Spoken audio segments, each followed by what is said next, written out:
Qin Xiaoyou, are you even human? Qin Feng snapped his eyes open.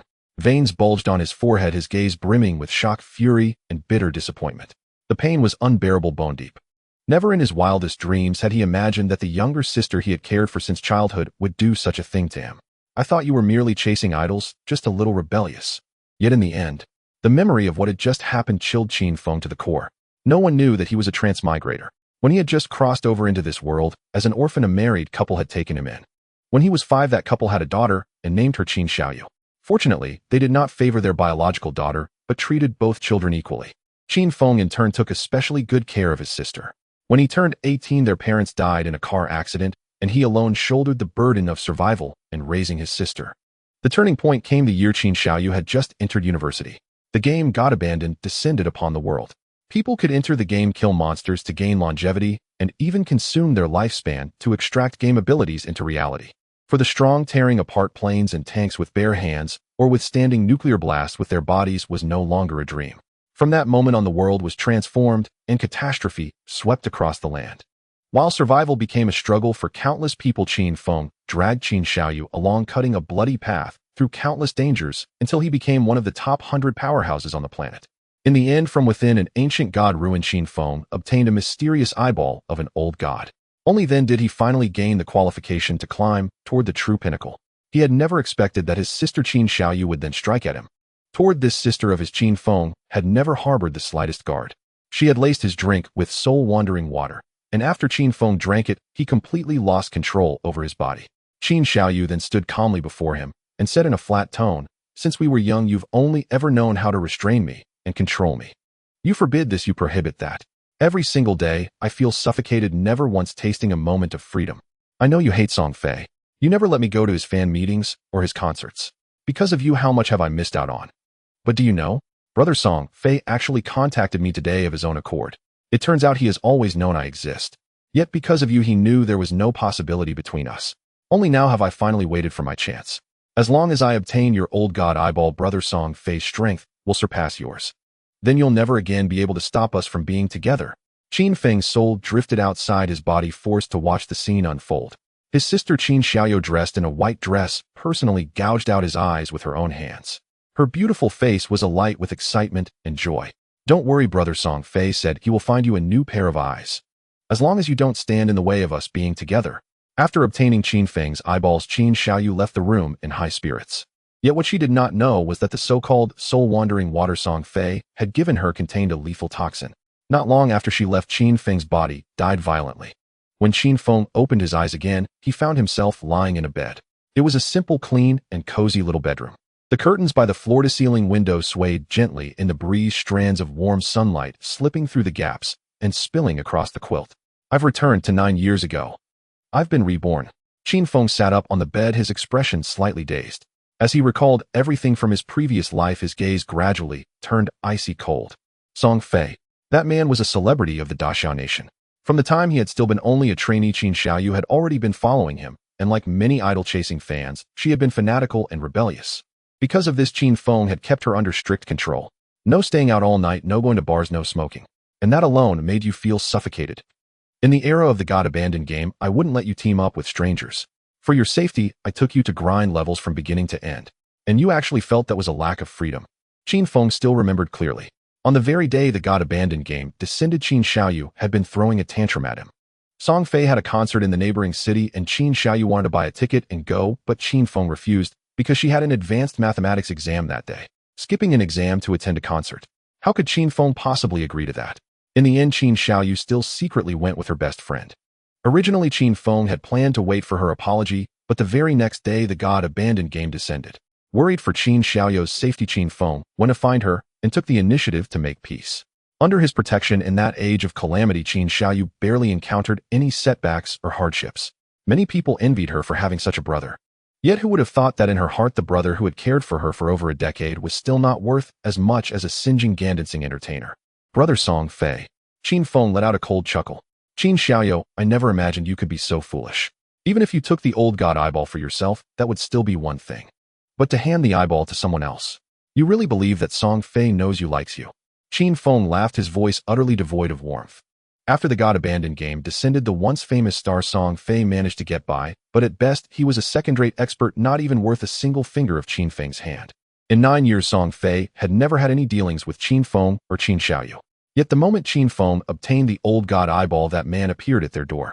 It was obvious that his only goal was the old god eyeball. And Qin Xiaoyou, in her naivety, actually believed that he came for the sake of being with her.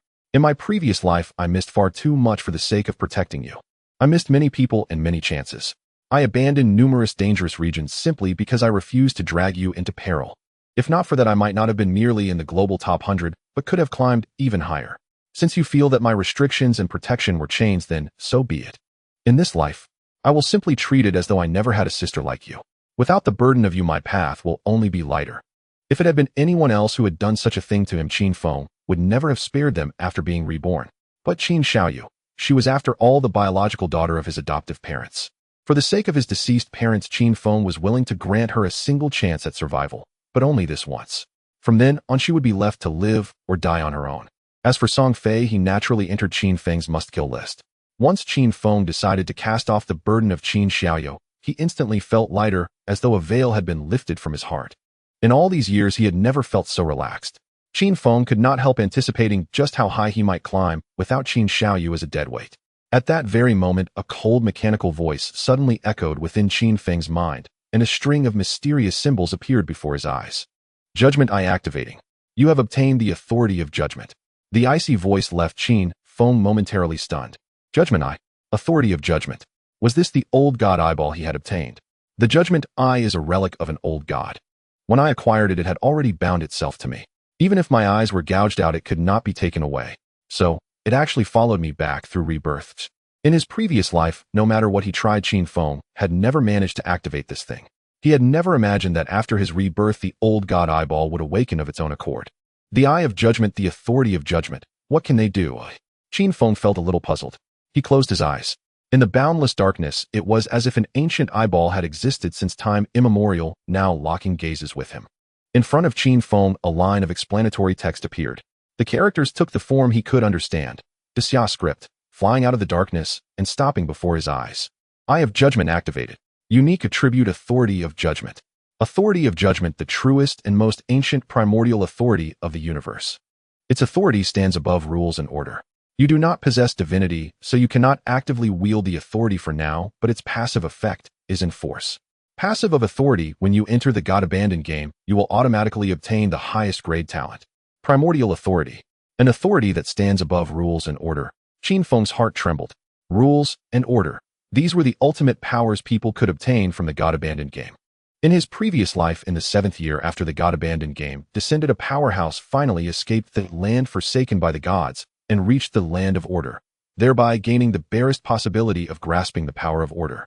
In truth, throughout 9 full years, so far as Qin Feng knew, no one on Blue Star had obtained any power of order at all.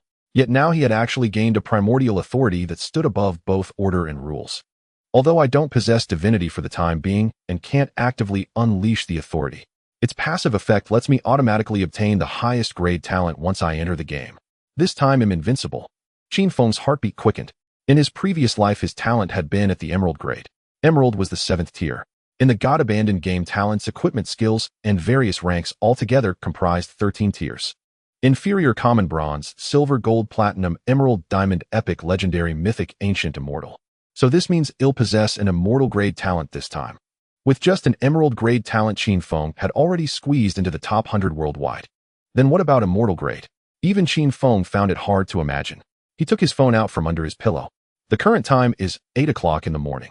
The God Abandoned game has already descended in silence. In my previous life, I was scolded viciously by my boss for being late at work. It wasn't until noon that I learned of the game's appearance. I even went to the university to make peace with Qin Xiaoyou and apologize. After wrangling with her for ages, we only entered the game together that night.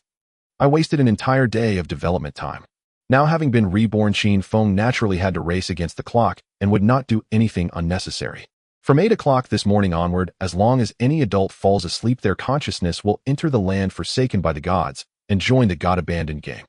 At the same time, our bodies in reality will become phantom-like. These phantom bodies can still be seen with the naked eye, yet cannot be touched, as if they no longer belong to this world. In other words, once our consciousness enters the God-abandoned game, our physical bodies in reality enter an untargetable, invincible state, existing in a different dimension from the real world. It was precisely because of this inconceivable phenomenon that the God-abandoned game spread at an astonishing speed. In just half a day, word had already spread across the globe. I never expected my rebirth to bring me back to the very moment the God-abandoned game first descended. Fortunately, I usually suffer from insomnia and keep some prescription sleep aids on hand. Qin Feng immediately decided to enter the game. On one hand, he was eager to see what his highest grade talent would be. On the other hand, he had to enter the game as early as possible to seize the initiative. The iron rule was that the first entry into the game had to be done while asleep. Thus, Qin Feng wasted no time. He swallowed the prescription medicine, lay straight down on the bed, and prepared to fall asleep. Meanwhile, at Shanghai Normal University, in the early autumn campus where fallen leaves littered the paths, groups of students were hurrying to class. A girl in a long white dress, her long hair fluttering and her youth radiant, was walking toward the classroom with her close friend. Her short-haired friend asked curiously, "So Xiaoyou, you really don't plan to call your brother and apologize? We skipped the exam yesterday to secretly go to Song Fei's concert. Your brother must be furious." The long-haired girl was Qin Xiaoyou. She chuckled. "Apologize? He's not even my biological brother. Why shouldn't I go to Brother Song Fei's concert? He's meddling way too much." Her short-haired friend said helplessly, "But he's so good to you. Aside from being strict with you, whatever you want, he'll buy it for you. I really envy you for having such a brother." Qin Xiaoyou pouted in indifference. "I have most of our parents' inheritance. Even without him, I'd still live just fine. Who needs him?" Soon they entered the classroom and got ready for class. Qin Xiaoyou had no idea that Qin Feng was no longer the brother who always came at her beck and call, nor did she know that catastrophe had already begun to descend upon the entire world. In some places and regions, a few videos had already appeared. When people fell asleep, their bodies turned ethereal, looking incredibly bizarre. However, for the moment, no one knew what was actually happening to those who slept. It would take another 2 or 3 hours before news of the God-abandoned game spread completely. At this very moment, Qin Feng had already fallen into slumber. As he slept, his consciousness drifted across an unfathomable distance and arrived in a realm of darkness. So it really is this familiar scene. All around Qin Feng was pitch black with no source of light whatsoever. Suddenly, wisps of grayish-white radiance gathered in front of him, condensing into the Xia characters he recognized. "Welcome to the God-abandoned game. You are headed to the land forsaken by the gods. Please choose your class. After you choose a class, you will randomly obtain one talent matching that class. Good luck." As the grayish-white text before Qin Feng faded away, they rapidly formed a spinning wheel. The wheel displayed numerous classes: warrior, mage, priest, archer, assassin, and many more. If one made a direct selection, only these basic classes could be chosen. But there was one more option: random class. Choosing random class carried a small chance of obtaining a hidden class. In my previous life, in order to protect Qin Xiaoyou, I chose the warrior class. Warriors aren't weak, but their mobility is ultimately too poor. Now that I'm going solo, it's not very suitable. Warriors had strong survivability, but were relatively weak at farming monsters. They no longer suited the current Qin Feng. Anyway, I have the highest grade talent. No matter what class I choose, it'll be powerful. Might as well gamble on random. Maybe you'll even land a hidden class. Qin Feng did not hesitate for long and directly chose random class. When Qin Feng made his choice, the gray-white turntable before him began to spin. A phantom gray-white pointer gradually settled on a marked area with a question mark. "Is this?" revealing a hidden option. Qin Feng's heart raced suddenly. As the gray-white pointer came to a halt, the question mark in that turntable area gradually formed into a black symbol. It resembled the Greek letter phi, yet with distinct differences. The ends were like razor blades, exceptionally sharp, exuding a murderous intent. "Congratulations. You have obtained the profession Shadow Unique. Shadow, a unique hidden profession. Born of shadows, you become the Reaper in the darkness. Profession passive 1, stealth duration doubled. Profession passive 2, 1 stealth level. Profession passive 3, if you attack while not in the enemy's line of sight, the attack's damage is doubled. A hidden profession Shadow." Qin Feng felt a surge of joy. This profession is the god of solo play. In my previous life, there seemed to be a shadow player, but he was eliminated early on, and I have no idea how this profession's later abilities are. But just with these 3 initial profession passives, my survival ability will be incredibly strong. In the godforsaken game, what is the most important thing? Initially, many people couldn't understand. However, as more and more people died, they finally realized survival ability is the most crucial aspect of the godforsaken game. In the godforsaken game, while death does not mean true demise, it results in the loss of half of your remaining lifespan. This is the true cruelty of the godforsaken game. Players can gain lifespan in the godforsaken game by defeating monsters, and lifespan can even become the universal currency of the world. However, once you die in the game, your remaining lifespan will be halved. 0 lifespan means death. If you are killed in reality, you will also die. To ensure your strength in reality, you must consume lifespan to extract equipment and skills from the game. The importance of lifespan is self-evident. Of course, while survival ability is important, damage is crucial as well. For the shadow profession, as long as you attack from out of the enemy's sight, the damage will double, not in the enemy's sight. Stealth counts as well. In summary, the survival ability and damage of this profession are quite commendable. No wonder it's a unique hidden profession. Qin Feng was already quite satisfied with this profession. At least it was far superior to his previous life's ordinary profession, warrior. As long as he can develop properly, even a tough and sturdy warrior profession won't be able to withstand a single blow from Qin Feng. Next, Qin Feng checked his initial skills. Initial skill: Shadow Step Inferior. Enters a stealth state for 8 seconds. Attacking will reveal you. Damage for breaking stealth increases by 30. Cooldown 30 seconds. Initial skill: Enhanced Backstab Inferior. Passive effect: attacking from behind the target increases damage by 10. The former provides stealth, while the latter passively increases backstab damage. Both skills are of the lowest grade, inferior, which is normal since all professions' initial skills are of this caliber. I have the shadow profession's passive effect, which doubles the stealth duration. That means 16 seconds of stealth. The cooldown is 30 seconds, which is still a bit off from achieving infinite stealth. Qin Feng felt a bit regretful, but soon he no longer felt that way, because the passive effect from Judgment's authority finally took effect. Once Qin Feng's profession was confirmed, the system randomly assigned him a top-tier talent. Congratulations! You have obtained the talent Infinite Evolution. Infinite Evolution, a primary talent of gray-white quality. When you kill monsters in solo mode, you will have a chance to gain evolution points to evolve skills. Note, you can automatically gain 5 evolution points every 24 hours. When you kill BOS level monsters in solo mode, you will gain evolution points 100 of the time. Current evolution points, 5 points. What the hell? Isn't it supposed to be an immortal level talent? How can it be a gray-white quality primary talent? Qin Feng was a bit dumbfounded. Primary level this grade he had never heard of. Moreover, gray-white quality, is it not just the gray and white of inferior and normal quality? It really doesn't seem like a top-tier talent. Of course, the strength of a talent ultimately depends on its effects. Infinite Evolution: can I evolve skills? If that's the case, let me try evolving the Shadow Step skill first. Qin Feng attempted. He checked and found that evolving the Shadow Step skill now required consuming 1 evolution point. When he chose to evolve, the skill indeed changed. You consumed 1 evolution point, remaining 4 points. Initial skill: Shadow Step Inferior Normal. Enters a stealth state for 8-12 seconds. Attacking will reveal you. Damage for breaking stealth increases by 30-60. Cooldown 30-28 seconds. The duration of stealth has increased. Qin Feng's eyes lit up. This, combined with his shadow profession's passive effect, has already reached a stealth duration of 24 seconds. If continue evolving, you consume 2 evolution points, remaining 2 points. Initial skill: Shadow Step Normal Bronze.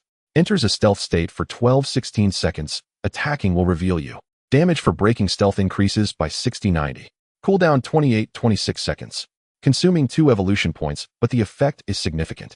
The duration of Shadow Step has been increased to 16 seconds, and combined with the shadow profession's passive doubling, it becomes 32 seconds. It has already exceeded the cooldown time of this skill. The Shadow Step skill begins its cooldown after use. With such a long stealth duration, I can already achieve infinite stealth, and each breaking stealth attack will additionally grant 90 attack power. Don't underestimate the additional 90 attack power. In the early stages of the godforsaken game, a mage, archer, or warrior class might have an attack power around 20 to 30. An additional 90 attack power is equivalent to several times higher damage than others. Furthermore, my shadow profession's passive when attacking without the enemy's line of sight doubles the damage. This additional 90 attack essentially translates to an additional 180 attack. Qin Feng couldn't help but click his tongue. His combat power in this initial state was already equivalent to that after a day of development in his previous life. This is the benefit of a unique hidden profession along with the effects of a top-tier talent. The primary level talent. It seems it truly is a top-tier talent. Moreover, this talent has a name called Infinite Evolution. Doesn't that mean I can keep evolving skills and their effects will become increasingly outrageous? Qin Feng could only say. His status as a transmigrator and reborn person indeed did not let him down. Additionally, since evolution points can be obtained by grinding monsters, Qin Feng doesn't need to conserve them. Use them as they come, convert them into combat power for maximum benefit. Continue evolving. The Shadow skill needs to continue evolving, requiring 3 evolution points. I currently have 2 points left. Qin Feng can only choose to evolve the Backstab Enhancement skill. You have consumed 1 evolution point, leaving you with 1 point. Initial skill Backstab Enhancement, Poor Normal. Passive effect when attacking from behind, the target damage increases from 10-15. Qin Feng was somewhat satisfied with the evolution effect of Backstab Enhancement. Although it only increased damage by 5, one could foresee how powerful this skill would become if it continued to evolve. The Professional passive doubles damage. If the damage increase of Backstab Enhancement could be evolved to 100, then that would stack up to 4 times the damage. Having struggled in the Forsaken game for 9 years, and being among the top 100 globally, Qin Feng was well aware of the effects of skill values. Now Qin Feng was somewhat curious. If these skills continue to evolve, could they surpass the highest level of Immortal? Taking the Shadow skill as an example, if it evolves continuously with increasingly longer durations and shorter cooldowns, could it achieve no cooldown? Could the damage increase of the Backstab Enhancement skill reach 100 or even higher? Qin Feng was quite excited. After all, in his past life, he had never heard of skills being able to evolve. Whether it was equipment or skill books, the grade dropped for monsters would remain unchanged forever. And now, Qin Feng's initial talent had completely exceeded common sense. Infinite evolution. From now on, his skills would crush anyone. That's about it. It's time to enter the game. Qin Feng glanced. He still had 1 evolution point left. But evolving Shadow requires 3 points, and evolving Backstab Enhancement requires 2 points, so there are currently no skills for him to evolve. As he decided to enter the game, a gray-white input box popped up. Please enter your game alias. In the Forsaken game, every player must choose an alias similar to a gaming nickname in reality. The alias cannot be duplicated. If it is a series of numbers will be added to differentiate it. I'll call myself Shadow. Qin Feng raised his hand and inscribed those 2 black characters in the gray-white input box. After he finished writing, the input box dissipated like smoke. Your alias is Shadow. Entering the land of the Forsaken gods. The darkness before Qin Feng gradually dissipated like thick smoke. He gradually felt a sense of grounding. As the surrounding darkness faded away, a dilapidated small town appeared before him, shrouded in the moonlight of night, presenting a scene of desolation and ruin. In the town square, several players in black robes were observing their surroundings with puzzled expressions. As for the NPCs in the Forsaken game are not mere programmed entities, but intelligent beings from other civilizations. When interacting with those NPCs, one must be extremely cautious. Otherwise, a careless mistake could cost you all your lifespan, leading to regret. Of course, in this beginner's town, one would naturally not see any NPCs. Players who have just entered the land of the Forsaken gods have 0 transferable lifespan, rendering them nearly worthless to NPCs. Welcome to the land of the Forsaken gods. This is a ruined land infested with countless monsters. Please be cautious, as they are always ready to tear you apart and take your lifespan. Leaving the town and defeating monsters will earn you transferable lifespan. However, if you die in the game, half of your remaining lifespan, including transferable and non-transferable lifespan, will be deducted. The familiar system prompt echoed in Qin Feng's mind. If it were a first-time entry into the Forsaken game, one might be quite astonished. But Qin Feng was already devoid of emotional fluctuations. He simply checked the map. Shelltown Peace Area. No monsters in this area. Players cannot attack each other. This area is a gentle region with a lifespan loss rate of 1x. As expected, I've changed locations. Shelltown. Qin Feng muttered to himself. Due to the different timing of entering the Forsaken game, the place he arrived at was also different. In the land of the Forsaken gods, there are over 100 million beginner towns. The beginner towns are also commonly known as safe zones. Each beginner town can accommodate up to 1,000 people. Once full, subsequent players will be allocated to other initial towns. However, the initial towns are differentiated by region and entry time. Therefore, the players in Shelltown are all from the Great Xia Kingdom, Zhonghai City. Qin Feng glanced. Now Shelltown had 127 players entering. Qin Feng was the 128th. Attribute panel. After reviewing the map information, Qin Feng immediately checked his own attributes. In the Forsaken game, attributes are crucial. Alias Shadow. Profession Shadow. Level 1. Non-transferable lifespan 75 years. Transferable lifespan 0. Strength 10-3. Constitution 10-3. Agility 10. Bait. Spirit 10-5. Free attribute points 5. All players start with 4 basic attributes of 10 points. The numbers in parentheses represent class bonuses. The Shadow class is indeed a hidden class. This initial attribute bonus is unexpectedly high. Qin Feng was astonished. In his past life, his warrior class only provided a bonus of 3 points to strength and constitution. But the Shadow class, not only did it add 3 points to constitution and strength, but also 8 points to agility and 5 points to spirit. Strength attribute affects physical attack power. Constitution attribute affects physical defense and health. Agility attribute affects movement speed, attack speed, and skill casting speed. Spirit attribute influences elemental attack power and elemental resistance. Qin Feng was well aware of the function of each attribute. In his past life, many players chose to invest in strength or spirit at the beginning to boost their physical or magical attack power. But in reality, agility is the most crucial. The monsters in the Forsaken game are extremely powerful. Even a mere small monster can easily slaughter novice players. To ensure survival in the early stages, one must invest in agility. Regardless of the class, only by having a speed advantage can one possibly kill monsters without taking damage. Many players have a natural misconception that damage is the most important. But one must understand that dying in the Forsaken game will deduct lifespan. The importance of lifespan goes without saying. Without speed, many times one can only meet a tragic end. As long as I'm fast enough, I can attack or defend. In contrast, the slight damage increase from adding that bit of strength is somewhat negligible. For me especially so. The bronze level shadow skill already adds 90 points of stealth attack power, equivalent to the effect of 90 points of strength. In the early stages, I don't lack damage and certainly don't need to add strength. Speed is the only necessity. Qin Feng allocated all 5 of his free attribute points to agility. Then he glanced at his combat attributes. Health 130. Physical attack 1310. Physical defense 13. All elemental resistance 15. The physical attack of 13 points comes from his strength attribute, while the 10 points in parentheses are from the novice short swords attributes, totaling 23 points. Every player upon arriving in the abandoned land of the gods receives an initial low-quality weapon that matches their profession. Scrap iron short sword, low quality, gray quality. Attack power 10. Qin Feng held the scrap iron short sword in his hand and toyed with it for a moment. In his previous life, although he was a warrior, he had also used a short sword. Of course, using a weapon that does not match one's profession only allows one to exert 70 of the weapon's effectiveness. The feel is decent. Qin Feng's lips curled slightly upwards. He looked at the physical attack section. With an attack power of 23 points, this is the starting attribute for most new players. Thus, it is evident how outrageous the 90 points of breaking stealth attack power from the shadow skill are. Qin Feng, gripping the short sword, immediately planned to leave the town to hunt monsters and level up. Whether to level up or to evolve his points, he needed to kill monsters, the more the better. At this moment, no one knew that the monsters in this abandoned game would not behave like typical online games waiting in place to be killed. This is the most terrifying aspect. In the eyes of the monsters, every player leaving the safe zone town is merely a walking lifespan.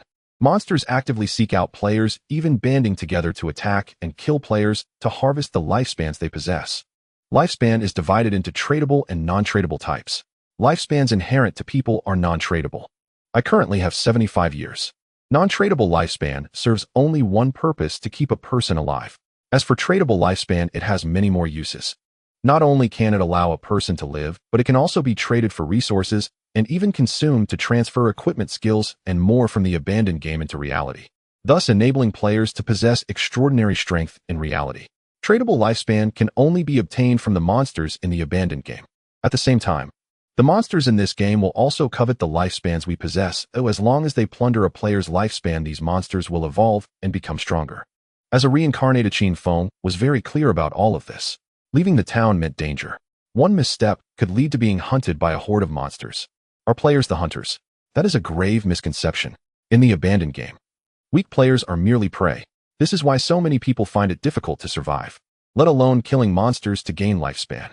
They have been killed by monsters countless times, losing all their lifespan.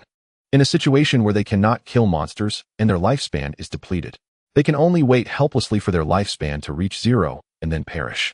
Thus, in the abandoned game, monsters can also be considered a different kind of player, where the weak are preyed upon by the strong and survival of the fittest prevails. Even in his previous life, Qin Feng's path to rise was extremely difficult. Moreover, with Qin Xiaoyou tagging along, she was like a dead weight. This time I will solo, and my leveling speed should be much faster. Qin Feng thought to himself. Holding the scrap iron short sword, he walked towards the outskirts of the town. Along the way, he saw a few players gathering together. On the roadside, a plump boy was looking around, bewildered. Hey, what is this place? What abandoned land of the gods? What profession? What code?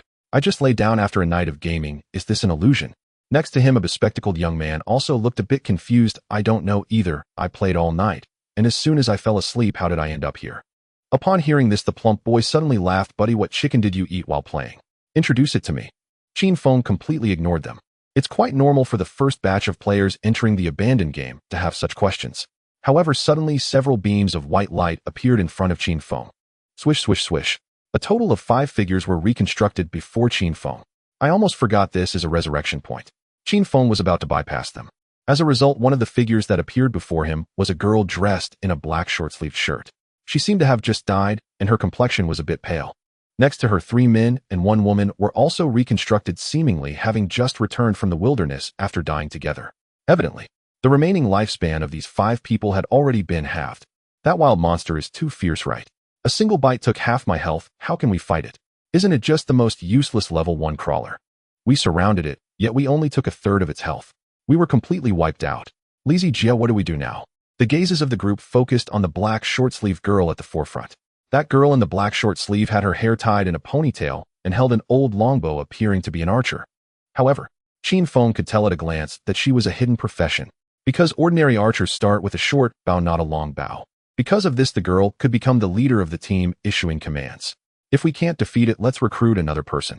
The ponytail girl, referred to as Lizzie Jia, looked in Qin Feng's direction. This big brother seems to be a hidden profession. Why not invite him to our team? With more people, we can be stronger. Anyway, the team limit is 6, and we still need 1 more. Her assessment was very accurate, because there was an assassin in her team whose initial weapon was different from the scrap iron short sword Qin Feng held. Thus, a soft-spoken, long-haired girl actively approached Qin Feng. Big brother, will you team up with us? The wild monsters outside are very strong. No one can fight them alone. Our team has been wiped out once, and we have experience. Hearing this, Qin Feng felt a bit amused. Experience. More like experience in dying. Qin Feng shook his head, ignored the girl, and headed straight towards the town's exit. This attitude clearly rejected the team's invitation. This situation caused Lizzie Jia and the 3 men behind her to frown. They did not expect that this man who looked like an assassin would be so rude. Most importantly, Qin Feng appeared to be leaving the town alone. This is hilarious. We all said it's dangerous outside, yet this guy still goes out alone. He wants to kill monsters that our 5-person team couldn't handle. Don't underestimate him. He is a hidden profession, and being an assassin type, he might be able to escape even if he can't fight. The group chatted casually. They did not pay much attention. Only Lizzie Jia, taking advantage of Qin Feng's proximity, subconsciously checked his information and learned his code. Code Shadow. Quite impressive. Lizzie Jia looked at Qin Feng's retreating figure, sneering. Let's follow and see how he dies. Perhaps we can figure out the monster's movement patterns. She waved her hand, leading her group to follow. It wasn't that she was interested in how others died, but this unfamiliar place was too strange. She wanted to observe others to gather more information. Qin Feng arrived at the town's boundary. This boundary was not obvious, marked only by some broken, decayed wooden fences. Once crossed, it would no longer be a safe zone. As he left, Qin Feng noticed that Lizzie Jia was following behind from a distance. Shadow Step. Without any hesitation, Qin Feng activated the skill. In an instant, his figure seemed to merge with the surrounding environment, vanishing before those few people. Hey, where did he go? Lizzie Jia and the other 4 were stunned. They looked left and right, but could not find any trace of Qin Feng. The tall male assassin in the party looked bewildered. Is that an invisibility skill? Starting with invisibility. What kind of class is this so broken? He had chosen the assassin class himself. The assassin does not start with an invisibility skill. The 5 searched for a long while, without finding Qin Feng, and unwilling to leave the safety zone, they sulked back into Beak Town. Lizzie Jia said in a low voice, the outside is too dangerous. We died once, our remaining lifespans were halved. Let's search the town first, and see if there is any way to improve. The soft-voiced, long-haired girl said, her eyes lighting up. Yes. Let us first look for treasure chests, NPCs, anything, the tall male assassin said with a steady temperament, smiling. Look at you all so nervous. Although this strange, god-abandoned game felt odd, the idea that it could truly affect our lifespans seemed preposterous. In my view, since we have resurrected, we should simply go out and kill that Paxings. Another male warrior added, I think so too. After all, that it only lost about half its health, that kid probably got lucky. Lizzie Jia sneered. The 5 of us together barely dented the Paxings' health. He can at best rely on invisibility to stay alive, him wanting to slay the Paxings. Dream on. Qin Feng, of course, knew nothing of Lizzie Jia and the others' decisions. Even if he had known, Qin Feng would not have cared. The starting town offered nothing that would meaningfully increase one's strength. It existed only as a safe place for players to rest. At that moment, Qin Feng activated Qinning Veiled Shadow and moved across the blackened ground. Once invisible, the sounds of footsteps, breathing, heartbeats, everything, were silenced. Apart from collision volume, everything else made it as if the person did not exist. There was only one way to detect an invisible unit. That was an anti-stealth skill. Naturally, Qin Feng's class Shadow granted him a 1 invisibility level by default. At this early stage, no other players, and hardly any wild monsters, could hope to perceive his stealth. Soon Qin Feng left the town and walked over 100 meters into a sparse copse. From a distance, he saw the dark silhouette of a Paxings resting in the trees. Paxings LV1 grade common advancing. This thing just killed those 5 players and is digesting their lifespans. Qin Feng narrowed his eyes. He had witnessed such things many times in his former life. After a monster hunts and consumes players' lifespans, progression takes time. This Paxings was plainly greedy. Having hunted 5 players, it could have retreated to a safe place to advance, yet it lingered here, clearly seeking more. In that case, spit the lifespans out and hand them to me. Qin Feng slipped into a concealed corner. When his invisibility waned, he reactivated Qinying, creating a seamless overlap between the two stealths. Clutching a scrap iron dagger, Qin Feng crept close to the Paxings. Up close, he could smell its rot. The stench was unbearable. The dark outline resolved into a faceless figure with ashen skin and spindly limbs propped against a tree, surrounded by a gray-white mist. That gray-white mist was the visible manifestation of lifespans, evidence that the Paxings was consuming life to attempt an advancement. Lifespans not fully digested by the monster will, upon its death, convert into loot according to a certain ratio. Qin Feng did not hesitate. Remaining invisible, he crept behind the Paxings and struck in an instant. The scrap iron dagger emerged from the dark as a sliver of cold light, landing precisely on the creature's nape. The nape was one of the Paxings' weak points. A hit there increased damage by 50%. 5 times normal. 372 weak point attack. With a single cut, gray-white blood oozed from its nape, and it collapsed limp to the forest floor. The Shadow class is brutal. Qin Feng was astonished himself, but he knew this was not solely because of the class. Most of his damage derived from the skill Qinying, which had evolved twice. Its 90 bonus attack power multiplied his damage 2 to 3 times. Had it been the original inferior, Qinying, his damage would not even have reached half of what it was now. You have slain Paxings LV1. You gained 10 experience points. In addition, gray-white vapors on the corpse had condensed into fist-sized orbs, the visualized lifespans which could be collected. Qin Feng reached out and cupped the gray-white mist in his hand. You obtained 3 days of lifespan tradable. You obtained 54 years, 155 days of lifespan non-tradable. System notifications chimed, and Qin Feng shook his head. Those 5 were killed. Each lost at least 20 to 30 years of lifespan. Together, that's surely over 100 years. But the Paxings only yielded 54 years. Still, it doesn't matter. Non-tradable lifespan is of little use for the time being. Qin Feng understood this well. As long as one is alive, non-tradable lifespan is consumed second by second and has no other immediate function. Only tradable lifespan mattered. By expending tradable lifespan, one can extract equipment, skills, even classes into the real world. But killing a small monster yields only 3 days of tradable lifespan. Far too little. It cannot extract any meaningful equipment or skills. Keep hunting monsters. Qin Feng did not linger in thought. Gray-white vapor swirled around his body and was gradually absorbed.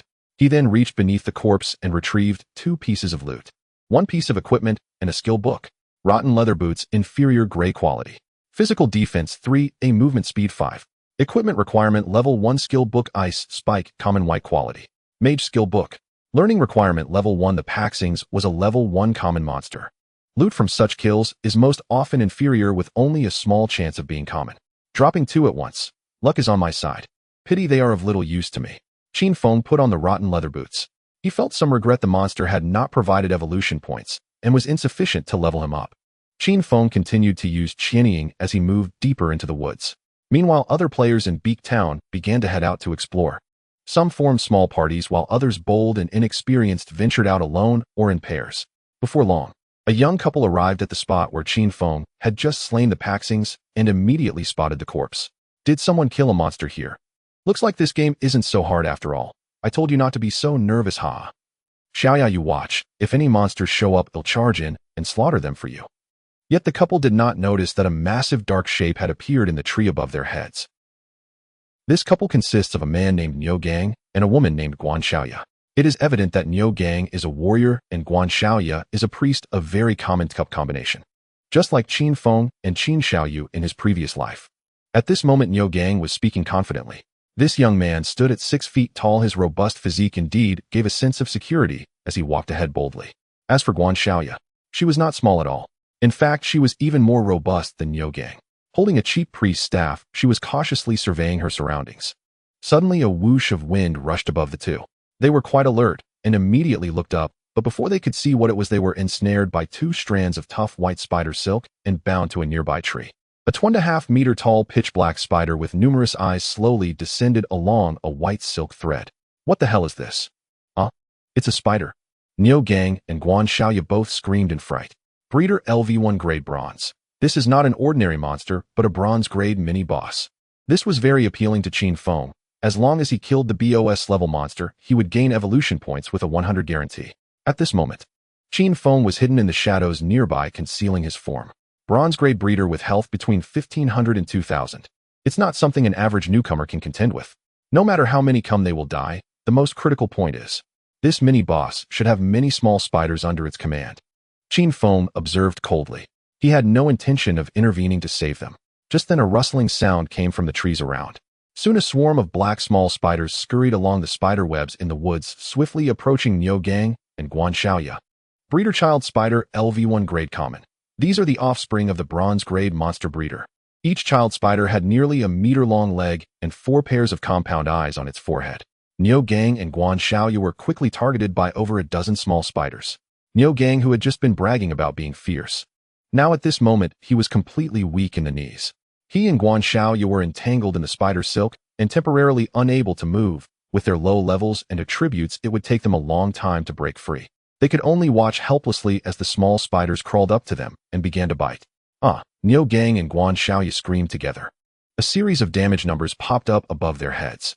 In just a moment, the two had already perished. Their lifespan exploded into grayish-white light orbs which were surrounded by a dozen small spiders that began to feast on them. Just then, a flash of cold light appeared. Qin Feng's agile figure swiftly sliced through one of the large eyes of the bronze-grade breeder. 338 weak point attack. Suddenly taking heavy damage, the hundreds of compound eyes of the bronze-grade breeder instantly focused on Qin Feng. However, before it could spit out silk, Qin Feng's form had already quietly vanished, completely disappearing from in front of it. The bronze-grade breeder seemed momentarily stunned. The small spiders that were feasting on the lifespan around it, however, were unaffected and continued to scramble for the couple's lifespan. Until 26 seconds later. Qin Feng's shadow stealth skill was off cooldown. He appeared on the opposite side of the breeder and struck again with his scrap metal dagger, launching a weak point attack on one of the giant monster's eyes. 338 weak point attack. Qin Feng vanished again. It was evident that this breeder had just a bit more than half of its health left. I need to attack 2 more times. After successfully landing this hit, Qin Feng retreated far away. Sure enough, the breeder, having suffered 2 consecutive sneak attacks and unable to find its assailant, was furious and began to frantically spit silk in all directions. Such a wide-range attack method could easily wipe out even a 6-player team. But Qin Feng was well prepared and emerged unscathed. After waiting for the shadow stealth skill to cool down, he returned to the breeder's front. At this point, the bronze-grade mini-boss was getting a bit agitated, constantly writhing to prevent sneak attacks. Unfortunately, its weak point was too obvious. Qin Feng gripped the scrap metal dagger and struck again. 338 weak point attack. With another strike, the breeder's health further diminished. Qin Feng successfully hit again and disappeared once more. This method of attack could be considered a rogue style. But these monsters are intelligent and cannot just stand there and take hits. Once the health bar dropped to 1/3, the bronze-grade breeder leaped and clung to a nearby tree. Just 2 more attacks needed. Qin Feng remained unhurried. After the shadow stealth skill cooled down, he picked up a small stone from the ground. In the game, everything on the map has attributes. For instance, this fist-sized stone in his hand had a physical attack power of 2. Qin Feng found an angle and threw the stone forcefully at the boss. Bang! The stone struck the breeder's soft abdomen. 279 weak point attack. Due to Qin Feng's primary damage source being the additional attack from shadow stealth, even throwing a stone that hits the enemy dealt absurd damage. With a successful strike, Qin Feng vanished again. The breeder was now frantic, quickly darting through the woods, attempting to escape. At the same time, the dozen or so child spiders had finished feasting on the lifespan dropped by the couple players and were searching for Qin Feng's location. But they didn't get the chance. Qin Feng appeared over 20 meters away. He hurled another small stone at the escaping breeder. This bronze-grade boss wasn't particularly strong or fast, primarily due to its large size, making Qin Feng's attacks very easy to land. 279 weak point attack. You have killed breeder bronze grade. You have gained 300 experience points. Congratulations, you have leveled up to level 2. Congratulations, you have gained 2 evolution points. Congratulations, you have unlocked the Shell Town level leaderboard. You have gained 1 reputation point. At this moment, a system prompt echoed in the minds of all players in Shell Town. Player Shadow has killed Breeder Bronze grade, becoming the first to reach level 2, unlocking the Shell Town level leaderboard. At this time, there were already over 300 players in Shell Town. These players were all from Zhonghai City. Since it was morning, the players were mostly in their 20s or 30s. There were hardly any elderly or children among them. They were all amazed, wondering how they ended up in such a strange place when they had merely fallen asleep. Suddenly, they heard this system prompt. Those searching within the town, like Sister Li Zi and Yo Gang and Guan Xiaoyou, who had just been killed and returned to the town, were all stunned. No one could see that Qin Feng was sneering coldly. When he first encountered this, Yali, Qin Feng did not recognize her. After all, he had met too many people in his past life. How could he remember them all? However, upon hearing the name Dajang Industries, Qin Feng remembered. This young lady before him was the daughter of the chairman of Dajang Industries, Jiang Li. In his previous life, this woman had committed numerous ruthless acts. For example, she had purchased tradable lifespans with cash only to deny her debts upon returning to reality, pretending to offer money and then killing the person in real life. At least 10 people had fallen victim to her malice. At that time, society was already in chaos. Murder in reality had become quite common, and Jiang Li, relying on the tradable lifespans she had acquired and her hidden profession, had rapidly risen to power. Qin Feng remembered that it was not until the 4th or 5th year after the descent of the abandoned god game that Jiang Li faced her retribution. Of course, these matters had nothing to do with him. In his previous life, he had been with Qin Xiaoyou, and their leveling speed had not been fast, so he had no interaction with Jiang Li. As for now, Qin Feng certainly would not believe her nonsense. 10 million RMB. While that amount of money might be useful at the moment, it depended on whether he could live to get it. At this time, although Qin Feng was stronger than anyone else in the abandoned god game in reality, he was still an ordinary person. Dajang Industries behind Jiang Li had a whole group of thugs. Did Qin Feng dare to take cash? It could be said that doing so would mean certain death. Moreover, cash in this world would soon lose its value. The currency for transactions worldwide will soon be lifespans. Thus, Qin Feng remained indifferent, completely disinterested in Jiang Li before him. Jiang Li was momentarily stunned by Qin Feng's attitude, seemingly not expecting that he would completely ignore the allure of 10 million. Jiang Li frowned. Shadow, though you are quite strong in this game, currently no one knows what this game is about. If you follow me, I guarantee you will live a life of luxury cars, houses, women, everything you desire. Qin Feng waved his hand. If you're not buying anything, move aside and don't interrupt my business. Jiang Li was nearly infuriated by him. From childhood, she had been the treasured darling of her family, adored by the chairman of Dajang Industries, and who would dare to bully her? It could be said that Jiang Li had never been treated this way. A glint of ferocity flashed in her eyes as she looked at Qin Feng, but it quickly faded. She smiled. Fine, since you're unwilling, then forget it. She turned and left, her expression darkening again. Qin Feng watched her departing figure, not caring at all. At this time, no one knows that tradable lifespans can be used to extract equipment skills into reality. No one knows that the abandoned god game will lead to the collapse of reality's order. Only one's own strength is the foundation of everything. As for Jiang Li, her proud background of Dajang Industries would soon become meaningless. After leaving the central square of Beak Town, Jiang Li was planning how to uncover Qin Feng's true identity. Just then, a young man with bare arms and a tattoo on his arm approached her. Sister Li, my name is Mao Li Jun. You can call me Old Mao. The young man said with a grin. I am currently level 2 and know some tips on how to level up. I can take you to level up. Is that 10 million still valid? Upon hearing this, Jiang Li raised an eyebrow. Tips? What tips? Old Mao the youth replied directly. I don't usually tell others, but since it's Sister Li, to show my sincerity, I can tell you that in this situation, to level up you must allocate all the initial 5 attribute points to agility. This way our running speed will be slightly faster than that of crawlers. Do you understand? After hearing this, Jiang Li felt a sudden realization. But soon this young lady frowned again, because she had already allocated the initial 5 points to strength. She had thought that high damage was everything. But to her surprise, she had been overwhelmed by swarms of crawlers. All right, you can take me to level up. Soon Jiang Li said generously, but you're not as strong as Shadow. I can give you 500,000. Do you accept? Take me to level 3, and I'll give you cash when we return to reality. Old Mao readily agreed, no problem. While saying this, he thought to himself, that Shadow is strong, but he seems to have some issues with his brain. Not wanting such an easy 10 million, how foolish. Unfortunately, this guy did not know what kind of person Jiang Li was. 500,000 was not so easy to obtain. On Qin Feng's side, he quickly sold all his items. Compared to skill books, equipment was much cheaper. He still had 2 pieces of bronze-level equipment, one for warriors and one for priests with fairly average attributes, so he only sold them for 30 to 40 days worth of tradable lifespan. As for other inferior equipment and skill books, the prices were even lower. After selling 10 pieces of equipment and skill books, Qin Feng had collected nearly 300 days of tradable lifespan. Tradable lifespan, 546 days. Not a bad haul. At this time, the Cursed One should have advanced to silver level, right? Qin Feng packed up and left Beak Town. In a state of invisibility, he quickly rushed toward the direction where the Cursed One was located. On the way, he saw a young man named Old Mao leading Jiang Li out, seemingly preparing to take her to level up. Upon seeing this, Qin Feng understood Old Mao's fate. But of course, he couldn't be bothered to remind him. To Qin Feng, as long as he was not provoked, he couldn't care less about other matters. More than 10 minutes later, Qin Feng delved deep into the dark forest. He arrived at the place where he had previously seen the Cursed One. Sure enough, this boss had advanced to silver level, and gray mist swirled around it, still in the process of advancing. The advancement from silver to gold takes at least 7 or 8 hours. I can't be bothered to wait. Qin Feng decided to take action. There were plenty of gold bosses behind, there was no need to wait here idly. Eliminating the boss to grow stronger was the right path. This place was fraught with danger. The forest was filled with magical creatures. Only Qin Feng could use permanent invisibility to come here. Without hesitation, he silently approached the Cursed One, which resembled a withered trent, and swiftly launched a venomous dart, striking the boss's head directly. The silver boss has health 2 to 3 times that of a bronze boss.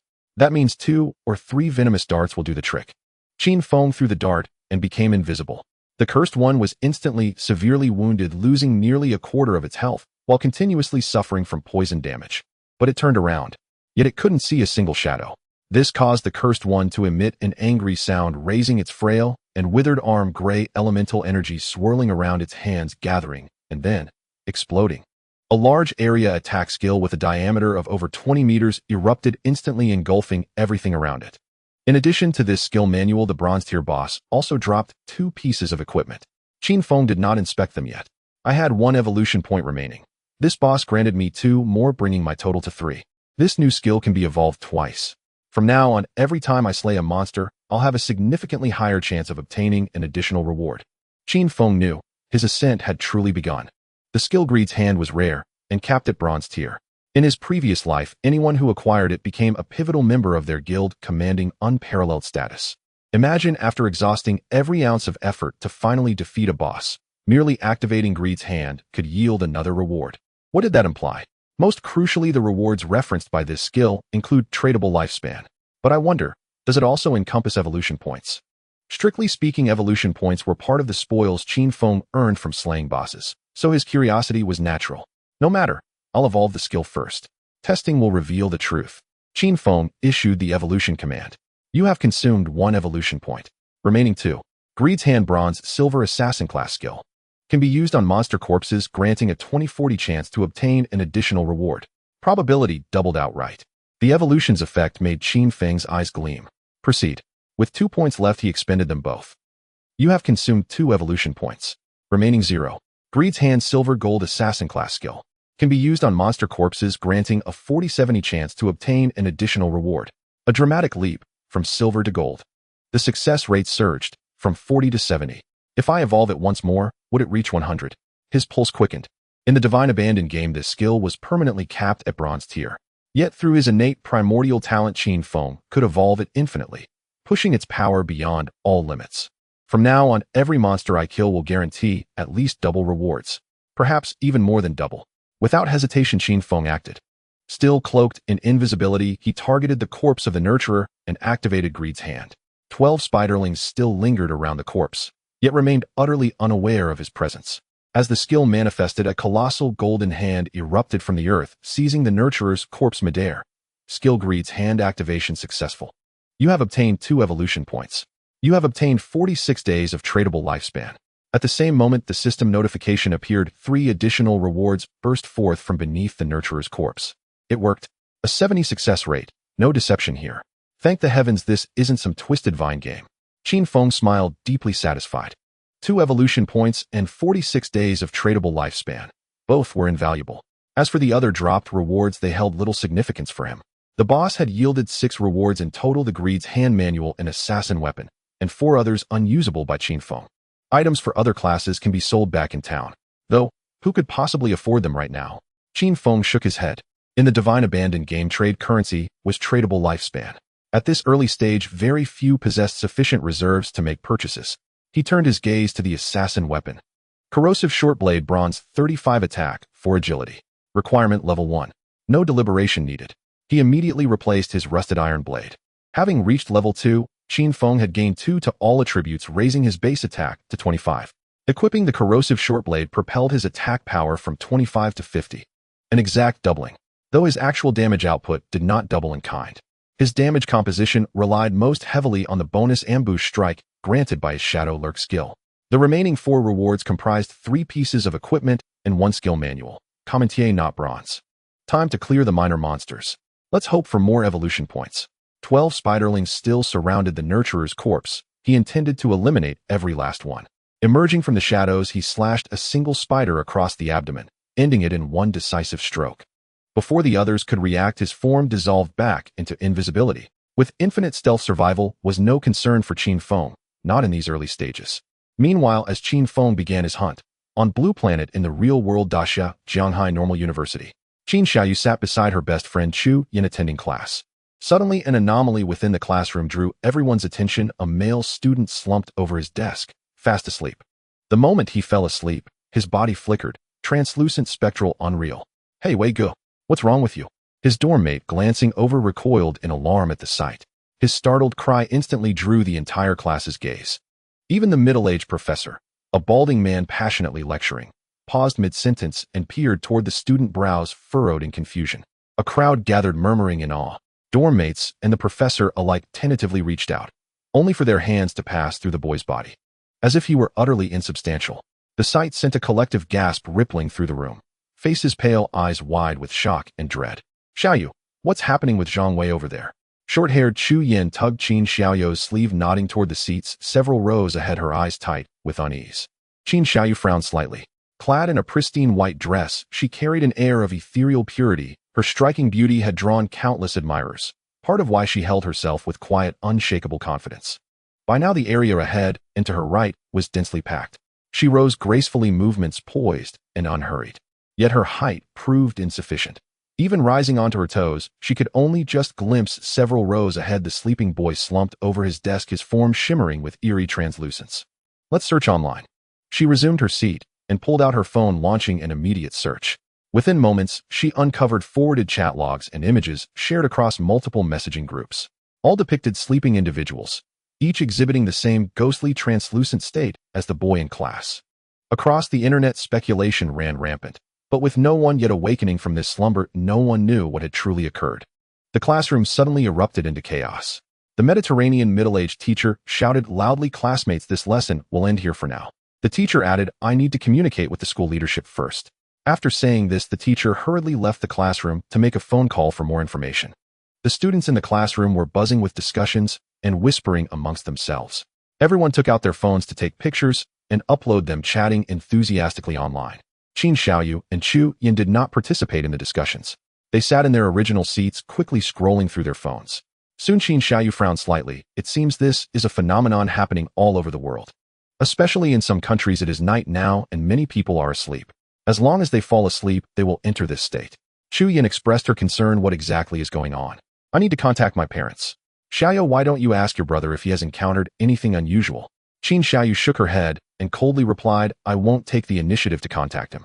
But now that such things are happening, isn't it unnecessary to be at odds with family? Qin Xiaoyou chuckled lightly. Family? He only controls me. Does that count as family? Anyway, I can't be bothered to deal with him unless he takes the initiative to apologize to me. If Qin Feng had seen this scene, he would probably have laughed. In her previous life, Qin Xiaoyou had the same attitude. Not only did she not take the initiative to contact Qin Feng, but she also did not reply to his text messages or answer his calls. It wasn't until evening that Qin Feng personally came to the school to find her seeking reconciliation and apologizing before he finally brought her home, like he was worshipping an ancestor entering the Forsaken game together. But this life was completely different. She did not want to contact Qin Feng. Qin Feng was even less likely to contact her first. In Qin Feng's eyes, this sister he had cared for over a decade had already become as good as non-existent. Since she had personally gouged out Qin Feng's eyes, Qin Feng could no longer recognize her as his sister. Strange phenomena continued to occur around the world, spreading globally. After research, governments around the world quickly issued statements that as long as people fell asleep, they would enter a semi-transparent illusory state with the cause currently unknown. They urged people to avoid sleeping and wait for experts to investigate. So far, no one who has fallen asleep has woken up. Therefore, people outside had no idea what was happening. Meanwhile, in the forsaken land of the gods, in one small town after another, many players who fell asleep and entered the Forsaken game began to take action. They formed teams and set out to hunt monsters. Upon first entering the Forsaken game, there is a prerequisite to log out. That is to reach level 3. Qin Feng continued to slaughter in the dark woods. In the Forsaken game, leveling up is very difficult.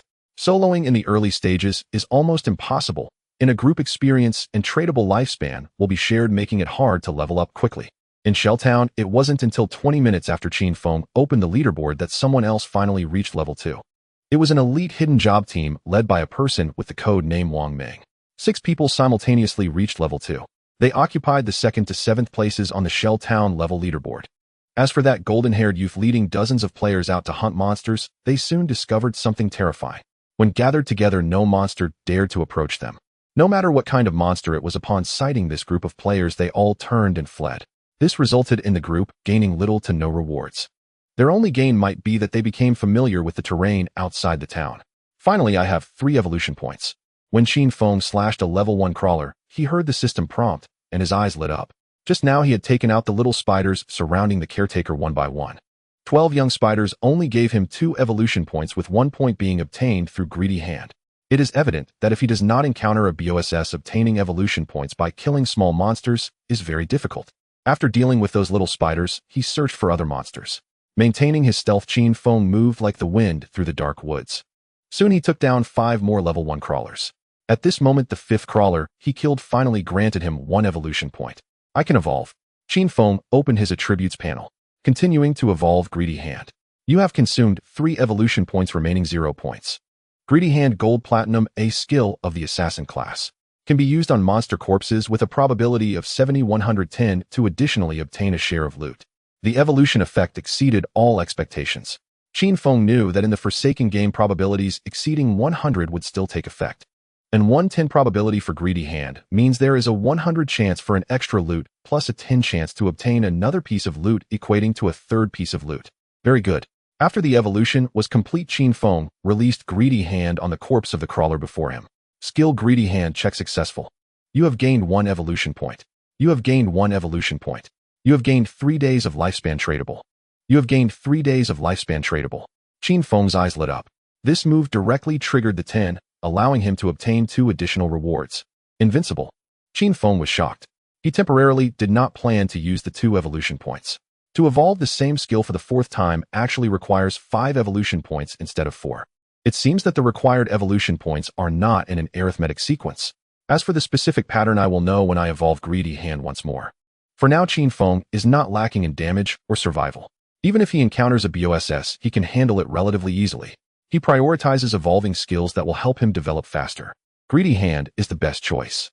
Qin Feng took a look. I currently have 146 days of tradable lifespan. But to extract equipment and skills into reality, the minimum tradable lifespan consumed is at least 2.5 years. To be precise, it is 900 days. Additionally, I need to reach level 10 first. Maintaining stealth, Qin Feng continued to move through the woods. Suddenly, he sensed the sound of battle ahead. He quietly approached, and Qin Feng's heart leaped with joy. What appeared before him was yet another bronze-level boss, and it was a level 2 monster. Runner LV2 grade bronze. It was a humanoid crawling creature with 6 legs like a crawler, but with no eyes on its head, only a rotting mouth, moving at extreme speed. At least twice the speed of a novice player. When novice players encounter this boss, it could be considered very unlucky with no chance to escape. As for killing the runner, the difficulty is much higher than killing the caretaker. When Qin Feng saw the rusher, he instinctively glanced at his own agility stat. Thanks to the Shadow class bonus and the agility bonus from his bronze tier corrosive short dagger, his current agility had already reached 34 points. In the godforsaken game, doubling one's agility does not equate to doubling movement speed. Instead, speed is determined by a nuanced proportional formula. With a base agility of 10, a normal walking speed is approximately 3 meters per second, while maximum sprinting speed reaches 9.5 meters per second. Now with 34 agility, my standard movement speed is 5.83 meters per second. And when sprinting full force, I can achieve 17 to 18 meters per second.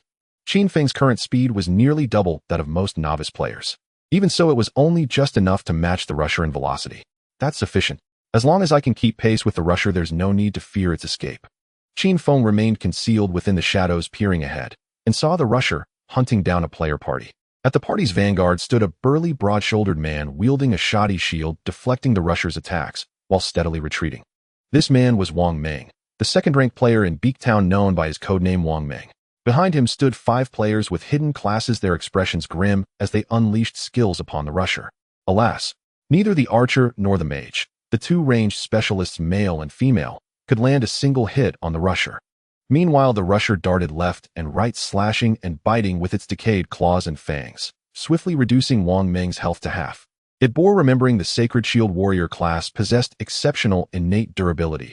Its HP and defense were over 30% higher than those of other novices. Throughout their ascent to level 2, Wang Meng had absorbed every threat at the front line, shielding his teammates from serious danger. But now, confronting this bronze-tier boss, the rusher, he was clearly overwhelmed. In stark contrast, the rusher still retained at least 90% of its health. At that moment, the young keen-eyed archer in Wang Meng's party missed twice more, his face darkening. No good, this boss is too fast. Ranged attacks simply cannot hit it. Keep attacking, Wang Meng replied coolly.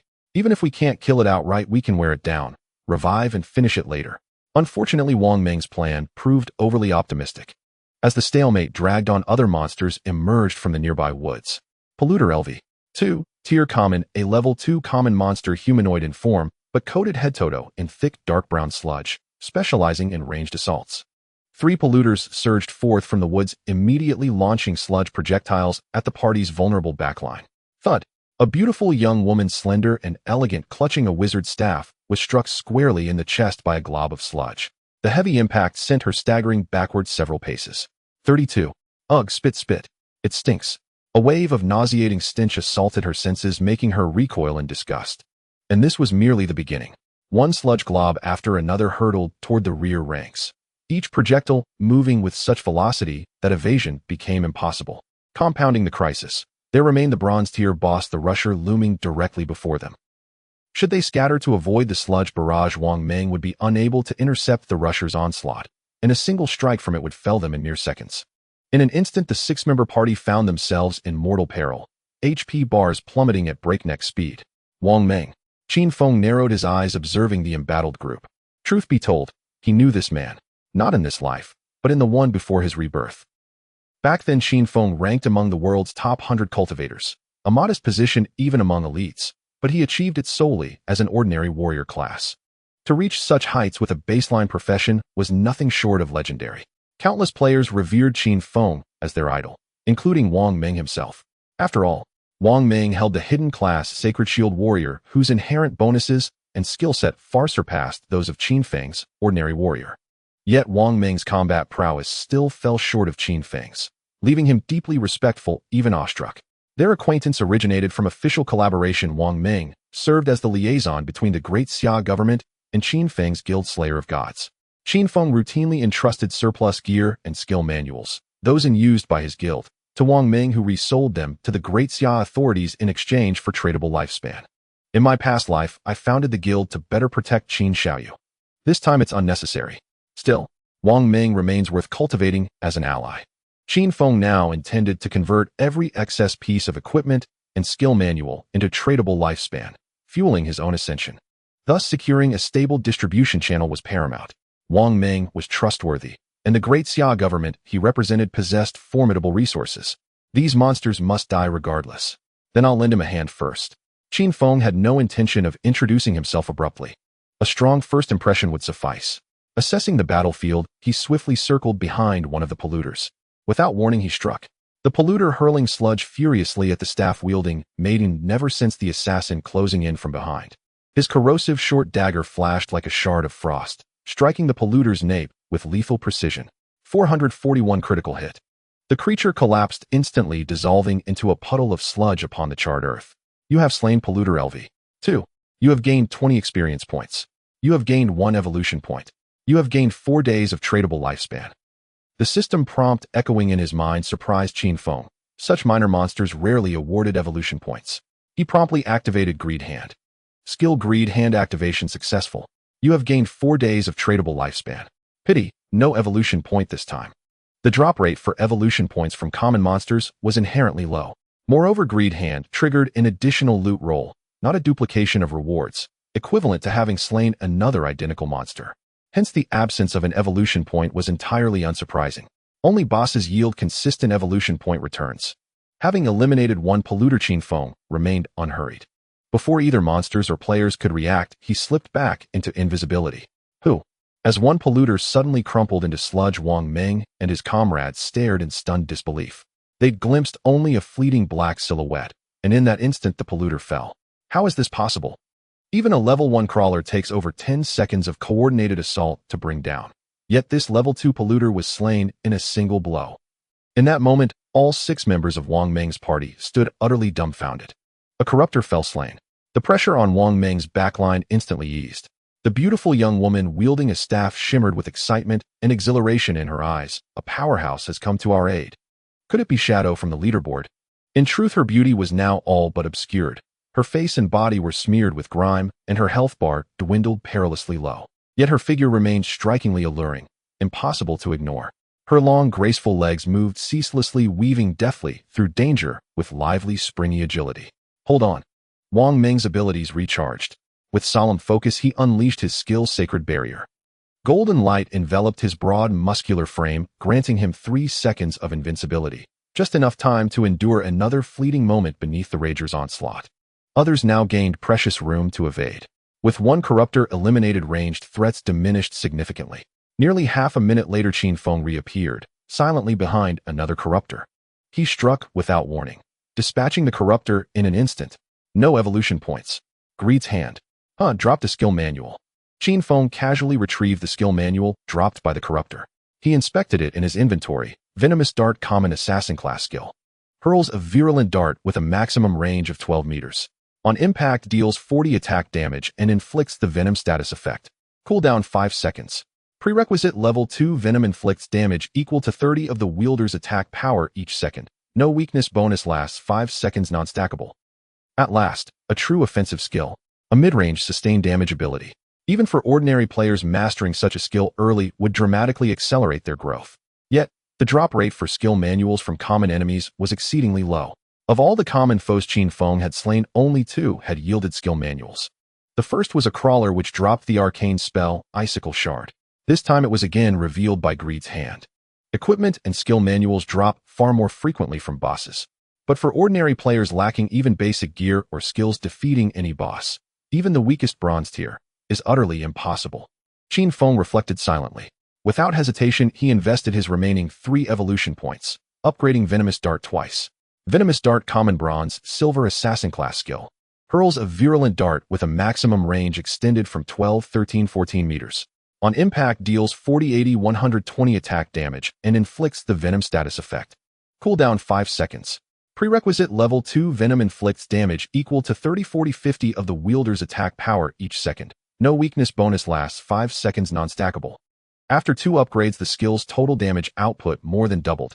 Qin Feng moved with seamless efficiency, retrieving the manual, learning the skill, and evolving it, all in one fluid motion.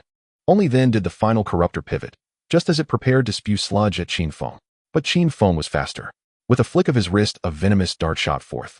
It struck the corruptor's head, instantly, flawlessly. No novice player could match his pinpoint accuracy. Yet Qin Feng had spent 9 grueling years navigating the treacherous world of divine abandonment, honing his ranged combat mastery until it became instinct, etched into his very bones. A casual throw, and the dart found its mark, the head's critical weak point. 237 critical hit. The number seemed modest, not amplified by stealth, not delivered from behind, and certainly not aided by surprise. The corruptor had already detected him, nullifying Shadow's passive. No double damage. Yet the moment Qin Feng struck, he vanished into perfect concealment. The corruptor turned emerald upon impact. 2 damage numbers leapt from its head in rapid succession. 158. 158. After suffering 2 ticks of venom's sustained damage, the corruptor crumpled lifelessly. This dot packs quite a punch. And when I attack while hidden, does the dot still trigger my class passive, doubling its damage? Qin Feng possessed an acute sensitivity to damage metrics, and immediately recognized this nuance.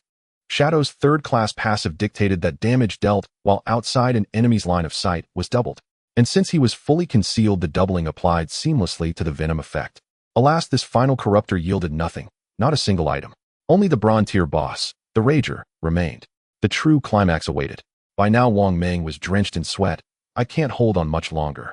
The middle-aged female cleric in the party channeled healing spells incessantly, but her efforts barely stemmed the tide. Wang Meng's health bar crept steadily downward, nearing its breaking point. Clearly, though the party had leveled to level 2, by clearing minor foes they had acquired neither useful gear nor skill manuals, leaving their tactics rudimentary and unrefined. Just then, a figure materialized behind the Rager. Seizing the precise instant the boss lunged toward Wang Meng, Qin Feng loosed a venomous dart, straight for the Rager's skull.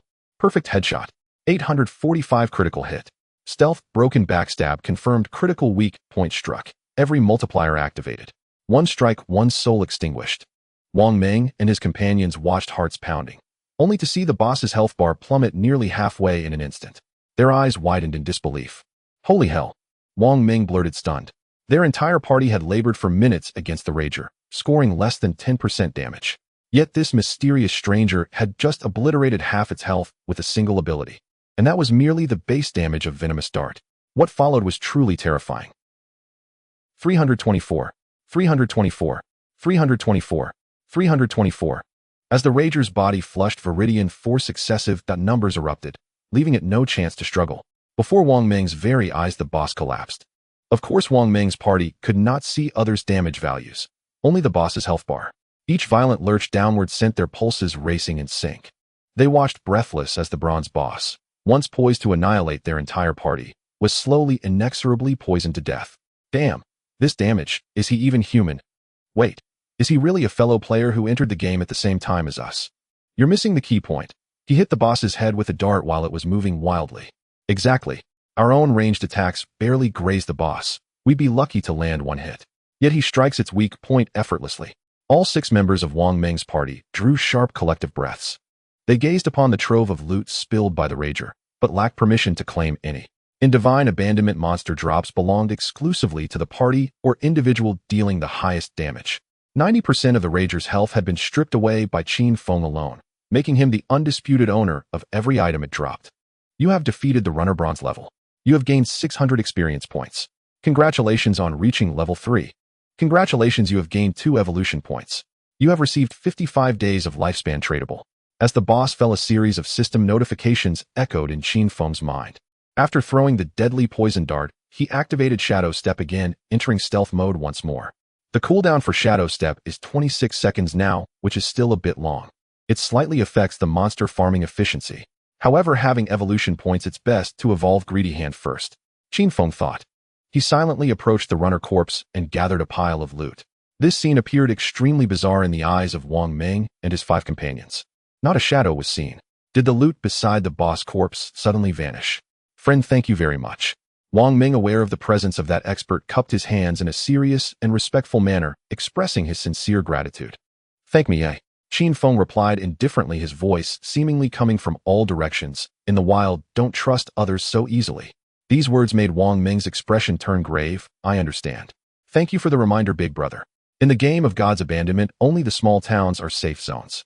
As long as it's outside the small town, players can kill other players. Upon death, whether it's tradable lifespan or non-tradable lifespan, half will be dropped. Of course, players can only pick up tradable lifespan. As for non-tradable lifespan, players cannot pick it up directly unless through magical creatures allowing them to absorb it, and then kill the magical creature to convert 50. Clearly, if Qin Feng wanted to harm Wang Meng now, he could easily eliminate them, but it wasn't necessary. Because there was nothing worthwhile to drop. These guys are just too poor. At this moment, Wang Meng also understood. If this expert truly had ideas about them, he wouldn't have reminded them. This made Wang Meng even more grateful. Then well, leave first so as not to disturb the expert in evaluating the equipment. My name is Wang Meng. If you need any help, feel free to find me. Wang Meng, very understanding, spoke these words and intended to lead his companions away. However, the pretty girl covered in mud behind him suddenly waved her hand around. Expert, I am Black Plum Dali Z. Can I add you as a friend? Listening to the girl introduce herself, Qin Feng almost laughed out loud. In fact, he knew this girl, of course, from his past life. The reason she used this code name was that her real name was Lin Li Yu, with her father's surname Lin and her mother's surname Li. Thus, Black Plum Dali Z came into being. This girl was indeed beautiful, with a lively and charming personality and an alluring figure. As for her profession, it was the hidden class seer, which was significantly stronger than an ordinary mage. In the previous life, Qin Feng had collaborated with her several times. It seems her start is the same as in the previous life, teaming up with Wang Meng right away. Later she became an official member of the Great Xia. Qin Feng shook his head inwardly. He had no need to befriend her right now. He simply said, "Sorry, I have no interest in Black Plum de Lizy." The girl, unwilling to give up on adding Qin Feng as a friend, tried to persist, but the middle-aged female priest in the team helplessly dragged her away, turning to leave. Watching them depart, Qin Feng couldn't help but feel a bit emotional. Wang Ming's profession, Sacred Shield Warrior, is still solid. Moreover, the middle-aged female priest in the team is also a hidden class oracular priest with an initial healing capacity twice that of an ordinary priest. Otherwise, this team wouldn't have been able to last so long. My attacks seem to be instant kills, but due to the cooldown of Shadow Step, the attack intervals are too long. From start to finish, it took almost 2 minutes to take down this boss and 3 contaminators. In 2 minutes, an ordinary team would have been wiped out under the runner's onslaught. Qin Feng shook his head, not thinking too much. This wave he gained a lot. After Wang Meng and the others left, Qin Feng cast Greedy Hand on the runner's corpse. Congratulations, you have gained 2 evolution points. You have received 55 days of lifespan tradable. A bronze boss gave Qin Feng a total of 4 evolution points plus 110 days of tradable lifespan and 5 pieces of loot. Good harvest. Among the drops there are still 3 pieces of equipment and 2 skill books. Only 1 piece of equipment was usable by Qin Feng. In the game of God's Abandonment, there are too many professions, and it's common for other professions' items to drop, which is very normal. Runner's leather leggings, bronze assassin class equipment. Physical defense 9, all elemental resistance 5. Cooldown speed 15. Equipment requirement level 2. The defense and elemental resistance of this equipment is of little use to Qin Feng, but the 15 cooldown speed is nice. Put it on directly. The cooldown time of Shadow Step has decreased from 26 seconds to 61 seconds. The effect is good. In the game of God's Abandonment, there is no cooldown reduction in regular attributes, only cooldown speed. In the later stages, the cooldown speed attribute can generally stack to several 100%. For example, 400 cooldown speed means the cooldown is 4 times faster, equating to 5 times the original. A skill that originally had a cooldown of 20 seconds now only takes 4 seconds. In short, final cooldown time, base cooldown time, 1 cooldown speed. Continue farming monsters. Just 1 more evolution point, and I can evolve Greedy Hand to Emerald level. Qin Feng maintained his invisibility and continued deeper into the dark woods. At the same time, Qin Feng's tradable lifespan had reached 268 days. I still have a lot of equipment and skill books from other professions. Once my backpack is full, I'll return to the small town and convert the items into tradable lifespan. Then I can consider extracting the equipment and skills back into reality. It's not an exaggeration to say that Qin Feng's development speed was more than 100 times faster than in his previous life. It sounds like he developed incredibly slowly in his last life. But this is unavoidable. As the number of players in the small town increases, the magical creatures outside will also gather. New players wishing to hunt magical creatures will face a steep rise in difficulty. Instead, many player teams have been hunted down by groups of magical creatures, constantly losing lifespan. For example, at Shell Town right now, Wang Ming, leading his hidden profession team, has returned to an area closer to the town where there are no level 2 monsters, only level 1 monsters. To their astonishment, upon their return, they quickly saw a 6-man player team being besieged by more than a dozen crawlers. If dealing with a single crawler, many teams could kill it now. But more than a dozen crawlers. So many crawlers. What the hell am I playing? A young man yelled in panic, only to be pounced on by 3 crawlers who tore him apart. Prepare for battle. Wang Ming's expression turned grave as he raised his shoddy great shield. And they had paused several times along the way, allowing their health and mana to nearly fully recover. Lin Liu, a beautiful young woman wielding a staff, had been fretting over failing to add Qin Feng as a friend. And it must be because I'm covered in mud. He probably found me repulsive. Wah. And she was on the verge of tears. But before her sorrow could deepen, the sight before her left her utterly stunned, and she immediately raised her staff ready to join the fray. Over a dozen crawlers. In seconds, they slaughtered an entire 6-player party. Wang Ming had still been bracing himself solemnly for combat. Yet, in those dozen crawlers glanced back at their group, as if sensing something unusual about them, and hesitated, then turned and fled. Before departing, however, they absorbed all the non-tradable lifespans dropped by the 6 fallen players. And though monsters require time to digest lifespans, absorption and storage are instantaneous. Nonce complete, the dozen crawlers swiftly vanished into the depths of the forest. They ran. Wang Ming and his companions stood frozen in disbelief.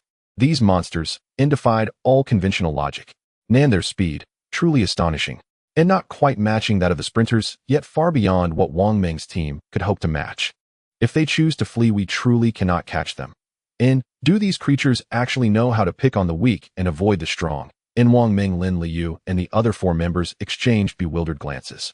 Their awe toward the divine abandoned game deepened once more. And the monsters within this game were nothing like those in ordinary MMORPGs, mindlessly awaiting slaughter. Instead, they hunted players in coordinated packs, preying upon their very lifespans. Why the monsters' seized lifespans remained unknown to Wang Ming's group, but the mere fact was enough to send chills down their spines. Let's go. Wang Ming led his party forward, and soon encountered another 6-player group, 3 already slain, the remaining 3 desperately fleeing. Alas, they were too slow. 5 crawlers pursued relentlessly, striking again and again, on the verge of finishing them off. An arcane orb. Triple shot. 2 ranged members of Wang Ming's party launched attacks from afar, each striking a single crawler and dealing roughly 1/10 of its health. Surround them. Don't let them escape. Wang Ming charged forward, shield first, leaping high before slamming down with thunderous force, stunning all 5 crawlers where they stood. Such scenes unfolded everywhere around Shelltown. Monsters, once imagined as passive experience sources destined only to fall beneath players' blades, were now banding together, gathering in force and turning the tables to hunt players down. The town square's resurrection point. White light flickered incessantly, without pause. Naviri player who revived wore a face etched with grim despair. We need to reach level 3 to return to reality. I thought it would be simple. But, even monsters have learned to form parties.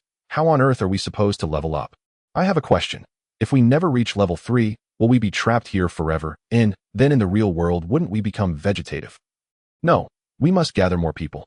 If 6 won't suffice, then 2 parties, or 3, must travel together. Impossible. Too many people draw bosses. A 40-member raid just attracted something called the Cursor. 1 spell wiped out over 30 of them. Countless players recoiled in terror. At that very moment, they suddenly noticed Non-Shelltown's leaderboard, the top-ranked player Shadow had ascended to level 3. Whoa, so Shadow really is that formidable. We struggle to slay even minor monsters, yet he levels up so effortlessly. Shadow is apparently soloing. After all, he stood alone atop the rankings, unmatched in level. Definitely soloing. That's simply incredible. Astonishment rippled through the crowd. By now, many had ventured beyond the town and gained first-hand understanding of how ferocious the outer monsters truly were. That Shadow could solo, and not only survive but steadily ascend, was nothing short of extraordinary. Meanwhile, Lizigia, codenamed Yali, and her teammates reappeared at the plaza. The black shirt-clad girl's face was as dark as charcoal, because this was her 3rd death. Her non-tradable lifespan, originally 80 years, had dwindled to just 10. A devastating loss, and though she still couldn't confirm whether this lifespan was genuine or illusory, the psychological weight bore down upon her heavily. Beside her, the soft-spoken, long-haired girl who'd respawned alongside her now trembled slightly, hands quivering. Sister Lizzie, what do we do now? The gentle girl cast an anxious glance at her experience bar. So far, their party had slain only 4 crawlers, distributing less than 10 experience points per person. They remained far from level 2's requirement of 100 points, let alone level 3. And those 4 crawlers had been agonizingly difficult to kill, because, when near death they fled. Only Lizigia, the de facto leader and bearer of a hidden class, managed to finish them off using her longbow to hunt down the fleeing low-health crawlers. Otherwise, they wouldn't have claimed even those 4 kills. In short, we cannot die again. The black t-shirt girl, Yali, wore a deeply troubled expression until her gaze fell upon the leaderboard where Shadow had just reached level 3. Na spark ignited in her eyes. Everyone disperse, spread the word. Yali spoke firmly. I'll pay 10 million RMB to Shadow, the 1-ranked player, to escort me to level 3. First priority, returning to reality. With how swiftly he levels, guiding me should be effortless. Thus the message spread rapidly across Shelltown. A wealthy young lady was offering 10 million RMB to hire the top-ranked Shadow to level her up. Meanwhile, Qin Feng was returning. After slaying the sprinter, he'd ventured deeper into the dense woods, killing over a dozen crawlers, and finally acquired 1 evolution point via his skill Greed's Hand. He immediately evolved Greed's Hand. You have consumed 5 evolution points, remaining 0. Greed's Hand Platinum Jade Assassin class skill. May be used on monster corpses, granting a 110-160 chance to obtain an additional loot reward. There is a 20 chance this extra loot will be upgraded by 1 tier. Evolving Greed's Hand to Jade tier unlocked a new effect at 20 chance to elevate the tier of any bonus loot obtained.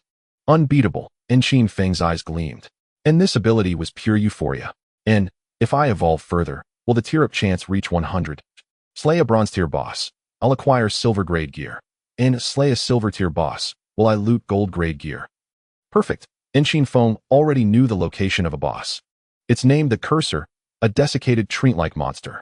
Having slain dozens of players, it now lay hidden somewhere in the forest, digesting lifespans. And soon it would ascend to silver tier status. However, the boss needs time to advance. Since no one can slay that boss at present, I'll give it the time to evolve. I'll return first to sort out my things. Qin Feng glanced at his backpack. He was now level 3.5. His 10-slot pack was already full. All of it were equipment and skill books incompatible with his class. To Qin Feng, these items were useless. They were better converted into tradable lifespan. But to the other players of Beak Town, these were prized possessions that could markedly increase their strength. For example, the Mage skill book Ice Cone technique. Once learned, the skill slows targets on hit, and even has a chance to freeze them. Of course, bosses possess high control resistance and are difficult to restrain. But against lesser monsters, it was a true weapon. On his way back to Beak Town, Qin Feng saw many people chased to death by crawlers. His face revealed no emotion. Such scenes were common only in the game's early days. It would not take long before players learned that the solution was simply to raise agility. High agility brings greater speed, making one hard to be overtaken. No number of crawlers could catch them. Moreover, if crawlers fled, they could be chased down with superior speed.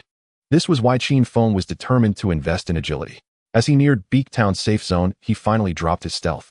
He opened the system panel and enabled the face concealment function. In the Shinchi game, a player's appearance mirrored their real life and could not be altered. In reality, I am still an ordinary person who I have not yet extracted any abilities. I cannot expose my identity. Qin Feng understood this well.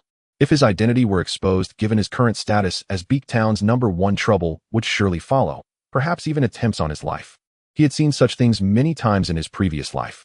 When the face concealment activated, a black, impenetrable veil settled over his face. He wore the starter black robe, on his legs were brown swift-hide greaves, and his feet were clad in corrupted leather boots. Beneath the black veil, only a pair of cold, indifferent eyes remained visible. In Beak Town, players from Jianghai City wore anxious expressions. They wanted to reach level 3 and return to the real world. Yet now they could not even slay a single crawler. Encounters came in swarms, leaving them helpless. So they clustered inside Beak Town, endlessly discussing solutions. When Qin Feng returned, his austere image instantly drew the attention of nearby players. His greaves boots and the corrosion dagger at his side were clearly drops from wild monsters. The dagger and greaves emitted a faint bronze sheen, unmistakably bronze-grade equipment. Who is this guy showing off like that? Someone murmured. He has 2 bronze pieces. Can he help but flaunt them? Could this be anying the top-ranked big shot? It seems so. Boss, someone has offered 10 million RMB to have you carry them to level up. Boss, I don't need you to carry me. I can give you 100,000. Just tell me how you soloed that. Well, boss, I've died 4 times already. If you are willing to carry me, I'll do anything. I'm still a novice. For a time, many crowded around. Some wanted Qin Feng to level them. Others asked how he had soloed. Regrettably, Qin Feng ignored them all. He walked straight to the town square and sat by a battered flower bed. He opened the stall function and displayed the 10 pieces of equipment and skill books. The shop name read Equipment and Skills Clearance Sale. 10 minutes, only hurry to buy. The town was bustling with people. Qin Feng reckoned 10 minutes would suffice. As soon as the stall appeared, it drew everyone nearby. It's really anying the boss. Someone exclaimed. Amazing. The boss is selling gear, and there are even 2 bronze pieces. Did he kill a bronze grade boss? I heard that the bronze grade cursed one slaughtered more than 30 of Huang Mao's group. Indeed, such a ferocious bronze boss. Can anyone actually kill it at this stage? Players gathered from all directions. Soon a woman in a gray robe arrived with her teammates. She cast a curious glance at Qin Feng. How much for that ice cone technique? The gray-robed woman asked, pursing her lips. Like Qin Feng, she had activated face concealment. Yet Qin Feng recognized her. She was Beak Town's current 11th ranked Huesa Meguei. Her robe looked like a low-quality drop from common mobs, which suited her alias oddly well. Qin Feng glanced at her and said 100 days of tradable lifespan. Huesa Meguei knit her brows. 100 days. That's too much. I can't afford it. Can you lower the price? Qin Feng shook his head, uninterested in arguing. The Commandeer skill Ice Cone technique greatly accelerates a mage's early monster farming. 100 days was already a bargain. Huesa Meguei then asked, can I pay with cash? Qin Feng said coolly, if you have cash you can first buy lifespan from others, and then trade with me. If no one offers a higher price, I can hold it for you. Huesa Meguei bit her lip. Wait a moment. She and her teammates stepped aside and discussed in team chat for a short while. Half a minute later, Huesa Meguei returned. All right, 100 days of lifespan. Let's trade. Qin Feng had up to now accumulated 268 days of lifespan. As for Huesa Meguei, she had at least reached level 2, having led her team to slay some 30 to 40 crawlers. However, the tradable lifespan dropped by the crawlers had been evenly split among her teammates. Now Huesa Meguei had pooled the team's tradable lifespan together to purchase the Ice Cone technique so they could develop faster. You sold Ice Cone technique skill book and received 100 days of tradable lifespan. Tradable lifespan 268 days, 368 days. No sooner had the trade completed than several people roughly pushed through the crowd and approached Qin Feng. Leading them was the ponytailed girl in a black short-sleeve coat named Yali, known as Li Zijia. The girl had evidently torn off the sleeves of the starter black robe, making it short-sleeved and lending her a breezy, lively air. Anying. The young lady looked down at Qin Feng sitting by the flower bed and arrogantly declared, "I'll give you a chance, just carry me to level 3. Once we return to reality, I'll give you 10 million RMB. My father is the chairman of Dajang Industries. Don't worry, I can pay." At those words, the crowd erupted. 10 million. Just to bring her to level 3. The onlookers were stunned. That's incredible. For anying the boss, carrying someone to level 3 must be easy. Exactly. That's an easy 10 million. But to everyone's surprise, Qin Feng simply glanced at the short-sleeved girl and without a hint of emotion said, "I refuse." No one could see that Qin Feng was sneering coldly. When he first encountered this, Yali, Qin Feng did not recognize her. After all, he had met too many people in his past life. How could he remember them all? However, upon hearing the name Dajang Industries, Qin Feng remembered. This young lady before him was the daughter of the chairman of Dajang Industries, Jiang Li. In his previous life, this woman had committed numerous ruthless acts. For example, she had purchased tradable lifespans with cash only to deny her debts upon returning to reality, pretending to offer money and then killing the person in real life. At least 10 people had fallen victim to her malice. At that time, society was already in chaos. Murder in reality had become quite common. And Jiang Li, relying on the tradable lifespans she had acquired and her hidden profession, had rapidly risen to power. Qin Feng remembered that it was not until the 4th or 5th year after the descent of the abandoned god game that Jiang Li faced her retribution. Of course, these matters had nothing to do with him. In his previous life, he had been with Qin Xiaoyou and their leveling speed had not been fast, so he had no interaction with Jiang Li. As for now, Qin Feng certainly would not believe her nonsense. 10 million RMB. While that amount of money might be useful at the moment, it depended on whether he could live to get it. At this time, although Qin Feng was stronger than anyone else in the abandoned god game in reality, he was still an ordinary person. Dajang Industries behind Jiang Li had a whole group of thugs. Did Qin Feng dare to take cash? It could be said that doing so would mean certain death. Moreover, cash in this world would soon lose its value. The currency for transactions worldwide will soon be lifespans. Thus, Qin Feng remained indifferent, completely disinterested in Jiang Li before him. Jiang Li was momentarily stunned by Qin Feng's attitude, seemingly not expecting that he would completely ignore the allure of 10 million. Jiang Li frowned. "Shadow. Though you are quite strong in this game, currently no one knows what this game is about. If you follow me, I guarantee you will live a life of luxury, cars, houses, women, everything you desire." Qin Feng waved his hand. "If you're not buying anything, move aside and don't interrupt my business." Jiang Li was nearly infuriated by him. From childhood, she had been the treasured darling of her family, adored by the chairman of Dajang Industries, and who would dare to bully her? It could be said that Jiang Li had never been treated this way. A glint of ferocity flashed in her eyes as she looked at Qin Feng, but it quickly faded. She smiled. "Fine, since you're unwilling, then forget it." She turned and left, her expression darkening again. Qin Feng watched her departing figure, not caring at all. At this time, no one knows that tradable lifespans can be used to extract equipment skills into reality. No one knows that the abandoned god game will lead to the collapse of reality's order. Only one's own strength is the foundation of everything. As for Jiang Li, her proud background of Dajang Industries would soon become meaningless. After leaving the central square of Beak Town, Jiang Li was planning how to uncover Qin Feng's true identity. Just then, a young man with bare arms and a tattoo on his arm approached her. "Sister Li, my name is Mao Li Jun. You can call me Old Mao," the young man said with a grin. "I am currently level 2 and know some tips on how to level up. I can take you to level up. Is that 10 million still valid?" Upon hearing this, Jiang Li raised an eyebrow. "Tips? What tips?" Old Mao the youth replied directly. "I don't usually tell others. But since it's Sister Li, to show my sincerity, I can tell you that in this situation, to level up you must allocate all the initial 5 attribute points to agility. This way our running speed will be slightly faster than that of crawlers. Do you understand? After hearing this, Jiang Li felt a sudden realization. But soon this young lady frowned again, because she had already allocated the initial 5 points to strength. She had thought that high damage was everything, but to her surprise she had been overwhelmed by swarms of crawlers. Alright, you can take me to level up. Soon Jiang Li said generously, but you're not as strong as Shadow. I can give you 500,000, do you accept? Take me to level 3, and I'll give you cash when we return to reality. Old Mao readily agreed, no problem. While saying this he thought to himself, that Shadow is strong, but he seems to have some issues with his brain. Not wanting such an easy 10 million, how foolish. Unfortunately, this guy did not know what kind of person Jiang Li was. 500,000 was not so easy to obtain. On Qin Feng's side, he quickly sold all his items. Compared to skill books, equipment was much cheaper. He still had 2 pieces of bronze-level equipment, one for warriors and one for priests with fairly average attributes, so he only sold them for 30 to 40 days worth of tradable lifespan. As for other inferior equipment and skill books, the prices were even lower. After selling 10 pieces of equipment and skill books, Qin Feng had collected nearly 300 days of tradable lifespan. Tradable lifespan, 546 days. Not a bad haul. At this time, the Cursed One should have advanced to silver level, right? Qin Feng packed up and left Beak Town. In a state of invisibility, he quickly rushed toward the direction where the Cursed One was located. On the way, he saw a young man named Old Mao leading Jiang Li out, seemingly preparing to take her to level up. Upon seeing this, Qin Feng understood Old Mao's fate. But of course he couldn't be bothered to remind him. To Qin Feng, as long as he was not provoked, he couldn't care less about other matters.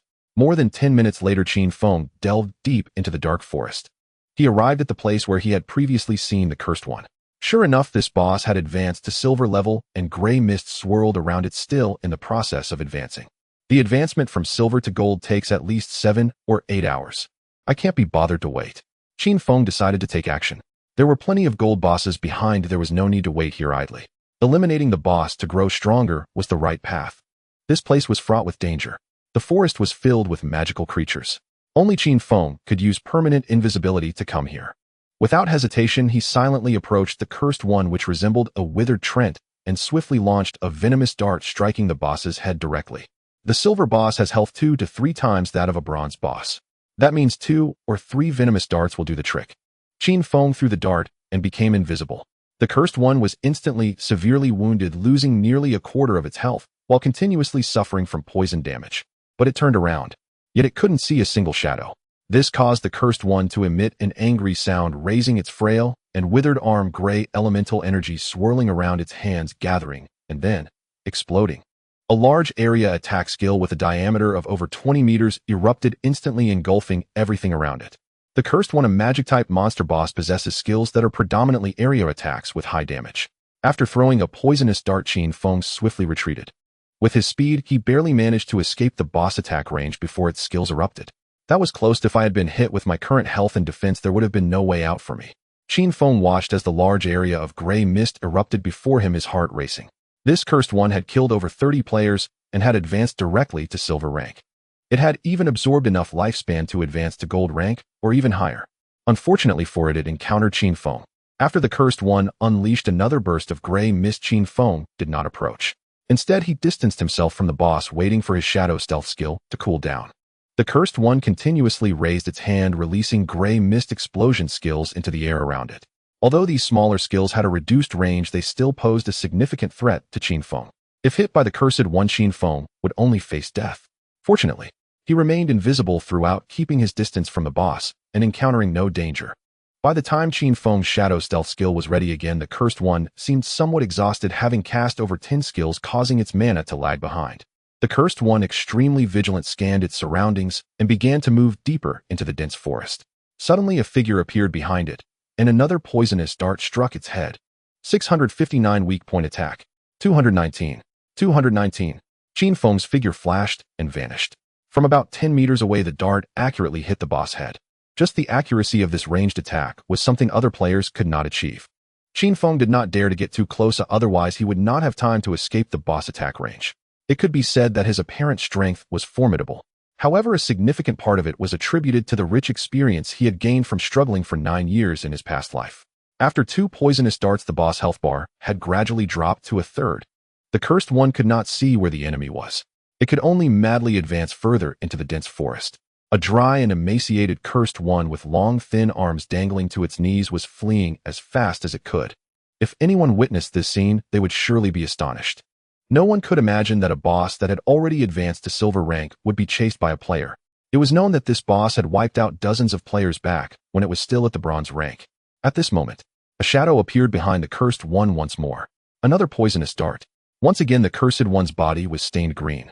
Under the continuous damage of the poison, the cursed one's health bar finally plummeted to 0, ultimately perishing, its dry and emaciated body collapsing onto the decayed, damp forest floor. You have killed cursed one's silver rank. You have gained 1,800 experience points.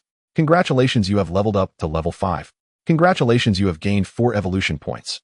You have gained 124 days of lifespan tradable.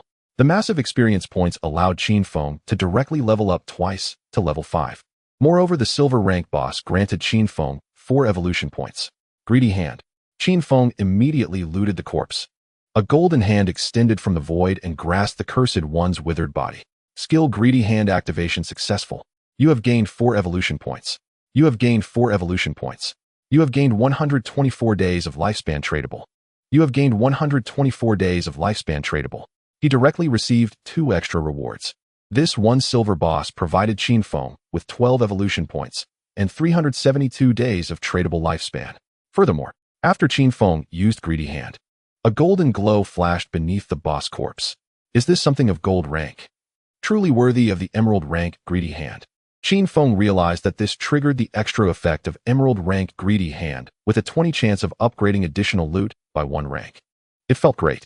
However, looking at the 7 or 8 pieces of loot beneath the boss corpse, Qin Feng felt a bit frustrated. Now my backpack only has 10 slots, I can't just kill a boss and run back, can I? That would waste too much time. I hope this cursed one drops a storage ring or something. That would free up some slots. With anticipation, Qin Feng reached towards the pile of loot beneath the boss corpse. Just as Qin Feng defeated the silver rank boss and leveled up to level 5.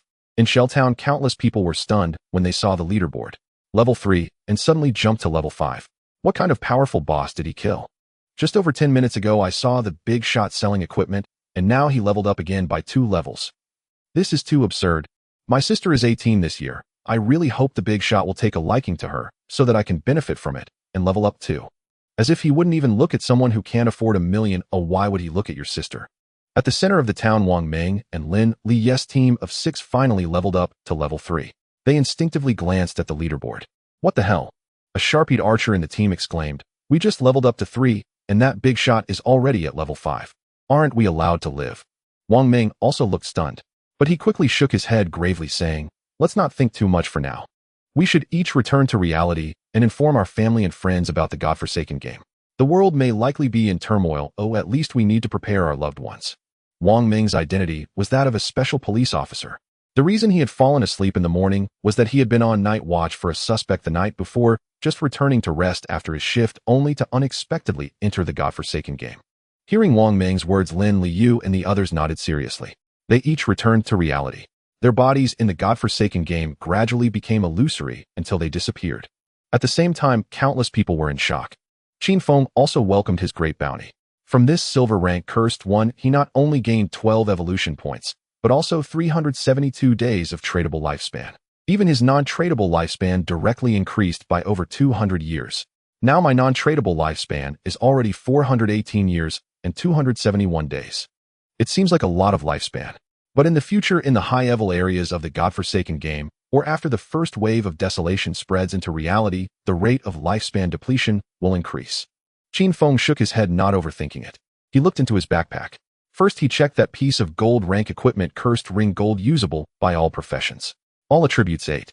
Dark element resistance 26, weak point attack multiplier 0. 1. Equipment requirement level 4, a ring with all attributes. Qin Feng was quite satisfied. With 8 points in all attributes equivalent to 32 attribute points, this ring was worth what others would attain by leveling up 3 times. The additional dark element resistance is useful against many monsters. The weak point attack multiplier initially is 1. 5 times, and with this ring it becomes 1. 6 times. That's quite nice. The godforsaken game does not have the concept of critical hits. It only has weak point attack multipliers for hitting weaknesses. In other words, this weak point attack multiplier is somewhat similar to the critical damage in some online games. Next, Qin Feng turned his attention to a skill book. Compared to equipment, Qin Feng clearly preferred skill books, because he could infinitely evolve skills. At this moment, the Cursed One dropped a silver rank skill book, which made Qin Feng's eyes light up with surprise. Shadow/Silver, a skill of the assassin class. Flashes in a direction up to 15 meters and enters stealth mode, lasting 5 seconds, dealing 3 slashes to all enemies in its path.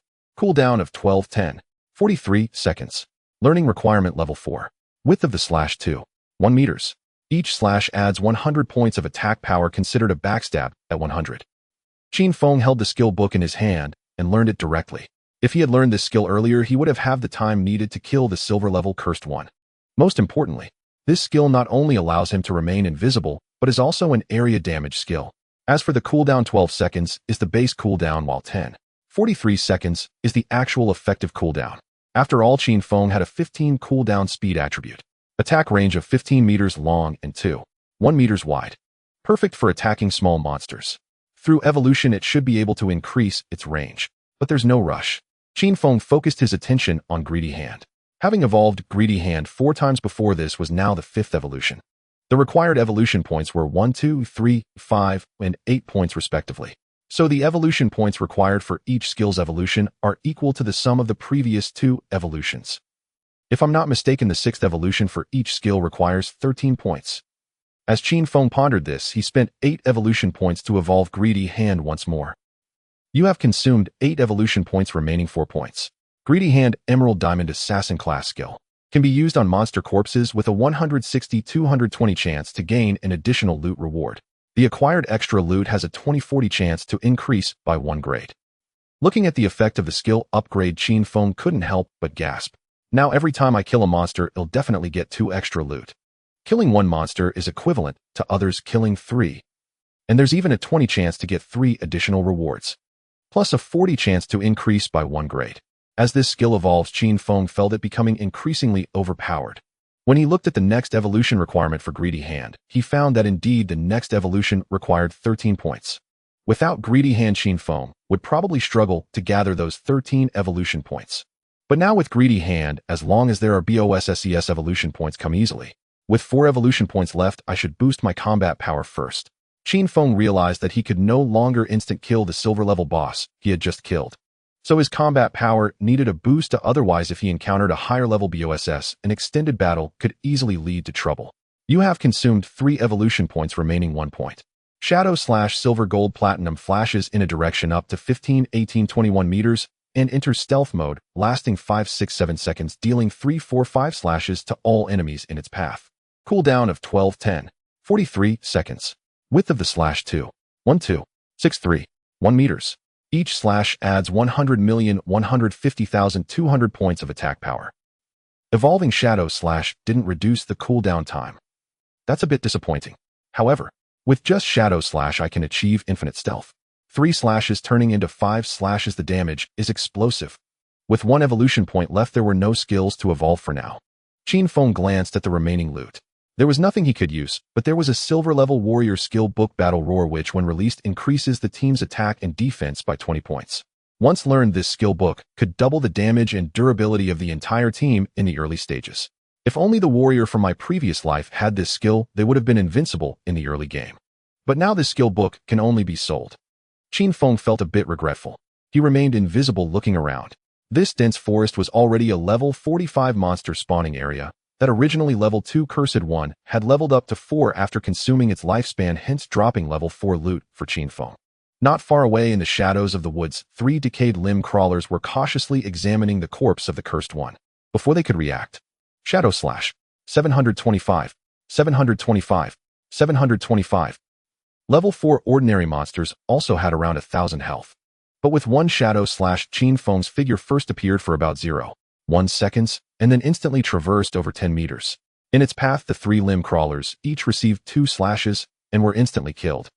You have killed Limb Crawler LV4. You have gained 80 experience points. You have received 5 days of lifespan tradable.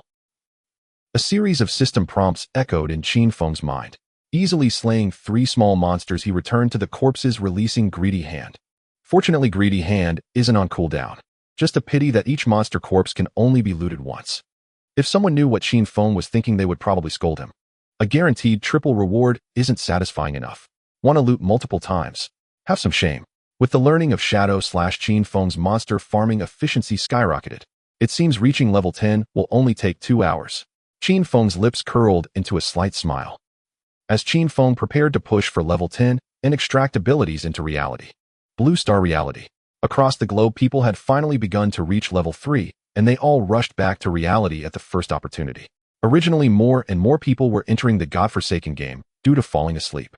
In reality, their bodies turned into a semi-transparent phantom state, causing panic among those around them, and various doomsday theories rapidly spread. But as level 3 players returned to reality one after another, the truth was finally revealed to the public. After sleeping, our consciousness actually travels to a place abandoned by the gods. Godforsaken game. Just like an online game. Playing games can make you stronger. Aizhua Benwei am invincible in real name. Don't be too optimistic. It's said most people are continuously dying, losing half their lifespan each time they die. Killing monsters in the game can grant lifespan. Then isn't it possible to achieve immortality? Who knows if this is true or not? It might force everyone globally to enter the game while they sleep. Who can explain this power? For real, there's an old man in my small town who had only a few days left to live. After dying a few times, he dropped dead right there. All players in town received a death notice, but it's uncertain if he died in reality. Globally, countless discussion threads appeared on various online forums.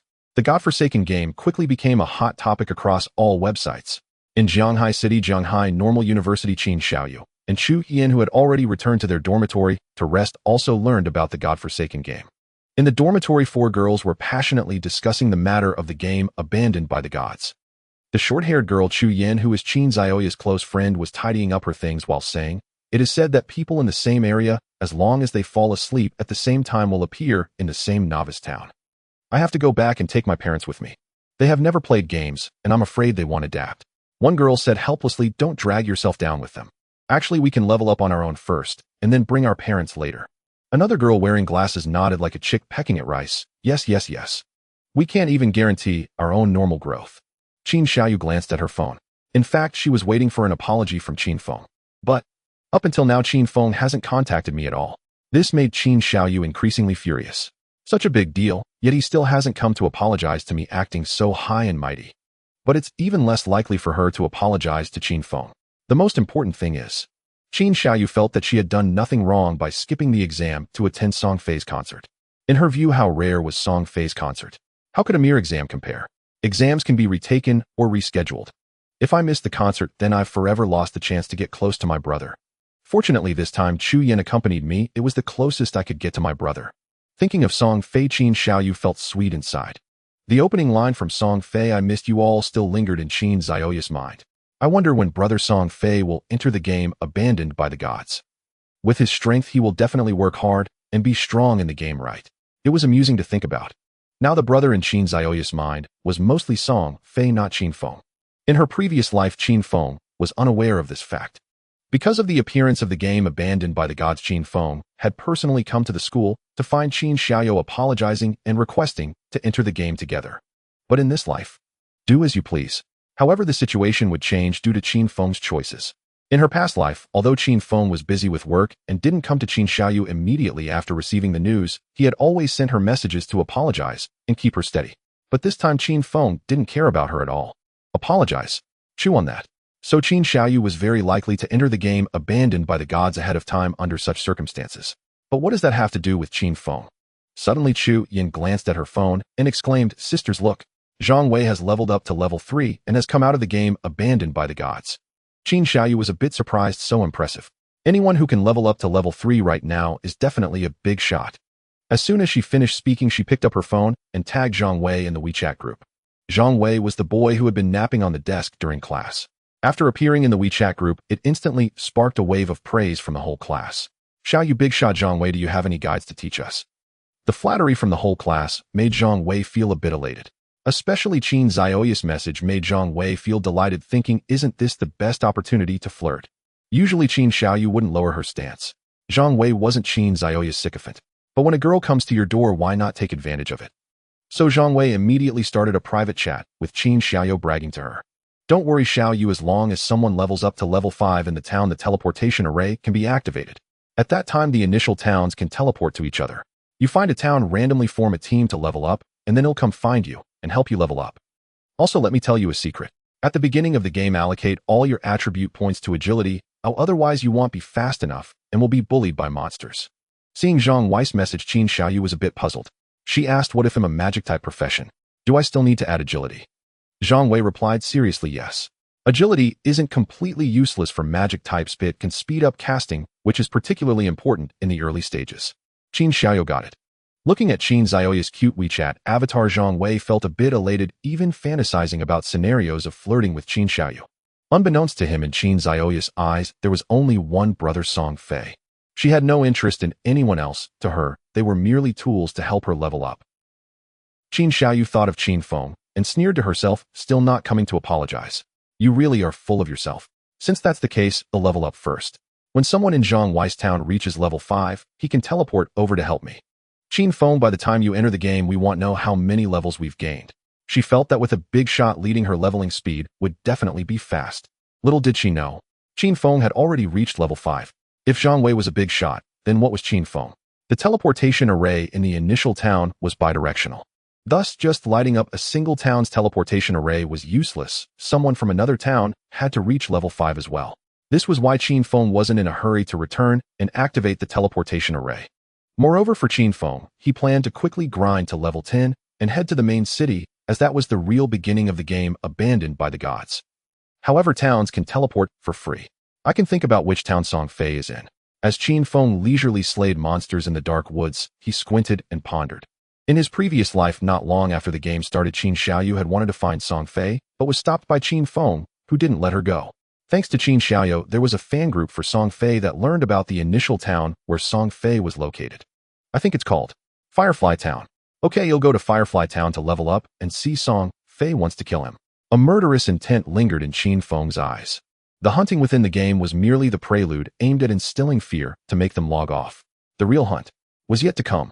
Qin Feng glanced at the level leaderboard of Shell Town. Currently, he was the only one who had reached level 6. Everyone else remained at level 3. It would take a while before the players from other towns leveled up to 5 and activated the teleportation. Continue grinding monsters. Instant Shadow Slash. 754. 754. 754. One by one, the ferocious and terrifying monsters in the eyes of other players were instantly slain by Qin Feng, turning into experience points, dropping lifespans, and loot. Meanwhile, in reality, in Blue Star Zhonghai City, Wang Meng returned to reality and quickly drove to the bureau to report the situation to his superiors. What? You say someone in Shell Town has already reached level 5, and they did it solo? His code name is Shadow. If he reached level 5 now, wouldn't that make him the #1 globally? In the bureau, over a dozen high-ranking officials were shocked after hearing Wang Meng's report. At this moment, some bigwigs from Zhonghai City gathered together. Some of them occasionally played games and were quite interested in this divine forsaken game. Of course, as officials of the Great Xia, the most important thing now is stability. Upon hearing Wang Meng's report, one official furrowed his brow and said, Wang Meng, if what you say is true, then the Shadow must have reached level 3 half an hour ago. Why hasn't he returned to reality? Could it be that he has no family in reality and doesn't need to notify anyone? Wang Meng shook his head. I don't know about that. Perhaps he truly has no one. At that moment, a clear and pleasant female voice chimed in. Could this Shadow be a transmigrator? Aren't transmigrators usually orphans who rise to power quickly? Everyone was taken aback and turned to look at her. They saw a beautiful policewoman in an elegant uniform with a naturally dazed expression. Her long straight legs and full figure were quite eye-catching. Seeing everyone looking at her, the beautiful policewoman blushed and said, Is what I said wrong? A ministerial official sighed in you. I told you to read fewer novels in your spare time. Don't make jokes in such a serious situation. Oh, the policewoman stuck out her tongue and fell silent. The officials continued discussing the matter of the Shadow. According to Wang Meng's description, this Shadow doesn't seem to have a bad character. That's right. Although he seems a bit odd, saving Wang Meng and the others indicates he is a good person. It seems necessary to befriend this Shadow. After a brief discussion, the officials quickly decided to assign Wang Meng and in you to build a rapport with the Shadow in the game. First, we need to ascertain the Shadow's personality. Second, we must try to uncover the Shadow's real identity. Third, we must establish cooperation with the Shadow on behalf of the officials. Regarding lifespan, the higher-ups have sent confirmation of the authenticity of the lifespan data. Some older individuals have died after entering the Divine Forsaken game. Through subsequent data collection and comparison, it has been confirmed that these deceased had died multiple times within the game, continuously having their lifespan. If the remaining lifespan is less than 1 day upon death, 1 day will be forcibly deducted from their lifespan, resulting in death. Thus, this game has been confirmed as extraordinary, and countries around the world are taking the Divine Forsaken game very seriously. Currently, officials have two busy directions. One is to maintain social stability. The other is to explore the Divine Forsaken game. Humanity's lifespan is controlled by a mysterious and bizarre game, which forces governments to take this game seriously. Of course, at this moment, all countries and people in the world only know that this game can affect lifespan. What is truly important is that once someone reaches level 10, a system notification will be issued. They will be able to extract everything in the game, including levels, attributes, equipment, skills, etc., to reality by consuming tradable lifespan. At that time, the chaos across the globe will truly begin. An hour later, Qin Xiaoyou forced herself to sleep in her dormitory and entered the Divine Forsaken game. Just like in her previous life, she chose a random profession and obtained the hidden profession Life Priest. This profession has a healing capacity higher than that of an ordinary priest, maximizing the survival environment for teammates.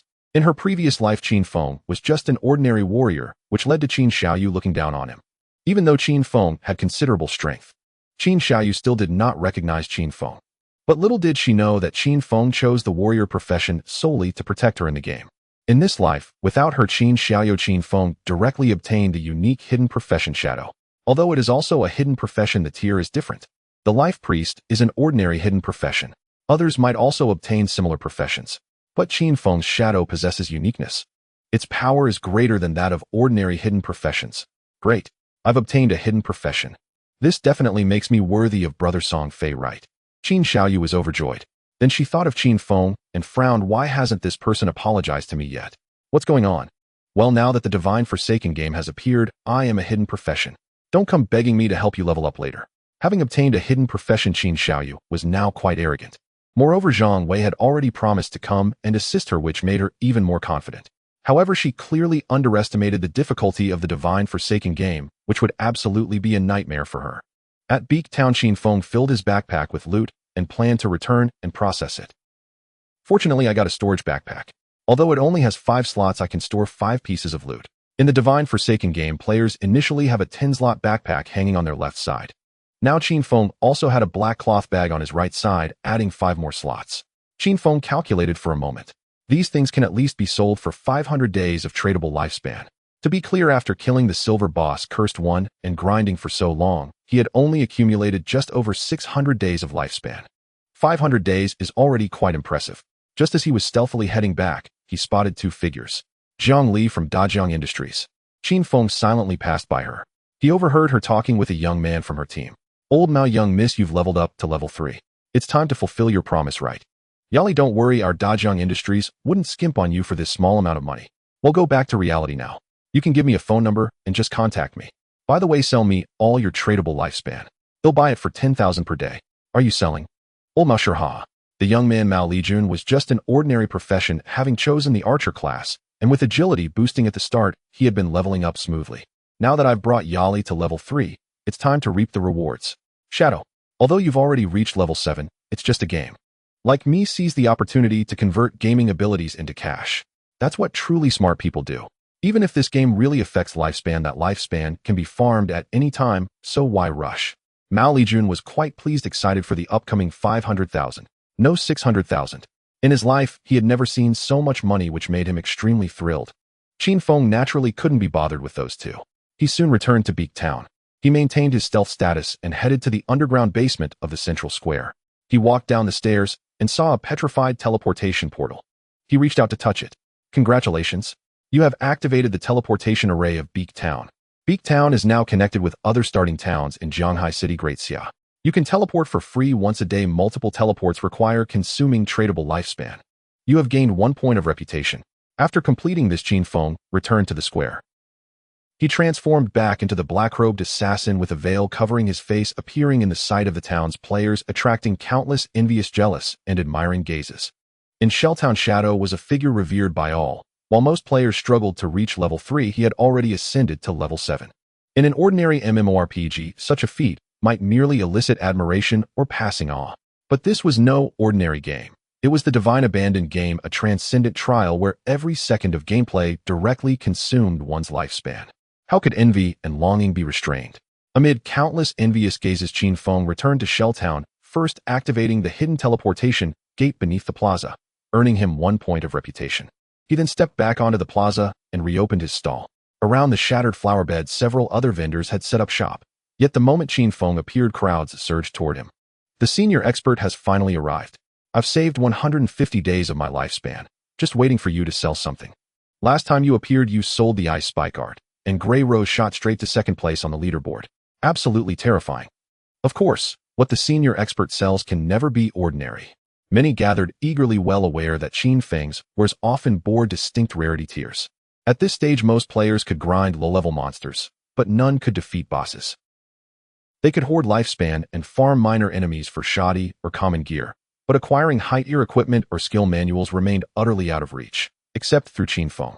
After all, they couldn't even survive a boss encounter. Anything useful, equipment or skill manuals, in Qin Feng's possession was perpetually in overwhelming demand. For instance, the Silver-tier Warrior skill manual, Battle Roar, dropped by the Cursed One, sold instantly for 300 days of lifespan, a truly staggering price. A single skill manual exchanged for nearly an entire year of life. Many warriors longed to purchase Battle Roar, yet lacked the means, watching helplessly as a level 4 warrior claimed it. Is 300 days of lifespan truly worth a skill manual? Without wealth, living longer is only prolonged torment. Better to trade lifespan for power. That's precisely your short-sightedness. Once he acquires this manual, his monster-clearing efficiency doubles. What then are 300 days? Exactly. With sufficient strength, immortality itself ceases to be fantasy. Not just 300 days. Beyond this manual, lesser-tier gear and skill manuals were also available. Shoddy common and bronze-tier items alike. Those with superior attributes commanded higher prices: boots enhancing movement speed, or skill manuals granting crowd control or acceleration effects fetched 50 to 80 days of lifespan each. Others sold more modestly, for 20 to 40 days. Beyond selling, Qin Feng had also posted a request. He sought storage-related items, particularly backpacks. Before long, a stunning young woman clad in a black mage robe glided gracefully toward him, her slender frame accentuated by a slender staff at her waist. She was the hidden class seer from Wang Meng's party, known by her codename Black Bramble Big Li Zi. Seers belonged to the mage class and wore arcane gear. Owing to their innate passive ability, they significantly surpassed standard mages, particularly in raw destructive power. Senior expert, I have exactly what you seek. The beautiful girl approached Qin Feng with effortless charm, her eyes sparkling, her delicate hand extending a simple ring. Qin Feng glanced at it. Spatial ring provides 12 inventory slots, occupies neither ring nor backpack equipment slots. He raised an eyebrow in mild surprise. While each player could carry at most 3 storage backpacks, making 3 the absolute cap, spatial rings were exceptional storage artifacts occupying no inventory slot whatsoever. They granted additional storage space, though exceedingly rare, dropping from any monster, however improbable the chance. In his previous life, a single spatial ring commanded over a decade of tradable lifespan, more than 3,650 days. Qin Feng asked, "How do you wish to sell it?" "I don't want your lifespan, senior expert.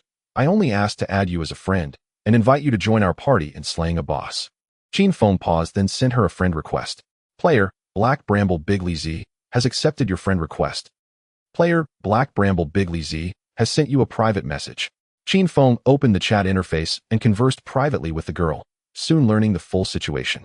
Wang Meng had logged off and not yet returned, and the lovely girl bored had wandered idly while grinding monsters, only to stumble upon a golden-tier boss. She knew, of course, she stood no chance alone, originally intending to wait until her teammates reappeared before launching a coordinated assault. Yet she reconsidered. Even her full party would likely falter against a golden-tier boss. The memory of the bronze-tier rusher still burned vividly in her mind. And now fate had brought Qin Feng before her. She decided to introduce herself and use the spatial ring as leverage to secure his aid in a single decisive strike. Qin Feng asked, "What is the golden-tier boss called?" Black Bramble Big Li Zi shook her head. "I was too far away to read its name. But its golden health bar was unmistakable. It dwells aboard a derelict vessel in the marshes." "A ship?" Qin Feng nodded slowly, his mind already mapping possibilities. Privately, he messaged her, "I'll accompany you. If the boss drops gear or manuals usable by you, they're yours. Everything else goes to me." "Agreed." The girl blinked in astonishment. What about Captain Wang Meng and the others?" Her plan had been for Qin Feng to join their party with loot distributed by class suitability. To Qin Feng, that arrangement offered little value. He shook his head. "Your party spans every class. If nothing drops for my assassin, I'd labor for nothing." Black Bramble Big Li Zi pondered, and conceded. A golden tier boss was no trivial foe. She compromised, then let it be as you propose. Yet she added one request. If gear for Captain Wang Meng or the others drops, might you offer us a slight discount? We prefer to buy it from you. Qin Feng nodded. That's perfectly acceptable. Excellent. We'll depart once the captain logs back in. Qin Feng, seeing his stock nearly depleted, replied calmly. No need to wait. Let me there now. I'll take it down alone. She froze. Off. Stunned, she stared. Alone. To slay a golden tier boss. Was he truly overconfident? In her eyes, Qin Feng was undeniably swift in leveling, devastating in damage, and unervingly elusive. But the Divine Abandoned Game's monstrous bosses were fearsome beyond measure. Especially golden tier bosses, whose abilities remained wholly unknown. That he expressed such unwavering certainty in solo victory seemed quite frankly excessive. In truth, Qin Feng's words were no idle boast. Upon hearing the young woman's description, he immediately recognized the golden tier boss as a rare variant, the golden ghost ship. Such bosses may appear at any level. If one manifests near the starting town, its level is most likely 5. Its health and attack power are comparable to those of ordinary golden tier bosses, yet it possesses far more skills, making it exceptionally difficult to defeat. Most crucially, it drops a uniquely valuable item. That item is so rare that even millennia of lifespan could not purchase it in the late game. Encountering the golden ghost ship so early right beside the starting town, what extraordinary fortune. Moreover, a level 5 golden ghost ship is the easiest to overcome. Were it a higher level variant, its skill range and damage output would be utterly absurd. A few minutes later, Qin Feng sold his last 2 items and departed the shell town alongside the young woman Black Bramble Delisi. He tallied his gains. The total proceeds amounted to 650 days of lifespan, bringing his accumulated tradable lifespan to 2174 days. Yet, it was still insufficient. To extract the game's level attributes, class equipment, and skills into reality, 6 or 7 years of lifespan would fall woefully short. Level 10 is nearly within reach. Until then, I must amass as much lifespan as possible. This unexpectedly discovered boss, the Golden Ghost Ship, would prove another pivotal turning point for Qin Feng. Slaying it and obtaining that unique item would accelerate his growth dramatically. Qin Feng left the town with Black Bramble Delisi. The beautiful young woman's true name was Lin Liu. Deep within her large luminous eyes lingered an unmistakable awe, as if she struggled to fathom how Qin Feng might possibly solo a golden tier boss. A golden tier boss must surely unleash wide area attacks. Even if he can vanish from sight, remaining unscathed seems impossible. With his fragile assassin build, a single strike from the boss could mean instant death. Suddenly, Qin Feng stepped back to her side. You're moving too slowly. Qin Feng remarked coolly, someone's tailing us. The girl's eyes widened up. What do we do? Being followed was clearly ominous. Being ambushed mid-battle would be disastrous. Qin Feng said, just keep walking. I'll be back shortly. Lin Liu didn't turn around. Her figure clad in black robes continued forward across the charred earth, while Qin Feng silently dissolved into invisibility. Seconds later, Qin Feng retreated dozens of meters into the nearby dark forest and spotted 5 players tracking him. Shadow step slash. His form flickered through the gloom like a phantom. A flash of steel erupted. 817. 821. 798. 4 damage numbers floated before Qin Feng's eyes. 4 pursuers fell dead on the spot. The 5th player, witnessing his comrades vanish in an instant, paled slightly and barely began to flee before a venom-drenched throwing dart struck the base of his skull with lethal precision. 948 critical weakness strike. Instant kill. Alas, the 5 were destitute. Qin Feng gathered their dropped tradable lifespan. Barely a dozen days. Consider them mere minor monsters slain. Qin Feng departed the forest with quiet indifference. Let's move faster. He rejoined Lin Liu ahead. He seized her hand and pulled her into a sprint. Caught completely off guard, Lin Liu felt herself lifted almost off her feet, stunned by Qin Feng's sheer velocity. Qin Feng's current agility stood at 72, granting him a baseline speed of 5 meters per second, and a full sprint exceeding 25 meters per second. Thus, he could cover 100 meters in just 4 seconds, a feat far surpassing humanity's former physical limits. Once I reach level 10, these attributes can be extracted into reality using tradable lifespan, granting me such prowess even in the real world. Qin Feng mused. At his peak speed, the girl he dragged along fluttered through the air like a silken ribbon. Lin Liu felt only wind and lightning, trees blurring past on either side. Though this was a game, its physics mirrored reality precisely. In the Divine Abandonment game, players' height, weight, appearance, gestures, and expressions replicated reality down to the finest detail. This fidelity was another reason many swiftly concluded the Divine Abandonment game was a transcendent phenomenon, its technology far beyond Blue Star's current capabilities. At present, though Qin Feng couldn't render Lin Liu invisible alongside him, no ordinary pursuer could hope to overtake them while he sprinted with her in tow. I am formidable now, but lack anti-invisibility means I can only eliminate enemies I can see. If someone stalks me unseen, I'll remain oblivious. So he simply pulled Lin Liu forward at maximum velocity, ensuring no one visible or hidden could possibly catch up. Guided by Lin Liu's directions, Qin Feng advanced through the shadowed woods. Minor monsters fell instantly beneath a single venom dart. Lin Liu watched awestruck. Qin Feng's strength was overwhelming. After more than 10 minutes, they finally reached a cliff's edge. Gazing downward, they saw a small precipice some 10 meters high, and below it a mist-shrouded swamp stretching endlessly. Amid the marsh floated a vessel, a battered ship faintly gleaming gold. Even from over 100 meters away, its health bar shimmered distinctly. Long and bordered in radiant gold, the bar bore the unmistakable mark of a golden tier boss. It truly is the golden ghost ship. Qin Feng's pulse quickened at the sight of the ruined vessel. He set Lin Liu down on the cliff's edge. Wait here, and stay vigilant against ambushes. I'll handle the boss. Without awaiting her reply, he turned and descended the cliff via a narrow path. The moment Qin Feng stepped onto the swampy ground, a system prompt echoed in his mind. Due to the ghost ship's influence, this area has become a frenzied zone. Lifespan depletion rate within the zone 100.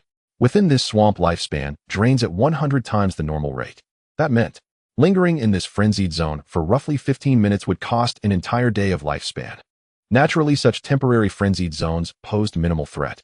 Yet 1 month after the Divine Abandonment Game's descent, the first withering spread erupted, transforming all of Blue Star's reality into frenzied zones, and even worse, desolation zones and nightmare zones. Then, and only then, would humanity's true calamity begin. For now, the system alert drew only a fleeting glance from Qin Feng before he dismissed it entirely. He had already activated invisibility and now treaded silently upon the marshland, even leaving no footprints, as an invisible player would not disturb the surface. He advanced steadily toward the swamp's heart. Soon the ashen mist parted like clouds, revealing a decrepit ghost ship nearly 5 meters long. Upon its deck stood a near-collapsed skeleton gripping an oar. At the bow hung a bell burning with golden spectral flame. Golden Ghost Ship LV. 5, Tier Golden Special Time, remaining 4525. Good, 45 minutes remain. Qin Feng exhaled in quiet relief. Such elite bosses appeared only within strict time windows. They manifested in a fixed location for a limited duration before vanishing entirely. 45 minutes remained, more than enough time for Qin Feng to destroy the Golden Ghost Ship. Let the slaughter begin. Qin Feng glanced at his Shadow Lurk skill, fully recharged, and launched his assault on the Golden Ghost Ship without hesitation. Phantom Flash Slash. 549. 549. 549. 5 identical damage figures erupted from the ship in rapid succession. Qin Feng's figure flickered and vanished, then reappeared an instant later, launching a venomous dart that struck the golden bell aboard the ghost ship. 621 weakness strike. 207. 207. The ship's true vulnerability lay not with the oaring skeletons, but with that golden bell. Having unleashed both skills, Qin Feng immediately activated Shadow Lurk and retreated at full speed to a safe distance. At once, the oaring skeleton aboard the Golden Ghost Ship emitted a grating, creaking sound, and twin orbs of ghostly flame ignited within its hollow eye sockets. The surrounding marsh churned violently. Dozens of high-pressure water jets erupted simultaneously from the swamp around the ship. Qin Feng knew full well, with his current fragile constitution, even a single strike from those water columns would mean certain death. Fortunately, he had anticipated this. He withdrew instantly after the ambush. Yet even so, water columns erupted all around him, narrowly missing his flanks and nearly claiming his life. The closer one stands to the ghost ship, the denser the water columns become.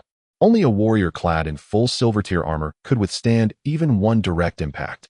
Calm and composed, Qin Feng evaded each explosive jet through precise prediction and agile footwork, staying far from the ship's lethal radius.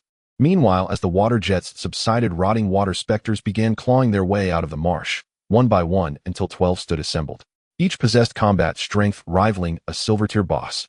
Worse still, slaying them yielded no rewards whatsoever. This was the Golden Ghost Ship's most insidious trait. To ignore them was unthinkable. 12 silver tier minions could annihilate any party outright. Yet eliminating them wasted precious time and granted nothing in return. The true horror. The Golden Ghost Ship summoned 12 rotting water specters every 3 minutes. If a party lacked sufficient DPS, the specters would multiply relentlessly until inevitable annihilation. As for the ship's health pool, even Qin Feng's 2 strongest skills combined dealt only 1/10 of its total HP. Its vitality thus exceeded 40 or 50,000 points, a sheer impossibility for players whose average skill dealt merely 20 or 30 damage per hit. Xiaohei, I'll die once shortly. While dodging attacks, Qin Feng opened a private chat with Lin Liu and issued a terse instruction: don't interfere with the boss during that time. Just wait for my return. Lin Yu blinked, stunned by the message. Who is Xiaohei? Aren't you Xiaohei? Lin Yu nearly collapsed, but had no retort. After all, her in-game name was Black Plum Greatleasy. Meanwhile, along the path from Shelltown to the marshlands, several players scoured the terrain frantically. Damn it, does he really think Iron Man is easy prey? A middle-aged man clad in heavy plate armor, his face bisected by a jagged cross-shaped scar, stalked forward with grim determination, searching relentlessly for Qin Feng. His codename Iron Man. The tracker Qin Feng had just slain moments earlier had been one of his subordinates.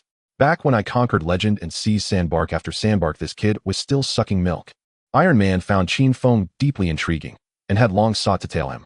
But the moment Qin Feng left town, he vanished into stealth, leaving no trace. Now finally his chance had come. Qin Feng had ventured out, not alone, but accompanied by a female player. Ah, the youth's impatience betrays him. So soon he brings a companion. Iron Man smiled. Surely the girl couldn't vanish like Qin Feng, so by following her he'd uncover Qin Feng's secrets. Instead, Qin Feng turned back and slaughtered every one of his men. Now Iron Man led over 20 followers, fanning out across the terrain in ever-widening arcs, tracking Qin Feng's direction of retreat. Several underlings fell to monster ambushes along the way, but Iron Man paid them no mind. Uncovering Qin Feng's secret justified any sacrifice. At last, boss, we've found the woman. She's atop a cliff. Ahead lies a marsh, and the Shadow Walker is fighting the boss solo. That revelation sent Iron Man into rapturous excitement. He ordered his entire force, over 20 strong, to converge and race toward the marsh without delay. Qin Feng continued evading the Golden Ghost ship's relentless hydrokinetic assaults, seizing fleeting openings to unleash phantom flash slash and venomous darts again and again. The boss's attack frequency left him few opportunities to strike. By the time he reduced its health to half, roughly 10 minutes had elapsed. In essence, he secured only one opening every 2 minutes. Just as the ship's HP dipped below 50%, the ghost flame bell at its prow chimed sharply, releasing an invisible wave of soul resonance that rippled outward, spreading over 100 meters. The moment the resonance touched Qin Feng, he froze, immobilized utterly. Even his stealth state offered no protection. The wave exposed him instantly. In the next heartbeat, a violent water column erupted beneath his feet, engulfing him completely. 1059. He was slain outright. This was the boss's mid-health mechanic, a 5-second area-wide, forced immobilization. Inescapable, unavoidable, and survivable only through sheer endurance. And this outcome had been precisely what Qin Feng expected. You have died. You have lost 326 years of lifespan non-transferable. You have died. You have lost 1087 days of lifespan transferable. Half his total lifespan detonated upon death. The loss was substantial, but inconsequential. Once revived, Qin Feng could retrieve all transferable lifespan he dropped. As for non-transferable lifespan, even if recovered from monsters, half would be forfeited. Yet this paled beside the artifact the Golden Ghost ship was destined to drop. Just as Qin Feng's corpse faded away, Iron Man and his entourage arrived, witnessing firsthand the spectacle of his death and the burst of luminous lifespan. Ha ha ha, heaven itself aids me. What arrogance, to dare challenge a golden tier boss alone. Brothers, let's seize the boss. And don't forget to gather the lifespan he just dropped. Look at that massive gray-white orb. It must hold hundreds of days' worth of transferable lifespan. Iron Man charged forward with his men, straight toward the Golden Ghost ship. But within moments, over 30 rotting water specters, combined with the ship's ceaseless barrage of water columns, annihilated all 24 intruders in the marsh. They never even reached the spot where Qin Feng had fallen. Gray-white orbs of lifespan scattered across the marsh like shattered stars. A unique boss demanding a sacrificial death even from Qin Feng. Could it truly be claimed so easily? Iron Man and his surviving men stood dumbfounded back in Shelltown. What the hell? How is this boss this brutal? How did that Shadow Walker even reduce it to half HP? Did we just witness a miracle or a curse? Iron Man and his 23 subordinates all transformed into white light and resurrected in Shelltown. Each of them wore a grim expression. They had intended to take on the golden level boss that Shadow was dealing with, but they never expected that boss to be so formidable. This is utterly ridiculous. We just entered that swamp and were surrounded by silver monsters. Moreover, that water column sprayed everywhere, leaving us no time to dodge. I could react, but my speed wasn't enough. That Shadow could dodge the water column. How high must their agility be? Surely they must have invested all in agility, right? How could that be? If they invested all in agility, where would their damage come from? How could they possibly take down half of the boss's health? Exactly. We just dealt damage for a while, but we only took 3 of the health. How could they take down half by themselves? Iron Man's expression darkened. They had suffered tremendous losses this time. According to Iron Man's theory, dying only costs non-tradable lifespan, which is not a big deal. The key was to become strong enough before the non-tradable lifespan ran out. But now, this time they were purely sending themselves to their doom. Let's go move forward. Iron Man, unwilling to admit defeat, led the team to continue their journey under the astonished gazes of many in Shell Town. Their situation bewildered many townsfolk. At this point, it was rare to see such a large group wiped out together. Consequently, others followed them, leaving the town towards the swamp. However, Qin Feng was much faster than they were. As Iron Man set off again, Qin Feng had already returned to the swamp. Shadow Strike. Venomous Dart. He continued to use the same tactics to deal with the Golden Ghost ship. After losing half its health, the Golden Ghost ship gained several new skills. One of them was a large area attack skill. When the skeleton oars of the Golden Ghost ship swept, waves of water spread outward. With Qin Feng's current attributes, getting hit by those waves meant certain death. But for Qin Feng, it was easy to dodge. When the waves spread, all he needed to do was jump. However, the spread of the waves was irregular, sometimes fast, and sometimes slow, requiring extremely high reaction speeds from players. For those with slower reaction times, getting within 100 meters of the Golden Ghost ship would mean certain death. As for the boss's other skills, most were single-target skills. Since Qin Feng remained invisible, those skills wouldn't be triggered. Qin Feng only needed to dodge the area attacks. Just as the boss had a quarter of its health left, Iron Man finally caught up again. They looked into the swamp, where there were countless lifespan orbs immediately eager to rush in and kill the shadow to claim the boss. However, just as they were about to leave the woods and step into the swamp, suddenly a bolt of lightning shot out from the woods, striking Iron Man and conducting to several others around him. 39, 34, 36. This was the damage level for the vast majority of players at this stage. To prevent anyone from disturbing Qin Feng, Lin Liu hid in the woods and launched a surprise attack. Moreover, Wang Meng had brought an elite team fully aware that agility was crucial in this game. Lin Liu's movement speed was much faster than that of ordinary players. The surprise attack hit, and noticing the opponent turning around, Lin Liu immediately fled. Qin Feng, circling with the Golden Ghost ship in the swamp, observed this scene from afar without much concern. In fact, even if those people entered the swamp, they would mostly meet their demise. Shadow Strike. Venomous Dart. Qin Feng seized the opportunity for another round, leaving the boss with only 5,000 health, which appeared to be just 1/10 on the health bar.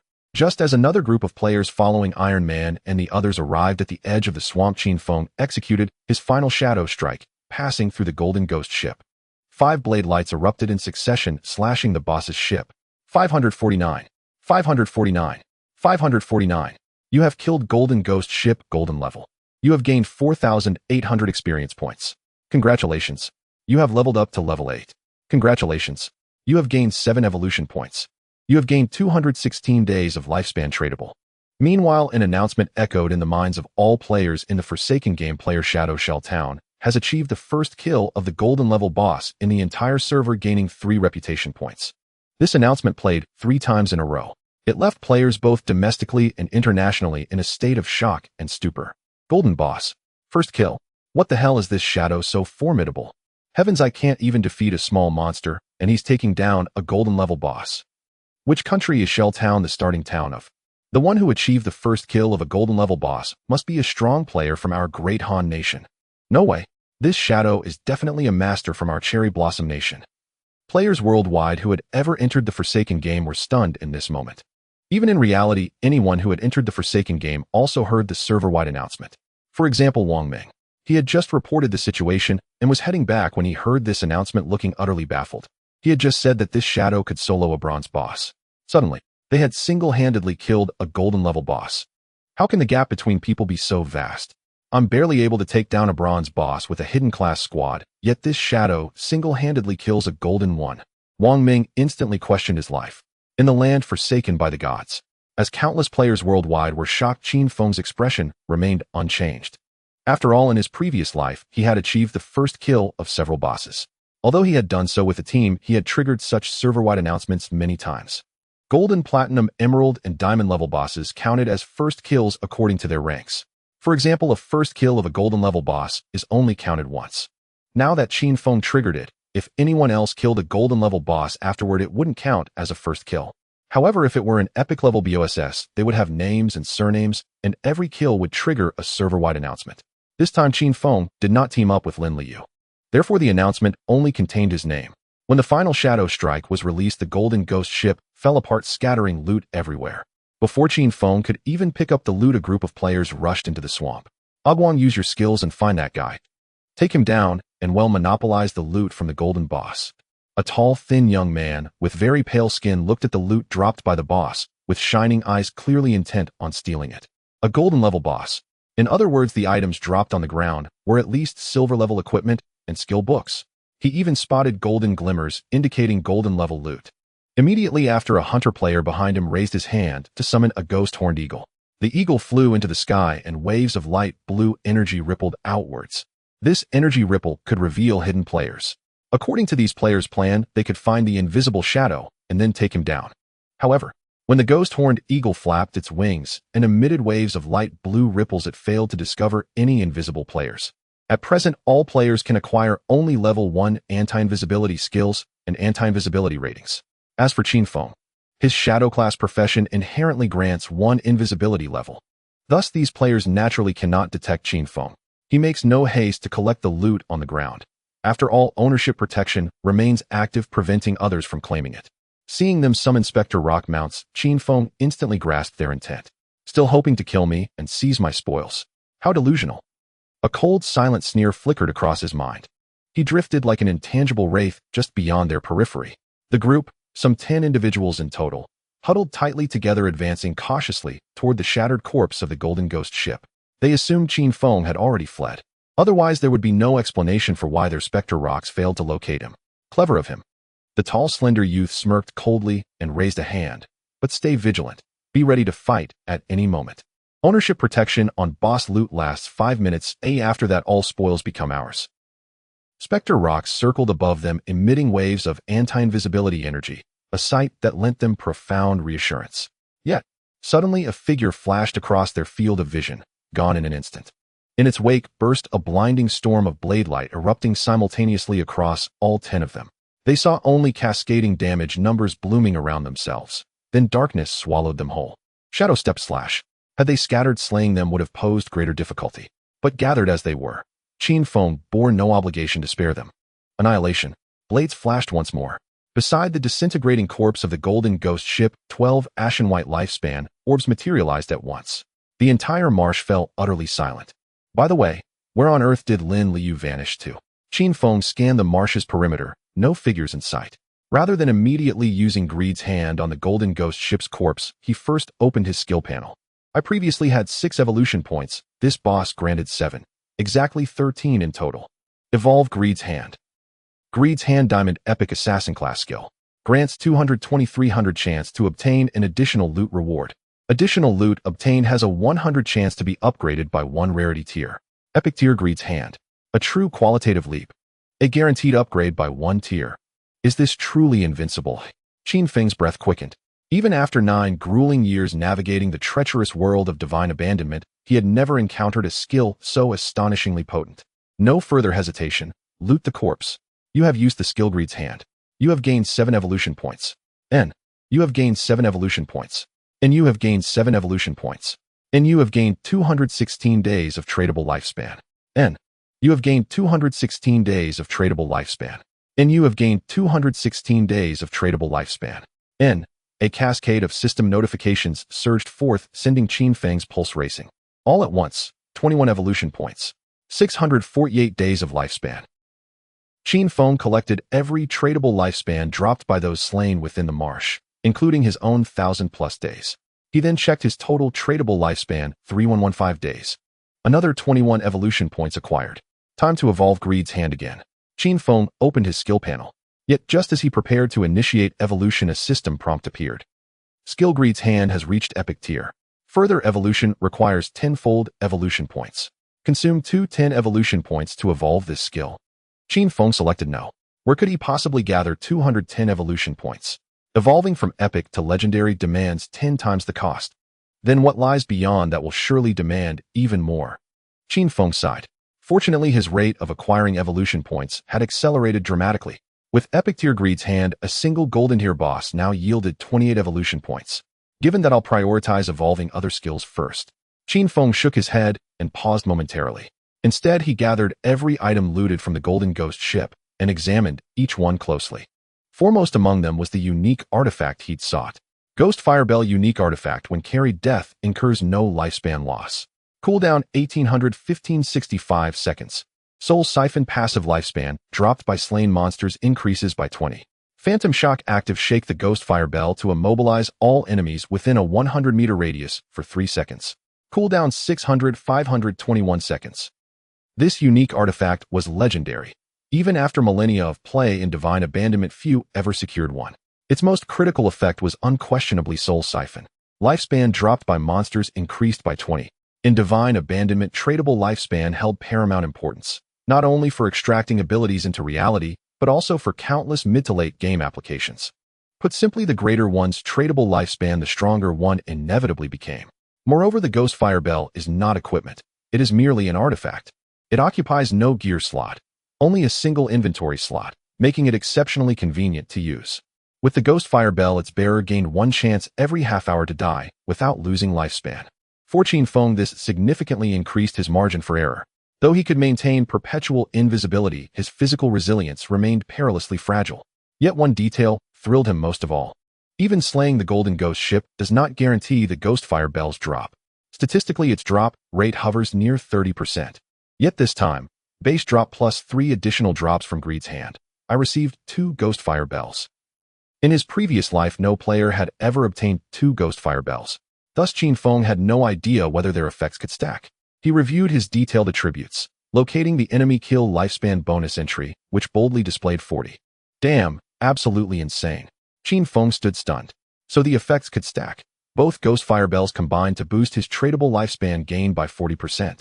Alas, in Divine Abandonment, identical artifacts share cooldowns for identical effects. The passive no lifespan loss on death triggers simultaneously for both bells, if activated once both enter cooldown together. Likewise, the active Phantom Shock shares cooldown. One use disables both bells. This was a foundational rule of Divine Abandonment. Having played for 9 years, Qin Feng knew this all too well. Yet even if only Soul Siphon stacked, it remained profoundly extraordinary. Qin Feng's growth had already been swift. Now, it had accelerated beyond measure. He continued reviewing his spoils. Thanks to Greed's hand, defeating the Golden Ghost ship had yielded over a dozen items. Among them 11 Golden Tier pieces of equipment and skill books, and 2 Platinum Tier equipment items plus 1 Platinum Tier skill book. Originally, the drop from a Golden level boss was typically 2 to 4 pieces of silver gear with a small chance of yielding Golden equipment. But now, due to the epic effect of Greed's hand, any loot dropped by the boss will be upgraded by 1 tier. This directly turned 3 pieces of Golden loot into Platinum level. Among these loots, there are a total of 3 items usable by assassin-type professions. Qin Feng examined them one by one. First was a Platinum level assassin weapon. Ghost Ship Twin Blades Platinum assassin-type weapon. Attack power 136, agility 22. Attack speed 24, 17 armor penetration. Equipment requirement level 5. Unique effect: your normal attacks deal damage twice. This effect isn't too significant since I primarily deal damage through skills. However, the weapon's base attack power is sufficiently high and it adds 22 agility. Attack speed will also increase skill casting speed and reduce skill aftercast delay, so it's not entirely useless. As for the armor penetration attribute, the benefits are considerable. Just moments ago, when he dealt with the Golden Ghost ship, the damage he inflicted with skills was noticeably lower than when fighting other monsters. This was because the Golden level boss had excessively high defense. The benefits of the armor penetration attribute are quite good. Qin Feng equipped this weapon directly. Next, he checked the following piece of equipment. Ghost Fire Leather Armor Golden Physical Defense 25, Fire Element Resistance 50. Damage Block 14, Health 419. Equipment requirement level 5. A decent piece of armor, especially the damage block attribute. This piece of clothing, once worn, most players at this stage won't be able to break my defense. And I haven't added any constitution points during my level ups, so my health is only 350. This armor directly adds 419 points to my health. After all, it is a golden level piece of equipment. The attributes of a single piece surpass those of a full set from others. Lastly, there is a skill book. Ghost Shadow Blur Golden Assassin type skill. Passive effect: gain a 15 evasion rate, and triggering an evasion grants immunity to all damage. Seeing this skill, Qin Feng's eyes lit up. Finally, a survival skill for assassins has arrived. Evasion builds are not mainstream in the godforsaken game, but that's because evasion rates generally can't be stacked high. Even with a 50 evasion rate, it's easy to die. But I can infinitely evolve skills. Even if I can reach an 80 evasion rate, that would be quite impressive. Qin Feng glanced at his remaining 21 evolution points. For others, facing these skills would surely lead to difficulty in deciding which skills to evolve first. But for Qin Feng, he quickly made a judgment. First, continue to enhance damage. The higher the damage, the stronger the boss I can take down, which leads to better loot. Qin Feng temporarily set aside the newly learned Ghost Shadow Blur. Instead, he chose to evolve Shadow Slash first. You have consumed 35 evolution points, remaining 13 points. Shadow Slash Platinum Emerald Diamond Flash in one direction, maximum distance 212,427 meters, and interstealth state duration 789 seconds, dealing 567 slashes to all enemies in the path. Cooldown 12:10. 43 seconds. Slash width 3. 13. 64. 1 meters. Each slash adds 250,300 attack power. Evolving Shadow Slash twice in a row has at least doubled the damage of this skill. Even without being in stealth, a single skill can deal around 3,000 damage. If he breaks stealth and performs a backstab, the total damage from 7 slashes could reach 6,000 to 7,000. With 13 evolution points left, Qin Feng decided to evolve a basic skill, Backstab Enhancement. You have consumed 235 evolution points, remaining 3 points. Basic skill Backstab Enhancement, normal, bronze, silver, gold.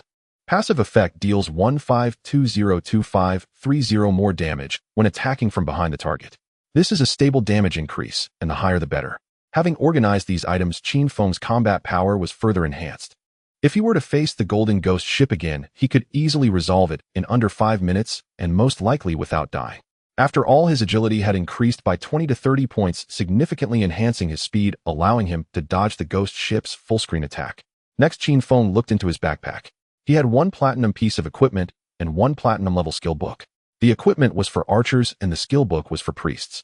Platinum-level items aren't suitable to sell right now. He'll hold on to them for now.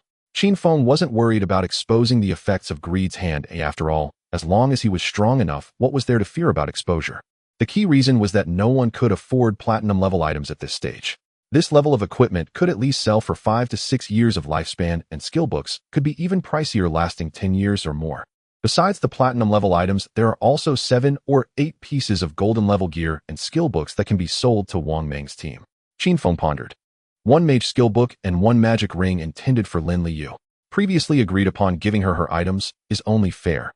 After all, Qin Feng had received a spatial ring from her which was worth significantly more. Additionally, items for warriors, priests, and archers could be sold to Wang Meng's team at a discount.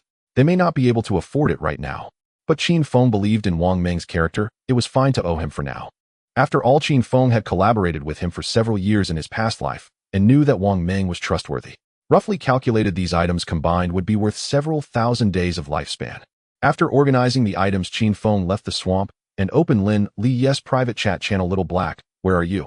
Lin Liu could hardly tolerate being called Little Black and regretted choosing such a nickname. But the godforsaken game does not allow name changes. So she helplessly replied, I was chased down by Iron Man and died back in the small town. Fortunately, all our team's transferable lifespan is left with the uncle. The uncle she mentioned referred to Wang Meng.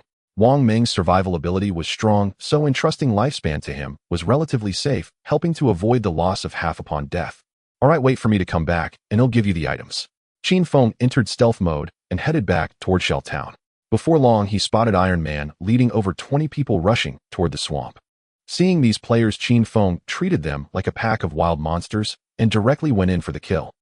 Meanwhile, in another town belonging to Dasha City, Moonlight Town, after Qin Xiaoyou acquired the hidden class Life Priest, she found a team in Moonlight Town that was struggling to level up outside. They were discussing the recent global first kill of the Golden Boss. Hey, I heard Shell Town is the starting town for our Jianghai City. Does that mean that the Shadow Deity is one of us from Jianghai City? The crowd buzzed with discussion. As a priest, Qin Xiaoyou was healing at the back and secretly felt excited upon hearing her teammates chatter. Shadow. This super big shot who achieved the global first kill of the golden level boss turned out to be from Jianghai City. This made Qin Xiaoyou's eyes brighten, and she secretly resolved, once someone in our town reaches level 5, I will head to Shell Town to find the Shadow Deity. She had quite a disdain for her current temporary teammates. Killing a small monster took forever, and sometimes they were even chased by wild monsters looking quite pathetic. She thought to herself teaming up with that shadow would surely make leveling up much faster, right? The first town to reach level 2 unlocks the town rank list and grants its owner 1 point of prestige. The first to reach level 5 activates the town's teleportation array and earns another point of prestige. Yet at present, aside from Qin Feng, who has already reached level 8, no other town in the entire region has produced a single level 5 player. A swarm of level 4 players scramble desperately to slay monsters and ascend to level 5. For only when a town attains level 5 and activates its teleportation array can it establish inter-town connectivity. There exists one strict rule: towns within the Jianghai City Administrative Zone may connect exclusively with other towns in that same zone, and cannot link to towns beyond it. At this very moment, on his way back to Shelbei Town, Qin Feng was ambushed by Tai Nan and his 23 underlings. Qin Feng noticed the group remained unusually vigilant. Apparently aware of his area effect abilities, they deliberately avoided clustering together. Yet wielding the platinum-tier ghost ship twin blades, even his basic strikes felled opponents in 2 clean cuts.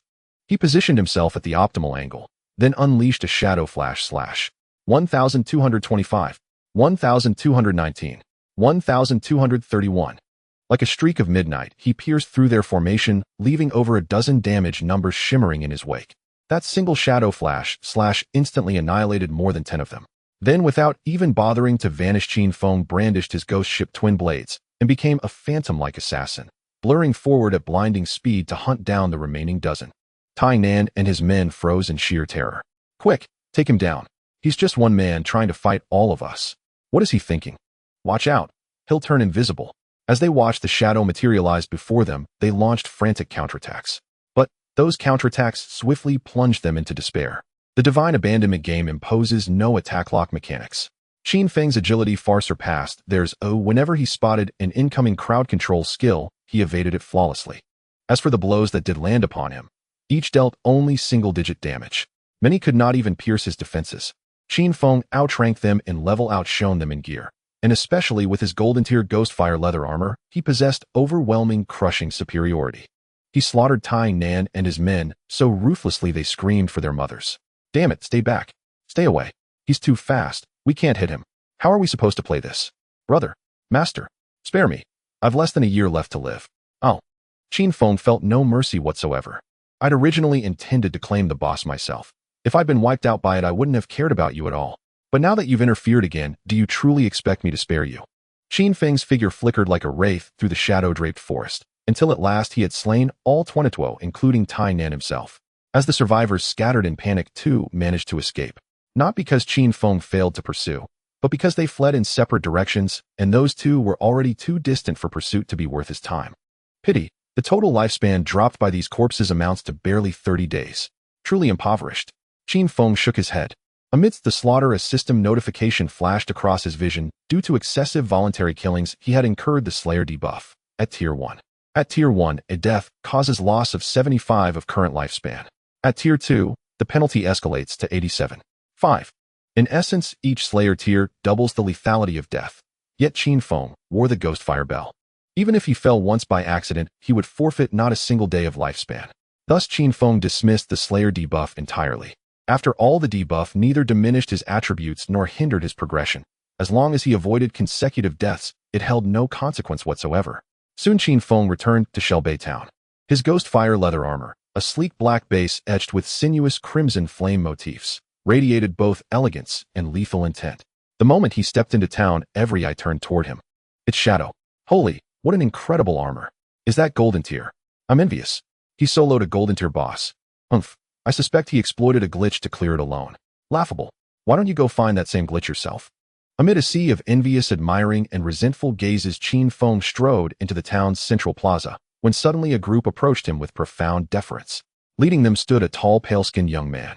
It was he who earlier had brought allies mounted on spectral horned hawks, attempting to seize the spoils of the golden ghost ship, only to be instantaneously obliterated by Qin Feng. Elder Brother Shadow, we sincerely apologize. The slender youth lowered himself humbly before Qin Feng. Brother, this is a rogue skillbook our team just purchased with pooled lifespan. Please accept it as restitution, and let us pretend none of this ever occurred. Is that acceptable? The offer surprised Qin Feng. He glanced at the skillbook offered to him. Chisel Strike, Common Rogue Skillbook. Single target skill. On hit deals 20 attack and inflicts 2-second stun. Cooldown 22 seconds. A control-oriented skillbook. When gifts are freely given, refusing them is foolish. Qin Feng accepted the book with a casual hand and replied coolly, fine. He learned it immediately upon acquisition. Then with a dismissive wave he sent them away, and finally met the waiting young woman Lin Liu, though Qin Feng remained unaware. Xian Yun, the pale slender youth, watched Qin Feng's retreating back, his eyes glinting with cold malice. What does strength in the divine abandonment game matter? Once I locate you in reality, I'll imprison you, enslave you to harvest lifespan for me. Once other towns activate their teleportation arrays, I'll dispatch a woman to extract your identity. Xian Yun, real name Dongfang Xian, was a notorious scion of wealth in the Jianghai city circles. He smirked inwardly. That voice, Shadow's voice, is utterly unfamiliar. He's certainly not from our circle, which means he's penniless. Send in a professional beauty. Surely he won't resist. Qin Feng met Lin Liu. She wore a black mage's robe, her eyes, bright and fluid as spring water, darted restlessly about. Upon spotting Qin Feng, she tensed visibly. Here, Qin Feng tossed her a golden tier mage skill book and a golden tier mage equipment piece. Lin Liu had braced herself, half expecting Qin Feng to say the boss hadn't dropped mage gear. Yet she caught both items, two golden ear treasures, in her hands. One was a fire element area damage skill, adding a staggering 150 attack. The other, a mage's necklace, granted 15 spirit and 3 mana regeneration per second. Ah, this. A sharp ring echoed inside Lin Liu's skull. These two items were simply too extraordinary. She had just ascended irrevocably. Originally, Lin Liu thought that it would be great if Qin Feng could give her a piece of silver-grade magical equipment or a skill book. But unexpectedly, 2 golden grades. This skill, this necklace. It directly multiplies my damage several times, and my mana recovery more than doubles. Previously, Lin Liu recovered 2 points of mana per second. Now, wearing that necklace, she recovers 5 points per second. Her sustainability has skyrocketed. It can be said that her monster farming efficiency is now even faster than her entire team before. Thank you so much, big shot. Lin Liu's eyes were filled with surprise, nearly moved to tears. Qin Feng shook his head. No need to be polite, it's just as agreed. Give me the space ring. Moreover, this girl had been chased by Iron Man and his gang to help Qin Feng. Although Qin Feng didn't really need her help. But it was clear that this girl had a good personality and was worth befriending. Hearing Qin Feng's words, Lin Liu came to her senses and quickly handed over the 12-slot space ring. By the way, big shot. Lin Liu thought for a moment and said, just now when I was running away in the woods, I discovered a cave that seems to be an entrance to a ruin. Are you interested? A ruin entrance? Qin Feng was a bit surprised. There was a saying circulating among officials that Lin Liu is a lucky charm. It seems to be true after all. First the golden ghost ship, and now an entrance to a ruin. Qin Feng looked at the beautiful girl in front of him and felt that befriending her was not a loss at all. Of course, Qin Feng thought for a moment if he hadn't given her any equipment earlier, she probably wouldn't have mentioned the ruin entrance. Sincerity is mutual. It seems that with these 2 pieces of golden grade items, I have already bought her loyalty. Qin Feng couldn't help but smile. He put the space ring on his left little finger. The storage space has finally reached 27 slots. Qin Feng breathed a sigh of relief. The storage slots in this cursed game are quite scarce, and there is no place to store supplies in the initial town. With 27 slots, everything became convenient. Qin Feng said to Lin Liu, your team leader hasn't logged on yet, so let's wait until he arrives to sell you the items. I'm going to check out the ruins you mentioned first. The girl nodded, okay. Now Lin Liu was very excited. She took out a rolled-up parchment map from her backpack and marked a location for Qin Feng. This is the entrance to the ruin, a stone slab on the ground. I originally wanted to move the slab and hide inside, but after just a few steps I heard ghostly wails from inside, which scared me out. Otherwise, I wouldn't have been chased by Iron Man and his gang. As Lin Liu spoke, she described the entrance to Qin Feng. Alright, got it. Qin Feng remembered that location. In fact, every initial town shares the same terrain as the outside. These novice towns are completely copied terrains. However, ruins and golden ghost ship bosses appear randomly. Some towns have them while others do not. In any case, the town where Qin Feng was in his previous life did not have them. Unexpectedly, this shell town has both a ruin and a golden ghost ship. Qin Feng bid farewell to Lin Liu. He entered stealth mode and left Shell Town once again. I originally wanted to find a place to farm to level 10. Since there is a ruin, there is no need to farm elsewhere. Completing the ruins will definitely allow me to reach level 10. The ruins that appear in initial towns mainly come in 3 types. One is a tomb, one is a cursed ruin, and the last type is a temple of faith. There isn't much to say about tombs. They are filled with a horde of monsters, and clearing them is quite difficult, usually culminating in a golden boss. The monsters in cursed ruins are those cursed by ancient gods and evil deities. They may have once been humans, but some have gone mad and others have died and transformed into ghosts. The monsters in the Temple of Faith are all followers of ancient gods and evil deities. They can be killed or spared, but the map inside the temple is extremely complex. For the latter two, if cleared successfully, one can obtain some special items or skill books. For example, Qin Feng's Eye of the Ancient God, known as the Eye of Judgment, actually comes from a Temple of Faith. Regardless of which type of ruin Lin Liu mentioned, Qin Feng would not miss it, because among these ruins, even the minor monsters are at least bronze level or even silver level. This means a massive amount of evolution points for Qin Feng. With my current epic level greedy hand, killing a bronze minor boss can yield 8 evolution points. If it's a silver boss, it would yield even more, 16 evolution points. Compared to killing high-grade bosses, defeating a large number of minor bosses yields significantly more evolution points. Soon Qin Feng, maintaining his stealth state, arrived at the location marked by Lin Liu on the map. Among the gray-black weeds, he indeed saw a stone slab. Qin Feng moved it aside, revealing a staircase leading downwards. Sure enough, as soon as the stone slab was shifted, cries of ghosts echoed from deep within the passage, mournful and sorrowful. Qin Feng, of course, was not afraid. Entering the passage and covering the stone slab, the surroundings instantly turned pitch black, with only a faint yellow firelight ahead illuminating the stone walls on either side of the passage. By the dim yellow light, Qin Feng's expression quickly changed. These murals on the stone walls, why are they exactly the same as those in the Temple of Faith from my previous life? This is the Temple of Faith. Moreover, it is probably the Temple of Faith for the Judgment Ancient God. Qin Feng possesses the Eye of Judgment, holding the power of judgment. The appearance of this temple here made Qin Feng feel quite unusual. Let's go in and take a look. Taking a deep breath, Qin Feng maintained his stealth state and walked forward along the passage. At the same time as Qin Feng explored this mysterious Temple of Faith, players in various initial towns were leveling up frantically. Of course, compared to the speed of gaining experience points, they certainly couldn't match Qin Feng, who was killing bosses in the ruins. However, other players being at lower levels required less experience to level up. Soon someone reached level 5. They activated their town's teleportation array. Every player has one free teleport opportunity per day to travel to other initial towns. As a result, many players from other towns quickly teleported to Shell Town. Because the global first killer of the golden boss Shadow is in Shell Town, the town became increasingly crowded. Why are there so many people? Wang Ming logged in again and was momentarily stunned to see the number of players in Shell Town had multiplied.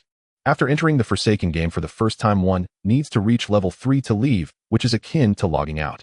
To log in again, one simply needs to close their eyes for more than 10 seconds, and an option will pop up asking whether they wish to return to the land abandoned by gods.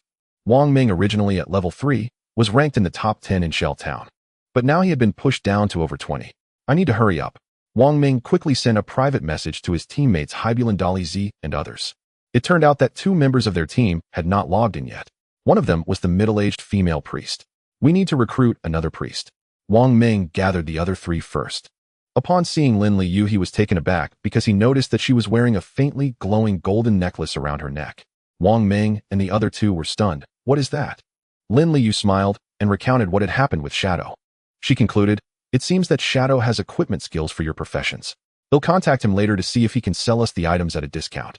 Wang Ming chuckled. The silver grade is manageable, but if it's gold grade stuff, we probably can't afford it. The sharp-eyed archer in their group looked enviously. That's great. You actually became friends with the big shot Shadow. Put in some effort. If we can get close to the big shot, we can enjoy the perks too, haha.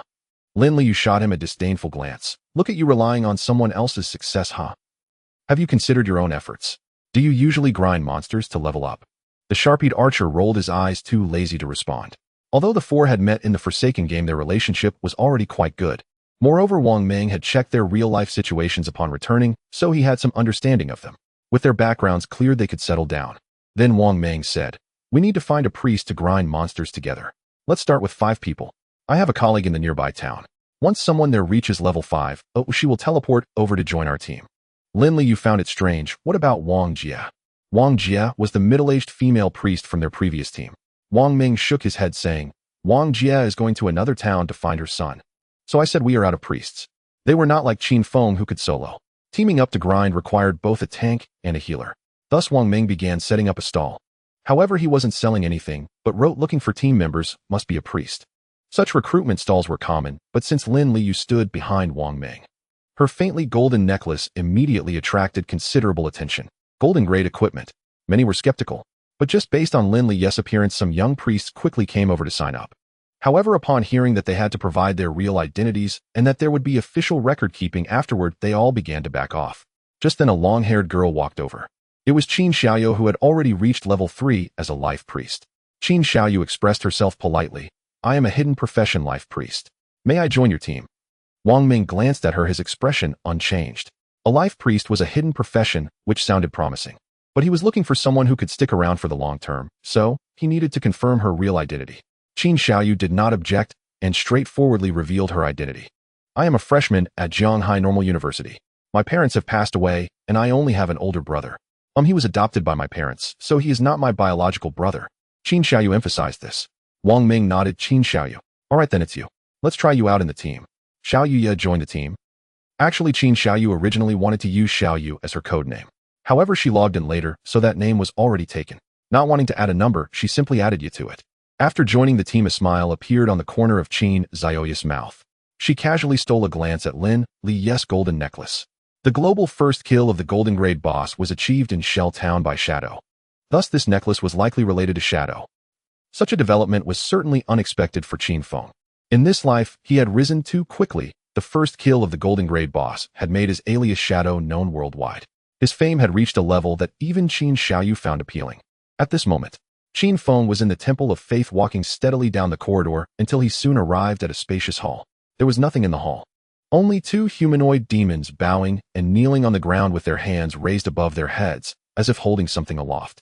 The ghostly wails heard at the entrance were emitted by these two humanoid demons.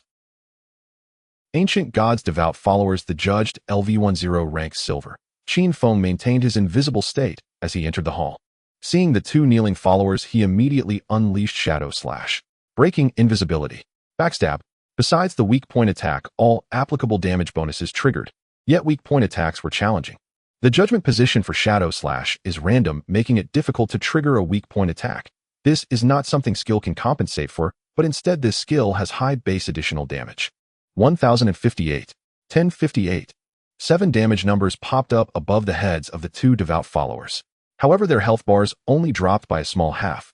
After all, they were level 10 silver BOSSs with health over double that of the cursed ones Qin Feng had previously slain. In fact, the combined health of the two devout followers exceeded that of the golden grade golden ghost ship. At first, Qin Feng was preparing to dodge their attacks. As it turned out, the two kneeling devout followers not only did not attack Qin Feng, but instead turned around and knelt down again towards the place where Qin Feng was hidden. These two are the judged, and I possess the authority of judgment. Could it be? They won't attack me. Qin Feng had a thought, somewhat surprised. To confirm this hypothesis, he voluntarily exited his invisible state, keeping a distance from the two devout followers, and found that those two ghoul-like devout followers indeed did not attack him. Instead, upon seeing him, they completely prostrated their upper bodies to the ground. Originally, Qin Feng had intended to slay the two creatures to acquire evolution points and experience. Yet the current situation left him utterly bewildered. Even after 9 years of hard-won survival in his previous life, he had never encountered anything like this. It must truly be due to my authority of judgment. Qin Feng understood clearly within his heart. The sudden appearance of this bizarre faith temple here might indeed be linked to his eye of judgment. This temple held secrets. After a moment's contemplation, he spoke aloud, "Do you know the way? Let me." The two devout followers appeared dazed upon hearing his words, clearly unable to comprehend what he had said. In truth, Qin Feng knew these monsters dwelling in the abandoned lands of forgotten gods were beings from other civilizations. Yet they had been eroded, corrupted, driven mad, even transformed into feral beasts obsessed solely with draining human lifespans. These two, however, seemed to retain a sliver of rationality. Just as that thought crossed his mind, the two devotees suddenly tensed. Malevolence flared across their rotting faces. Without hesitation, they whirled and lunged toward the entrance of the hall. Qin Feng heard it, the chaotic patter of footsteps echoing from the corridor beyond the hall. Apparently, other players had arrived. Whoosh, whoosh. Green flames coalesced in their hands and hurled violently down the corridor. Ah, holy hell, it's two silver tier bosses. We can't even handle one. Now there are two. Run quickly. Green fireballs streaked through the passage, igniting panic. Shouts and frantic footfalls erupted in disarray. Qin Feng slipped back into invisibility. He moved to the hall's entrance and peered down the corridor, only to find the entire passage engulfed in a sea of emerald flame. Within it, 6 players caught too late, burned to ash. Gray rose. Among the flames, a familiar figure caught his eye. none other than the elegant mature woman who had purchased the ice spike art from him earlier. She too had discovered this faith temple, yet her party lacked sufficient strength. 2 silver-tier gatekeepers had already ended her. The corridor is far too narrow. Against the devotees' flames there's nowhere to evade. Ordinarily, upon spotting a boss, one should first enter the hall to secure ample space for evasion. Qin Feng shook his head. He watched coldly as the 6 perished in the green inferno. Soon 6 ashen-white life force orbs materialized in the corridor. Without hesitation, Qin Feng stepped forward and collected them, finding them surprisingly rich. Over 100 days of tradable life force dropped from this group. To his surprise, the 2 devotees showed no interest whatsoever in the life force. After dispatching the 6, they returned silently to the hall and knelt once more, prostrating themselves where Qin Feng had just vanished. He chose to ignore them, for now. He searched the hall thoroughly, yet found no passage leading elsewhere. Surely not. Is this all there is? Just 2 minor silver-tier bosses. Qin Feng was deeply perplexed. Further exploration yielded nothing, so he simply struck and slaughtered both devotees outright. As he had anticipated, no matter how he attacked, the 2 devotees offered no resistance whatsoever, dying without raising a hand in defense. You have slain a primordial god's devout follower, the judged silver tier. You have gained 400 experience points. Congratulations, you have leveled up to level 9. Congratulations, you have earned 4 evolution points. You have acquired 188 days of tradable life force. Having slain the 2 devotees, Qin Feng ascended to level 9. Immediately he cast Greed's Grasp upon their corpses and swiftly finished looting the pair of minor silver tier bosses. A total of 32 evolution points and 1504 days of tradable life force. The epic tier Greed's Grasp, exhilarating. Moreover, 4 golden tier items and a dozen silver tier ones dropped. Among them was a golden tier necklace suitable for assassins, devotees pendant golden, and assassin class accessory. Agility 15, cooldown reduction 20. Required level 8. Unique effect: summon a silver tier devout follower to fight alongside you. Cooldown 600 seconds. The pendant's attributes were excellent, especially the 20 cooldown reduction. Upon equipping it, Qin Feng's Shadow Fade skill saw its cooldown shrink from 6 seconds to 2 seconds. His Venom Dart cooldown decreased from 3 to 7 seconds. Phantom Slash dropped from 4 to 8 seconds. Farming efficiency has markedly improved. Team used. As for the rest of the loot, all gear between levels 8 and 10, it was practically unsellable at this stage. I'll hold on to it for now. Just as Qin Feng prepared to depart, the floor at the center of the hall suddenly shifted, triggered at last by the devotees' deaths. A lift. He glanced downward. A circular stone disc rose from the floor, a mechanism he'd seen countless times in his past life. Without pause, he stepped onto it. With a deep rumbling groan, the disc began descending, leaving behind a circular shaft in the hall's center.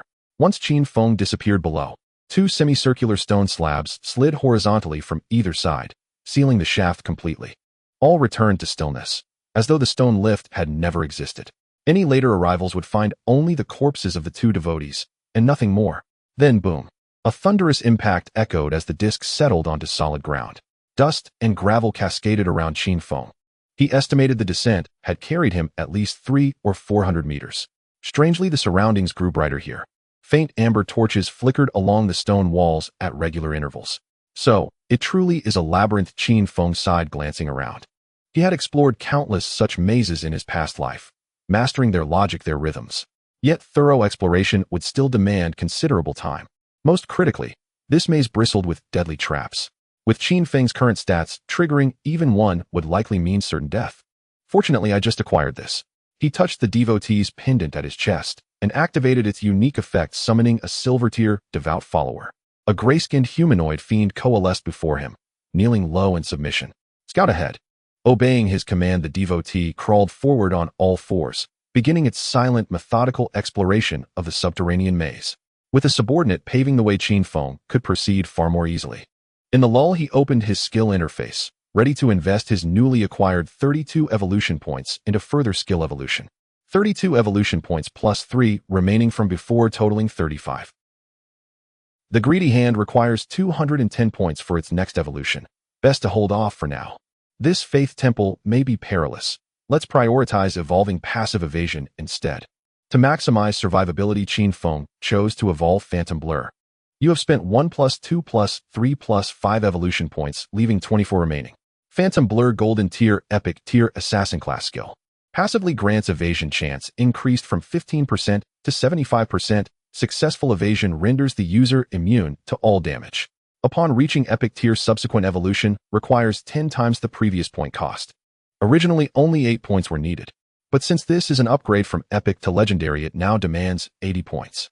Qin Feng shook his head and temporarily set the skill aside. A 75% evasion rate was already exceptionally high. He then proceeded to evolve Shadow Flash, elevating it to Epic Tier as well. You have spent 13 evolution points, leaving 11 remaining.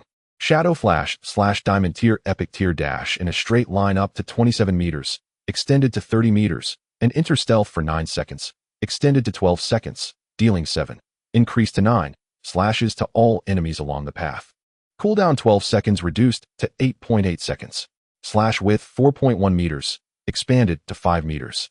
Each slash adds 300, increased to 500, points of attack power. From Diamond to Epic Tier, Shadow Flash slashes bonus damage surged by a full 200 points, and the number of slashes rose from 7 to 9. Total damage nearly doubled once again. Incredible. Recall that in his previous life, Qin Feng did not master an Epic Tier skill until years later. In this life, he began with an Epic Tier skill right from the outset. Though their base stats remained modest due to low initial levels, these skills possessed limitless potential for further evolution. However, since upgrading from Epic to Legendary multiplies required evolution points tenfold, skills with higher innate tiers offer far greater efficiency in evolution. Qin Feng calculated if a skill were already Epic Tier at inception, its first evolution to Legendary would require only 1 base point. Multiplied by 10, just 10 points total. Such a skill could rapidly ascend to Legendary, Mythic, even Ancient, or Immortal tiers. Yet if a skill began as Ordinary, attaining Epic Tier would demand no fewer than 7 prior evolutions. By then the base cost would climb to 21, or even 34 points multiplied tenfold. That meant 210, or 340 points. Far too inefficient. Still, there is an advantage regardless of a skill's starting tier. I can elevate it to Epic Tier at minimal cost. Which means every skill I acquire will, at the very least, become Epic Tier. 11 evolution points remained. Qin Feng considered briefly, then evolved his innate skill Shadow Lurk. You have spent 3 plus 5 evolution points, leaving 3 remaining.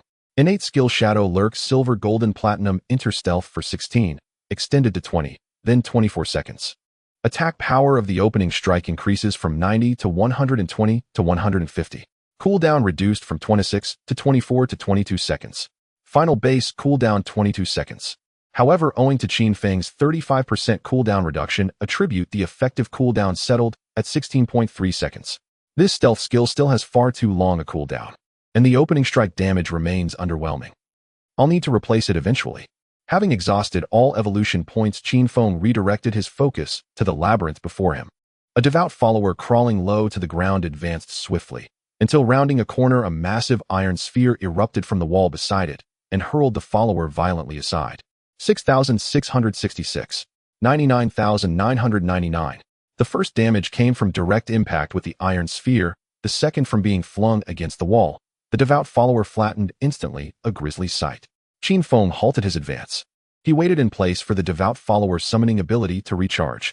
This labyrinth is intricate and fraught with danger. Only by deploying summons as scouts can I proceed safely. Qin Feng sighed. Though time-consuming, this faith temple clearly linked to his judgment eye. He had no choice but to explore it to its deepest recesses. Otherwise, who knew what secrets he might forfeit? Meanwhile, as Qin Feng probed the temple's depths, at the temple's entrance, tall poised Gray Rose returned cautiously with her team, 2 men and 3 women. Having braced themselves to confront the 2 silver-tier mini-bosses, they were stunned to find both already slain. Gray Rose's raven curls cascaded beneath a gray robe that clung elegantly to her slender frame. Upon seeing the pale, lifeless corpses of the 2 devout followers, she frowned deeply. Slain by someone else.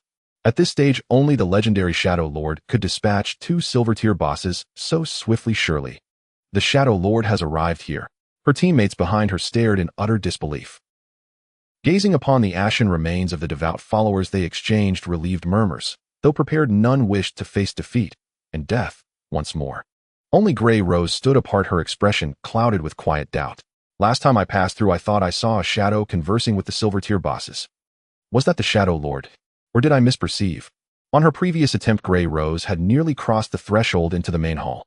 Her keen eyes had caught a dark silhouette engaged in dialogue with the 2 silver-tier bosses, but at the sound of their guttural roars she retreated instantly, only to be consumed by their emerald flames. Now reflecting on that fleeting image, Was that shadow truly the Shadow Lord? Grey Rose harbored deep suspicion. I trust my perception did not deceive me. Then why did those two silver-tier bosses refrain from attacking him? Does the Shadow Lord possess some means to beguile or pacify bosses? Is that how he slew so many? No matter how Grey Rose speculated, the truth remained utterly beyond her grasp. As time elapsed, ever more players teleported into Shell Town, its streets now teeming with humanity. A single town could accommodate no more than 10,000 souls. Shell Town had already reached capacity. Consequently, surrounding monsters were swiftly depleted, no longer sufficient for grinding. Nearly tenfold more players flooded in than anticipated. Crawlers, corruptors. They never imagined such an influx could descend upon this humble settlement. They scattered, fled, hid, but players dug them out, relentlessly slaying them without mercy. Even elite squads like Wang Meng's found their grinding pace severely hampered. In a full 3 hours, they barely leveled to 5. Lin Lifish's golden tier skill remained largely unusable. Wang Meng frowned. We'll need to teleport to a less crowded town. Only then can our leveling speed recover. Agreed, Lin Lifish replied. But before we leave, we must wait for Brother Shadow to complete our trade. Wang Meng nodded. Understood. Beside them, Qin Xiaoyou listened silently, her lips already curling upward, unable to suppress her quiet delight. Deep within the Temple of Faith. 3 hours. Given my pace of exploration, that should be sufficient. Based on his prior life's experience, the Temple of Faith held little more than this. For anyone else, dozens, or even hundreds, of fatal attempts would likely be required to navigate it successfully. But Qin Feng possessed not only vast experience, but also the ability to summon a silver-tier devout believer to scout ahead, rendering failure utterly impossible. At this moment, Qin Feng stood before a corridor shimmering with starlight. Azure blue radiance bathed the entire passageway, transforming it into a celestial avenue. The devout believer knelt reverently ahead. Qin Feng followed closely behind. They advanced steadily toward the corridor's end. Before him loomed an ancient bronze gate. Open it, Qin Feng commanded the devout believer. The creature crawled forward and pushed, but the bronze gate remained utterly immovable, unmoved by even the slightest tremor. Qin Feng confirmed the surroundings posed no immediate threat. Only then did he step forward. With a single raised hand, the moment his fingertips brushed the bronze gate, it stirred, then began to open. As the gate slowly parted, Qin Feng retreated a few paces, bracing himself for combat.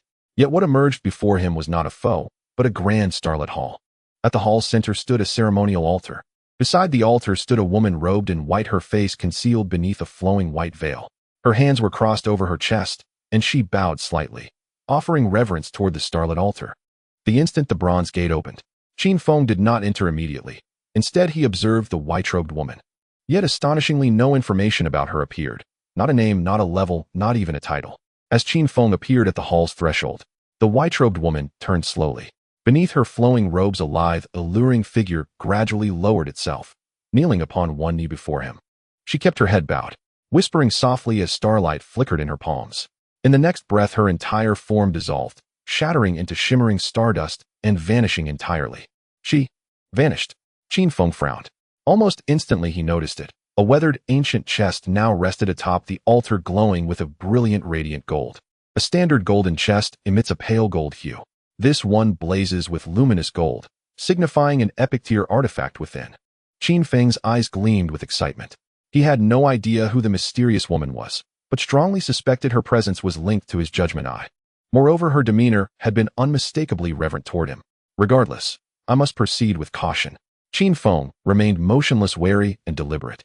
After spotting the chest, he once again commanded his silver-tier summoned ally, the devout believer, to approach the altar. It walked unimpeded across the hall, reached the chest, and opened it without incident. Moments later, the devout believer retrieved a skill manual from within and handed it to Qin Feng. This manual is an assassin's divine technique. Qin Feng's pupils contracted sharply. Graceful Deliverance Epic Tier Assassin Skill Manual. Passive effect: weak point hit accuracy 100, weak point damage multiplier 2. Throat/active ability. Grants your next attack the throat/effect, inflicting damage equal to 100 of that attack per second for 3 seconds. Cooldown 60 seconds, reduced to 44. For seconds with mastery. This technique possessed both passive and active components. The passive alone was extraordinary. Doubling weak point damage was self-evident. But what of weak point hit accuracy? Consider this: the head and heart are universally recognized weak points. Most fighters require pinpoint precision to strike them and trigger bonus effects. Yet after mastering Graceful Deliverance, the target's weak points were effectively magnified. The higher the weak point hit accuracy, the easier it became to land such critical strikes. Even for Qin Feng, this passive conferred significant advantage. Currently, his foes were mostly humanoid monsters, making headshots relatively straightforward. But ahead lay far more aberrant entities, creatures without heads whose sole vulnerability might be a tiny, faintly glowing spot somewhere upon their bodies. To ordinary players, striking such a minuscule weakness would be nearly impossible. Yet with graceful deliverance's passive hitting, that glowing speck became effortless. The system itself would subtly adjust his aim, guiding each blow ever closer to the target's true vulnerability. A 100 weak point hit accuracy meant the weak point was effectively doubled in size. As for the active ability, graceful deliverance is even more astonishing. It directly imbues your next strike with the throat slash effect, an instant 3-second bleed. For instance, if Qin Feng activated throat slash and landed a single slash dealing 300 damage, the throat slash effect would inflict an additional 300 damage per second for 3 seconds, totaling 304,100 damage. Put simply, graceful deliverance's throat slash triples the damage of your next attack, though its full impact unfolds across 3 seconds. If paired with a technique like Phantom Shadow Slash, where 9 consecutive slashes count as a single attack, the throat slash damage stacks cumulatively. This single epic tier skill has amplified my burst damage several-fold. And furthermore, this base-level epic skill can be evolved into a legendary tier ability for just 10 evolution points. Qin Feng currently possessed only 3 evolution points. The underground labyrinth had yielded no monsters whatsoever, a fact both unexpected and deeply disappointing. Previously, such labyrinths teemed with devout believers and fanatical cultists, formidable obstacles to any explorer.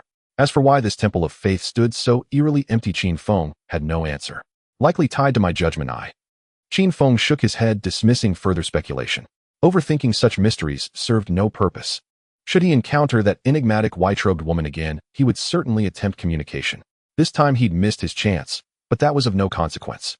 Now in possession of the assassin's divine technique, graceful deliverance, Qin Feng's lethality had surged beyond measure. Facing a level 5 golden tier ghost ship today, a single phantom shadow slash might well obliterate it instantly. Minutes later, Qin Feng stood upon a circular stone disc at the heart of the starlit hall, and rose carried upward through the air. After ascending nearly 600 meters, he finally re-emerged onto solid ground. Once it deposited him, the circular disc crumbled into a layer of blackened ash, as though it had never existed at all. It's been quite some time. Wang Ming and the others should have logged in by now. Qin Feng's inventory was nearly full. Before resuming training, he needed to offload his accumulated loot. Yet when he contacted Lin Liu, he received an unexpected message. Qin Xiaoyou. Qin Feng's brow furrowed sharply. Qin Feng truly did not expect that Qin Xiaoyou would arrive at the abandoned land of deities at this moment. Moreover, she had come to Beak Town and joined Wang Ming's team. Qin Feng almost instantly understood Qin Xiaoyou's intentions. She wants to find Shadow and build connections. If that weren't the case, what would she be doing in Beak Town? However, she can see that I have ties with Lin Liu. She's a bit clever. Qin Feng sneered. In his past life, he spent every day with Qin Xiaoyou, so he naturally knew what his sister was thinking. In the abandoned game before Qin Feng had risen to power, Qin Xiaoyou had always wanted to join another strong team, but Qin Feng had stopped her. Fortunately, Qin Feng quickly rose in the abandoned game. After that, Qin Xiaoyou obediently followed Qin Feng. It seems that in this life the timeline has undergone some changes. Qin Feng was a bit surprised, but quickly calmed his emotions. Since Qin Xiaoyou was in Wang Ming's team, there was no need to sell the priest equipment to them. Even if it were a coincidence, Qin Feng could not allow Qin Xiaoyou to gain any advantage, nor could he show any signs of recognizing her. After all, right now, there were too many people eyeing the name Shadow. I haven't extracted my abilities into reality yet. If people learn about my real identity, the trouble would be immense, even potentially deadly. However, as long as I reach level 10, I can at least extract the invisibility skill, which will provide me with a certain level of self-protection in reality. Even a single handgun could take Qin Feng's life. Therefore, exposing myself now would be tantamount to seeking death.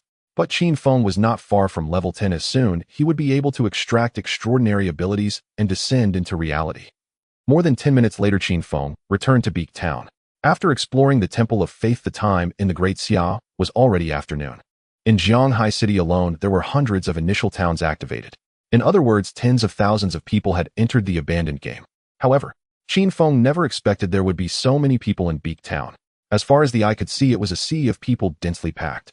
When Qin Feng appeared in his cool fiery armor, he attracted the attention of everyone in the town. Shadow, Shadow. Brother Shadow, can we be friends? You are Shadow. I am the chairman of Run Ding Group in Zhanghai City, and I would like to invite you to join our group. Lord Shadow, do you still need subordinates? I can shout 666.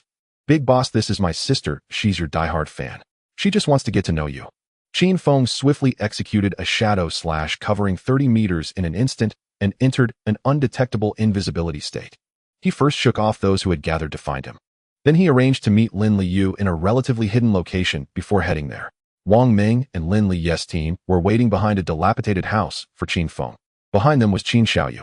The girl was both excited and nervous, at times squeezing her left hand with her right, then her right hand with her left, constantly looking around. Qin Feng appeared before Lin Liu, his gaze sweeping over Qin Xiaoyou, looking at her as if she were a stranger. He did not say a word. He directly took out a pile of items from his backpack. First, he added Wang Ming as a friend, then privately messaged, "This is a golden grade warrior equipment with decent attributes priced at 300 days of lifespan. He'll sell it to you for 280 days. This is a golden grade skill for archers. The skill isn't particularly useful, priced at 550 days of lifespan. He'll sell it to you for 520 days. This is..." Qin Feng tossed all the equipment he had previously left behind to Wang Ming, pricing each item individually. These prices were all very reasonable. "Big brother, I currently only have 925 days of lifespan," Wang Ming said with a wry smile. "I can't afford this much." "No problem, just owe me," Qin Feng said casually. All these items totaled 2,200 days of lifespan. With the official financial strength, they would quickly be able to repay. Wang Ming pondered for a moment and nodded in agreement. "All right, thank you, big brother, for trusting me." He first traded 900 days of lifespan to Qin Feng, took the equipment and skill book, and thanked him repeatedly. With these items, their team's monster hunting speed would significantly increase, and they might even find ways to deal with silver bosses. "Wow, Lord Shadow is amazing. I can actually use golden equipment this early. This golden skill is too awesome. My output has suddenly increased by over 3 times. Moreover, the boss even allows us to buy on credit. This is trust in us, boohoo." Wang Ming and the others were all shocked and amazed. But soon they discovered a problem. "Hey, why aren't there any priest items?" This question left Qin Xiaoyou, who was waiting to contribute, stunned. "No priest items." In response, Qin Feng had no reaction at all. He quietly became invisible. His figure vanished from in front of everyone. In fact, Qin Feng did have priest items. In his backpack, there was a golden grade priest staff and even a golden grade skill book for priests. However, how could Qin Feng let such precious items go cheaply to Qin Xiaoyou? Not only would he not give her anything, but he also planned to find another priest to forcibly insert into Wang Ming's team so they could kick Qin Xiaoyou out. After all, Qin Feng still planned to use this official channel to sell off equipment and skill books that he did not need in large quantities, thereby saving time. He couldn't allow Qin Xiaoyou to stay in this team. Sooner or later, it would affect his cooperation with the officials. However, just then Qin Feng received a system notification. "Player Xiaoyu has requested to add you as a friend. Verification information. Hello, big boss. I am the priest of Wang Ming's team." Qin Feng frowned. "So polite to outsiders. In front of me, she's always so impatient. You really are something, Qin Xiaoyu." Qin Feng completely ignored her. He neither accepted nor rejected the request. His friend request list was simply too full. Dealing with Qin Xiaoyu was the same as treating a stranger. He could just ignore her. Among a bunch of player names, why would he specifically choose to reject her? What kind of face does she have? At this moment, Qin Feng had already arrived at the town square, preparing to teleport to Firefly Town. Song Fei's initial town was Firefly Town. This guy was still holding a concert in a neighboring city yesterday, but after the concert ended, he came to Zhonghai City and spent the whole night with 2 girls. When the abandoned game descended, Song Fei was directly designated to the initial town of the Zhonghai City area, Firefly Town. "Since the town teleportation has been activated, shouldn't I kill you, Song Fei, a few times first?" Qin Feng smiled coldly. In his past life, although it was Qin Xiaoyu who made him drink the soul-wandering water, the real culprit was still Song Fei. Qin Xiaoyu being foolish was one thing. This Song Fei was the one Qin Feng truly wanted to kill. To take him out in reality, he had to first scare him in the game, drive him away. Otherwise, if he remained online, the opponent would be in an invincible state in reality, while he cowardly stayed in the safe zone in the game. No matter how strong Qin Feng was, he couldn't kill him. For Qin Feng, grinding monsters anywhere was essentially the same. Reaching Glowfire Town offered a dual opportunity, eliminating Song Fei several times along the way. Though he could not permanently eradicate the man, he could at least force him offline. Once offline, Qin Feng would seize the opening to eliminate him entirely. Also remember that Gu Yishui is in Glowfire Town too. Perhaps we'll cross paths. Gu Yishui, codenamed Snowfall, had been one of the senior administrators of the Divine Slayer Guild in Qin Feng's previous life, her class the rare and formidable White Bird High Priestess. The White Bird High Priestess was an elite hidden priest class vocation, granting its bearer a loyal white avian companion capable of healing allies and bestowing potent beneficial auras. Though Qin Xiaoyou also held a hidden class, the life ritualist, she remained by nature a pampered noblewoman utterly unversed in combat. In his past life, she had always stood quietly behind Qin Feng, tending to his wounds and reinforcing his auras, forever shielded by his unwavering presence. Gu Yishui, however, had once soloed an epic tier boss, a peerless warrior who had served as Qin Feng's most trusted right hand. If we meet her, recruit her into Wang Meng's party. Her inclusion would inevitably displace Qin Xiaoyou, the only other priest class member in the group. Qin Feng refused to allow any variables to disrupt his ascension. Qin Xiaoyou was that variable. In short, he cared not what became of her, so long as she remained out of his sight. Moreover, this request would serve as a subtle test of Wang Meng's response. This lifetime Qin Feng's growth had accelerated beyond precedent. He still lacked clarity on the official stance towards such anomalies, and this occasion presented a chance to observe it firsthand. Glowfire Town. A starting settlement nestled within the Jianghai City region, Glowfire Town welcomed Qin Feng in perfect silence, his stealth active, his daily free teleportation exhausted. Compared to the bustling clamor of Shell Town, Glowfire Town exuded quietude. Though players moved through its streets, the town bore no sense of crowding. Some hawked wares in the central plaza, others flickered into existence in blinding white light. The recently resurrected, their faces grim and drawn. Qin Feng circled the town once methodically. He saw neither Song Fei nor Gu Yishui. Then from a cluster of freshly revived players, voices rose in urgent conversation. Hurry. Don't let someone else steal the kill. That silver tier boss has less than half its health left. Damn it. Song Fei, the arrogant fool, brought a whole entourage of fangirls. Who the hell can compete with that? Who knows? He's just some minor celebrity. How does he amass so many blind devotees? I refuse to accept it. Today I'll personally bring down that pretty-faced upstart. Spewing outrage, the group strode toward the town's outer gates. Qin Feng raised an eyebrow, unexpected yet promising. Ah, leads have surfaced. So Song Fei is battling the silver-tier boss outside and dragging along his legion of fanatical admirers. A faint knowing smile curled Qin Feng's lips. One could easily imagine that had Shadow never appeared, and had Qin Xiaoyou likewise awakened in Glowfire Town, she too might have joined that throng of fervent starstruck followers. Song Fei possessed no hidden class. Instead, he had ostentatiously chosen the mage vocation, an affectation befitting his flamboyant persona. Fueled by hordes of devoted fans, he surged ahead early, but his potential waned sharply mid-game, collapsing entirely in the late stages. Curiously, somewhere along the line, he learned that Qin Feng, the globally ranked top 100 player, had a younger sister named Qin Xiaoyou, who'd once idolized him. This lifetime, however, Song Fei would not be permitted to thrive. First, he would be slain, forced offline. Then once Qin Feng extracted abilities into reality, he would execute a precise lethal strike. Now Qin Feng trailed the indignant players beyond the town's boundaries. Maintaining stealth, he renewed his invisibility just before its expiration, ducking into concealment each time. Beyond the town lay a shadow-draped forest. Then came a desolate, mist-choked valley. This is the level 5 monster zone, Morning Whale Valley. Its denizens are likely Ember Scourgers and chainbound wretches. Ember Scourgers were ranged foes wielding devastating fire elemental attacks, though their assault consisted solely of hurling incendiary orbs, rendering them predictably monotonous.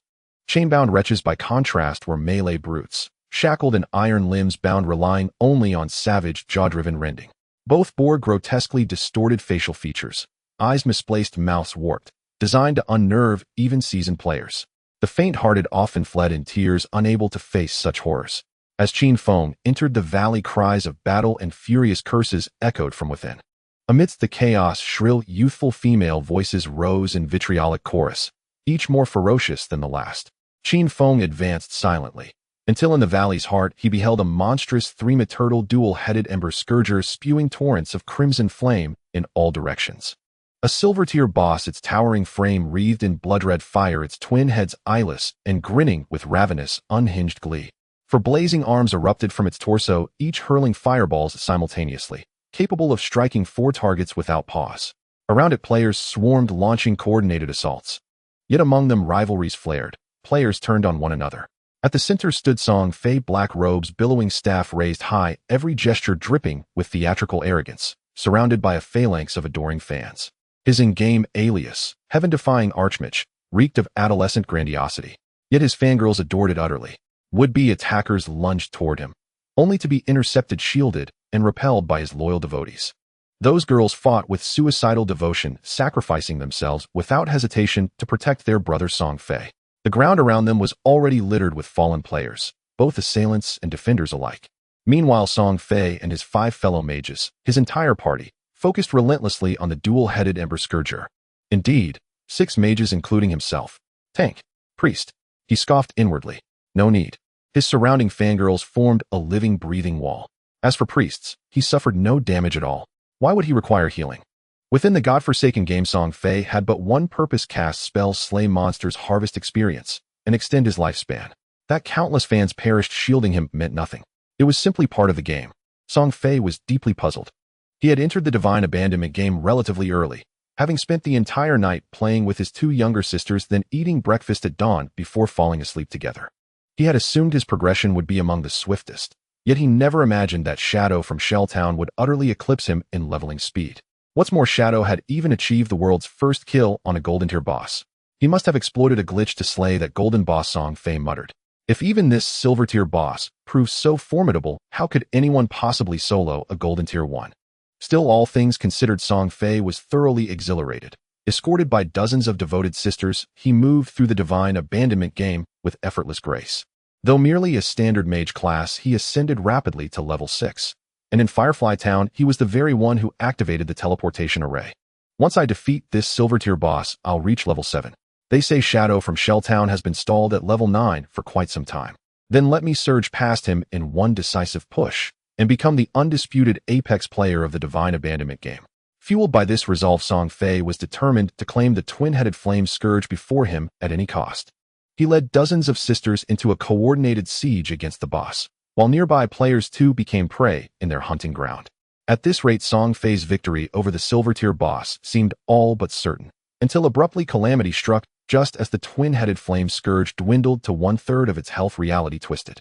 A figure clad in chilling leather armor materialized instantly beside Song Fei, who stood shielded by a tight circle of sisters, then vanished just as swiftly, leaving only a spectral afterimage. In the next breath, 9 blinding slashes erupted across Song Fei and several sisters nearby. 1995, 2052, 2009. Before Song Fei could register the cascade of damage numbers floating before his eyes, darkness swallowed his vision entirely. You have been slain by Shadow. You have lost 1106 days of lifespan tradable. You have lost 18 years and 113 days of lifespan non-tradable. A system notification flashed, leaving Song Fei stunned and speechless. When he opened his eyes again, he found himself back in Firefly Town's central square. I died. His face twisted in utter disbelief. With the silver tier boss reduced to 1/3 health, victory within grasp, an assassin had suddenly appeared out of nowhere. Impossible. Why would Shadow come to Firefly Town? Among all the starting towns across Jianghai City's region, why this one? And why now to intercept me and steal my boss? A constipated grimace contorted Song Fei's slick, effeminate face. Behind him stood 5 mage sisters from his party, all resurrected alongside him, equally dazed and disoriented. They stared blankly, murmuring in confusion, I'm dead. How could this happen? Brother, you're dead too. It was Shadow. But why did Shadow kill us? And brother? He must want the silver tier boss. How vile, to ambush brother when he wasn't looking. Truly despicable. Steamed shrimp head. Brother Song Fei, shall we rush back for revenge? No need. We trust our sisters will avenge you. As the 5 sisters chattered, their eyes shimmered with unwavering devotion fixed upon Song Fei. Song Fei tossed his hair with practiced flair, flashing a confident smile. Yes, assassins excel at stealth strikes, but once revealed, they become living targets for us. Just watch, he'll soon be hunted down and slain by our forces. So he claimed. Yet moments later, something felt profoundly wrong. The square filled with resurrecting players, and most were astonishingly members of his own sister circle. As more sisters reappeared, Song Fei's composure began to fracture. How is this possible? Were all of you slain? This defies reason. One ambush might be excusable, but to slaughter you all like livestock, this isn't plausible. His expression darkened. The newly resurrected sisters stood, tearful and flustered voices overlapping in frantic confession. Brother Song Fei, we're so sorry. We were simply too weak, but that Shadow moves faster than thought. My attacks couldn't even land a single hit. Indeed, and he seems to possess evasion abilities. Many of our strikes connected visibly, yet the system declared them evaded. Even when we landed hits, it made no difference. My ice spike spell struck Shadow squarely, yet dealt only 2 points of damage. The situation deteriorated rapidly. Soon not a single member of Song Fei's sister circle remained near the twin-headed flame scourge. Every one of Song Fei's followers had been slaughtered back to Firefly Town by Qin Feng. In the Valley of Mourning Wails, after assassinating Song Fei, Qin Feng lingered, not fleeing but methodically exterminating his fanatical sisters, reducing them to wailing, sobbing wrecks. Yet these sisters possessed one undeniable talent: Mouth Dao, a relentless torrent of verbal assault hurling furious curses at Shadow. But that was all they could do with their current strength. They couldn't even lay a finger on Qin Feng. And even if they somehow landed a blow, his 75 evasion chance rendered them harmless. Most critically, his golden-tier Ghostfire leather armor was impervious to their feeble attacks. Amidst dozens of encircling sisters, Qin Feng moved like a phantom through empty air, annihilating them all within a minute or two. Elsewhere, scattered independent players, who had previously banded together to compete with Song Fei, stood frozen in awe. Their coalition numbered 15 to 20 strong, yet during earlier clashes with Song Fei, many had already fallen, some repeatedly. They knew intimately how terrifying, how fanatical, how utterly reckless Song Fei's sister circle truly was. Yet now an assassin had appeared and gone berserk before their eyes. Each sister, reduced to impotent fury, hurled defiant insults, only to fall like Xiao Kuan, helplessly slaughtered. Good heavens, this is insane. Who is this assassin? Could it really be Shadow? It must be the global first killer of the Golden Tier boss. No one else fits. I think so too, but why would Shadow choose our Firefly Town? Everyone step back. Let the master claim the boss. The independents, quick to read the room, retreated respectfully toward the valley's rear, filled with reverence and admiration. In moments, only Qin Feng remained before the boss. Faced with this solitude, Qin Feng slipped into shadow, vanishing into stealth. As onlookers assumed he'd slip away unseen, he launched a venomous dart, striking one of the twin-headed flame scourge's heads with lethal precision. A sight that left every witness breathless. Unfolded, the dart pierced the boss's skull, and its health bar emptied instantaneously. For a moment, the dozen or so solo players who had stepped back stood stupefied. What sorcery is this? A single throwing dart, and the boss was slain in an instant. The boss only had 1/3 of its health left. An instant kill is normal, right? Do you know the nonsense you're talking about? Even a silver-tier boss at 1/3 health still has several thousand HP. Dying in one blow is hardly normal. Is this anying the big shot? We thought the big shot was farming golden bosses by exploiting bugs, but it seems that's not the case. That damage is positively monstrous. One of our skills does mere dozens of damage, while one of his skills does thousands. Are we 100 times weaker? Are we even playing the same game? Using king tier values against the rest of us, huh? Everyone was stunned, staring blankly as the Shuangtou Fenhua's health bar emptied, and it fell with a thunderous crash. The corpse burned with blood-red flames, leaving charred scars across the valley floor. Qin Feng materialized beside the boss's body. He toyed with the platinum tier Guochuan double blades in his hands, regarding the dozen or so solo players like prey. Go. Leave quickly. Damn, he won't want to kill us, will he? Don't just stare. It's a death sentence. Move, move, move. Fear seized them. Over a dozen people vanished from Qin Xiaoyou into the trees, fleeing faster than flight itself. There was no choice. This damnable game cost you lifespan when you died. They would not gamble on it. Although Anying had appeared and slain Song Fei and the others, that did not mean Anying stood on their side. From what had just happened, it was obvious. If Anying wanted to kill them, it would be as effortless as slaughtering dogs. How could they dare not run? Watching them flee, Qin Feng remained unhurried. He activated the Ghostfire Bell's active effect, Jinghan. The bell chimed eerily as its sound spread, rooting every enemy within 100 meters in place. Any hidden targets would be rooted and their stealth dispelled. Fortunately, once the chimes spread, there was no one left in the vicinity. Qin Feng turned and raised the hand of greed at the Shuangtou Fenhua's corpse. Immediately, 3 extra reward drops burst from the silver-tier boss's body, silver light shimmering, and even faint golden glints appearing. Calmly, Qin Feng picked up everything. Right now, my inventory slots are mostly occupied by a single boss. I have to reach level 10 and leave the starting town before I can free up space. Qin Feng shook his head. The experience required to climb from level 9 to 10 was still considerable. After killing this silver-tier boss, he was still 1/3 short of level 10. If only Hand of Greed granted extra experience as well. Qin Feng mused. But that would make Hand of Greed absurdly overpowered. In any case, the most crucial haul this time was 16 evolution points.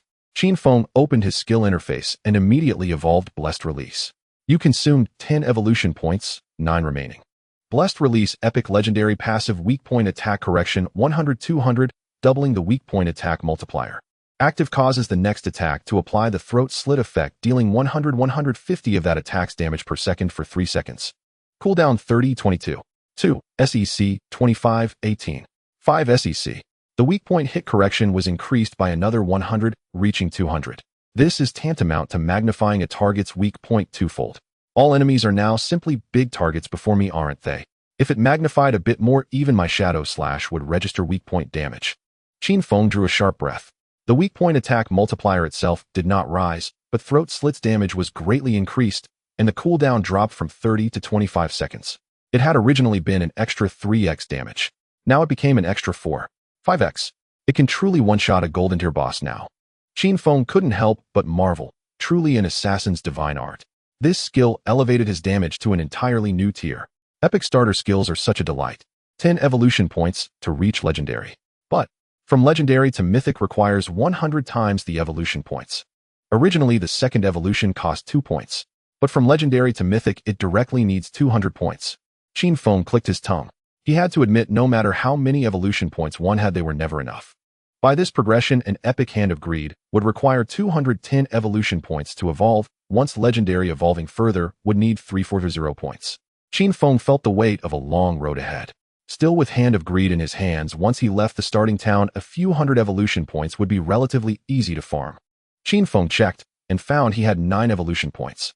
He spent 8 more to evolve Backstrike Enhancement. You consumed 8 evolution points, 1 remaining. Base skill Backstrike Enhancement Gold and Platinum. Passive when attacking from the target's rear, damage increases from 30-40. After finishing, Qin Feng collected all the white life orbs scattered across the field.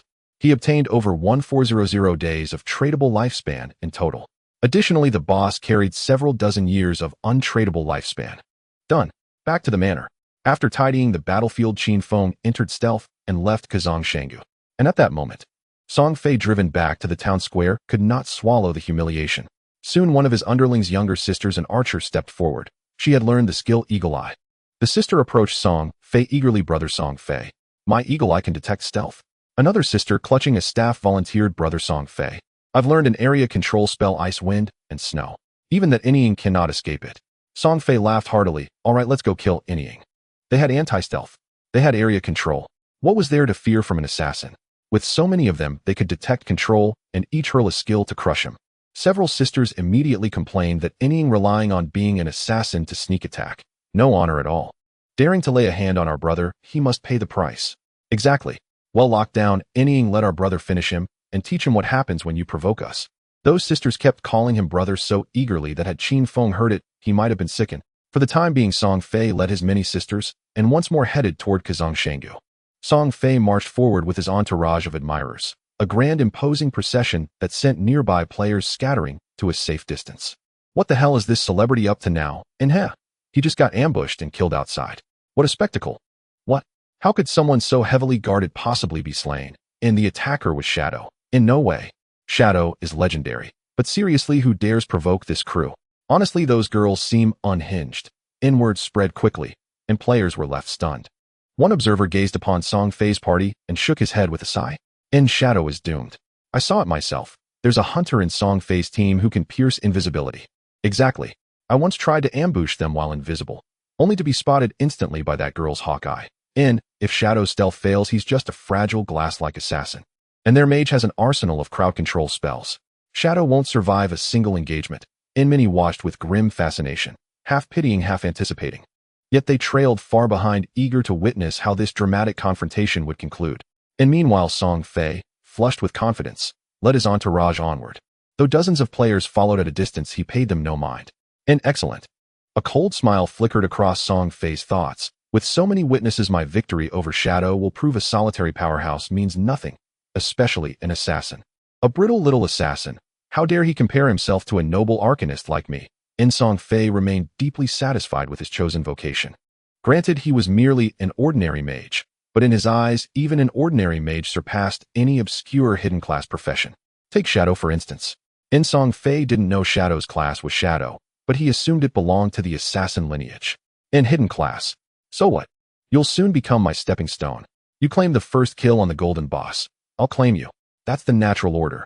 The young huntress with hawk eye now stood beside Song Fei, trembling with quiet pride. She scanned the surroundings with unmistakable arrogance. Enduring the earlier boss battle and Song Fei's subsequent death, her hawk eye had just expired and her mana had been fully depleted. She blamed herself bitterly. and my mana should have been reserved solely to sustain Hawkeye, and Song Fei brother died because of me. I failed him. Torn between crushing guilt and soaring pride at being useful to him, she hovered near Song Fei, almost pressing herself against him. Yet she was unremarkable in appearance, and Song Fei felt no personal interest in her. To him, she was simply a tool. And after all, she freely gifted him every tradable day of lifespan she earned. What a luxury. As their procession advanced toward the valley of wailing mourning, Qin Feng, still cloaked in perfect invisibility, happened upon them. So bold, so brash, they're coming for revenge, and Qin Feng smiled faintly. His invisibility remained absolute, enhanced by the Shadow class's 1 stealth rank, rendering him utterly undetectable at this stage.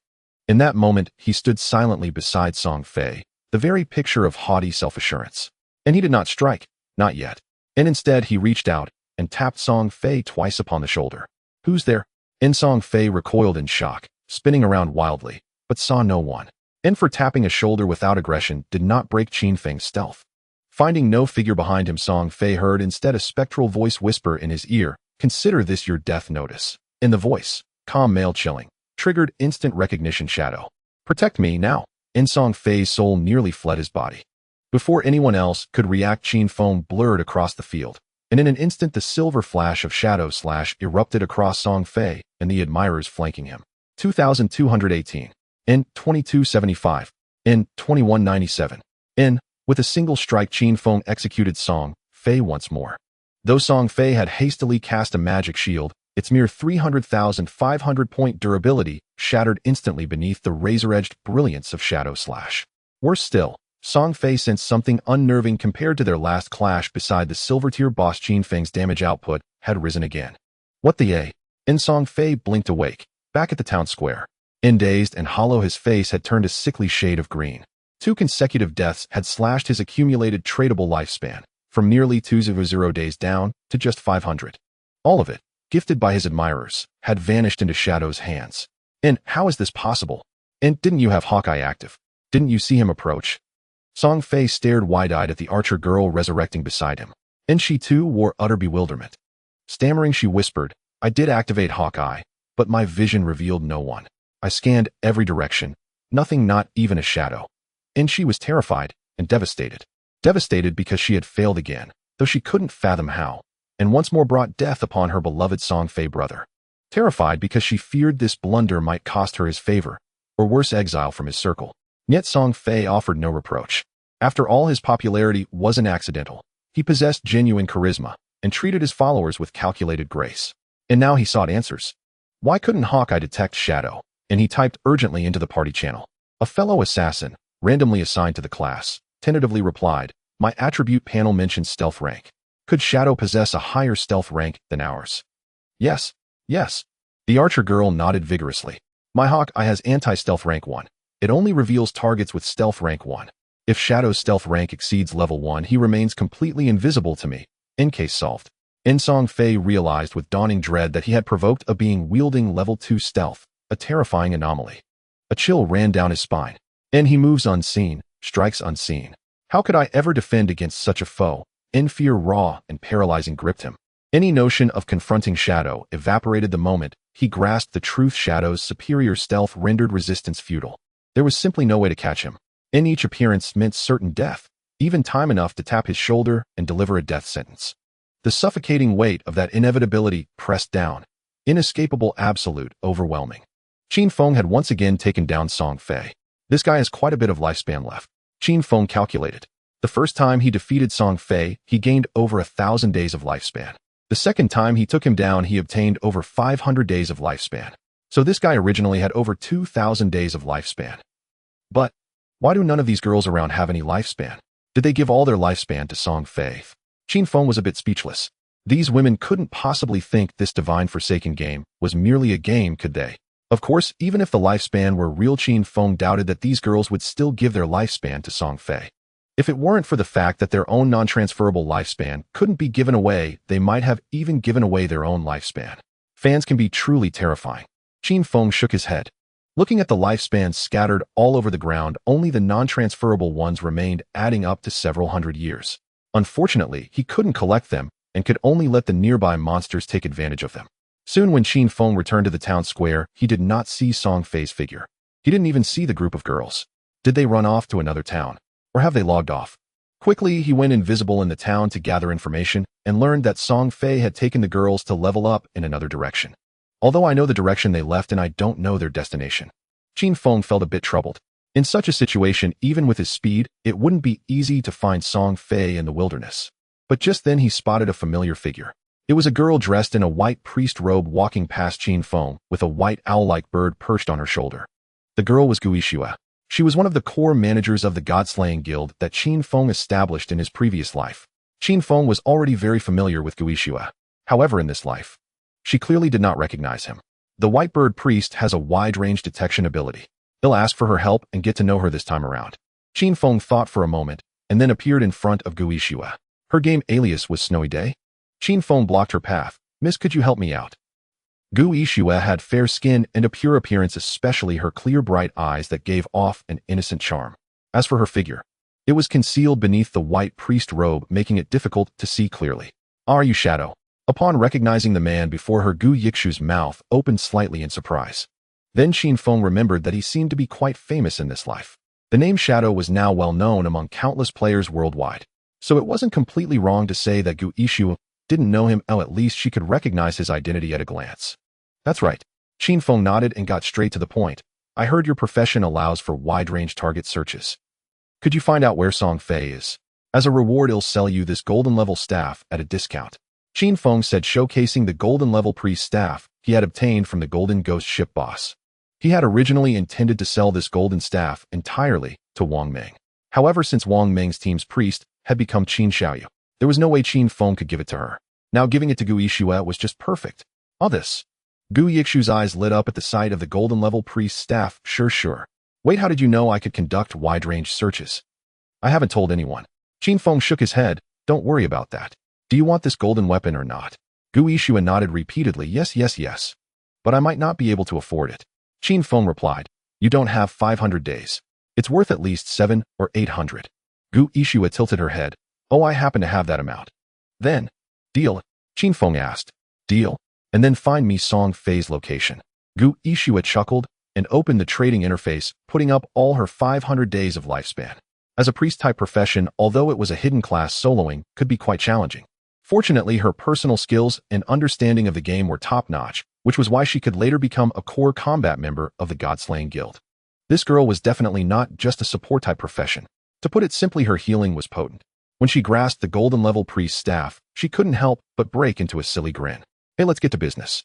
Qin Feng waved his hand in front of her. All right. The young girl seemed to wake from her dream completely unembarrassed and chuckled. Aren't you afraid I might take the item and run, not helping you? Qin Feng laughed. What? Are you a fan of Song Fei? Qin Xiaoyou squinted her eyes. Do you know that I'm not a fan of Song Fei? You can't be a friend of mine in real life, can you? But your voice doesn't sound like. Qin Feng shrugged casually. Guess. Qin Xiaoyou shook her head, too lazy to guess. Go ahead. She waved her hand, sending the white owl resting on her shoulder flying into the sky. Her eyes turned snow white, and Qin Feng knew that meant she was switching her perspective to her bird. The white bird soared high in the sky. It surveyed the area surrounding the Firefly town for about 10 kilometers. With so many girls around, Song Fei's target was indeed quite obvious. Soon Qin Xiaoyou received the coordinates of the group and relayed them to Qin Feng. After providing the coordinates, Qin Xiaoyou continued. I can't guarantee they won't move. They might change locations by the time you get there. Let's add each other as friends. You keep an eye on them and let me know their latest location at any time, Qin Feng suggested. Qin Xiaoyou replied, you want me to keep watching them? How long do you need me to watch? If it's too long, She seemed a bit scared. What if he asked her to watch for a whole day and night? Just for a little while. Qin Feng couldn't be bothered to explain further, sent a friend request, and turned to head out of the town towards the location where Song Fei and the others were instantly entering stealth mode. Only then did Qin Xiaoyou feel relieved. Just a little while. That was fine. Qin Xiaoyou looked at the weapon in her hand and felt a sense of happiness, chuckling to herself as she accepted Qin Feng's friend request, and then switched back to the perspective of her white bird, keeping an eye on Song Fei and the others outside. Song Fei and his group were indeed on the move. He was leading his group of sisters along a desolate riverbank, advancing beside the flowing water. They easily took down many monsters along the way as if they were sweeping through with ease. I think I don't have any grievances with that Shadow. Since he robbed me of a silver-level boss and killed me twice, that should be enough, right? He wouldn't follow me all the way here, would he? Song Fei felt that he had no enmity with Shadow and thought it was really unnecessary. Song Fei advanced along the riverbank with his sister fan group, systematically eliminating monsters. Many monsters spotting such a large group attempted to flee, but Song Fei and his agile sisters surged forward in unison, overwhelming them before they could escape. Song Fei was thoroughly enjoying the effortless slaughter. Unbeknownst to him, Shadow was already racing toward his location. Meanwhile, Qin Feng sprinted along the riverbank, guided by Gu Ishua's directions. Along the way, he casually dispatched any monsters he encountered, though their low cultivation ranks yielded negligible experience. He halted abruptly before a towering ancient tree. "Hey senior, where are you now?" Gu Ishua suddenly messaged him privately. She had been tracking Song Fei's movements, but could not locate Qin Feng. He remained fully concealed in stealth. "Can you check whether there are other trees like this nearby?" Qin Feng materialized before the tree and pointed at its massive trunk. "Huh?" Gu Ishua blinked, bewildered. "Weren't we searching for Song Fei? So why trees now?" Though puzzled, the task posed no difficulty for her. Within 20 seconds, she reported back 2 more identical ancient trees stood within 100 meters of Qin Feng. Qin Feng circled the trio of trees, then discovered peculiar glyphs etched into the bark of each. Curious, Gu Ishua asked, "What do these symbols mean?" "Guess," Qin Feng replied playfully, and traced the first glyph with his fingertip. He then moved to the other 2 trees, locating and tracing distinct glyphs on each. As his fingers brushed across each glyph, it flared with luminous energy.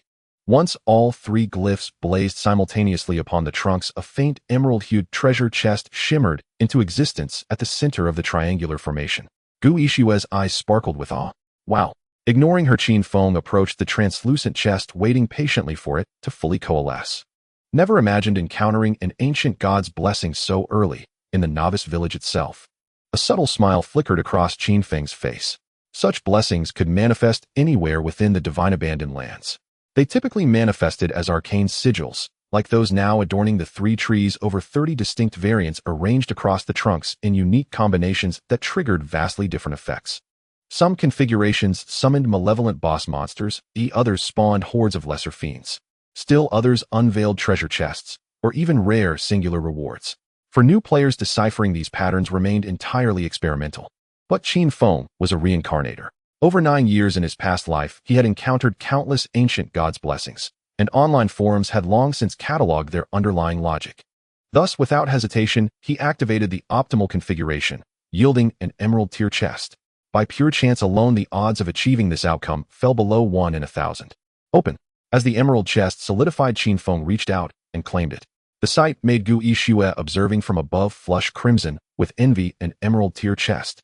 "Senior is incredible. This single chest must grant over 1,000 days of tradable lifespan, worth over 10 million RMB. By now, external markets actively traded lifespan.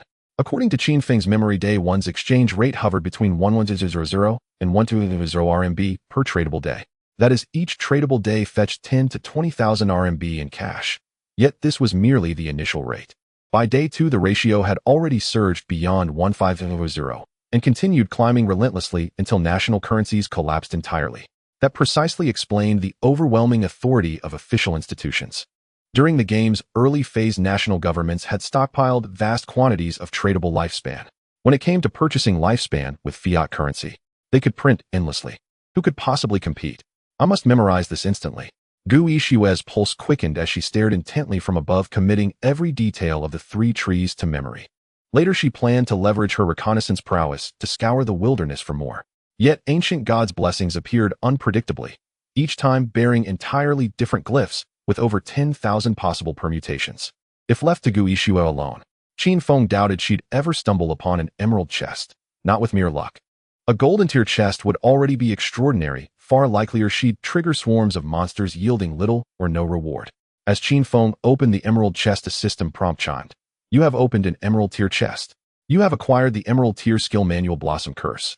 The notification stunned Qin Feng momentarily. Blossom Curse. He'd never heard this skill's name, even after 9 years in his previous life. He examined the manual in his hand. It emanated a soft emerald radiance, its cover depicting a sinister blood-red flower adorned with eerie smile-like patterns. View skill details. Blossom Curse Emerald Tier Universal Skill Manual. Use on the corpse of a player deceased within 15 seconds to cause a curse bloom to sprout upon the body. The bloom will continuously drain the target's tradable lifespan until it reaches 0. No cooldown. Qin Feng exhaled, sharply chilled by its implications. This skill is monstrously overpowered. It could be deployed post-mortem on slain players and siphon their entire tradable lifespan without pause. Of course, Qin Feng knew the bloom possessed a health bar and thus could be destroyed. But if he first eliminated everyone nearby who would remain to destroy it, Song Fei's days of ease are numbered. A faint smirk curved Qin Feng's lips. He immediately mastered the Emerald Tier Skill Blossom Curse. Normally, slain players dropped only half their tradable lifespan. Yet with this ability, every kill would force the enemy to forfeit all their tradable lifespan. All he needed was to guard the corpse while the curse bloomed, draining the victim completely. Unquestionably, this skill would become a waking nightmare for countless adversaries. If this is the effect, then I do recall it. In my previous life, someone indeed acquired this skill, though I never learned its name. So that's what it's called. After learning the skill, Qin Feng slipped once more into invisibility. Gu Yixue, though envious, did not forget her duty. Her gaze remained fixed on Song Fei and the group of young women accompanying him. Having acquired the Blossom Curse skill, Qin Feng surged forward toward the riverside where Song Fei stood. His speed was extraordinary. 100 meters now took him barely 3 seconds. The distance between him and Song Fei narrowed, steadily, relentlessly.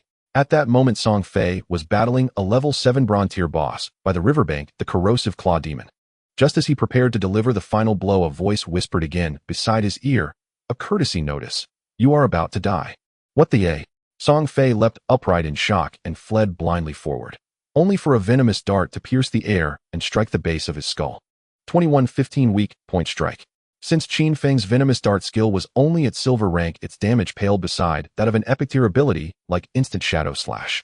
Yet it was more than sufficient against Song Fei, a fragile mage whose total HP scarcely exceeded 1,000. Moreover, Qin Feng's venomous dart carried lingering venom damage. Even if Song Fei's HP were 5 times greater, he could not withstand this assault. Are you insane? Darkness swallowed Song Fei's vision as he plunged into a state of near frenzy. He had in fact been pondering all along whether that shadow would come for him. Surely with no prior grudge, such relentless pursuit made no sense. But now, once again he had fallen to the shadow. It struck him as profoundly unhinged. Why single him out relentlessly? Because I have more sisters. Jealous of me? Song Fei crumbled inwardly. At last he was certain. The shadow had targeted him deliberately. Even his arrival in our Firefly town stems from me. Though outwardly he seemed to have never crossed the shadow, Song Fei knew his own charisma. Over 2.5 years of dedicated practice had drawn legions of devoted admirers, mostly young women. Are the women you pursue actually my fans? What does that even have to do with me? The thought left him utterly desolate. In the old world, such matters held little fear. He lived under the rule of law. After all, Daxiao upheld strict legal codes. But within the divine abandonment game, Daxiao's laws held no authority over anyone. So this shadow is just a failed Lothario, blaming me because he can't win a woman's heart. Song Fei let out a cold laugh and instantly regarded the shadow with diminished contempt. Yet regardless of his thoughts, his tradable lifespan plummeted once more, halved in an instant. Originally 2,000 days after 2 deaths, he retained only 500, yet upon leaving the young women surrounding him contributed another 300 days, bringing his total tradable lifespan to 800 days. However, Song Fei soon realized something was amiss. At 860 days, having after death should leave 430, but now, why do I have fewer than 400 days left? And it kept falling. Song Fei froze in disbelief, watching helplessly as his tradable lifespan dropped from 390 to 380, then to 370, and continued descending. What in the world is happening? Is there some penalty for dying too often? Before long, the young women beside him fell one by one to Qin Feng's hand. They cried out in panic, Big brother, it's terrible. That shadow cast a skill. The moment you died, a crimson flower bloomed on your corpse as if draining something from you. Hearing this, Song Fei drew a sharp breath. A flower grew on my corpse. It's siphoning my lifespan, eh? He shattered completely, realizing the shadow's cruelty surpassed even his darkest imaginings. At the riverside where Song Fei had fallen, Qin Feng stood alone. Song Fei and his 30-odd companions lay motionless, every last one slain. Such a massacre instantly stacked Qin Feng's Slayer debuff to 4 layers. At 4 layers, the Slayer debuff inflicted a 96,875 loss of current lifespan upon death, effectively total forfeiture.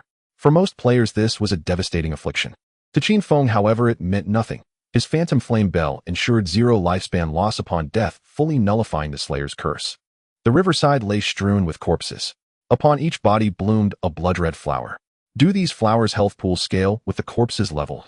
The flower on Song Fei's corpse has 3600 HP, and he was level 6.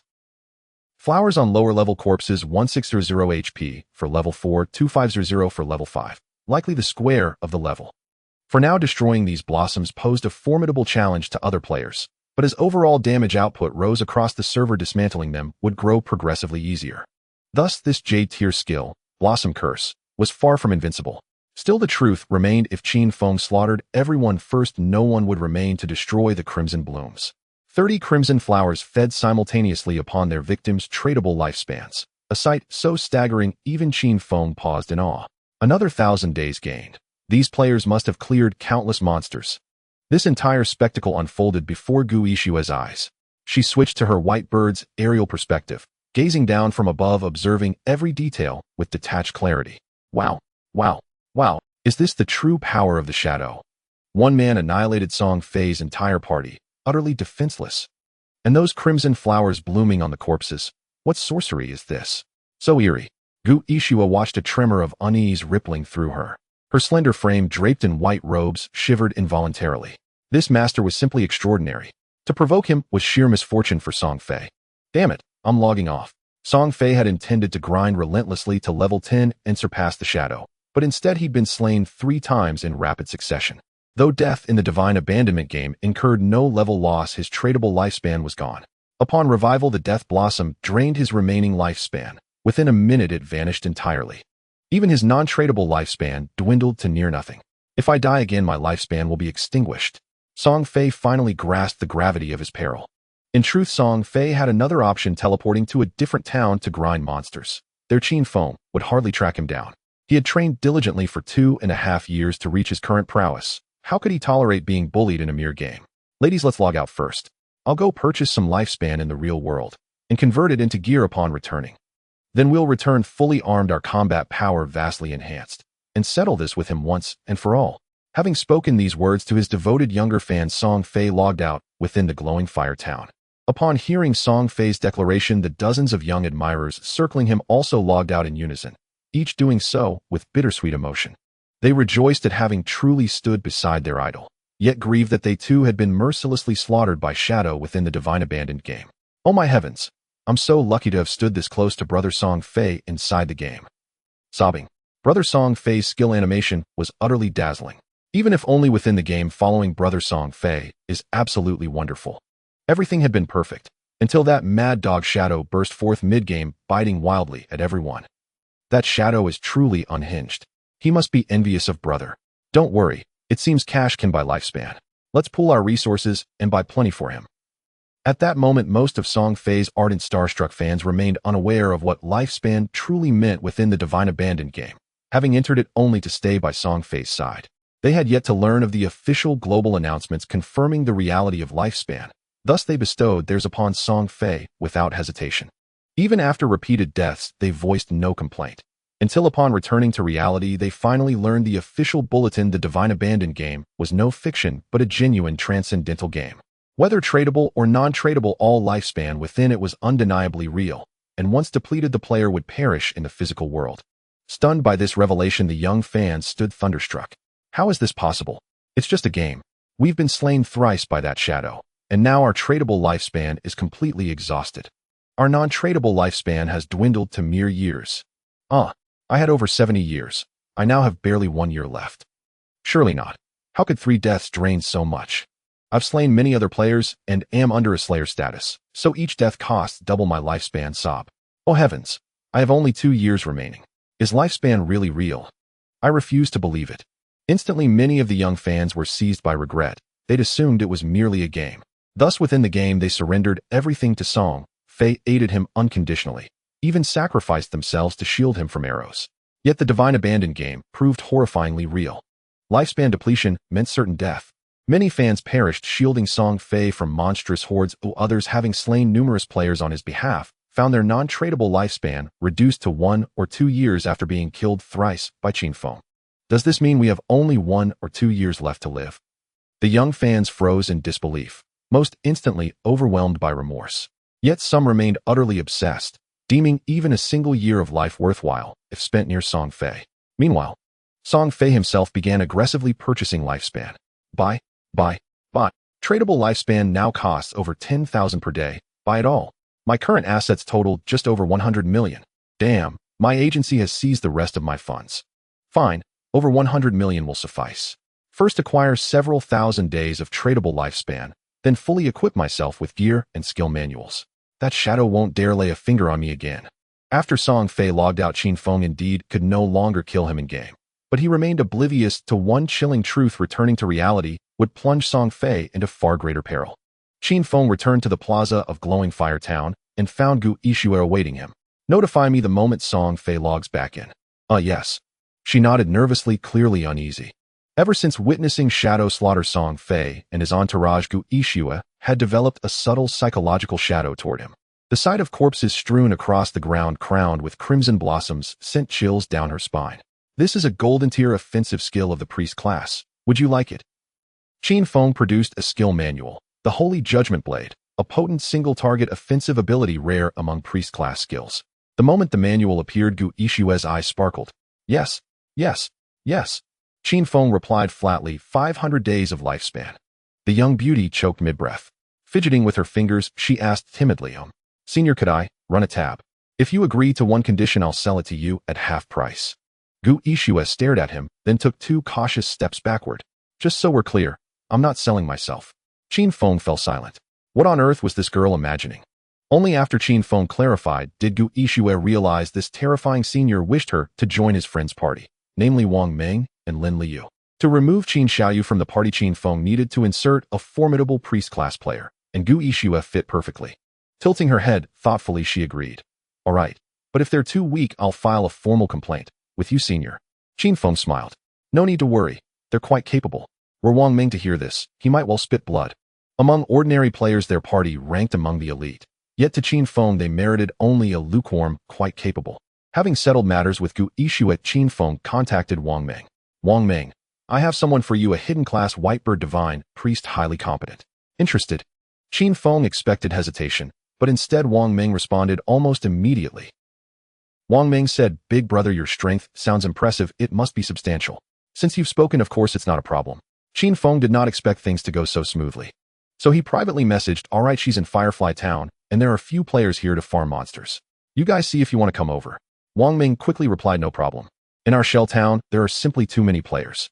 We were thinking of changing places to level up, so wait a moment, we will be there soon. Upon hearing this, Qin Feng signaled to Gu Yixue, and the two stepped aside to wait. Shell Town. When Wang Meng received the private message from Qin Feng, his previously furrowed brow finally relaxed. In fact, even without Qin Feng's private message, Wang Meng had already planned to change partners. Because Qin Xiaoyou was simply too inexperienced. Logically speaking, as a priest class, she only needed to apply buffs and maintain the team's health. However, Qin Xiaoyou always fumbled when healing. In the godforsaken game, there is no concept of locking any skills, including healing skills. Sometimes when Wang Meng was dodging monster attacks, Qin Xiaoyou could miscast healing skills, putting the entire team in peril. Wang Meng could no longer tolerate such situations. Just as he was about to change maps and partners, Qin Feng contacted him. It should be noted that Wang Meng had received the official leadership's guidance and was eager to maintain good relations with the shadows. Isn't this the perfect opportunity to do a favor? Xiaoyou, there are too many people in Shell Town now. Wang Meng carefully chose his words, saying we need to change places to level up. You came from another town, right? You've already used up your free teleportation chances, haven't you? Qin Xiaoyou was taken aback by this. Yes.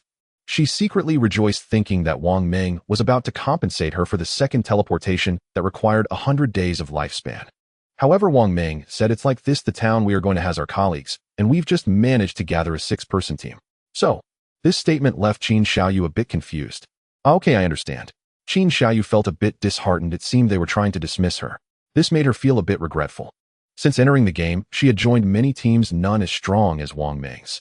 In Wang Meng's team, she only needed to slack off and muddle through to earn experience and lifespan. Wang Meng politely concluded, after all, you have me as a friend. If you need anything, just reach out to me. Okay, thank you, big brother Wang. Qin Xiaoyou sighed in relief. With Wang Meng's words, her mind was active again.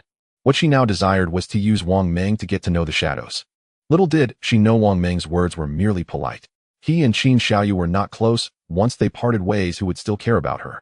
He might help with small matters, but anything that required time, Wang Meng had no spare. In fact, Wang Meng had been quite patient in enduring his discomfort while farming with Qin Xiaoyou for this long. After persuading her to leave, Wang Ming privately messaged Qin Feng to confirm the town and location.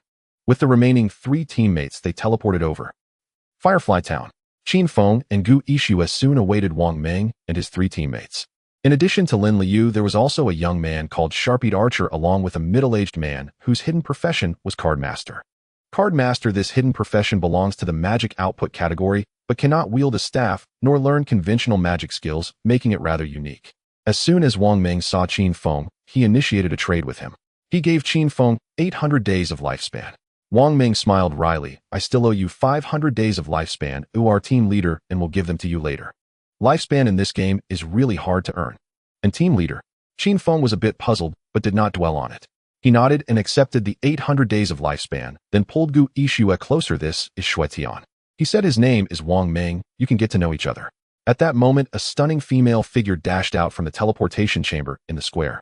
She wore a silver-white light armor with a long sword at her waist, and her long hair fluttered. She looked somewhat excited and eager, unmistakably the previously somewhat naive and beautiful police officer in Yu who had attended the meeting with Wang Ming. She and Wang Ming were both responsible for liaising with the shadows. Upon seeing Qin Feng, her eyes lit up, and she quickly ran over. Qin Feng was quite surprised at first glance. Is it really in you?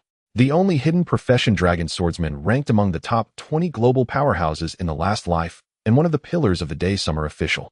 But I remember this woman wasn't in the same team as Wang Ming in the last life. Qin Feng was momentarily taken aback, and the quick and agile figure had already arrived in front of him. Great Shadow, wow, it really is you. Nice to meet you, I'm in you, I really admire you. And Yu reached out her hand with a look of adoration. Qin Feng couldn't help but feel emotional. This was the first time he encountered a powerhouse from the godforsaken game who ranked higher than him in the last life. Recalling the last life, and Yu, the dragon swordsman known as Justice Execution in the godforsaken game, was a nightmare for many foreign hostile forces. Even if Qin Feng had an unknown duel with her, he would not stand a chance.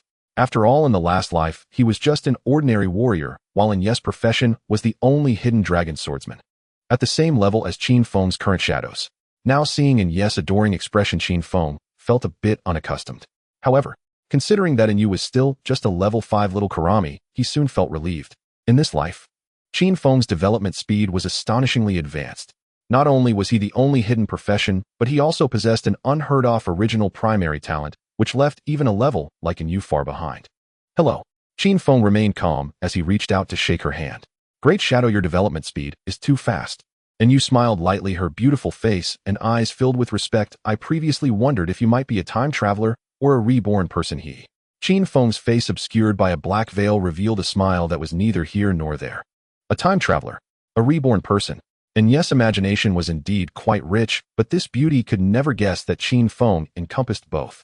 At this moment, Yu extended her hand to Qin Feng again. Let's trade, Great One. Wang Ming still owes you 500 days of lifespan. I have them here. Qin Feng nodded. Clearly, Yu had already represented the Jianghai City official and acquired quite a bit of tradable lifespan. Her hidden profession, dragon swordsman, had a very strong survival ability. Putting lifespan in her hands, the official would surely feel at ease. All right. Qin Feng nodded. Soon he received 500 days of lifespan from Yu. And Yu looked at Qin Feng, blinking as she said, Great One, if you have any equipment, feel free to sell it to us. We want everything. Also, all the lifespan of the Jianghai City official is with me. You wouldn't kill me, right? This girl seemed naive, but in reality she was quite clever. This remark was clearly testing Qin Feng. If Qin Feng truly lost control and killed her, it would naturally affect the official's future attitude towards him. In this life, Qin Feng need not fear the authorities. Yet he has no reason to become their enemy. After all, the equipment and skill books he acquires from defeating monsters still require cooperation with the authorities for the quickest sales. Establishing a long-term partnership is far more beneficial than a one-time profit from a heist. Moreover, who knows how much lifespan that woman possesses? If this strike only yields a few days of lifespan, would that not be a significant loss? Thus Qin Feng nodded without saying a word, tossing Gu Yixue into the opposing team before turning to continue leveling up. He glanced at his experience points, noting he was 1/3 away from reaching level 10. Barring any unforeseen circumstances, I should reach level 10 in less than half an hour and then extract my abilities in reality. On the other side, after leaving Wang Ming's team, Qin Xiaoyou logged off for a moment. Thanks to Wang Ming, she had nearly 200 days of tradable lifespan and planned to convert it into cash. After all, at the current rate, 1 day of lifespan could be sold for 15000 in cash. Naturally, she was tempted. However, upon returning to reality and habitually opening her WeChat group, she was confronted with a shocking and hard-to-accept message. Heavens, the shadow has killed Brother Song Fei. And killed him 3 times. Qin Xiaoyou was utterly bewildered. Having teamed up with Wang Meng for a while, she was well aware that the lifespan in the godforsaken game was entirely real. Once lifespan reaches 0, people will die. So, when she learned that Song Fei had been killed 3 times, it felt like a knife twisting in her heart. Even if he originally had 100 years of non-tradable lifespan, after dying 3 times, he would only have just over 12 years left. But why did the shadow want to kill Brother Song Fei? Qin Xiaoyou couldn't make sense of it. Ordinarily, she would have stood firmly on Song Fei's side. But now, her heart was in turmoil. After all, she felt she had a chance to befriend the shadow. The shadow is the first in the world to kill a golden-level boss. And judging by the chat in the group, he killed Song Fei 3 times under the assault of dozens of players. His strength is terrifying. Moreover, how could Song Fei, who just entered the game, end up surrounded by so many girls? Qin Xiaoyou felt a sense of grievance akin to being left out of a party. This led her to harbor some resentment towards Song Fei. But no matter how she thought about it, having been a fan of Song Fei for so long, her mindset remained somewhat unstable. Song Fei or the shadow, which one should she choose? After being dissuaded by Wang Meng and hearing the news of Song Fei's 3 deaths, Qin Xiaoyou's mood soured considerably. Forget it, I should sell my lifespan first. Originally, Qin Xiaoyou intended to contact her classmate Zhang Wei. After all, Zhang Wei had previously dealt with the Qin family group, selling tradable lifespan at a 1:5 ratio. But upon seeing that an administrator in Song Fei's WeChat fan group was calling out for help, she hesitated. Brother Song Fei needs help now. Sisters in Jianghaishi, you can find brother and sell your tradable lifespan to him. The ratio is 1:10000. Ladies, here comes another opportunity to make money while helping our brother. Seeing this information, Qin Xiaoyou couldn't hold back. Brother Song Fei is at the Dajiang Square. I can't just watch as his lifespan depletes. Gritting her teeth, Qin Xiaoyou decided that even if she had to incur a loss, she must sell her lifespan to Song Fei. Meanwhile, Qin Feng was already close to executing his assassination plan. He was tirelessly grinding monsters in the high-level monster area of Firefly Town, just a sliver of experience away from level 10. Every starting town is situated on an island surrounded by the sea. The town lies at the center of the island, and the closer one gets to the coast, the higher the monster levels. With Qin Feng's speed and damage output, he made his way directly to the coastline of the island, slaying level 10 monsters along the way. Among them were tidebringers that unleash water element attacks. There were also digger monsters that could burrow underground and vanish without a trace, as well as crimson shellers resembling lobsters, their bodies completely armored. These small monsters could not withstand a single skill from Qin Feng, swiftly turning into experience points that contributed evolution points and lifespan. Although he encountered no bosses along the way, after half an hour, Qin Feng had already amassed a considerable number of evolution points using the epic skill Greedy Hand. Looking at the 13 evolution points on his attribute panel, Qin Feng opened the skill panel. He evolved the Backstab Enhancement skill once. You have consumed 13 evolution points, remaining 0 points. Initial skill Backstab Enhancement Platinum Emerald. Passive effect damage increased from 40-50 when attacking from the target's back. From the initial 10 increase in backstab damage to now a 50 increase, the effectiveness of this skill had become increasingly pronounced. Following this, with a shadow slash, Qin Feng dispatched 2 crimson shellers and finally reached level 10. Congratulations on reaching level 10. Your 4-dimensional attributes too. You have gained 5 free attribute points. You have unlocked class promotion. You are the first player to reach level 10 in the Jianghaishi area, earning 7 reputation points. You are the first player to reach level 10 in Daxia Nation, earning 14 reputation points. You are the first player globally to reach level 10, earning 21 reputation points. When there are 7 level 10 players in Jianghaishi, the teleportation feature to the abandoned continent of the gods will be activated. The first player in the world to reach level 10. Even after spending 3 hours exploring the temple, Qin Feng still held the title globally. After all, his efficiency in soloing and defeating monsters was exponentially higher than others. At this stage, even top teams like Wang Meng's would take at least half a minute to take down a single small monster. With experience points shared among several players, how could they possibly compare to Qin Feng's leveling efficiency? Outside of Qin Feng, the highest level globally was merely level 8. As expected, it's similar to the last life. In my previous life, it wasn't until the evening that the first level 10 player emerged, a player from North America. Qin Feng smirked slightly. Currently, many players were in dire straits. Numerous teams were even unable to defeat small monsters, suffering from mass wipeouts. There were not many players able to level up steadily, let alone efficiently grind monsters. And when Qin Feng reached level 10, it triggered a server-wide announcement, once again sparking intense discussions worldwide. Indeed, it's Shadow again. The first global kill at the golden level is by him, and he is also the first in the world to reach level 10. The shadow boss is too fierce. Moreover, I just heard that the boss has killed a small celebrity several times. It's Song Fei, right? I saw him post on Weibo saying he wants to buy back his life. Hilarious, this idiot can't be thinking of taking revenge on the shadow boss, right? Song Fei managed to barely reach level 6 with dozens of sisters escorting him, and he still wants to compare with Shadow. In Daxiao, players were bustling with discussions on forums and in various small towns. Regarding the conflict between Shadow and Song Fei, no one had any hope for Song Fei. As for foreign players, their impression of the title Shadow has deepened. What the hell? This Shadow is actually from Daxiao. Qusou, the highest level in our Sakura nation, is only level 7. I can't accept this. My only hidden profession, Smith, is only at level 8 now. What's up with Shadow? With 1.5 billion people in Tianzhu, is there really no one who can catch up with Shadow? I heard this Daxiao person has been solo leveling, which is why they level up so fast. Impossible. The small monsters in this game are so hard to beat. How could someone solo and level up so quickly? Countless people worldwide were astonished. Many wanted to know who this Shadow really was. Even the Daxiao officials were secretly investigating. However, at present no one knew Shadow's true identity. In Firefly Town, after reaching level 10, Qin Feng glanced at his attribute panel. Codename Shadow. Profession Shadow, unique hidden. Level 10. Non-tradable lifespan 1,219 years and 128 days. Tradable lifespan 7,455 days. Strength 39. Constitution 39. Agility 111. Spirit 41. Reputation 47. With only over 7,000 days of tradable lifespan, it's completely insufficient. Qin Feng sighed, and then logged off. After level 10, the experience needed to level up was more than 10 times that of before, and leveling up solely by grinding small monsters was painfully slow. Moreover, after level 10, our experience points were also needed for profession advancement. After profession advancement, not only would the 4 primary attributes increase, but more profession-specific skills would also be unlocked. This was particularly crucial for hidden professions. The strength of hidden professions lies primarily in the exclusive skills they can obtain after profession advancement. Next, I can either hunt bosses or wait for 6 more people to reach level 10 and leave the starting town. Before that, I can first return to reality to take care of one thing. Qin Feng closed his eyes. His vague figure in Firefly Town along the coastal area slowly dissipated. Daxiao, Zhanghai City. In an ordinary residential area, building 11 of the mountain and water impression on the 11th floor.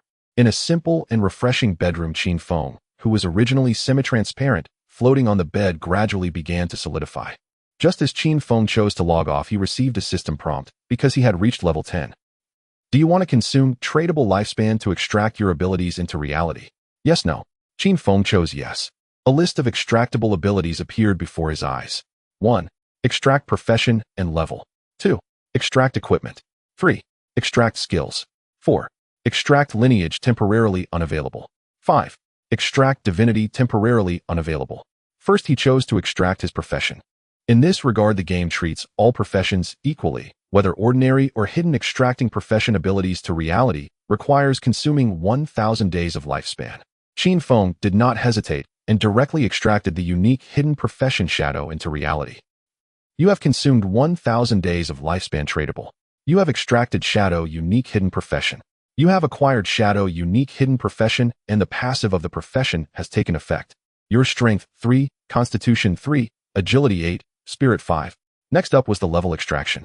Extracting levels mainly brings attribute enhancements in reality, but does not allow for the redistribution of free attribute points. The way it was allocated in the game would be fixed in reality as well. Before level 10, the cost of extracting levels is fixed at 1,000 days of lifespan per level. Then, extract level 2 into reality. You have consumed 1,000 by 2 days of lifespan tradable. You have extracted level X2. Your level in reality has increased to level 3. Your strength 4, constitution 4, agility 14, spirit 4. This leaves him with 4,455 days of lifespan. Next was the most exciting part for Qin Feng. Skill extraction. My talent allows me to evolve skills. Originally, the higher the tier of the skill, the more lifespan required to extract it, even exponentially increasing. I didn't expect that the lifespan consumed for skill extraction would be based on the skill's initial tier. For example, Shadow Step. This skill has already been evolved by Qin Feng to the platinum level, and according to the algorithm, extracting it would require tens of thousands of days of lifespan. But now it only requires the base 900 days. Moreover, The extracted skill is synchronized with the platinum level in the game. As the skill continues to advance in the game, the same skill in reality will advance as well, without needing to consume additional lifespan for extraction. Comfortable. Qin Feng quickly selected 2 skills for extraction. You have consumed 900 days of lifespan tradable extracted the skill Shadow Step platinum level. You have consumed 2,262 days of lifespan tradable extracted the skill Poison Dart silver level. After extracting these 2 skills, Qin Feng only has 1,292 days of lifespan left. The lifespan consumed was not small, but the returns were terrifying. Originally, Qin Feng was just an ordinary person in reality, but now his 4 primary attributes were nearly double that of an average person, especially his speed, which has already surpassed human limits. In reality, Qin Feng now has 32 points of agility, and he can run 100 meters in just a little over 5 seconds. Unfortunately, the tradable lifespan is insufficient, but it doesn't matter. With these attributes, it's enough to take down Song Fei. Qin Feng squinted his eyes. For someone who has experienced 9 years of an apocalyptic world, he had long been accustomed to slaughter. He would not give Song Fei any chance to rise. I extracted a platinum level skill for the price of extracting a low-tier skill. It's truly a steal. With the profession's passive skill, the stealth duration has doubled, allowing for infinite invisibility. Plus, with the poison dart that can be released from up to 14 meters away, I can definitely find an opportunity to take down Song Fei. The current issue is to find out where Song Fei is. If it were the trajectory of his past life, it wouldn't be so easy for Qin Feng to find the other party. But now Song Fei was frantically buying back lifespans. And to trade lifespans, it must be done face-to-face. In other words, Song Fei's position in reality is practically exposed to the public. In this regard, Qin Feng already had a plan. Zhanghai City afternoon. Qin Feng gradually opened his eyes in his bedroom. After completing the extraction, his body fully solidified. He clenched his fist, moved a little, got used to his attributes, and a smile appeared at the corner of his mouth. Let's go. Just as he was about to act, suddenly his phone beside him rang. Qin Feng furrowed his brow. He casually picked up his phone and glanced at the screen. His former employer Hu Qibin was calling. Hu Qibin. In his previous life, Qin Feng had arrived late for work today and been scolded harshly by this portly superior. Now, he had no intention of answering. He hung up, without hesitation, tossed the phone onto the bed, and just as he turned to leave, it rang again. The caller ID displayed the same name, Superior Hu Qibin. Qin Feng ended the call, blocked the number, fluid and decisive. Moments later, however, Hu Qibin sent him a WeChat message. Qin Feng, have you lost your mind? Miss Jiang wants to see you. This is your final chance. If you refuse to comply, consider the consequences carefully. Qin Feng didn't even finish reading before deleting Hu's WeChat account and blocking him permanently. Silence settled over the world. Time to go. Destination Song Fei. Location Dejiang Plaza. Through Weibo, Qin Feng had already confirmed that Song Fei was personally present at Dejiang Plaza in Zhanghai City, acquiring lifespans. Dejiang Plaza lay only 7 or 8 kilometers from Qin Feng's residential complex. At his current speed, running invisibly, it would take him roughly 10 minutes to arrive. Qin Feng left his phone behind in the room. Then he donned a gray face mask, slipped into a black coat, and his figure instantly blurred, grew translucent, and vanished entirely. Were anyone else to witness this in reality, they would be utterly stunned, because this ability originated from the abandoned god game, and its manifestation in the real world marked the first time such a thing had ever occurred. Other players remained completely unaware that abilities from the abandoned god could be extracted into reality, meaning Song Fei stood utterly defenseless against Qin Feng's assassination. Dejiang Plaza, Zhanghai City. 4 o'clock in the afternoon. News of Song Fei's arrival had spread rapidly across Weibo, drawing crowds of his female fans to the plaza. Many of them had even acquired lifespans through the abandoned god, and now gathered eagerly, eager to sell them to Song Fei in exchange for intimate contact with him. Amid the crowd, shielded by over 20 security personnel and temporary barriers, Song Fei sat cross-legged at the center of the indoor venue, wearing a white vest and dark sunglasses. Beside him sat a young woman with a single ponytail, clad in a pink short-sleeve top and a black miniskirt, her legs sheathed in black stockings. Youthful, radiant, and striking. None other than Zhang Li, the heiress of Dejiang Industrial Group. Though a devoted fan of Song Fei, she lacked the fervor of his other admirers. Upon learning of his lifespan acquisition campaign, she proactively offered Dejiang Plaza as the venue, partly to interact closely with Song Fei and assist him in collecting lifespans, and partly once Song Fei exhausted his funds to collect lifespans herself, leveraging his fame to attract more people willing to sell their lives. At that moment, Zhang Li leaned close to Song Fei, chatting and laughing. With a playful smile, she asked, "Brother Song Fei, how many days of lifespan have you collected so far?" Song Fei glanced at his personal stats. Miss Jiang, Over 2,000 days at a cost of 20 million. Zhongli pursed her lips. So many fans are gifting you lifespans for free. I'm truly envious. Song Fei waved dismissively, smiling. Hardly comparable to your Dejiang Industrial Group. Vast and powerful. I'm merely dabbling in small-scale ventures. Zhongli modestly shook her head. Oh please, not at all. By the way, I heard you've been killed 3 times in the Abandoned God, by Shadow. Don't worry. I've already dispatched investigators to uncover Shadow's true identity. Song Fei frowned slightly. That won't be easy. For now, we only know he's male, and based somewhere in Zhanghai City. Beyond that, nothing at all. Zhongli smiled faintly. Everyone has a weakness. Wealth. Beauty. My team has already traveled to Yinghua Town to make contact, with a firm offer. He'll surely accept. And once he does, he'll have to show himself to collect the payment. Once he appears, he'll have no choice but to surrender. Song Fei chuckled. Indeed, a sound strategy. I've heard Dejiang Industrial has already used this method to control several players, forcing them into unpaid labor. Zhongli covered her mouth with a light silvery laugh. They're all fools, pathetically weak, barely able to harvest any lifespans. But if we capture Shadow, efficiency will rise dramatically. Song Fei nodded. Then do inform me immediately when you do. Of course. Once we've caught him, I'll summon Brother Song Fei to deliver a thorough beating, just for fun. Suddenly, Jiang Li's smile froze. For before her eyes a crimson hole bloomed on Song Fei's forehead. An eerie emerald-green dart, silent and unseen, had pierced his skull from an unknown direction. Thud! Song Fei collapsed. Blood gushed across the floor, pooling around his corpse, which, just like in the Abandoned God, coalesced a pale gray sphere of lifespan energy. Ah! Jiang Li shrieked, scrambling backward in terror. For a heartbeat, the plaza fell deathly still, then erupted into a cacophony of screams. Chaos consumed the scene. Protect Miss Jiang. The Jiang Industrial Security Team reacted instantly, converging around her. Their captain glanced at Song Fei's body. There he lay, sprawled on the ground, his sunglasses askew, eyes wide with disbelief, blood welling steadily from the wound in his forehead. Then, suddenly, the lifespan sphere hovering above his corpse vanished. Clearly absorbed by someone, but not a single soul stood near the body. The guards drew sharp collective breaths. Could this be invisibility? Move, now. Evacuate Miss Jiang immediately. Did anyone spot anything suspicious?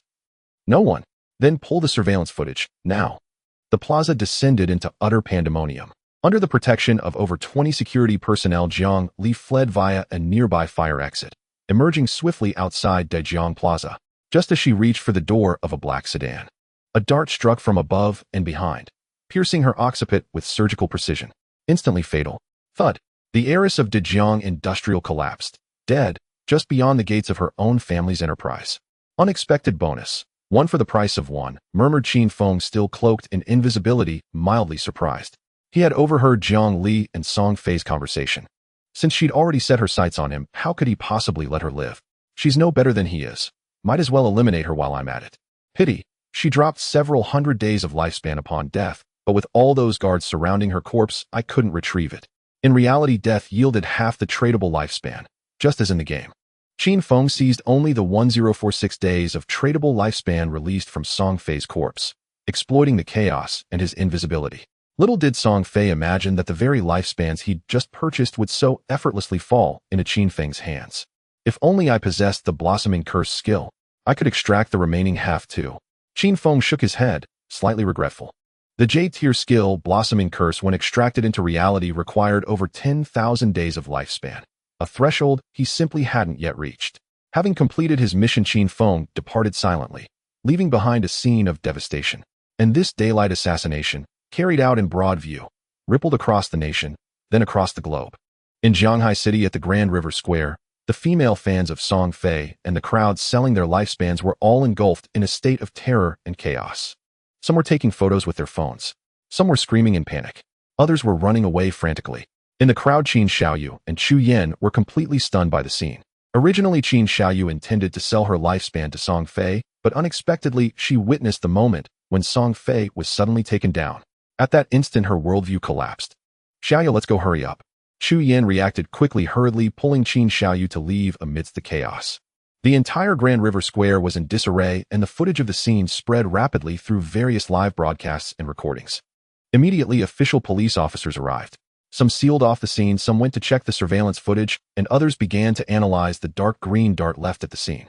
This dart, the material is unknown, the origin is unknown, it's very strange.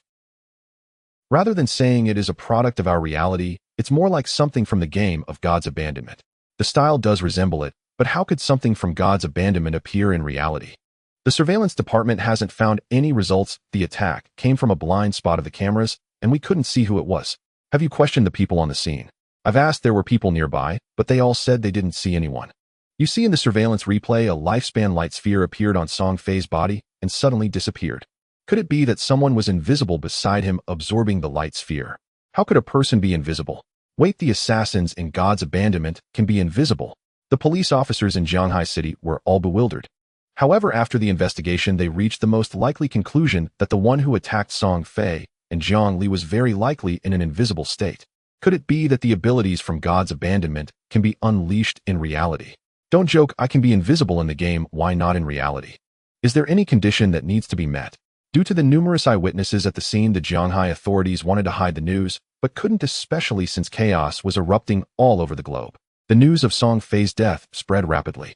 Across the globe, officials in various countries, after viewing some footage, immediately made the same speculation. The abilities of God's abandonment were likely being used in reality. Qin Feng, however, did not care. After all, soon it would be evening and others would reach level 10. This secret would no longer be a secret. At the time when the news of Song Fei's death was making waves, the officials of Shanghai City were on high alert and countless citizens were in a state of panic. Qin Feng had already returned to the Shanshui impression community. He changed into a plain outfit wearing ordinary sports pants and a short-sleeve shirt, picked up his phone, and went to a noodle shop across from the community to order a bowl of noodles. In God's abandonment, players are invincible in reality, but they still consume energy. When hungry, one still needs to eat. This was what Qin Feng found troublesome. Because of this, players could not remain in the game indefinitely. They had to return to reality to eat, replenish energy and hydration, or else no matter how much lifespan they had, they would starve to death. While eating noodles, Qin Feng overheard diners chatting about God's abandonment and the death of Song Fei. They had no idea that the one who took down Song Fei was right in front of them. After this meal, I'll go back and continue hunting the boss for lifespan. In God's abandonment, level 10 is just the beginning. Just then, in a moving taxi, Qin Xiaoyou and Chu Yin appeared somewhat absent-minded. The image of Song Fei suddenly bleeding from his forehead kept echoing in their minds. They could hardly imagine that they had just attended Song Fei's concert yesterday, and today they witnessed the moment of his soul's severance. Chu Yin quickly scrolled through her phone, her body trembling uncontrollably. Dart. Invisible. Why does it resemble the abilities from God's abandonment so much? Xiaoyou, do you think it could be that the shadow killed Song Fei? Qin Xiaoyou did not respond. Song Fei's death made her world lose its color. By the time she got out of the taxi at school, her expression had turned blank. Song Fei is dead. In this world, only strength matters. Shadow. I want to get close to him, to be near him. No one can stop me. Zhang Wei, take me to the Qin group. I want to sell 200 days of lifespan first. I need to buy another apartment to move out, so I won't be held back by Qin Feng. Also, Zhang Wei, do you have an assassin skill book? Give it to me. I want to send it to the shadow. With Song Fei's death, Qin Xiaoyou no longer had to struggle with whom to choose. But the key is this even about choosing someone? About half an hour later, Qin Feng finished his meal, returned home, and took a shower. He was about to lie down and continue entering God's abandonment when his phone kept buzzing with messages. Qin Feng glanced at it. It was from a female colleague named Yang Xiaoya. Yang Xiaoya, Qin Feng Hu Pongzi is furious, saying you've blocked his phone and WeChat. If you don't come back, you'll be fired and you won't get paid this month. This girl has a good personality, but she is often bullied. In the previous life, she was also a member of Qin Feng's Zhanshin Guild. Qin Feng thought for a moment and replied, don't worry about him. You don't need to go to work, just enter God's abandonment and level up first. Yang Xiaoya was a bit surprised when she saw Qin Feng's reply, then weakly typed back, oh, Qin Feng, have you been in that God's abandonment game? I heard it's really hard and many people are running out of lifespan. Qin Feng replied, no matter what profession you are, just focus on agility at the start. Yang Xiaoya, okay. Yang Xiaoya, I heard that the lifespan produced in the game is very expensive now. How are you doing, Qin Feng? How much have you earned? Qin Feng casually replied, not much, it's almost all spent. Yang Xiaoya, why have you bought a car and a house? No wonder you blocked Hu Pongzi, hee. This girl thought Qin Feng had earned money and spent it all. The truth was Qin Feng couldn't be bothered to exchange lifespan for money. He directly consumed lifespan to extract abilities into reality. Moreover, Yang Xiaoya didn't know that Hu Qibin was furious, not because Qin Feng didn't come to work, but because Qin Feng refused to accept the rules of the company's young lady. Qin Group, Qin Xiaoyou. Qin Feng let out a cold laugh. The media company where he worked was a subsidiary of the Qin Group. And Qin Xiaoyou is the daughter of the chairman of the Qin Group. One day she saw Qin Feng and hinted that she wanted to spend a night with him. If it were someone else, they might be overjoyed. Although Qin Xiaoyou wasn't particularly beautiful and had a flat figure, she could definitely be considered a rich beauty. However, Qin Feng had seen the spade tattoo on Qin Xiaoyou's calf. Regarding this, Qin Feng could only say see traditional T beauty M virtue demorality. As for this woman, Qin Feng was not the least bit interested and even felt disgusted. In fact, there had been some gossip about Qin Xiaoyou circulating in the company, such as entering a hotel with 6 middle-aged foreign men, or driving a sports car with 3 African men. When she saw Qin Feng later and noticed he was handsome, she wanted to play with him. If it weren't for the arrival of the godforsaken game, the consequences of Qin Feng offending Qin Xiaoyou would truly be unpredictable.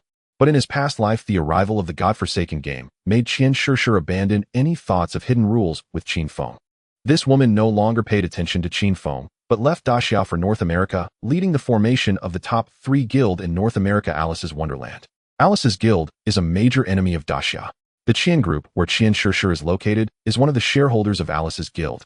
Later on, Qin Feng learned that Qin Xiaoyou had always been obsessed with foreign things, believing that foreign men were true men, looking down on Daxia men.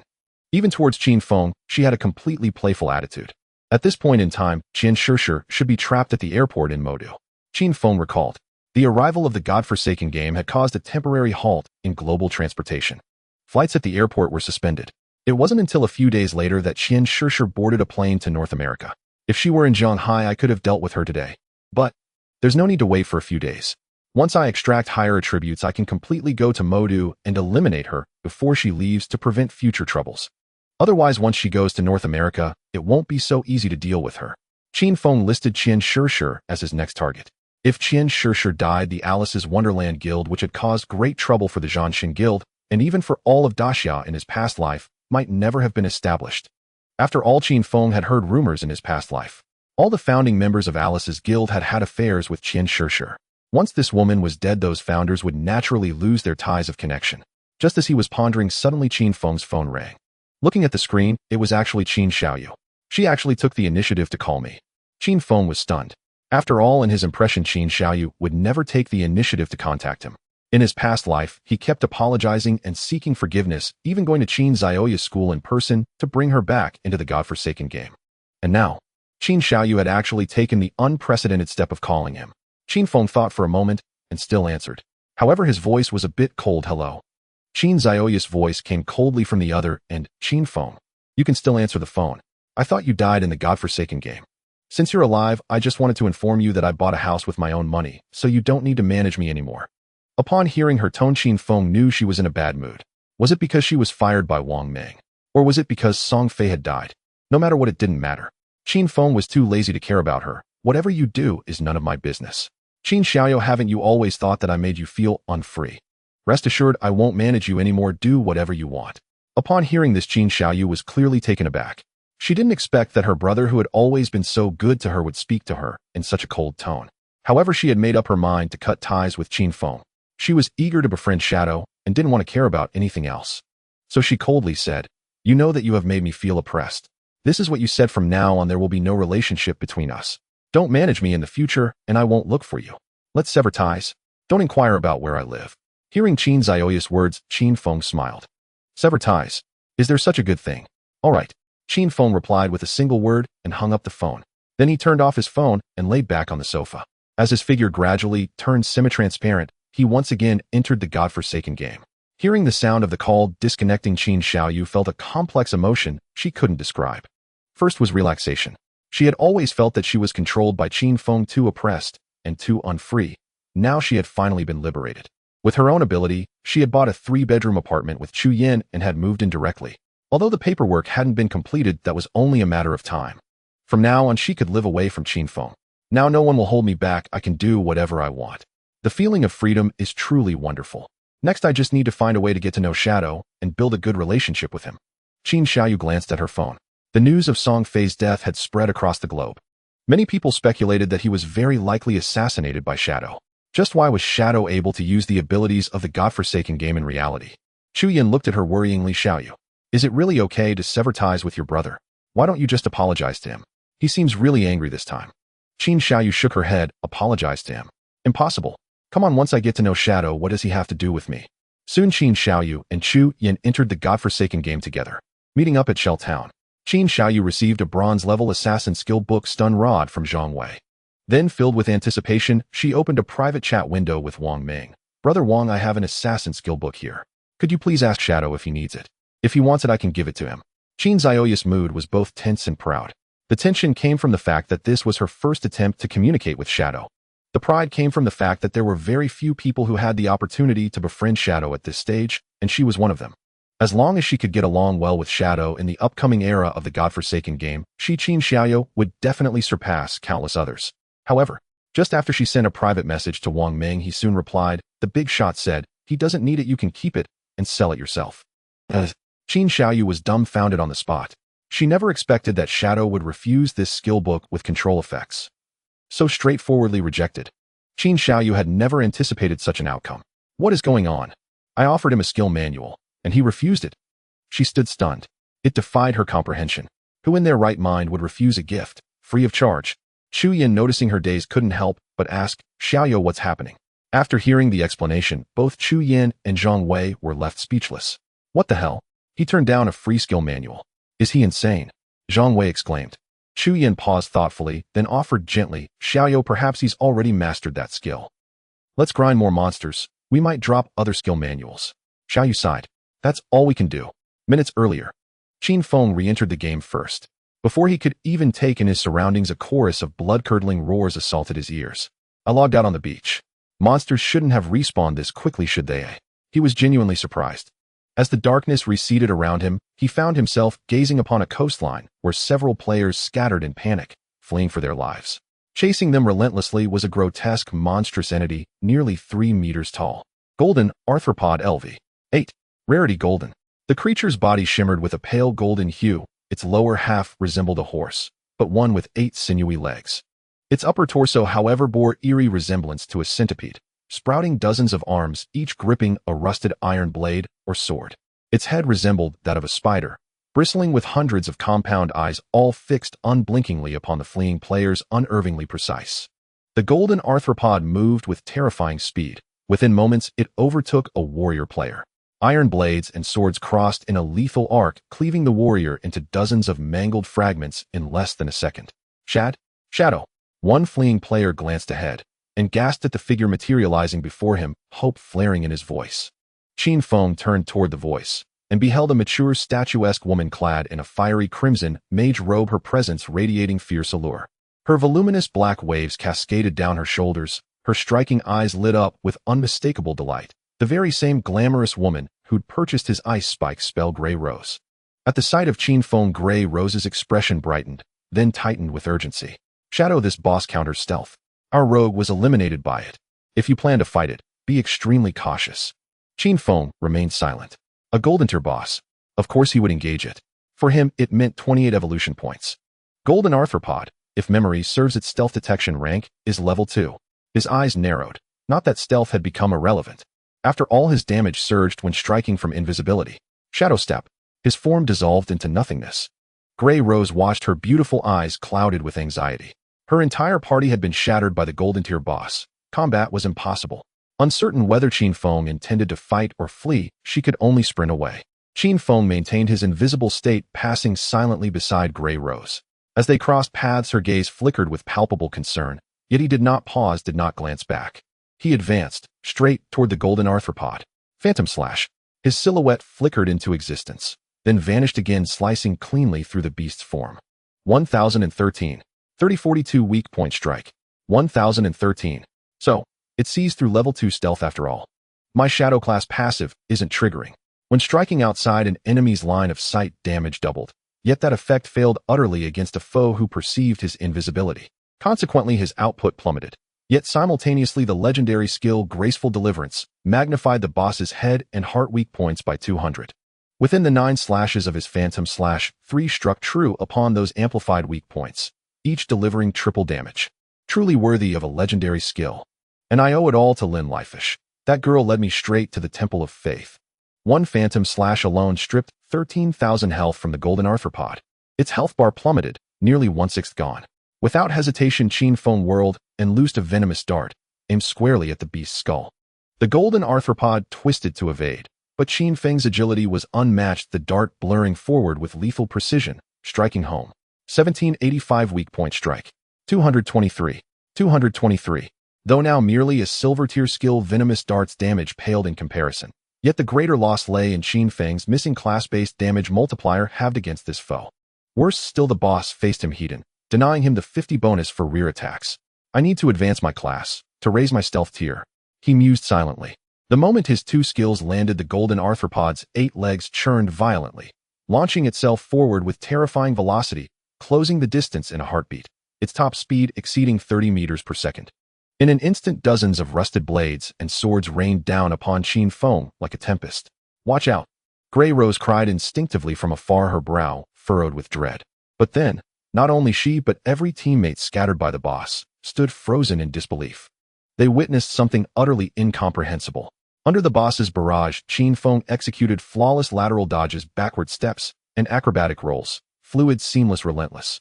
In mere seconds, he evaded dozens of strikes. Holy hell, what kind of speed is that? It's not just speed. He reads its attacks flawlessly. Exactly.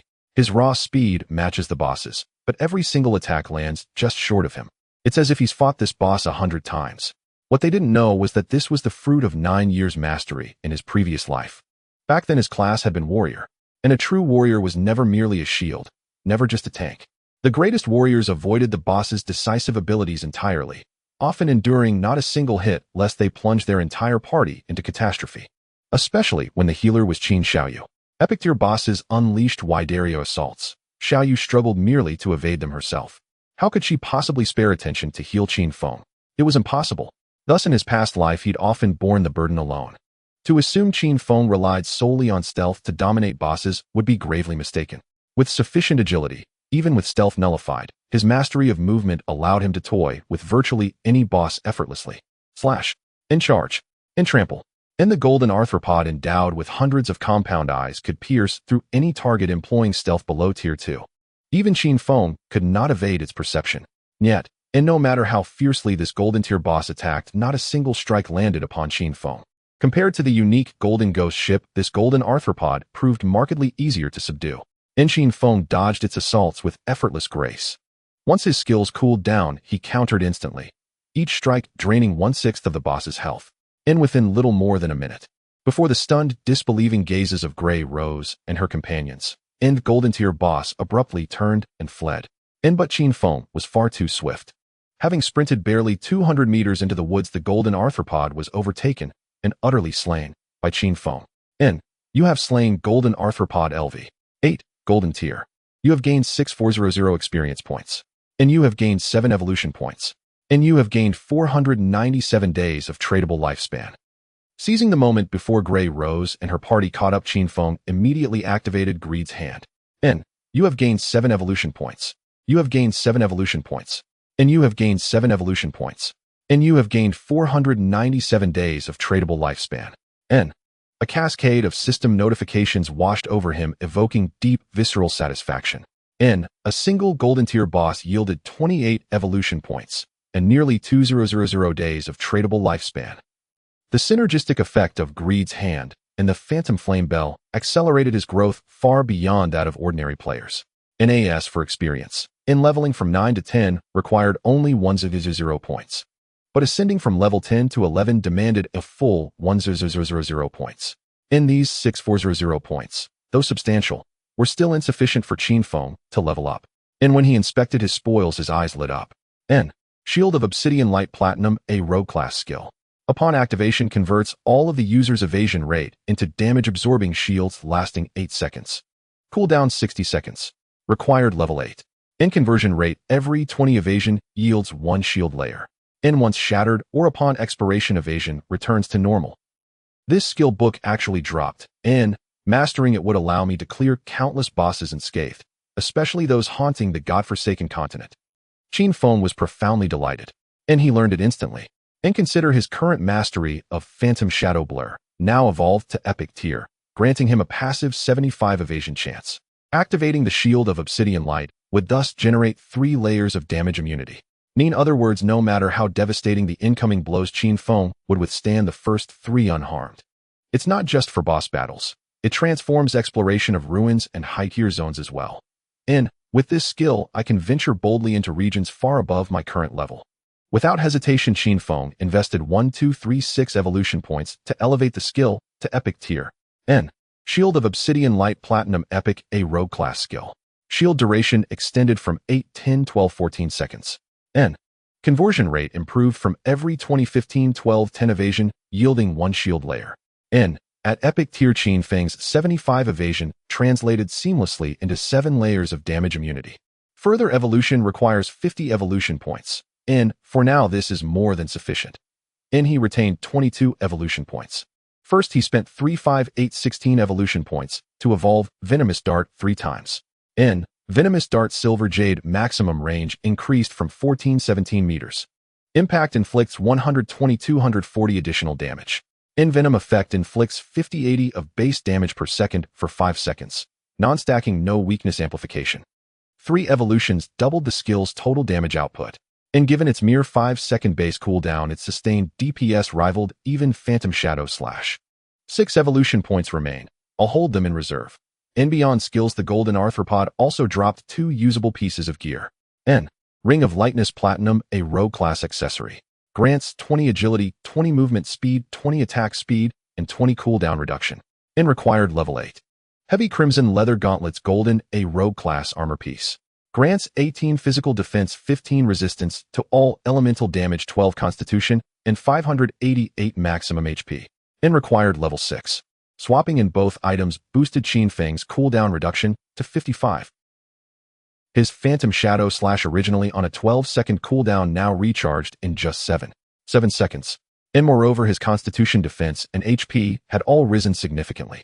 51 Constitution, 106 physical defense, 1517 HP. With these stats, even the Golden Arthropod's attacks would take 3 direct hits to fell me. Against the earlier level 5 Golden Ghost ship, even its half-health AoE ability couldn't kill me. Besides, I retain a passive 75 evasion rate. Qin Feng sealed his pack, and among his scarce inventory slots, half were now filled. Nonly then did Grey Rose finally arrive, with her remaining 3 teammates. Upon seeing the Golden Arthropod's corpse lying at Qin Feng's feet, she felt an indescribable awe. A true master, he truly soloed this boss.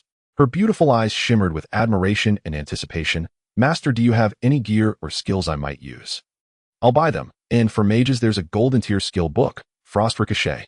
Qin Feng glanced into his pack, withdrew a skill book bound in icy blue leather, and held it aloft. An area effect skill launches an ice sphere capable of ricocheting up to 10 times.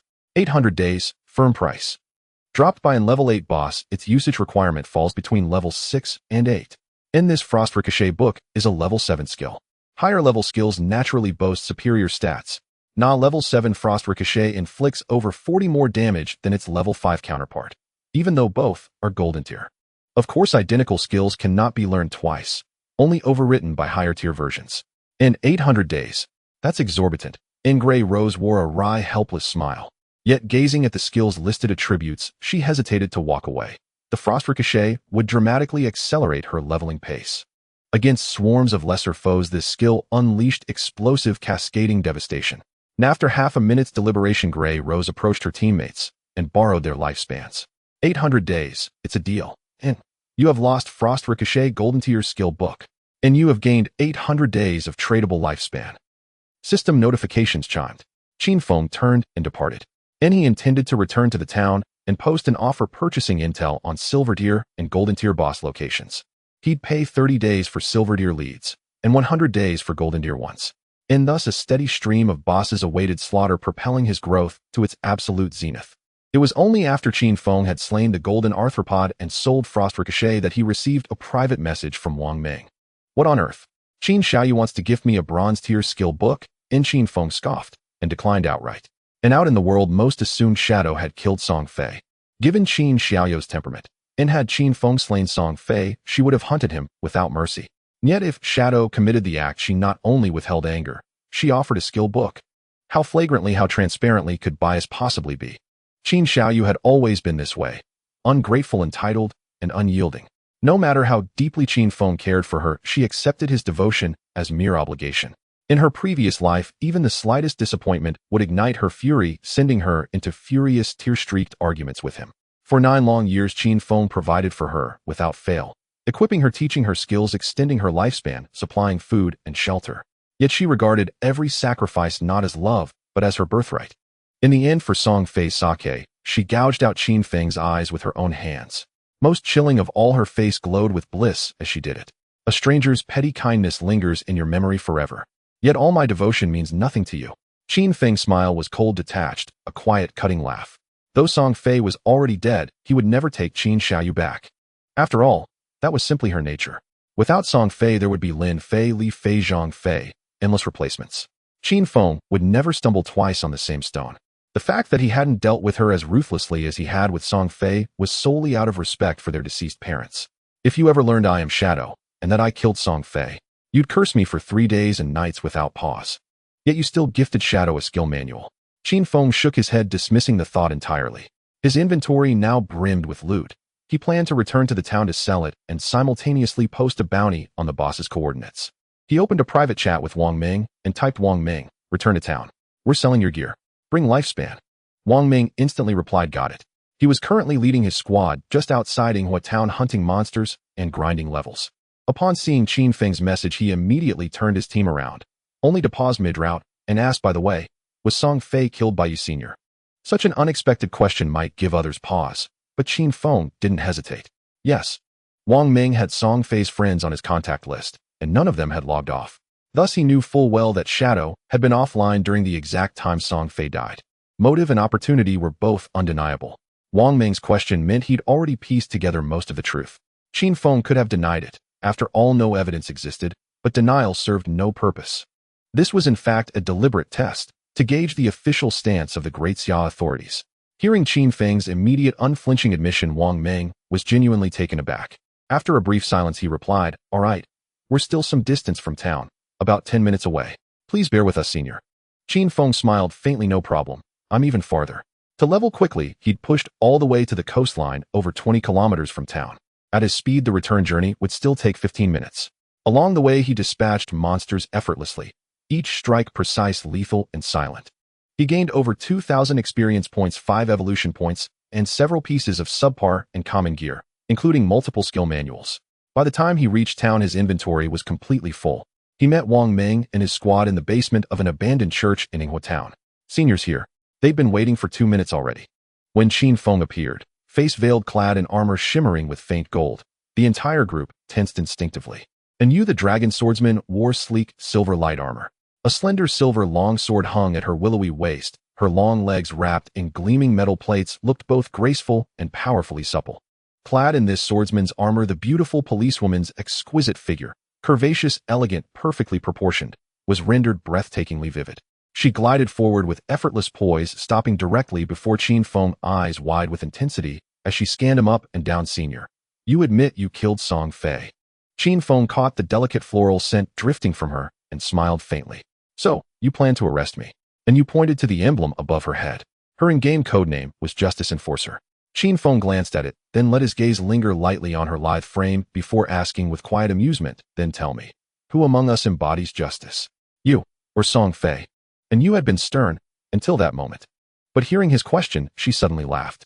"Don't worry, we reviewed surveillance logs and audio records. We know Song Fei and Zhang Li plotted against you, and that Dezhong Industrial has illegally detained numerous players for forced labor." At those words, Qin Feng understood the authorities' current stance. Clearly, without being able to uncover his true identity, they couldn't apprehend him, even if they wanted to. For now, cooperation was their only viable path. What came next, however, remained uncertain. In his past life, his collaboration with the authorities had been spotless. No shadows, no compromises. This time, though, he'd eliminated both Song Fei and Zhang Li, introducing unpredictable variables. After all, the state could hardly endorse extrajudicial killings in the real world. Let us see how much my rebirth reshapes this age of the abandoned gods. Qin Feng mused quietly, then turned to business. He displayed all his golden and platinum tier equipment from his inventory. Given Wang Ming and in Yu's official affiliations, they acquired gear and skill manuals across all classes, making transactions with them far more convenient and efficient. Most crucially, their supply of lifespan was virtually unlimited. Platinum tier equipment, platinum tier skill manuals. The moment Wang Ming and you saw what Qin Feng unveiled. Shock froze their expressions. They knew Qin Feng was formidable. He'd soloed a golden tier boss. But platinum tier bosses hadn't even seen their first kill yet. How then did he possess multiple platinum tier items? Platinum tier gear and skills. Let me see. Anything I can use.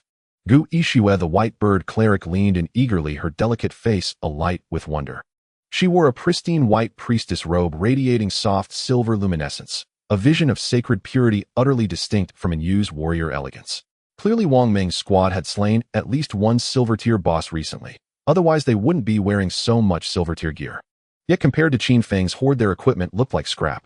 For a long moment Wang Ming and his companions stood speechless, staring stunned at the platinum-tier armaments and skill manuals before them. How in the world had he obtained them? Facing the puzzled expressions of Wang Ming and others, Qin Feng casually remarked, "Luck is decent. I found some treasure chests." He turned to the curious Gu Yixue, saying, "Little Xue knows I even opened an emerald-level skill book myself." Gu Yixue nodded like a chick pecking at rice. I saw the big shot open an emerald treasure chest with my own eyes. But these several platinum items, are you calling that decent luck?" The young beauty was so envious that she nearly cried. At that moment, a beautiful woman in a black robe, a magic class known as Seer Lin Liu, leaned against a dilapidated stone pillar nearby. Her long, shapely legs crossed her figure, perfectly alluring. She chuckled. "You can call me Little Xue, but I'm just Little Black." "Son." Qin Feng glanced at her and said, "Who made you Black Plum Bigly? If I don't call you Little Black, I'll just call you Little Blacksea." Lin Liu responded. In Wang Ming's team, 3 beautiful girls seemed to have a good relationship with Qin Feng. Among them, Gu Yixue joined this team primarily because of Qin Feng. Besides Wang Ming and the 3 girls, there was also a sharp-eyed young archer and a middle-aged man known as the Card Master. Both of them looked at the golden and platinum level materials Qin Feng brought out with heartfelt admiration. "You really can't compare people. Indeed, we worked hard to defeat a silver boss, while the big shot casually opens platinum and emerald treasure chests." They then began discussing prices. Wang Ming was merely a police officer, while Yu was the team leader. In terms of rank, Yu was indeed the leader of this small team. However, this female officer had a somewhat naive personality and only knew how to charge forward in battle, which is why Wang Ming was the core fighting force in the game Godforsaken. Other responsibilities were handled by Yu. This Platinum Archer skill book is priced at 2,500 days flat. This Platinum Berserker weapon is priced at 1,500 days flat. Qin Feng, after 9 years of struggles, was well-versed in the market prices. He quoted prices for each item. The prices of the platinum items made Wang Ming and the others gasp. According to current market prices, a lifespan of 1 or 2,000 days is equivalent to 30 to 60 million in cash. Shadow really dares to quote such prices. However, one must know that platinum items are unique worldwide. Even if someone encounters the blessings of ancient gods in the wild and manages to combine a platinum or emerald treasure chest, the quantity would still be extremely rare. 30 to 60 million in cash to buy a platinum skill book or a piece of platinum equipment is something that many consortiums and even the government would scramble for at this stage. In this era where the game Godforsaken has descended and the world's rules are about to change, every country and faction aims to seize more combat power for themselves as soon as possible. In his previous life, why did cash collapse? It was because various countries that issued currency came down to buy lifespans on a grand scale. When cash collapsed and lifespan became the new global hard currency, countries around the world gained a foothold in the new era by vastly acquiring lifespans. Qin Feng did not know how much lifespan Yu possessed. However, to buy his platinum and golden items, it was definitely enough. After marking the prices, Qin Feng calculated and said, "A total of 25 items priced at 16500 days. I'll give you a discount. Let's make it 16000. All right." And Yu nodded in agreement directly, leaving Wang Ming looking gloomy. "Wait, Captain, and you just accept whatever he says. Aren't you going to haggle?" And yes, beautiful eyes revealed surprise. Can we still haggle? I think the price is quite fair." After saying that, she readily initiated the transaction with Qin Feng. In the process, she repaid the debts owed by Wang Ming and Gu Yixue, which was particularly generous. Wang Ming and the others watched with twitching mouths. Qin Feng also did not expect this girl to be so straightforward. In fact, he had left some room for negotiation, but the girl accepted it directly. Of course, the price they paid for these items was absolutely not a loss. After all, equipment can be sold again later. As for skill books, how much can they accelerate leveling speed once learned? Now that the game Godforsaken has descended, level and strength are everything. Moments later, the transaction was completed. Gu Yixue received 2 pieces of golden priest equipment and couldn't stop smiling. This girl originally planned to solo, showing reluctance to team up. But now, it's really delightful. The equipment she needed was bought directly for her by the officials. Of course, she only had the right to use these 2 pieces of golden equipment and would have to return them to the officials when she swapped them.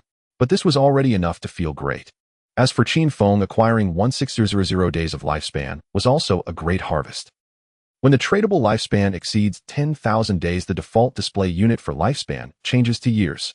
If one wants to check the specific number of days, they can view the details. There are 60 years of tradable lifespan now. Converted into days, that's 22,000 days. This can be considered a fortune. If it were sold for cash now, it would be equivalent to 300 to 400 million. Even for the Zhanghai city officials, this is a significant expenditure. However, this transaction brings hidden profits to the officials that far exceed 300 million. With this batch of equipment and skill books, how many teams in Zhanghai city will be able to develop ahead of time? I'm leaving. Qin Feng planned to depart. And you reached out her small hand and tugged at his sleeve. Wait a moment. Over at Dajiang Industries, several players have been captured, and we are planning to rescue them. Would the big shot like to join the rescue mission? Qin Feng was somewhat surprised upon hearing this. Is the official trying to recruit him, planning to whitewash him for taking down Song Fei? However, Qin Feng did not have the spare time to rescue anyone. Moreover, he could not expose his true identity at this stage. I'm just an assassin, and do you want me to rescue people? Qin Feng shook his head, but I do have a piece of advice. If you're going to take action, do it quickly. As soon as the game Godforsaken reaches level 10, it will be possible to extract game abilities into reality. You should understand what that means. Upon hearing Qin Feng's words, and yes, delicate face changed slightly. Nervously, she nodded, understood. Dajiang Industries is also acquiring lifespans right now. Once their people reach level 10 and extract game abilities, our actions will encounter greater resistance. As long as you understand, I'm off. After Qin Feng finished speaking, he turned to leave. After all, in 2 hours, the whole world would know about this matter. Informing the officials of this news in advance could be seen as giving face, and there's no harm in that. As he departed and you watched him disappear, her beautiful face showing a serious expression. Wang Ming, we need to separate for leveling up from now on. Now all 6 members of our team are at a high level. When we gather together, we can annihilate small monsters causing overflow damage. But if we separate, each person can lead a team, significantly improving our overall leveling efficiency. If we encounter a BOSS, we can contact each other to strategize. In any case, everyone should level up to level 10 first. Do not underestimate Yu. Despite her somewhat naive demeanor, she is quite capable in terms of business. Under her arrangement, the player's strength of Zhanghai City's officials will increase at a faster pace, thereby better controlling the situation. Qin Feng left the abandoned church basement. He came to the square of Firefly Town, setting up a stall with the stall named 30 days for the coordinates of Silver BOSS, 100 days for the coordinates of Golden Boss. He had just sat down when a somewhat familiar player approached him. The newcomer was an archer player. Qin Feng had seen him once before in Beak Town, specifically the young archer who accompanied Zhang Li, known by the codename Lao Mao. Initially, Zhang Li had offered Qin Feng 10 million to guide her through leveling up, but he refused. Lao Mao, however, seized the opportunity. He approached Zhang Li and successfully leveled her up himself, expecting a reward of 5 million. Yet when he went to collect his payment, he was seized by enforcers from Dajiang Industrial Group, tightly bound, and imprisoned in the basement of a villa. Thus Mao Lijun was coerced, through threats and inducements, into forcibly donating his lifespan to Dajiang Industrial Group. Should his contribution fall short, he would be denied food and water. Tears streamed down Mao Lijun's face. Only then did he grasp why Shadow had refused even 10 million. The foresight was truly extraordinary. This was literally a death sentence. After being abducted by Dajiang Industrial Group, Mao Lijun capitulated. He even volunteered to become Jiang Li's loyal underling, and recruited 2 more players on her behalf. At this very moment, he had accepted Jiang Li's mission to await Shadow in Yinghua Town. Shadow, dressed in emerald leather armor, Lao Mao approached Qin Feng's stall, glanced at him, and smiled. Our young mistress has declared that if you agree to guide her through leveling up, she will grant you 300 million and shares in Dajiang Industrial Group. How many such opportunities arise in one lifetime? I urge you to cherish this chance. Hearing these words, Qin Feng stared at him as though gazing upon a fool. Did this man not yet know Jiang Li was already dead? Qin Feng uttered only a single word: leave. Huh. Lao Mao froze in place. He could scarcely believe it. 300 million plus equity in Dajiang Industrial Group still failed to sway Shadow. Though bitterly resentful, he slunk away in disgrace. He had just learned that Shadow had eliminated Song Fei in reality, silently, effortlessly. How dare he linger for further words? Yet, while he knew of Song Fei's death, he remained unaware of Jiang Li's demise. Confined in reality, he had no access to external information. Within the game Divine Abandonment, all he'd overheard in idle chatter was news of Song Fei's death. As for Jiang Li, Who was she? After departing, Mao Lijun hadn't fully abandoned hope. He still sought a chance to lure Shadow back. Failure meant punishment by whipping. Just then he caught fragments of a hushed conversation nearby. Damn, it's Shadow. Didn't he just eliminate Song Fei? Not only Song Fei. Rumor says he also struck down a young beauty, ending her life without mercy. Huh, that's such a waste. Her name is Jiang Li, the heiress of Dejiang Industrial Group. They planned to capture Shadow in reality and drain his lifespan for her, but he killed her on the spot. Phew, how did Shadow manage that? Who knows? Must be something wrong with divine abandonment. The world is about to change. Let's level up fast. What? Jiang Li is dead. Hearing this, Mao Lijun felt as though struck by lightning. He stood frozen, disbelief paralyzing him. Song Fei's death stirred little emotion. He bore no connection to the man, no personal stake. But Jiang Li, she was a woman who inspired sheer terror in Mao Lijun. In such a short time, Shadow killed both Song Fei and Jiang Li. And by assassination, a chill ran down Mao Lijun's spine. Shadow. He had once mocked Shadow as foolish, rejecting an easy 10 million. Yet now, the fool was himself. Thank goodness I never provoked Shadow. Mao Lijun trembled with dread. Death had always seemed distant, yet he never imagined Jiang Li, so imperious and commanding before him, would be so swiftly eradicated.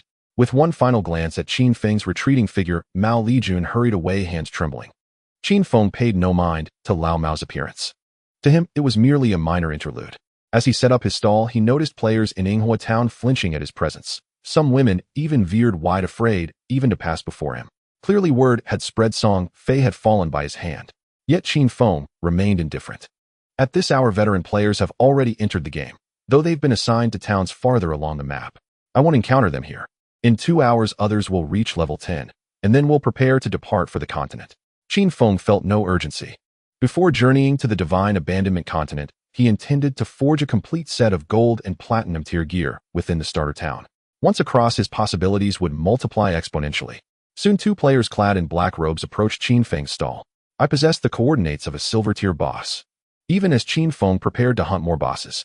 In Modu City, adjacent to Jianghai City, Jianghai's population stood at over 8 million, whereas Modu's soared to 35 million. So far, Jianghai's region hosted over 700 starter towns with more than 700,000 players entering divine abandonment. That number would surge dramatically after nightfall, surpassing 5 million, until every adult had joined the game. Modu, with its far larger populace, already hosted over 4,000 starter towns, and the count was rising at an astonishing pace. Within one such mighty region town, a party drew particular attention: a woman wearing wind-scorched leather armor, flanked by 5 foreign men, 3 fair-skinned, 2 dark-skinned. She appeared intimately familiar with all 5, laughing and conversing freely. She was Qin Xiaoyou, the heiress of Qin Group. Originally, Qin Xiaoyou had planned to fly to North America, but with divine abandonment's sudden arrival, flights were grounded. Instead, she contacted 5 foreign men within Modu City and entered the game alongside them. Swiftly, she used corporate funds to purchase vast quantities of lifespan, converting them into gear and skill manuals, elevating both her own strength and that of her 5 companions. Now strolling through the town with her entourage, Qin Xiaoyou watched local players shrink away from her and smirked disdainfully. Look at these men of Daxia, weak as cockroaches. Tony, it's your kind, North American men, who truly embody charisma. Tony, a white man with a pompadour grin. Miss Qian, you have excellent taste. We're naturally superior to these Daxia men. We're strong in other ways too. Later, back in reality, you'll get to experience that firsthand. Qin Xiaoyou giggled softly. Okay, I'm looking forward to it. Then a thought occurred to her. By the way, she said coolly, I just heard Song Fei, the useless wretch, was killed. I once played with him. Lasted barely a minute. A true waste of space. If Shadow of Jianghai can kill Song Fei, eliminating an ordinary person should be effortless. Gentlemen, I'll log out briefly to make a call, arranging for Shadow to eliminate someone in Jianghai City on my behalf. The target she wished dead was naturally Qin Feng. After all, Qin Feng had repeatedly rejected her invitations to play, an outright affront to her dignity. In her eyes, her interest in a Daxiao man was his highest honor. He was merely an employee of a subsidiary company, yet dared refuse her. Since you won't grant me face, then die. Of course, paying heavily to kill you would be wasteful. The real goal is forging an alliance with Shadow. Even if he's Daxian, he is the world's strongest. I suppose I can reluctantly make his acquaintance. A faint self-satisfied smile curved Qin Xiaoyou's lips. Yet, she had no idea the man she sought to kill, Qin Feng, was Shadow. To hire Shadow to assassinate Qin Feng was to orchestrate self-destruction. Qin Feng, of course, knew nothing of this. As he prepared to hunt bosses across the land, Qin Xiaoyou, whose gifts he had declined, had already slipped into melancholy despair. She'd intended to sever ties with Qin Feng completely and attach herself to Shadow instead. Reality, however, had unfolded in a way she never anticipated. At this moment, Qin Xiaoyou's mood was wretched. Strangely enough, even when she had severed ties with Qin Feng, she had never felt this devastated. At last, the divine abandonment game alerted her real-world body's hunger level had reached 90, she needed to eat. Only then did she snap back to reality and call Chu Yan to log out together. She had intended to order takeout, but the arrival of the divine abandonment game had shuttered countless shops and delivery riders had all but vanished. It was only now that Qin Xiaoyou suddenly remembered Qin Feng. Back home, Qin Feng had always prepared delicious meals for her, dishes she loved, requiring no effort from her at all, not even a thought, as she simply ate. But now, they had severed ties. For a moment, Qin Xiaoyou felt profoundly unmoored. Yet swiftly she clenched her teeth. It's just food, nothing compared to freedom.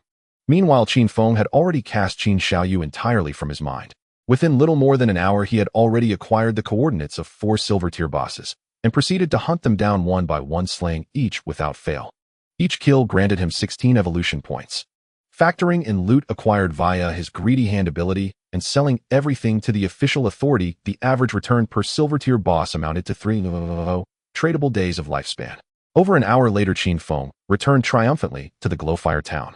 He contacted the official authority's designated liaison and sold all his silver and gold-tier equipment and skill manuals. He glanced at his inventory. Tradable lifespan, 105 years. Nearly 40,000 tradable days. I can extract quite a few items now. But there's no rush. Qin Feng inspected his full set of gear. Every piece he wore was now at least gold tier. Weapon platinum tier, ghost ship twin blades. Armor gold tier, ghost flame leather armor. Bracers gold tier, heavy crimson leather gauntlets. A necklace, devotee pendant gold, 2 rings, curse ring gold, and lightness ring platinum. After defeating those 4 silver tier bosses, Qin Feng replaced his original bronze tier greaves and shoddy boots. Swift shadow leather greaves, gold assassin class armor. Physical defense 15, all elemental resistance 12, cooldown speed 35. Requirement level 8. Veil step boots, gold assassin class armor. Stealth duration 20, movement speed, while stealth 30, a bonus damage on reveal, attack 35. Requirement level 9. Equipping both dramatically enhanced his stealth capabilities. His cooldown speed also surged from 55 to 75. His phantom shadow slash once on a 12-second cooldown now recharged in just 8 seconds. Propelling his damage output to new heights. I now have 28,000 experience points. Once I reach 50,000, I'll undergo my first occupational advancement. Before setting foot on the mainland, I must advance at least once to elevate my stealth rank to tier 3. Qin Feng plotted inwardly. Initial towns held no platinum tier bosses, but upon reaching the mainland, Qin Feng would undoubtedly claim the world's first platinum tier boss kill. Yet platinum tier bosses possessed, at minimum, a tier 2 anti-stealth capability. Without upgrading his stealth rank by at least 1 tier, confronting such a boss would prove exceedingly difficult. After all, platinum tier bosses were designed explicitly for coordinated parties. Ordinarily 30 or 40 players were required before even considering such a challenge. Just then, as Qin Feng entered the town square, a sly-eyed young man rushed toward him. "You're Shadow, right? I've got an assassination contract, willing to take it. Don't worry, the reward won't be skimpy." The youth lowered his voice, glancing furtively around. Qin Feng gave him a single glance and walked away. The narrow-eyed youth grew flustered. "Wait, don't go. It's just a regular civilian named Qin Feng. I'll give you his address. You've already slain Song Fei. This will be effortless for you." At those words, Qin Feng halted. "Assassinate Qin Feng? Well now?" Qin Feng studied the man and asked coolly, "What did he do to earn your hatred, and why offer such a sum?" The narrow-eyed youth scanned the surroundings warily and whispered, "That's none of your concern. Rest assured, the reward is guaranteed. Complete it, and you'll receive 3,000 days of lifespan. 3,000 days, worth roughly 50 million credits at current rates. A generous offer indeed." Clearly, it wasn't Qin Feng's difficulty that justified the price, but rather Shadow's status as the world's top-ranked assassin. How intriguing. Who wants me dead? Or rather, who's hired Shadow to kill me? Qin Feng almost laughed, but this situation unmistakably signaled a genuine threat. He'd never seen this narrow-eyed youth before. The man was merely a messenger. Someone else, unseen, had ordered the hit. At this juncture, only a handful of people who've crossed paths with me could afford such a bounty. If it concerned his identity as Shadow, his list of enemies was long. But as Qin Feng, his real-world self, he shouldn't yet be drawing such attention. Therefore, this grudge predated the divine abandonment game's arrival. Qin Xiaoyou. Her name surfaced instantly in his mind. the heiress to Qin Group, that woman who'd partied wildly with foreigners that very day. After careful consideration, she remained the sole candidate possessing both motive and means to hire an assassin against him. Well now, I haven't come for you yet, and you've already come for me. Qin Feng found it absurd, and knew precisely her mindset. This contract wasn't truly about eliminating Qin Feng. It was a pretext, an excuse to meet Shadow face-to-face. Had she genuinely wanted him dead, Qin Xiaoyou certainly possessed methods, even before the Divine Abandonment game's onset. Paying 50 million now was neither necessary nor logical. Having waited all, Qin Feng looked the narrow-eyed youth in the eye and said, "Fine, I'll take the job, but half the fee up front. And when I strike, that decision rests solely with me." The youth brightened. "You accept? Though half payment. I'll need to consult my superior." Moments later, he initiated a trade request. Sure enough, 1500 days of lifespan appeared in the trade window. To Qin Feng, it was negligible, but why refuse free gain? The transaction completed instantly. A faint knowing smile flickered across Qin Feng's lips as he mused inwardly, "I'll keep the deposit, but the one I'll eliminate isn't Qin Feng. It's you, Qin Xiaoyou. Dishonorable. Reprehensible." Qin Feng cared not a whit. For him, only two imperatives existed. First, grow stronger. Second, send every enemy straight to hell. After accepting 1500 days of lifespan, the sharp-eyed young man sent over Qin Feng's address. "Shanshui impression. Indeed, that is where I live." Qin Feng turned and walked away, his expression unchanged. Qin Xiaoyou had already been his next target. Now it seemed he would have to eliminate her sooner rather than later. After all, in reality, she was the only one who posed a genuine threat to him. He resumed his stall, continuing to acquire boss coordinates. It was around 6 o'clock in the evening. In many regions, players had already reached level 9, just one step away from level 10. Once 7 level 10 players emerged within the Jianghai city zone, Qin Feng would immediately depart the starting town for the mainland. The atmosphere in the town had clearly shifted since daytime. As Yinghua town was among the earliest established towns, its local players were comparatively high-leveled and numerous stable small factions had already formed. A female player clad in silver armor strode forward with long, elegant legs, arriving before Qin Feng in swift, purposeful steps. "Brother, I've got a golden tier boss coordinate. Would you buy it?" Her voice was pleasing, indeed strikingly so. Qin Feng looked up and saw a strikingly attractive female player, likely a warrior class character. Tall and graceful with refined features and a classic oval face, her eyes especially held an electric, captivating allure. Yet what drew the most attention was her in-game alias, Nai by Shuezi. One could only say truly extraordinary. Qin Feng remained impassive. 100 days. I'll pay upon confirming the boss. All right, she pointed northward. Follow me. I'll take you there. It's quite a distance. Qin Feng rose. First tell me, the boss's name. Plague Enshrouder. Does that work? Qin Feng nodded. Acceptable. Indeed, the Plague Enshrouder was a legitimate golden tier boss, and notoriously difficult to defeat, especially for a lone wolf like Qin Feng. Because this boss emitted a virulent aura, any who entered its radius suffered continuous damage, one of maximum HP per second. Qin Feng currently possessed no self-healing capability for solo combat. To defeat this boss, he would need to annihilate it with blinding speed. Still, he had every confidence he could. "You're sure you can handle it alone?" The long-legged woman hesitated. "Shouldn't we bring a healer? Its area effect toxin is lethal." Qin Feng shook his head. "No need, just lead the way." If he required healing support, he could simply summon Guishua. The White Bird Divine Priestess's restorative abilities far surpassed those of ordinary clerics. Yet, with sufficient damage output, why even bother with a cleric? The Plague Enshrouder's damage, while formidable, did not pose a grave threat to Qin Feng, as long as he evaded its targeted abilities. Soon Nai by Shuezi led the way ahead. Qin Feng followed closely behind. Truth be told, her gait held undeniable allure. One word sufficed: mesmerizing. Tracing the river outside the town, they soon arrived at a cave entrance. She gestured inward. "The boss lies inside. My team has cleared all minor mobs, but couldn't defeat the boss itself. I'll escort you in." She continued forward into the cave. Faintly luminescent stones embedded in the walls cast just enough light to reveal the path ahead.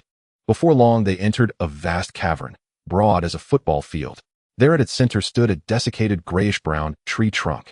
A haze of grayish-brown gas clung to the trunk within a 50-meter radius. Anyone drawing near would suffer one of their maximum HP as poison damage each second.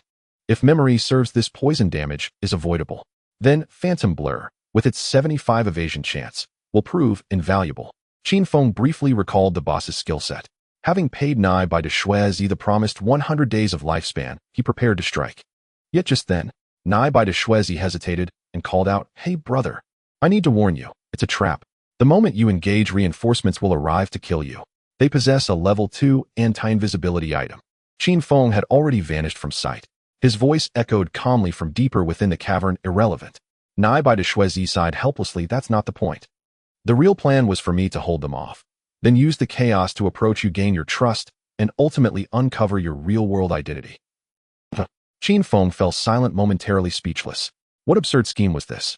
Nai by Shuizi added, brother, I'm laying everything bare, don't hold it against me. Take it up with whoever sent me. Clearly Qin Feng's elimination of Song Fei had left a profound impression. At the very least, this woman dared not provoke him, instead choosing honesty, revealing the entire situation without reservation. Qin Feng turned and returned to her side. He appeared beside her and asked, who's behind you? Clutching a long blade, she wavered, then steeled herself, Dongfang Xian. His in-game ID is Xian Yun. Claims you killed him once before. Brother, if you slew Song Fei, surely you can slay him too. I'm telling you all this, don't betray me. Best to eliminate Dongfang Xian outright, or I'm doomed. Dongfang Xian, Xian Yun. Qin Feng recalled him faintly, just a vague impression. Wasn't he the leader of that group who'd attempted to seize Qin Feng's Golden Ghost ship boss? Later he'd even sent a skill manual, Chisel Strike, ostensibly seeking reconciliation, only to plot betrayal behind the scenes. In my previous life, I never heard of him. Either he never rose to prominence, or he fell early, cut down by others. Makes sense. This game rewards aggression early on, yet such recklessness inevitably draws retribution. Another name had just been inscribed upon Qin Feng's death list. He instructed Nai by Shuizi, play along, lure them here. It had been quite some time since Qin Feng last took a life within the game. He hadn't even needed to deploy Blossom's curse yet. The more who came, the greater his harvest of lifespan would be. Understood, brother. She nodded rapidly in agreement. Without delay, Qin Feng launched his assault upon the level 10 golden tier boss, the Plague Enshrouder. Knowing speed was paramount, he activated the innate effect of graceful deliverance. Then, instant shadow slash. Countless blades of light erupted instantly across the desiccated trunk, blazing forth in dazzling fury. 2118, 2118, 6345 weak point strike. At the heart of the Plague Enshrouder's trunk loomed a grotesque, grinning face. Its two eye markings both critical weak points. Thanks to Graceful Deliverance's amplification of weak point damage, 1/3 of all instant shadow slash strike struck true. Moreover, as a legendary tier boon, Graceful Deliverance's active ability was Throat Slit, inflicting 150 bonus damage per second for 3 seconds.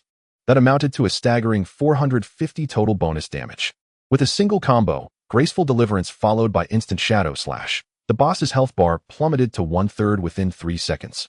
A single skill dealt over 80,000 damage in total. Nai by Shuizi, the warrior woman watching in awe, drew in a sharp breath, pupils contracting. What sorcery is this? A single skill, reducing a golden tier boss to 1/3 healths. Is he even human? Witnessing this staggering spectacle, the young woman could scarcely believe her eyes. A gold tier boss. Rumor had it that when this boss was first discovered, Dongfang Xian had assembled 3 full teams, 18 players in total, to confront it. Yet within half a minute of engagement, the entire party was wiped out. The tank could not withstand its onslaught, and the healer's restorative arts proved utterly insufficient. The boss's persistent toxin damage was simply overwhelming. Most astonishingly, even with all 18 members from 3 squads coordinating their assault, until total annihilation, they managed to erode less than 5% of the boss's health. And now, Yingying's very first move caused the boss's health bar to plummet by 2/3. Is this even the same game? Shuizi, her pristine white aura momentarily sullied by shock, blurted out an expletive as she stared wide-eyed at the collapsing health bar. Yet she remained unaware of what transpired next. After unleashing a single skill, Qin Feng retreated from the boss's vicinity in just 3 seconds, repositioning himself 50 meters away with flawless precision. The active effect of Graceful Deliverance currently carried a base cooldown of 25 seconds. With a 75% cooldown reduction bonus, its effective cooldown shrank to 14.3 seconds, meaning Qin Feng could eliminate the boss again in precisely that time. Yet he felt no urgency. He vanished into stealth, biding his time beside the cavern wall, waiting patiently for Dongfang Xian's forces to arrive and meet their doom. As for the boss itself, it was but a gnarled tree trunk, unable to detect Qin Feng's hidden form. It remained rooted in place, ceaselessly exhaling venom. Thick plumes of emerald and ashen mist billowed forth from its bark, spreading outward like creeping miasma. Occasional bursts of viscous toxin erupted across the ground, splattering in viscous pools. Even Qin Feng in his current state would suffer grievous injury, or certain death, if exposed to such toxins. For ordinary players, survival would be unthinkable. To slay the Plague Enshrouder Hedon would demand nothing less than a fully equipped silver tier squad, with a healer possessing an extensive repertoire of supportive abilities. Anything short of that would prove futile. Yet the approaching players wore scarcely any silver tier gear. Not even bronze tier armor was common among them. Most lacked even a complete set of standard equipment. And yet they dared challenge a gold tier boss. Moments later, a flurry of hurried, uneven footsteps echoed from beyond the cave entrance. Their reinforcements had arrived. Everyone prepare yourselves. Enter the cavern and slay the boss. Any who stand in our way shall be executed without mercy. The voice leading them sounded eerily familiar. From his concealed vantage point, Qin Feng glanced toward the dimly lit entrance and smiled faintly. It was Tai Nan. So he still walks in Dongfang Xian's shadow. It seems he hasn't learned his lesson, even after dying at my hands multiple times. Their plan appears to be using Xuezi to delay me while they close in. Qin Feng paused, puzzled. Could Xuezi truly possess such formidable combat prowess? With over a dozen fighters following Tai Nan into the narrow passage, how could she possibly hold them all at bay? He would soon find out. Before him, the woman drew forth a massive shield, blocking Tai Nan and his group entirely. By the heavens, a gold-tier shield. No wonder her defenses are impenetrable. Even Qin Feng was taken aback. At this stage of the game, she could not possibly have slain a gold-tier boss herself. More likely she'd encountered an ancient god's blessing in the wild and opened a gold-tier treasure chest. As Tai Nan's group surged forward, they found Xuezi standing resolute before them. Every assault deflected effortlessly by her gleaming gold-tier shield. Each strike barely chipped away 5 points of her health. Most failed to breach her defense entirely. At level 7 and built as a warrior, her vitality exceeded 2,000 points, meaning Tai Nan's team would require at least 1 to 2 minutes just to fell her. Compounding matters, the tunnel was so narrow that only a handful could engage her simultaneously. Qin Feng dismissed further contemplation. As Tai Nan's group entered, he materialized silently behind Xuezi. Still cloaked in invisibility, he struck with Shadow Step Slash, a skill whose cooldown had already reset to just over 6 seconds by the time his enemies arrived. Instantly, the corridor erupted with blinding arcs of steel. 10 fighters crammed tightly into the confined space, caught perfectly in the sweeping radius of his singular technique. 2,412. 6597 critical strike. 1978. Qin Feng turned, only to see a cascade of damage numbers flooding his vision. Most fell with a single digit flashing above them. Only Tai Nan, blessed with superior vitality and resilience, survived the first slash. But Qin Feng's Shadow Step Slash delivered 9 consecutive strikes in rapid succession. In the blink of an eye, Tai Nan and his entire party lay slaughtered. Blossom's Curse. At present, Qin Feng was invincible in player-versus-player combat. Once the battle ended, he raised his hand and cast Blossom's Curse upon the fallen. Crimson blossoms bloomed one by one atop their lifeless forms, beginning their grim harvest, siphoning away their tradable lifespans. Brother, may I add you as a friend? I'll report back to Dongfang Xian afterward, Xuezi said, lowering her shield and catching her breath. Gazing upon the field of scarlet flowers blooming amidst the corpses, a chill ran down her spine. The unseen man before her was terrifying beyond measure. At that moment, she felt a wave of quiet relief. Had she truly obeyed Dongfang Xian and attempted to approach Shadow seeking his real-world identity, her fate would likely have been far more harrowing. She had nearly acquiesced until she witnessed Song Fei's grisly demise. That sight alone shattered her resolve. If God abandoned game merely traded in virtual lifespans, she might not have hesitated. But rumors now swirled that its powers could manifest in reality itself. Who could remain unafraid before a global top-tier assassin, silent, spectral, and utterly untouchable? Fine. Qin Feng accepted her friend request. Later I'll ask you for Dongfang Xian's real-world location. Just send it via private message. Xuezi exhaled in quiet relief. Understood. I'll await your message. And if you ever need assistance, brother, I offer it freely. Qin Feng nearly lost composure at her words. So this woman was in fact a Qin. No wonder she burned so fiercely. Then again, for many reclusive gamers, such charisma wielded devastating critical strike potency. Graceful deliverance. Shadow Step Slash. Returning to the boss chamber, Qin Feng weaved deftly around several viscous green toxin pools exhaled by the Plague Enshrouder and unleashed his combo. The boss retained only 1/3 of its health. Remaining perpetually invisible, Qin Feng forced it to stay rooted in place, its toxic mist and corrosive sprays saturating the entire 50-meter radius. Fortunately, Qin Feng's damage output was explosively concentrated. 2 successive Shadow Step Slash barges finished it instantly. You have slain Plague Enshrouder LV. 10 gold tier, you have gained 100 experience points. You have gained 7 evolution points. You have gained 555 days of tradable lifespan. The grayish-brown tree trunk collapsed onto the floor, spilling a heap of loot. What a pauper. Qin Feng muttered under his breath, not referring to the boss, but to Tai Nan's ill-fated entourage.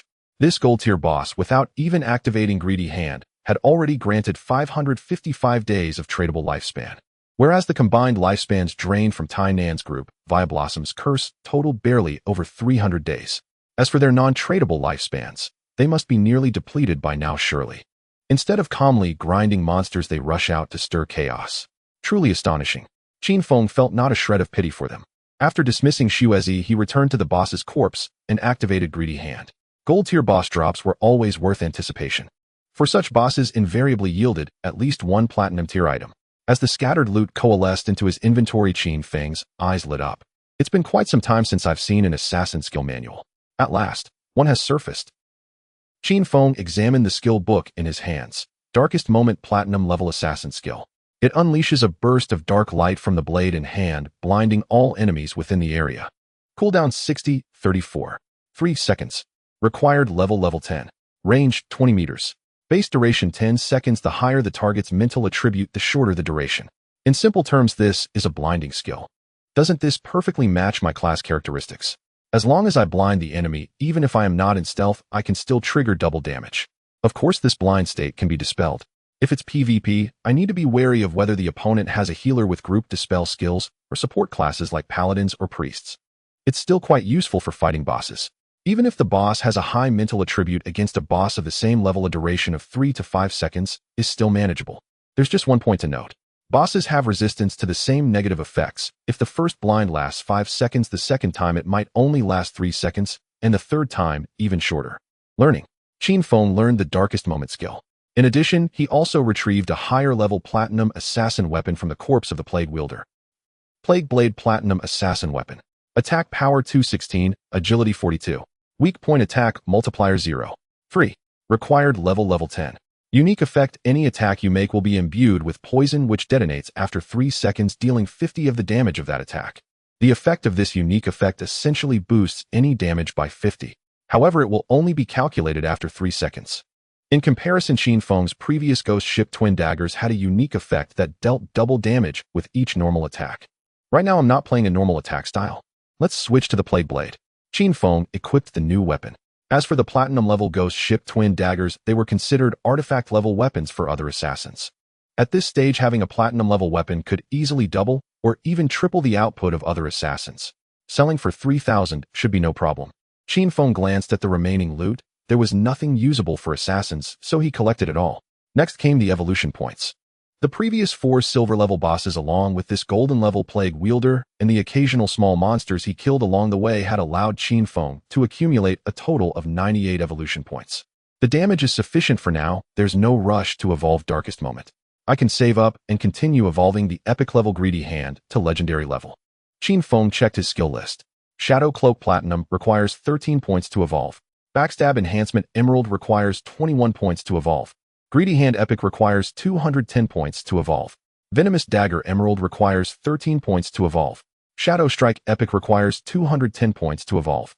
Ghost Shadow Blur Epic requires 80 points to evolve. Graceful Liberation Legendary requires 200 points to evolve. Black Light Shield Epic requires 50 points to evolve. Additionally, there are 3 skills: Flower Bloom, Curse, Chisel Strike, and Darkest Moment, which have not yet been evolved. Keep grinding monsters. Each starting town has a limited number of bosses. Qin Feng did not continue to collect boss coordinates. The bosses in Firefly Town had been mostly cleared, and it would take a long time for them to respawn. I need a little over 10,000 experience. I might as well grind small monsters. Qin Feng equipped the Plague Blade, which had higher agility, allowing him to move faster, and in about 10 minutes, he reached the coastline. Continuing to grind level 10 monsters.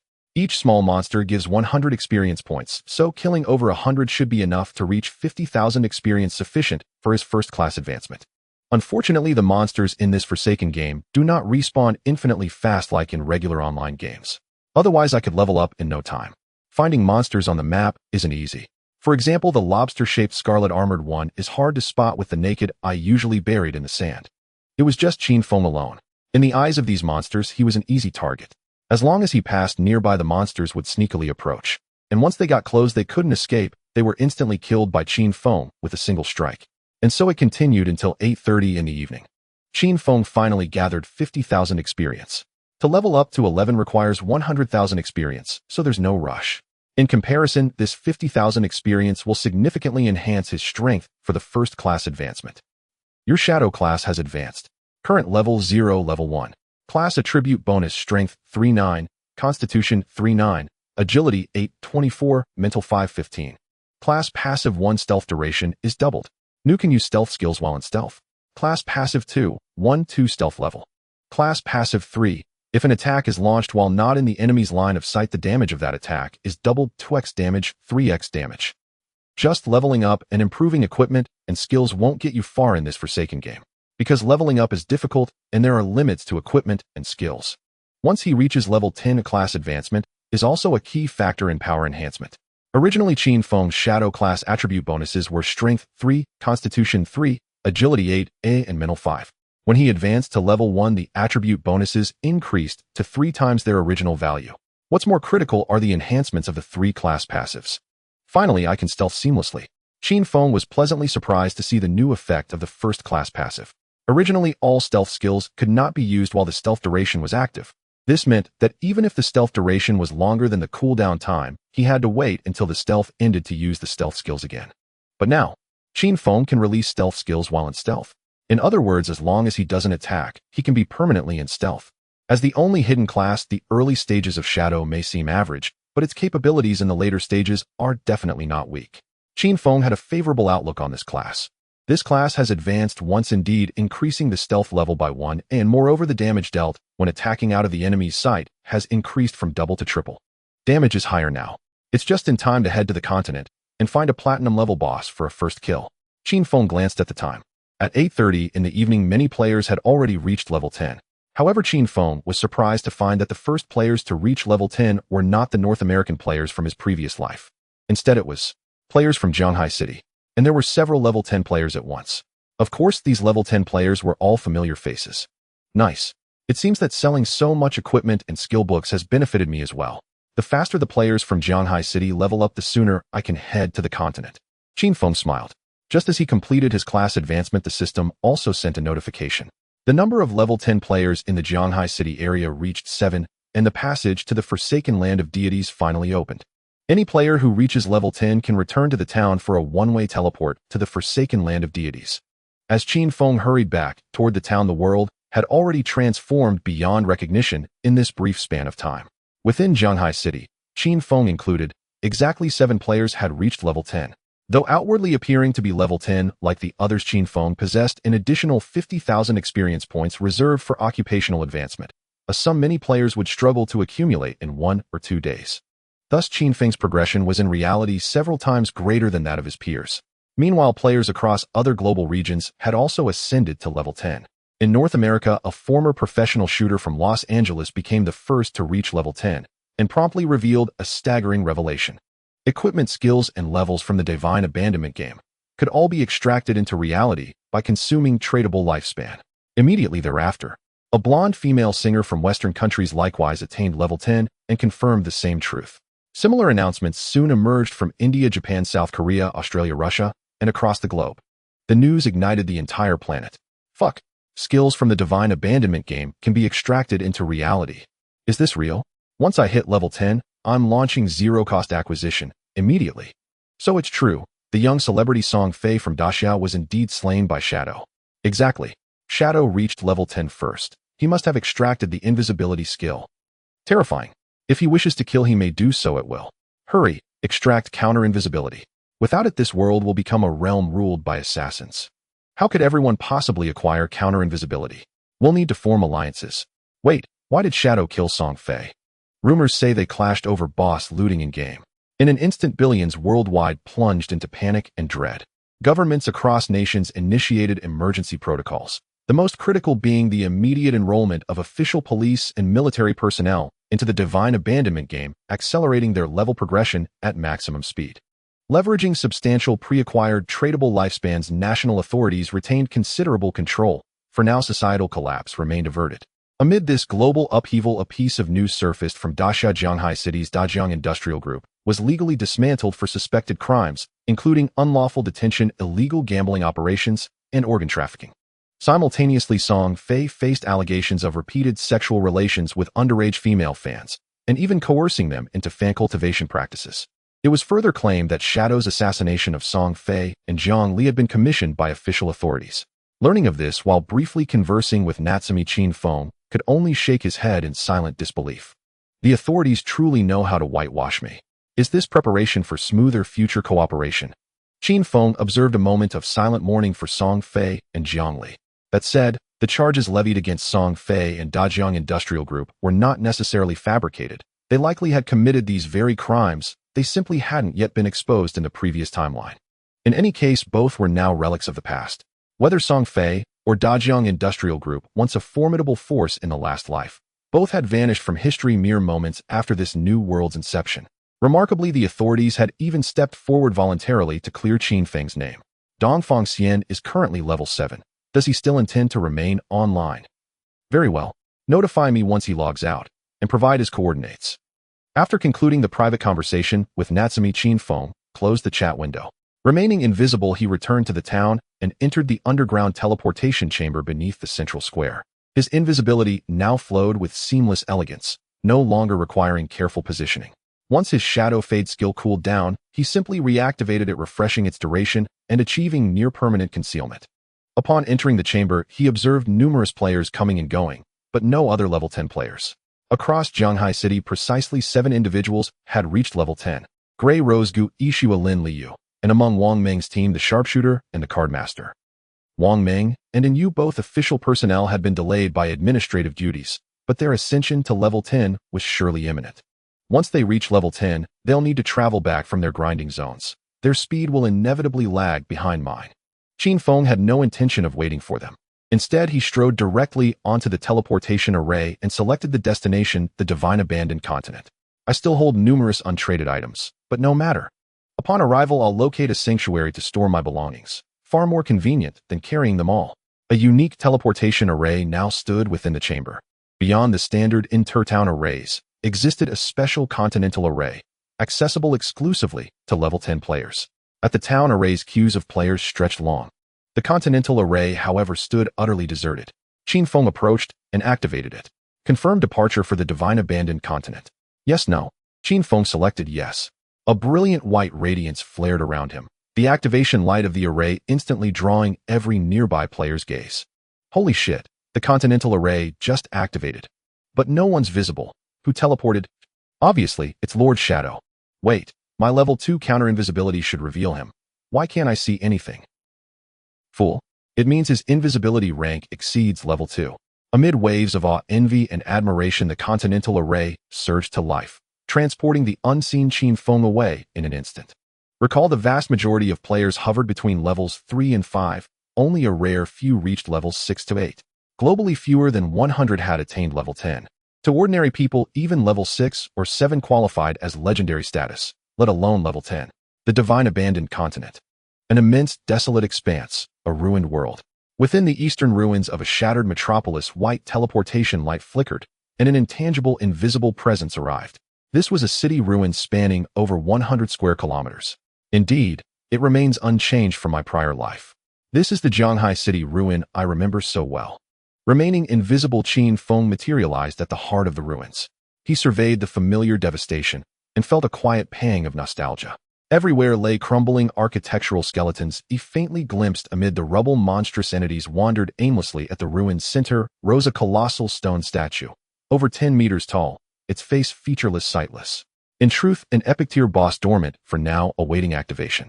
Every player arriving on the Divine Abandoned Continent appeared within the ruins of their own hometown. And remarkably, the geographical layout of each ruin mirrored its real-world counterpart with uncanny fidelity. For 9 years in the last life, countless theories attempted to explain the nature of the Divine Abandoned Realm, yet none were ever verified. The Zhanghai City ruins. This will become the base for millions of players over the next 9 years, their stronghold, their home. The Divine Abandonment game offers no inventory system, and NPCs are exceedingly rare. To store gear, build guilds, or establish power, players require a base, a sanctuary. Among all sanctuaries in the Zhanghai City ruins, the finest, the largest, the most strategically positioned, is the sanctuary of my Zhan Shun Guild. Qin Feng wasted no time in idle reflection. Swiftly, he sprinted northwestward across the ruins. This lifetime he intended to claim that prime sanctuary for himself alone. Moments after his departure, fresh bursts of white light flared beside the sightless stone statue at the ruin's center. Gu Yixu, Lin Liu, and others had just teleported in. Wow, this ruin is enormous. I heard Lord Shadow arrived here just minutes ago. Any idea where he went? Watch out, a monster's approaching you, Xiao Shui. Uncertain about the circumstances of the divine abandonment of this continent, Gu Yixu, Lin Liu, and Wang Ming had agreed to teleport here together. As expected, the moment their six-member party materialized at the ruins' center, two stone-like monsters emerged behind them and lunged forward with lethal intent. Tremor Warden LV. 11. Common Tier. Though merely low-level foes, Wang Ming and his companions dared not underestimate them. Raise your shields. Wang Ming, clad in golden tier armor and wielding a silver tier shield, stepped forward instantly to intercept the two Tremor Wardens. The others formed ranks behind him. A snow-white owl perched upon Gu Yixu's shoulder took flight and cast a radiant white beam onto Wang Ming, enveloping him in a defensive enhancement. Boom. Boom. The two humanoid stone statues, the Tremor Wardens, charged forward with earth-shaking force. As they neared Wang Ming, they stomped the ground so violently that he was hurled backward through the air. Simultaneously, two crushing blows struck him full force. 512. 498. Two staggering damage figures flared above his head. Gu Yixu's delicate brows furrowed faintly. She raised her hand slightly. Her golden tier staff shimmered with light as she began healing Wang Ming. Meanwhile, Lin Liu unleashed a fire-based area effect skill, adding 150 points of attack, sending a blazing fireball hurtling from the sky to strike both Tremor Wardens simultaneously. 428. 428. Among current players, Lin Liu's damage output ranked among the absolute elite. Nearly half her gear originated from Qin Feng's golden or even platinum tier equipment. Yet compared to Qin Feng himself, she still fell short. Not by a mere margin, but by an entire tier. Her skill dealt only about 1/10 of a single Tremor Warden's health. These creatures are susceptible to crowd control. I'll immobilize them. The team's cardmaster, a seasoned elder, spoke firmly. Xiao Gu, send your owl aloft to survey the surrounding terrain and confirm no other monsters lurk nearby. Gu Yixu nodded. The snow-white owl soared skyward. Over a minute later, the group finally defeated the two creatures, though with great difficulty. Gu Yixu's reconnaissance left them all grim-faced. So there truly is no safe zone here. Monsters infest every corner. And our earlier battle has already drawn attention from other monsters. In that instant, Wang Ming and his comrades realized the divine abandonment game bore no resemblance to ordinary MMORPGs. This was in essence a survival game. In stark contrast, Qin Feng moved with effortless grace, his level 3 invisibility allowing him to slip undetected through swarms of monsters. The monsters within the Zhanghai City ruins remain relatively weak. Their anti-invisibility capability caps at level 2. First, we must secure a foothold and locate a shelter within the ruins. Then explore systematically and eliminate key bosses. Naturally, Qin Feng did not let his skill cooldowns go to waste. Whenever he passed through clusters of monsters, he executed an instant shadow slash, delivering 9 rapid strikes whose cumulative damage, even without the active effect of graceful release, exceeded 20 or 30,000 points. Against such low-tier foes, it was instantaneous annihilation. At present, no other players roamed the ruins. Only monsters sprawled across the wasteland. For Qin Feng, it was nothing short of paradise. He advanced steadily toward his objective, dispatching common monsters with ruthless efficiency. His greedy hand skill scarcely paused for breath. By the time he reached his target location, over 20 kilometers away, his evolution points had risen from 98 to 115. Moreover, he acquired a higher-tier version of the Shadow Veil skill. Identical skills possess fixed quality tiers. For instance, Shadow Veil was inherently inferior grade. Yet identical skills also varied in level. The version Qin Feng now obtained was Shadow Veil, level 10. Learning this manual will overwrite my existing level 1 Shadow Veil. However, to elevate my real-world Shadow Veil to level 10, I must invest additional tradable lifespan. With experimental intent, Qin Feng learn the manual. You have learned Shadow Veil, level 10. Your Shadow Veil, level 1, has been overwritten. Shadow Veil Platinum Tier. Required level 110. Grants invisibility for 24-36 seconds. Ambush damage 150-300. Cooldown 22-12. 6 seconds.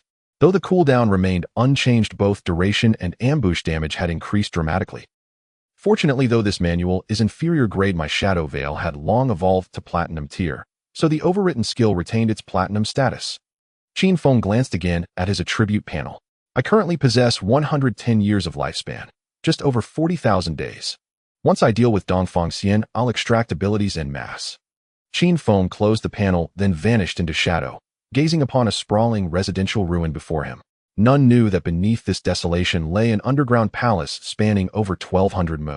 Comparable in scale to Jianghai Normal University, the subterranean complex boasted over 1,000 rest chambers and dozens of grand halls. Were one to seize control of this palace, it could accommodate limitless gear and wealth.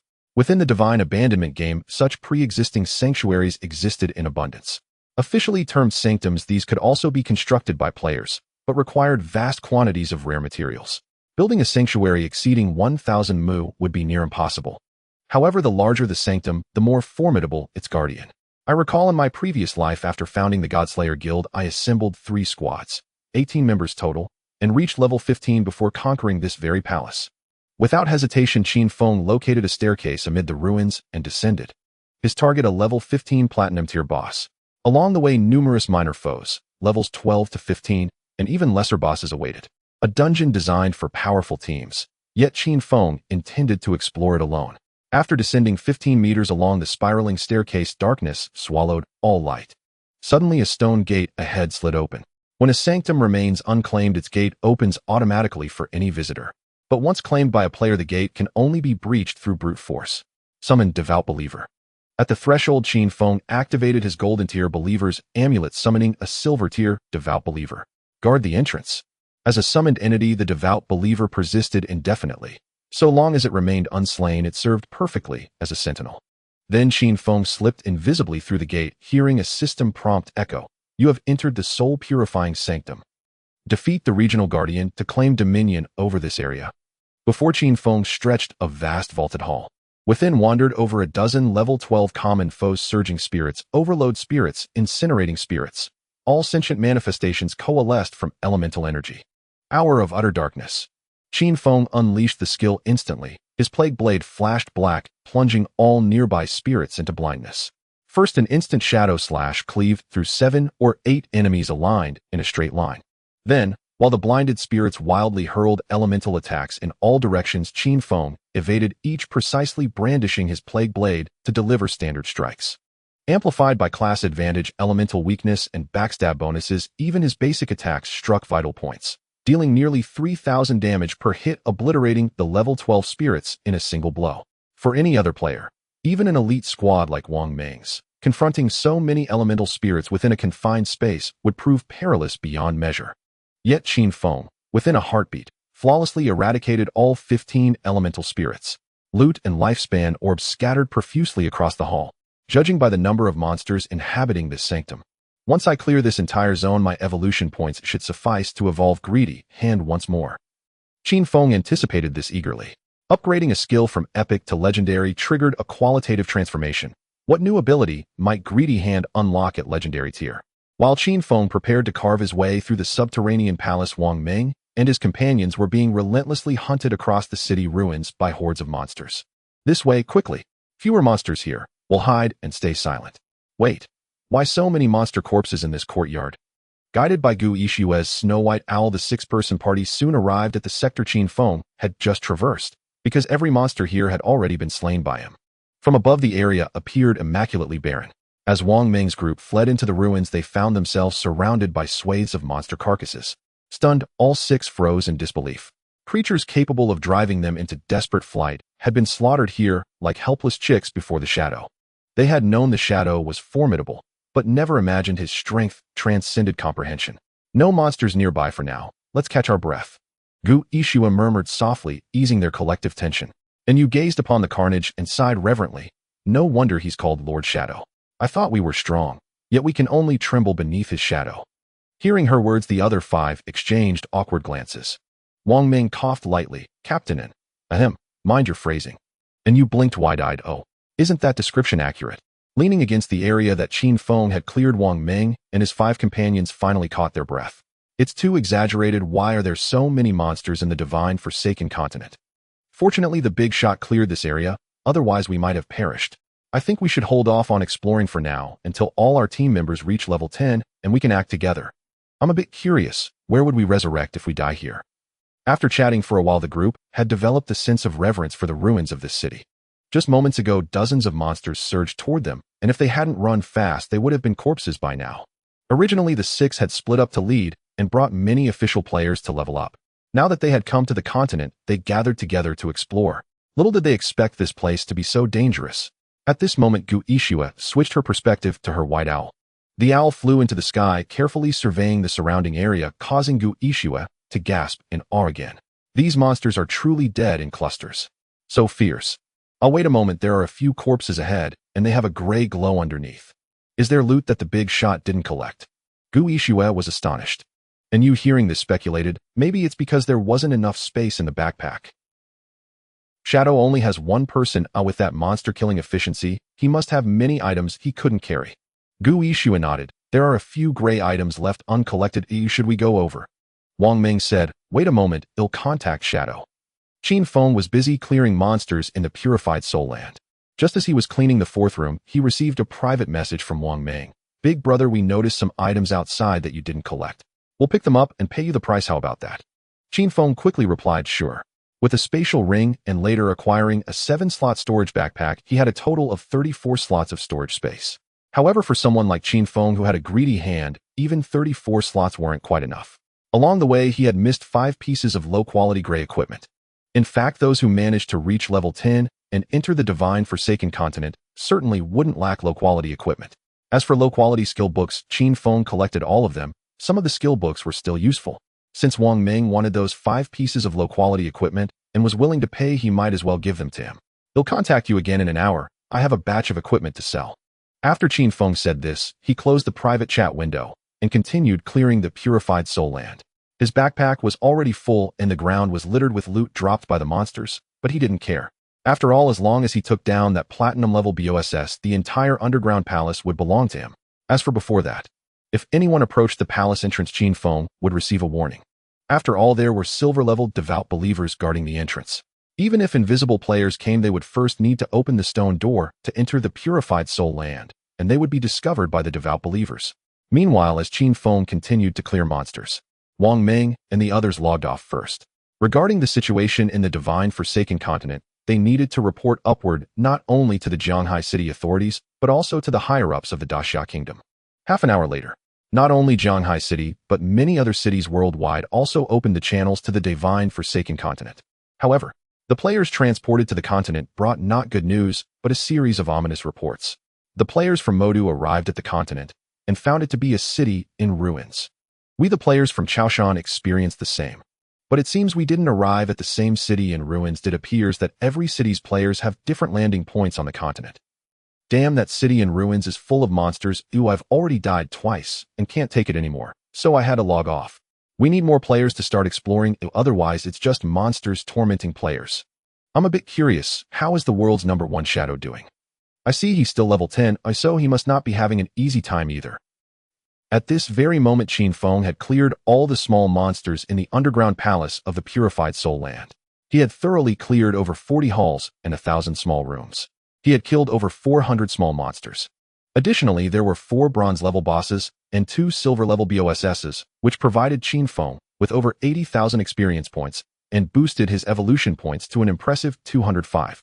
This over 80,000 experience points were something that ordinary players couldn't accumulate even after several days and nights of grinding. After all, ordinary players wouldn't dare to provoke a large number of monsters and could only slowly hunt down solitary ones. The efficiency was obvious. I only need 5 more points to evolve the greedy hand. Perfect, I just need to take down that platinum-level guardian boss. Qin Feng heard a series of sounds of elements converging like the crackling of electricity coming from the center of the entire underground palace. This place was where Qin Feng had spent 9 years in his previous life. It felt utterly familiar. He smoothly turned through several corners, advancing toward the center. Soon he arrived at a large room that had originally been sealed. This room was about 30 meters long and wide, with an altar in the center where an elemental monster surrounded by lightning appeared in a humanoid form entirely composed of purple lightning. Purifier Faisal LV-15. Grade Platinum Description: Guardian of the Purified Soul Land who defeat it to become the master of the Purified Soul Land.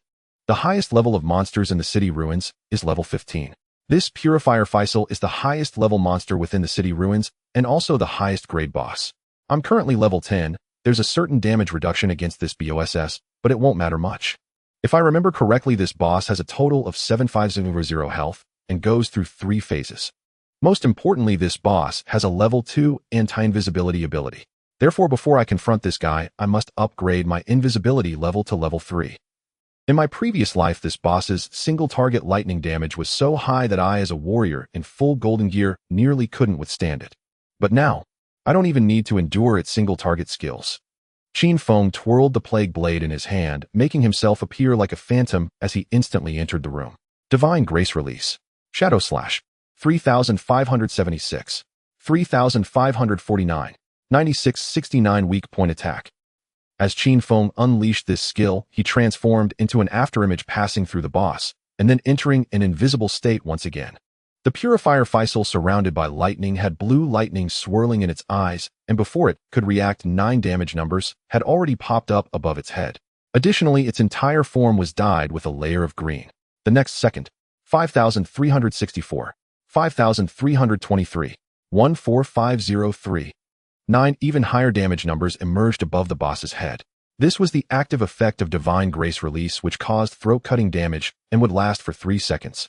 Jinghun's Faisar's thunderous body kept erupting with streaks of blade light as damage numbers bubbled above its head. It tried to strike back at once, but could not locate the source of the assault. The single-target high-damage lightning strike it had intended to release could not be cast without a target. It could only raise the twin arms of lightning and unleash a wide-area assault. No fewer than 100 bolts condensed on the ceiling above and plunged toward the ground. From their coalescence to impact, they required less than 0.3 seconds. If struck, given Qin Feng's current defense and lightning resistance, death would be inevitable. Moreover, Qin Feng's 75 evasion proved ineffective against these lightning assaults. Any skill or attack from a platinum tier or higher boss carries hit rate modifiers. The Jinghun's hit correction is certainly above 100. In other words, its chance to hit any target is at least doubled.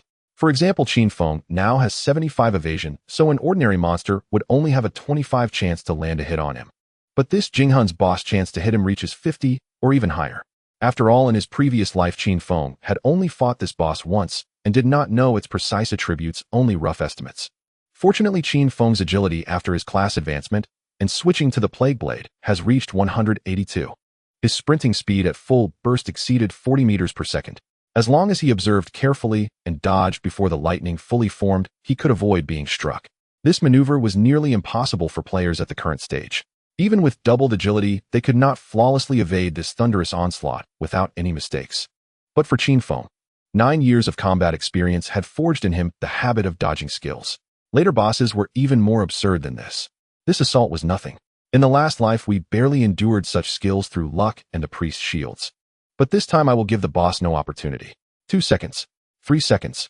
On the 3rd second of combat, the throat-slitting damage and the Plague Blade's special effect detonated instantly, stripping the boss first phase 250 HP away. When the Jinghun's health dropped by a third, a layer of thunderous shield formed over it, and 3 lightning orbs appeared in the sky, circling relentlessly. 3 thunder chains linked from those lightning orbs to the Jinghun's. The boss was locking its HP. Those 3 lightning spheres had to be destroyed first. In the previous life, that phase caused Qin Feng's team to wipe once. After that wipe, Qin Xiaoyou threw a tantrum and refused to continue. So Qin Feng left her out of the raid. As it turned out, without her, they cleared it in one attempt. Though experience helped, Qin Xiaoyou herself had little use. Dodging skills would have been lethal for her. Healer. Does she even have hands? Qin Feng waited for Qianying's cooldown to end, then casually hurled a venomous dart that struck one of the circling lightning orbs with surgical precision. After tossing the dart, Qin Feng remained invisible. While he was hidden, the Jinghun's continued to unleash area attacks. But for Qin Feng, dodging those bolts was a reflex carved into his bones. It posed no difficulty. Darts flew one after another. Instant shadow slashes erupted repeatedly, quickly destroying the 3 speeding lightning orbs. The boss descended to its 2nd phase. Blessed Release. Instant shadow slash. Shadow-like blade light blossomed across the thunder-red boss, and damage numbers exploded in succession. 3 seconds later, the boss plunged directly into its 3rd phase. Wave after wave of thunderous electric rings spread outward from the boss in concentric ripples.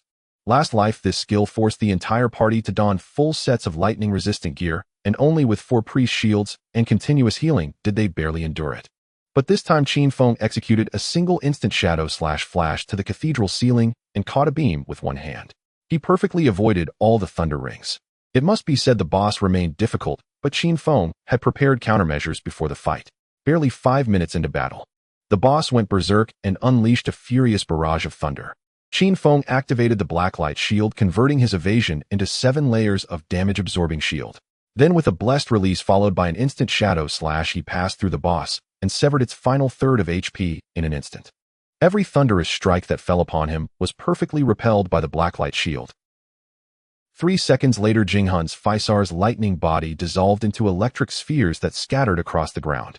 A system message rang in the minds of players worldwide. Player Inying Zhanghai City achieved the world's first kill of the Platinum tier boss and gained 10 reputation.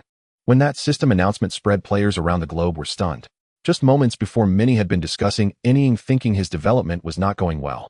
What? This is the Platinum first kill already. What the Platinum first kill? Solo again. This is ridiculous. I just landed on the continent and keep dying in the ruined city, and this person soloed a Platinum tier boss. We've been besieging a gold tier boss called Sabi Zhe and wiped 3 times, and Inying just soloed a Platinum. What level of talent plays like that? Damn, another Inying from Daxia. Who knows his true identity? I say we drop a nuclear bomb on Zhanghai City in Daxia? Not a bad idea. Next time don't voice it. Do you really think Daxia is easy to provoke? How you drop one, I drop one, together we will destroy them all. As the system announcement of Qin Feng's Platinum first kill echoed in Shell Town, Qin Xiaoyou was struck by a silver tier boss wielding a great axe. A horizontal swing cleaved her in 2 at the waist. You have died and lost 14 years of lifespan untradeable. You have died and lost 2 days of lifespan tradable. When Qin Xiaoyou resurrected in Shell Town, she was dazed. Dead again. A teammate's insult crackled through party chat. Stupid healer, the boss swings a huge axe. Can't you dodge? Qin Xiaoyou, already upset, bristled at the jeer. Who are you calling stupid? You're the tank. If you didn't hold the boss properly, how can you blame me for not dodging? Don't pin this on me. The teammate snapped back. How the hell am I supposed to tank an AoE like that? Damn it. Player Baji Da Qin Feng left the party. The party soon dwindled to 3: Qin Xiaoyou, Chu Yin, and Zhang Wei. They had been leveling and encountered a silver tier boss during their grind. This was already their second wipe. Even Zhang Wei had had enough. He said, the system says I'm hungry. I'm logging off to eat. Left alone, Chu Yin and Qin Xiaoyou were soon killed by the boss and resurrected in the town square. The short-haired girl Chu Yin was an archer. She pushed through the crowd to Qin Xiaoyou's side and said helplessly, Xiaoyou, shall we level up first? Otherwise our lifespans will be used up. Alright. Qin Xiaoyou was on the verge of tears. Why was this game so hard? Then, seeing that Inying had achieved the Platinum first kill, Qin Xiaoyou felt even more unfairly treated. Why did she always end up with such useless teammates? The soul purifying realm. While other players heard only a single first kill announcement, Qin Feng was bombarded with a rapid cascade of system notifications. You have slain Soul Purifier Phasal Platinum tier, and you have gained 48000 experience points. And congratulations, you have leveled up to level 11. And your 4 core attributes increase by 4 points each. And you have gained 10 free attribute points. Congratulations, you have earned 20 evolution points. And you have gained 1520 days of tradable lifespan. And you have achieved the world's first kill of a Platinum tier boss, earning 10 reputation. Congratulations, you are now the sovereign of the soul purifying realm. A torrent of system notifications washed over Qin Feng, easing his tension. After precisely 1 hour, it was finally complete. And from this moment onward, Qin Feng possessed a secure stronghold on the divine abandoned continent. And, most crucially, this sanctuary could be extracted into the real world. As sovereign of the soul-purifying realm, Qin Feng could extract the entire realm into reality and activate its arcane defensive barrier. With such a barrier in place, even aircraft and tanks would prove utterly incapable of breaching the soul-purifying realm. NAS for nuclear warheads. Others remained ignorant, but Qin Feng knew full well. When the divine abandonment game descended upon reality, large-scale destructive weapons had already begun to decay, and especially nuclear warheads, the most devastating of all, ceased functioning entirely within the first day. Aircraft and tanks remained marginally operational for another 1 or 2 months, and of course extracting the soul-purifying realm into reality required 130 years of tradable lifespan. In his previous life, Qin Feng had already performed this extraction, establishing it as the real-world base for the God-Slaying Guild. Unfamiliar as he was with the soul-purifying realm, he paid it little further attention. Instead, he turned his focus to the spoils of this victory. And first leveling up to level 11. And, after level 10, each ascent grants 4 to all attributes and 10 free attribute points. I'll allocate all points to agility. And Qin Feng resolved to invest exclusively in agility until reaching level 20. And under infinite invisibility, many bosses in the divine abandonment game could be defeated without taking damage, as long as speed and reflexes were sufficiently refined. Thus, agility remained paramount in his early development. A gold-tier boss yields only 7 evolution points. Yet a platinum-tier boss grants a staggering 20. Combined with Greedy Hand, Qin Feng glanced at his current total 225 evolution points, more than enough to evolve Greedy Hand once. Before using Greedy Hand on the Soul Purifier's corpse, Qin Feng first evolved the skill. You have consumed 210 evolution points. Remaining 15. Greedy Hand Epic Legendary Assassin Class Skill. Grants a 300-500 chance to obtain an additional loot reward. All additional loot has a 100 chance to be elevated by 1 tier. In new passive effect, you gain a Greedy Vault, a 100-slot inventory space for item storage. The evolution's outcome made Qin Feng's eyes gleam. Extra loot increased from 3 to 5 rewards. And it granted a 100-slot storage space. Unanticipated yet immensely practical for future grinding. Only after Greedy Hand ascended did Qin Feng cast it upon the Soul Purifier's corpse.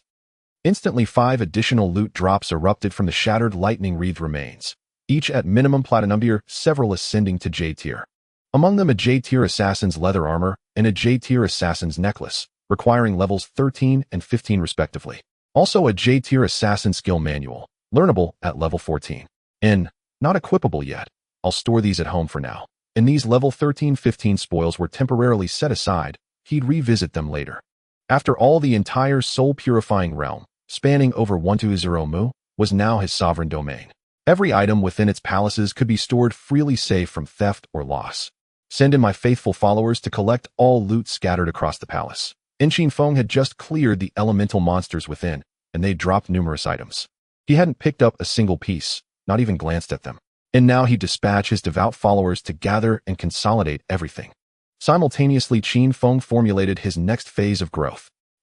Once I enter the continent, I'll seek out bloodline beasts to acquire my first bloodline. Bloodline, a cornerstone of player power within the Divine Abandonment game. Countless bloodline beasts roamed the game world, each yielding a unique bloodline upon defeat. Each bloodline conferred distinct abilities. In this lifetime, the optimal bloodline for me is the Soul Devourer. The Soul Devourer bloodline. Upon acquiring it, one gains the ability to devour one's own skills. The higher the devoured skills tier, the more potent the bloodline's attributes and effects become. This lifetime, I can endlessly evolve skills. Many low tier or redundant skills hold no value for me. But if I first evolve them to a pick tier, then devour them via the Soul Devourer bloodline, the resulting bloodline potency will be terrifying. In the Divine Abandonment game, every epic tier skill was exquisitely rare. Under normal circumstances, who would dare sacrifice such a treasure to their Soul Devourer bloodline? A devoured skill becomes permanently unusable and irrelearnable thereafter. But this lifetime, Qin Feng was different.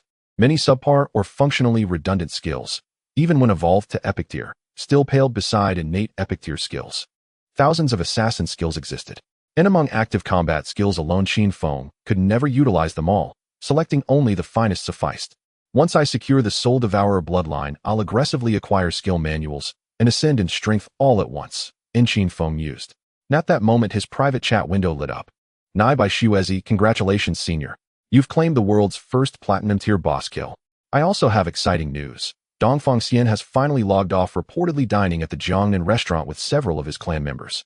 They've acquired substantial lifespans and plan to convert them into in-game combat power. Her voice message retained its signature smoldering timbre. Hearing this, Qin Feng finally smiled. Excellent. So the Dongfang Xian clan has brought considerable lifespans. This time, upon returning to reality, I'll extract the Blossom Curse as well. None of their lifespan shall go to waste, not even a single day. Of course, the Oriental Xian family's meal would not end so quickly. Qin Feng was not in a hurry. Before returning to reality, he planned to process a wave of loot and spend the evolution points he had just greedily acquired. At that time, he could extract more abilities into reality. From the purifier, Qin Feng had accumulated a total of 100 evolution points. Adding to the remaining points, he had a total of 115. Most of the skills that have not reached the epic level can be evolved to the epic level. Qin Feng glanced at the skill list. There was nothing to say he would evolve them one by one. He spent 42 evolution points to evolve Shadow Veil 3 times to the epic level. Invisibility duration increased from 36 seconds to 60 seconds. Break invisibility attack increased from 300 to 500. Cooldown reduced from 22 seconds to 15.85 seconds. Then he spent 34 evolution points to evolve Backstab Enhancement twice to the epic level, increasing backstab damage from 50 to 75. He still had 39 evolution points left. Qin Feng pondered for a moment and decided not to evolve the currently emerald level Deadly Dart. Instead, he first spent 3 evolution points to evolve Blooming Curse twice. From emerald to diamond, and then to epic level. Blooming Curse could be used on the corpses of players who died within 60 seconds. Oh, and it added a new effect. Can it destroy the corpse? Qin Feng was stunned. This effect seemed useless in the game. However, outside the game, it seemed somewhat useful. He didn't think too much. He immediately evolved Darkest Moment 3 times. You consumed 1, 2, 3 evolution points, remaining 30 points. Darkest Moment Platinum Emerald Diamond Epic erupts dark light, blinding all enemies within range. Cooldown 60, 34. 3 seconds. Range 20, 30, 40, 50 meters. Base duration 10, 12, 14, 16 seconds. The higher the target's mental attributes, the shorter the duration, remaining 30 evolution points, just enough to evolve Blooming Curse from epic to legendary. Should I evolve it? Qin Feng thought for a moment.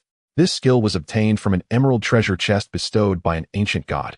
In his past life, he had never even heard of its name, only vaguely heard of its effects, indicating its rarity. At least there was no skill book for this skill available for purchase in the market. Since it is a rare skill, I should continue to evolve it. Perhaps it will have some useful special effects. Qin Feng ultimately decided to evolve. You consumed 30 evolution points, remaining 0 points. Blooming Curse Epic Legendary, a universal skill. Can be used on players' corpses within 60,300 seconds of death, continuously absorbing transferable lifespan. New simultaneously absorb 50 of the target's remaining non-transferable lifespan. New can absorb scattered non-transferable lifespan orbs. Wow. Qin Feng couldn't help but curse. This thing is outrageous. While absorbing all of the target's transferable lifespan, it can also absorb 50 of their non-transferable lifespan. It can even absorb scattered non-transferable lifespans. Although non-transferable lifespan cannot be used to extract skills into reality.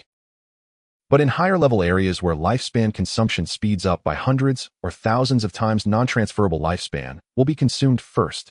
With this skill, non-transferable lifespan is no longer a concern. Having exhausted his evolution points, Qin Feng notified Wang Ming and provided him with a nearby coordinate. Of course, it was not near the entrance of the Purifier's land, but rather about 500 meters away. There were currently no monsters in that area. This time the items for sale included the loot dropped by the Plague Bringer and the items dropped by small bosses within the Purifier's land. This 100-slot backpack that comes with the Greedy Hand is really useful. I can fit all these items and still have half the space left. Qin Feng nodded in satisfaction. He set out alone to the coordinate point. Soon in a bedroom of a ruined house, Wang Ming and Yu and their 6 companions encountered Qin Feng, who was still veiled. As usual, he'll set the price, and if you don't accept it, you can refuse. Qin Feng began to list the items. First were the silver, gold, and platinum items. This batch of items was valued at 1800 days of transferable lifespan, and Yu was as straightforward as before. All of it. After all, Qin Feng's pricing was quite fair. Upon receiving the items, the Dragon Knight girl smiled, so wide her eyes turned crescent-shaped. Now the development speed of Jianghai City will accelerate. In fact, the Air Force of the Magic City, the 46th Artillery Regiment. Many official factions are asking us for equipment. However, we currently cannot trade between different cities as there are no trading channels. Thank you, Brother Shadow. And Yu looked at Qin Feng, her beautiful eyes filled with joy. It's nothing, we help each other. By the way, do you want some low-quality common and bronze items? Qin Feng asked as he continued to take out the pile of items. As they watched him start pulling out more items, and Yu and the others were all stunned. How do you have so many slots in your backpack? The silver, gold, and platinum supplies that Qin Feng had just taken out could not all fit in Yes inventory. They had to let Wang Ming help carry them. As a result, Qin Feng surprisingly pulled out another pile of over 30 common and bronze items. Are you Doraemon? Gu Ishua asked curiously, even coming over to touch Qin Feng's belly. Qin Feng had a questioning expression. In the end, not only in Yu and Wang Ming, but even Gu Ishua, Lin Liu, Sharpied Archer, and Uncle Cardmaster all had their bags filled with items. Fortunately, dying in this godforsaken game wouldn't cause you to drop items in your backpack. A friendly reminder: under the statue in the center of the city ruins, there is a staircase that leads down to a teleportation array back to the initial town. However, to go back the first time, you need to consume 500 days of lifespan. Returning has no cost, so you can decide for yourself. Seeing that they were too afraid to kill monsters in this place, Qin Feng gave them a heads up. After saying that, he turned and left. With the items dealt with, it was time to return to reality. As he departed, and Yu watched his disappearing figure, her beautiful eyes sparkling and in a hushed voice in the team channel, she excitedly said, "You see, I told you the big shot might be a reborn person. Otherwise, how would he know such hidden information?" Wang Meng slapped his forehead. "Captain, and don't say that I'm a bit scared." Uncle Cardmaster also chuckled. "That's right, don't be too sensitive. We were just chased away by monsters at that time, otherwise if we searched around there we would definitely find it. Shadow just has the ability to hide, so he is more familiar with the terrain, which is normal." Suddenly she interjected, "What do you think if I were to seduce Shadow, what would my chances be?" The group was dumbfounded. While you and the others were devising a way back to the starting town, Qin Feng had already returned to the soul-purifying realm and sealed the stone gate at its entrance. To any other player who might stumble upon this place, the stone gate would appear indistinguishable from an ordinary wall, nearly impossible to recognize as the entrance to an underground palace. Even if a prodigy were to strike it directly, the gate's durability stands at 1 million, utterly impervious to breach in the short term. Later I'll gather materials and scrolls to reinforce it. Qin Feng stepped into the soul-purifying realm. Gazing upon the familiar palace hall, he felt no particular stir, then logged out instantly. A prompt shimmered before him. "Would you like to expend tradable lifespan to extract abilities into reality?" Yes, no. Qin Feng selected yes. He currently possessed 203 years of tradable lifespan, enough to catalyze a profound enhancement in the real world. Converted into days, that totaled 74304. First, extract level progression and occupational advancement abilities. This time Qin Feng spared himself the tedious step-by-step process. Owing to his abundant tradable lifespan, he opted for bulk synchronization, synchronize level. Synchronize occupational advancement. The process consumed 27000 days, instantly aligning his real-world level and occupational rank with those in the game. Next came skills. I previously extracted Shadow Lurk, but only at level 1. To elevate it to level 10 requires just over 1946 days. Qin Feng began selecting skills from the extraction list. He spent 1946 days to elevate Shadow Lurk to level 10, 900 days to extract Backstab Enhancement, and 100 days to extract Greed's Hand. He spent 300 days to extract Phantom Flash / 5366 days to extract Ghost Step Blur, and 16099 days to extract Blossom Curse. He spent 11313 days to extract Umbral Light Shield. After extracting these skills, his remaining tradable lifespan stood at merely 7480 days. Still insufficient tradable lifespan. Otherwise, full synchronization would be possible. Qin Feng shook his head. The skills he deferred extraction for were Darkest Hour, requiring 12649 days, and Graceful Release, demanding a staggering 59032 days, alongside the largely useless Percussive Strike. As for why Graceful Release demanded so much, it was an innate epic tier skill. Surveying his dwindling lifespan, Qin Feng chose to extract 2 pieces of equipment. The first was the Golden Tier Cloakwalker Boots, enhancing both stealth duration and movement speed while invisible, a cost of 3600 days. The second was the Golden Tier Disciple Pendant, which accelerated ability cooldowns and summoned a Silver Tier Disciple, potentially invaluable in unforeseen circumstances. Extracting both consumed 3394 days. Equipment extraction required roughly half the lifespan needed for skills of equivalent tier and rarity. After all equipment was consumable, whereas skills persisted permanently, making the doubled cost entirely justified. Only 486 days of tradable lifespan remain. Yet my real-world combat prowess now rivals that within the game. I must earn more lifespan, so next time I log out, full synchronization becomes possible. Upon completing extraction, Qin Feng reappeared in his modest bedroom at home. Strictly speaking, this mountain and water-themed residence was registered under Qin Xiaoyou's name. Accumulating over 1300 years of lifespan to extract the entire soul-purifying realm still feels distant. Qian Shishir knows of this place. Prudence demands I depart immediately. Qin Feng surveyed his familiar bedroom without sentiment and raised his hand, activating Greed's Hand. Do not mistake this. There were no corpses in the room. He simply opened the 100-slot inventory space inherent to Greed's Hand. With no monsters present in reality, Greed's Hand held little combat utility, but its 100-slot inventory remained extraordinarily convenient. Within the real world, those 100 slots manifested as 100 cubic meters of storage, entirely independent from the game's spatial system. Qin Feng swiftly stowed all his personal belongings, including the bed itself, into the inventory. Time to leave. Then he activated invisibility. He carried no mobile phone. Stepping to the window, he leapt from the 11th floor into the night. Unseen by any, an invisible figure soared through the velvet darkness. Near ground level, he executed a phantom flash / darting sideways into a roadside flower bed, undetected by a single soul, though he hadn't extracted all gear. His real-world sprint velocity peaked at over 30 meters per second. Jiangnan Hotel lies 15 kilometers from this residential complex. I'll arrive in under 10 minutes. Naturally, he wouldn't hail a taxi. His current speed far surpassed any vehicle on the road. Meanwhile, Jiangnan Hotel had been fully reserved by the Dongfang family. The Dongfangs were one of Jianghai City's native clans, rising over decades spanning 3 generations. Today, Dongfang Xian stood as the most favored scion of his generation. Inside the hotel's largest private dining chamber, Dongfang Xian sat alongside elder clan members and uncles. They dined while discussing the divine abandonment game. Ordinarily, Dongfang Xian held little voice in clan affairs, merely a junior. But now, the divine abandonment game had descended. Within it, Dongfang Xian's level equipment and combat power ranked highest among all core clan members. Though many elders had entered the game, they grasped neither its mechanics nor combat. Several had already perished twice to monsters, nearly triggering cardiac arrests. Ultimately, they'd paid exorbitant sums to hire guides who elevated them to level 3, just enough to safely log out. It followed that many elderly players once asleep and drawn into the game faced near certain death. Even if they remained indoors, trapped within their starting towns, their physical bodies would succumb within 2 or 3 days, starved or dehydrated. This was the divine abandonment game's true cruelty. Day 1 had barely begun. Many had yet to comprehend its horror. Yet even among youth and middle-aged players, despair had already taken root. Take Tai Nan for instance. Beyond revival, his lifespan dwindling to mere days, reduced to begging for lifespan in Conk Town.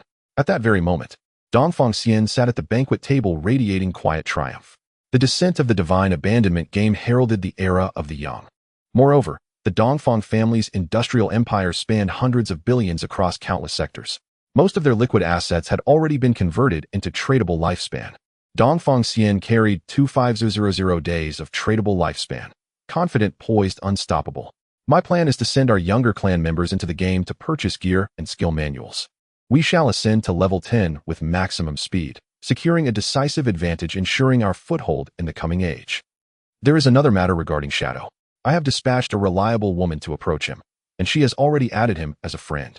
We await the right opportunity to uncover Shadow's real-world identity, then act decisively. Should we succeed in capturing Shadow in reality and bind him to the Dongfang family, then truly our clan shall rise. As Dongfang Xian spoke with fervor, the 2 black-suited security guards stationed outside the chamber suddenly erupted in blinding blade light, blood arcing through the air as they collapsed. Thud, thud. 2 mangled corpses, shredded by blinding swordlight, lay grotesquely sprawled before the entrance to the largest private dining room of Jiangnan Restaurant. The room's soundproofing was exceptional. Those inside remained utterly unaware of the carnage unfolding just beyond their door. After dispatching the pair with a single shadow step, Qin Feng vanished into invisibility and stood motionless before the door.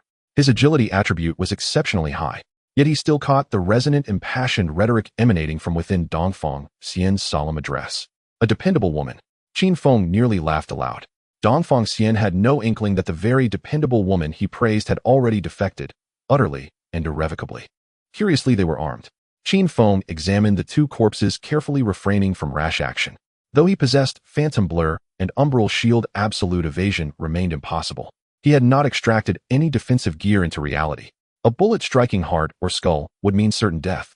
What then awaits me inside that room? Even with invisibility, I risk being struck by blind chance, a stray bullet in the dark. Better to proceed with utmost caution. This time, returning to reality, Qin Feng wielded far greater power. He raised his hand and activated an equipment effect, summoned Devout Follower. A gaunt ashen-gray figure, emaciated and elongated, slithered forward on all fours, emerging at the entrance of Jiangnan Restaurant. A silver-tier Devout Follower. It wielded lethal claws in close combat and could unleash viridian flames at range. As a silver-tier boss, its damage resistance was formidable. Even sustained gunfire would take considerable time to fell it. Enter. At Qin Feng's command, the creature surged forward. He himself retreated into invisibility, vanishing into a shadowed corner, where a surveillance camera long since shattered hung useless. Thud. Inside gathered over 40 core members of the Dongfang clan. The elders, the middle generation, and the youth, all assembled under one roof. Their levels ranged from level 3 to level 8. Not a single soul had reached level 10, the threshold required to extract abilities into reality. The desiccated, lank, Devout Follower crashed straight through the ornate wooden front door, sparking a cacophony of shrieks. Screams erupted, male and female, old and young, each voice trembling with raw primal terror. Insolent! Who dares? What in blazes is that? No, don't come closer. H. Could this be a monster from the divine abandonment game? Heavens above, help! Save us! Bang! Bang! Bang! Bang! Gunfire erupted from within the private room, yet only human screams answered in return. In reality, even armed, these individuals possessed abysmal defenses, fragile, brittle, defenseless. To the silver-tiered devout follower, a single swipe of its claw meant instant annihilation. A jet of viridian flame incinerated entire clusters at once. Qin Feng had launched this assault with no intention of leaving a single survivor.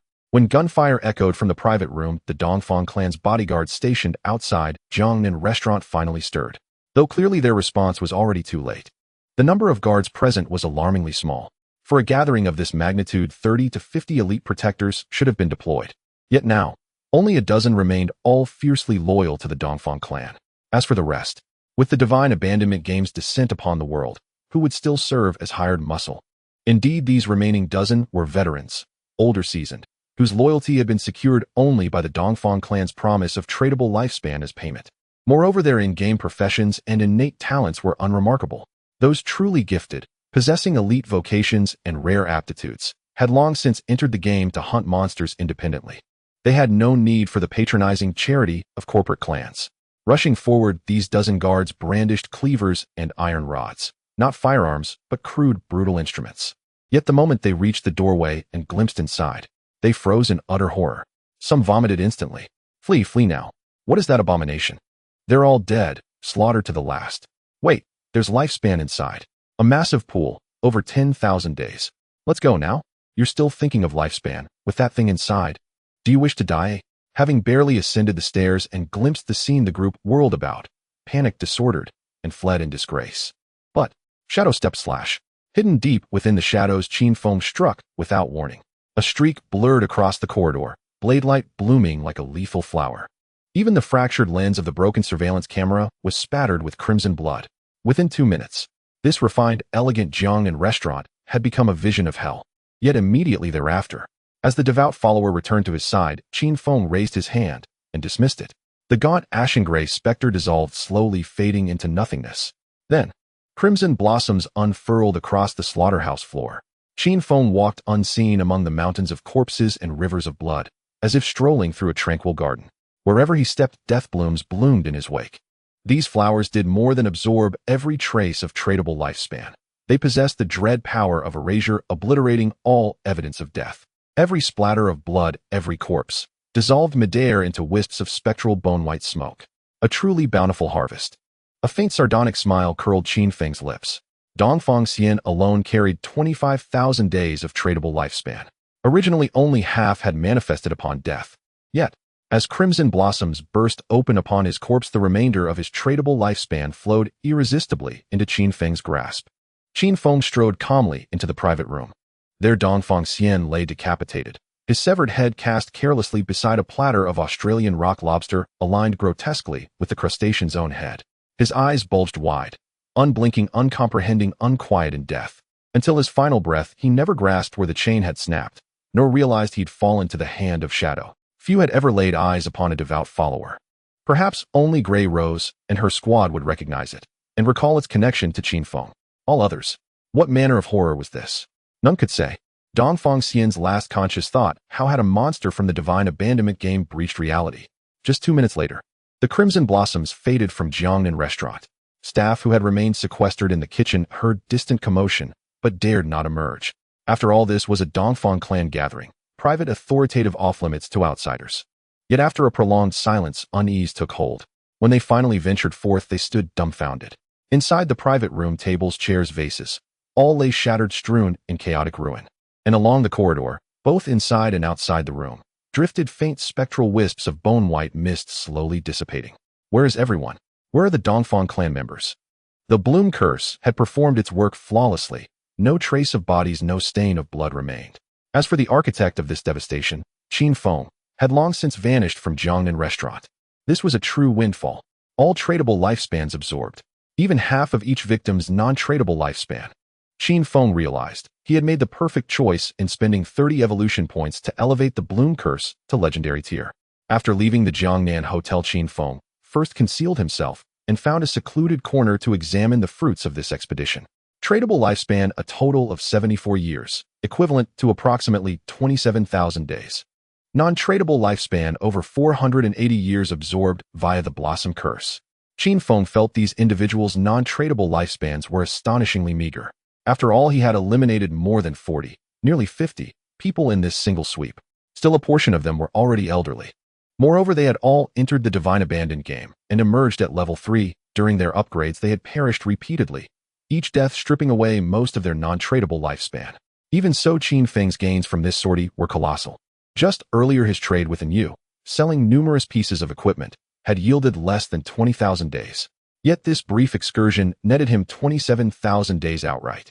The cost efficiency far exceeded all expectations. As for his accumulated non-tradable lifespan, it now totaled 2,327 years. True moneybringers indeed. A faint smile curved Qin Feng's lips. With one final glance toward the Jiangnan Hotel and distant wails of police sirens echoing from afar, he slipped away silent as shadow. This operation owed its decisive success to the Blossom Curse. Not only did it yield extraordinary spoils, but the crimson blossoms also vaporized every corpse and bloodstain on site into eerie bone-white mist, erasing all trace.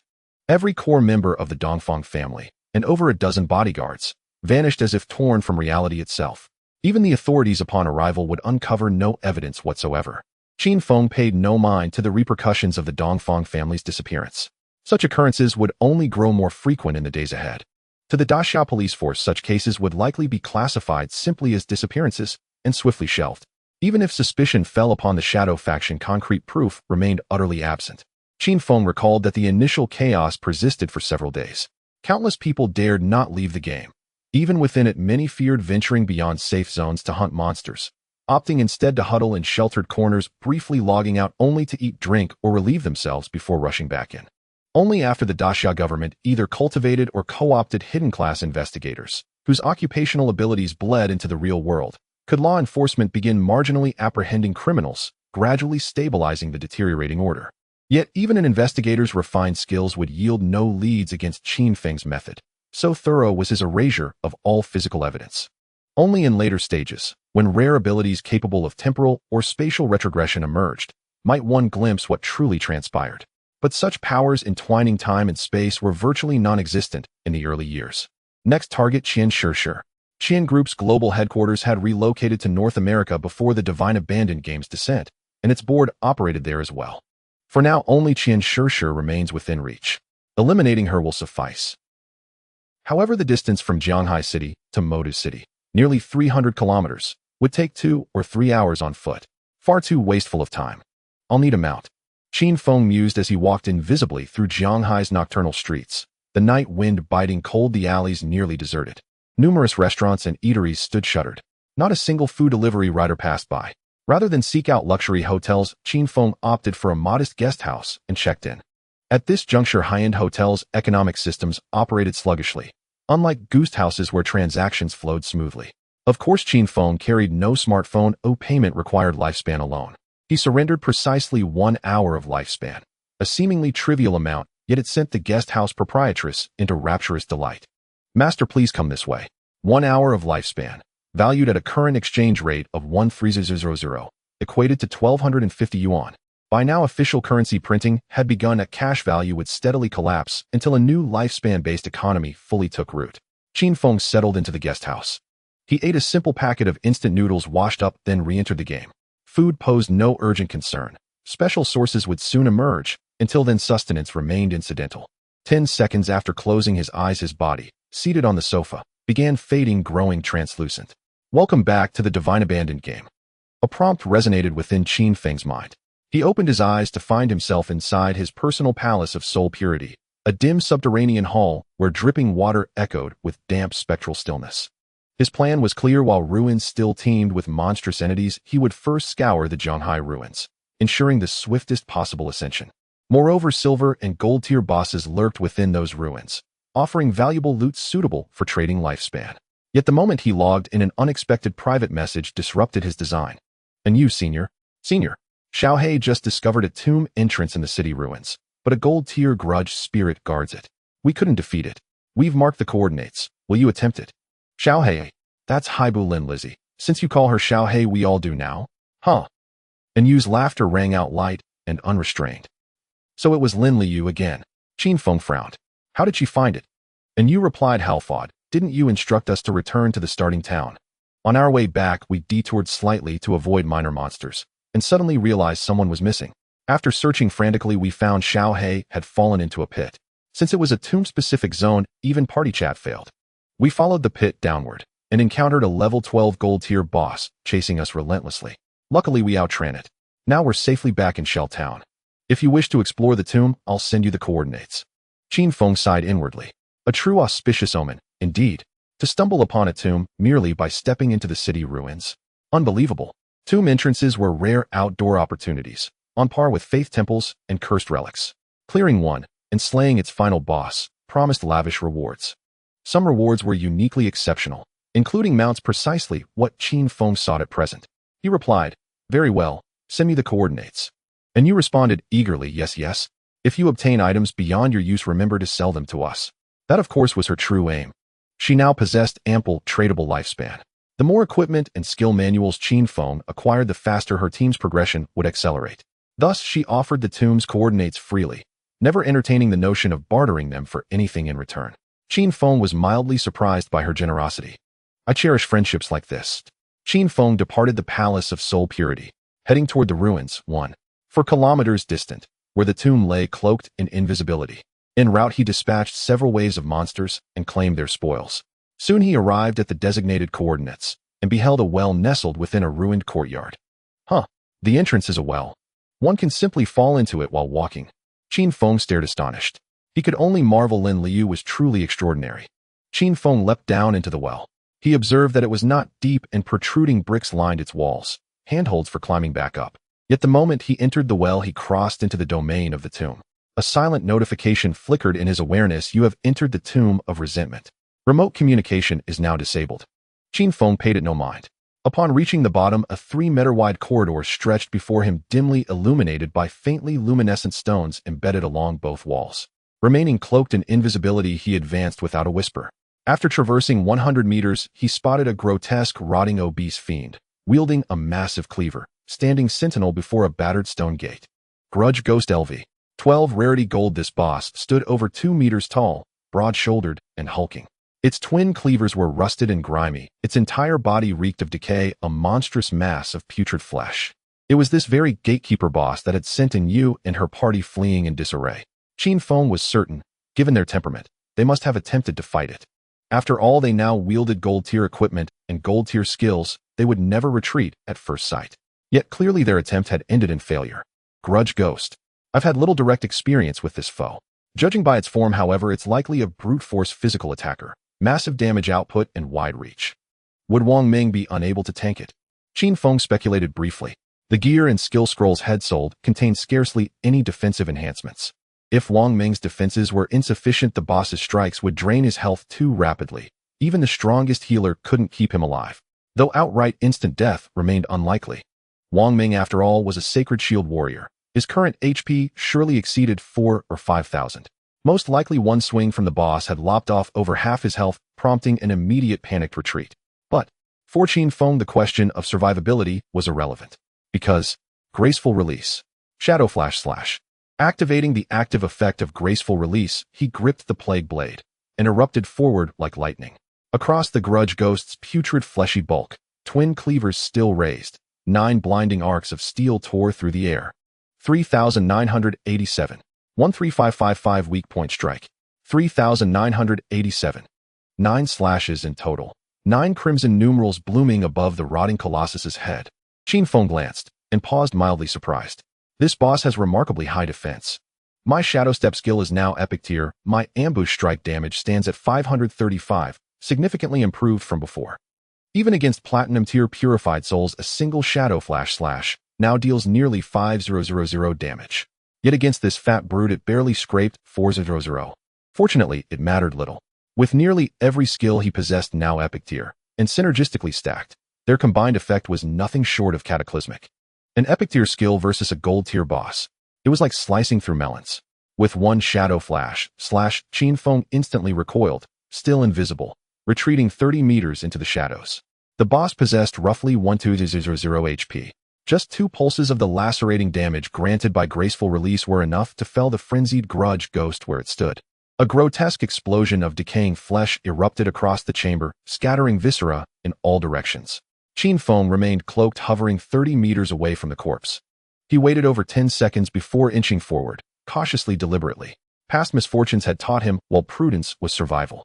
Some bosses detonated upon death, a trap many had fallen for. Entire parties had triumphed only to be annihilated moments later by a corpse's self-destructive blast.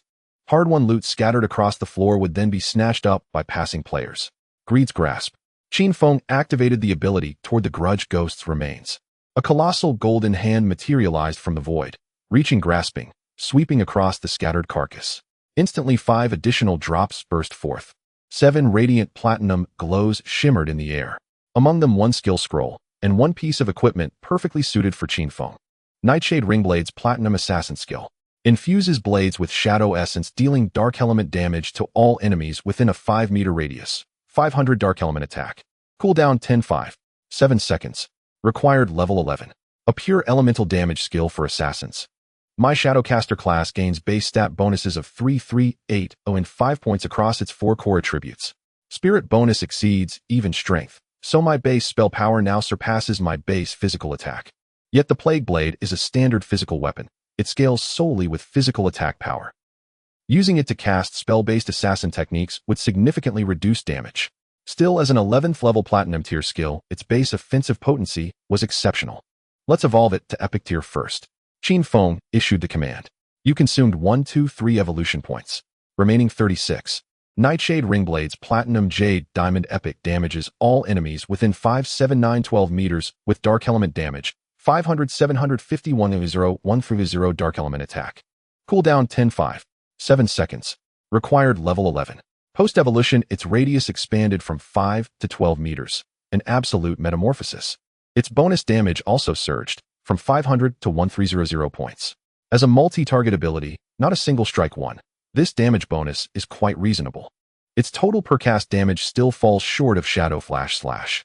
But for clearing mobs, nothing short of divine. Shadow Flash Slash, though boasting a 5-meter reach, struck only along a narrow line. It often failed to clear clusters of foes efficiently. Nightshade Ringblades, however, unleashed dark element damage across a full 12-meter radius, effectively a 24-meter diameter circle centered on Qin Feng. Had he possessed this skill earlier, his speed clearing the purified soul grounds would have doubled. Having learned it, he turned his attention to the next platinum tier assassin gear drop. Grudge Leather Armor Platinum 55 Physical Defense, 45 Ailment Resistance, 42 Damage Blocked, 777 HP. Required level 12. Grudge grants 30 base attack power upon being struck. Once he reached level 12, he could replace his current level 5 gold tier Ghostfire Leather Armor with this piece. The Grudge passive offered modest utility, but even modest advantages held value. More importantly, its base defense, elemental resistance, and damage block were exceptionally high. The remaining loot dropped by the boss totaled over 20 items. Selling them all would yield over 10,000 days of lifespan. Recall slaying the gold tier Grudge Ghost awarded barely over 1,000 days of lifespan. And even with Greed's grasp granting 5 extra rolls, the total barely reached 630 days. Time to enter the tomb. May fortune favor me with something extraordinary. A mount would be ideal. Qin Feng strode to the weathered stone gate and pushed it open. At that very moment, in the coastal town of Beak, Qin Xiaoyou stood paralyzed, lost hollow, and drowning in despair. As game time advanced, the plight of players in the initial towns grew increasingly dire. Even in Shell Town, home to several thousand players, many had begun questioning the very meaning of their existence. Qin Xiaoyou was one such player. Days she revived at the town center, surrounded by the clamor of fellow players' frantic discussions.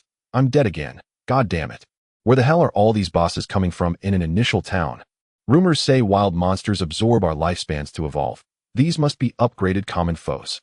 Our squad nearly defeated a silver tier boss. Then it turned and fled. And not only that, it summoned 2 more silver tier bosses and wiped us out completely. Wah, any seasoned player please help. I've only 1 day of lifespan left. If I die again, it's over. And I still need 20 experience points to level up. Mr. Wong, it's me, Tainan. Don't you remember? I've done work for you before. Now I'm out of lifespan. I know you've stockpiled plenty. Could you lend me a few days? Recruiting elite squads. Free teleportation to a new town after midnight. Let's grind low-level monsters together. Across the town, players streamed past one another, each bowed low, faces clouded with despair. Shell Town hosted countless players, and most common monsters had long been eradicated. Yet inexplicably numerous silver tier and even gold tier bosses now roamed its outskirts. These bosses were utterly beyond the reach of ordinary players. A single common crawler granted 3 days of lifespan, a mechanic that at first glance seemed generous. In reality, players died repeatedly. Their non-transferable lifespans, originally spanning decades, had already dwindled by more than half. Qin Xiaoyou was no exception. She had just died again. Her transferable lifespan stood at 0. Her non-transferable lifespan had shrunk to just 2.5 years. 1 or 2 more deaths, and she would stand on death's threshold. With no other recourse, she had briefly logged out and messaged several former admirers on WeChat. What? Back then I pursued you, and you refused. Now you want me to level you up. Level you up? Not impossible. If you spend one night with me, I'll guide you for an hour. Come find me now, the address is. I'm platinum tier gifted. I've already taken off. What woman won't fall at my feet? Get lost. Those former admirers either rejected her outright, or berated her bitterly, or simply ignored her entirely, clearly still immersed in the game. This plunged Qin Xiaoyou into existential doubt. In truth, she held a hidden class and possessed gold tier talent. By all logic, survival should have posed no challenge. Yet her skill was abysmal. Only her elder brother Qin Feng had ever guided her in her previous life. Who else would willingly form a party with her? In an ordinary MMORPG, legions of admirers would eagerly escort her, but this divine abandoned game tied progression directly to lifespan and even allowed abilities to manifest in reality. Who would carry dead weight? Thus, at this moment of life or death urgency, Qin Xiaoyou realized she had no one to rely upon. Zhang Wei, who once escorted her, had already formed his own squad. Even her best friend Chu Yin chose to log out rather than risk further death, opting instead to wait until midnight when free teleportation would carry her to her parents' town, where she could safely hunt minor monsters. The wilderness beyond Shell Town had become perilous for ordinary players. Qin Feng. How was he faring? Only now did Qin Xiaoyou finally recall her elder brother. No matter what, he would never abandon me. I'll go back and find him. With nothing left but 2.5 years of non-transferable lifespan, she resolved to return home, to Shanghai Impression, and seek out Qin Feng.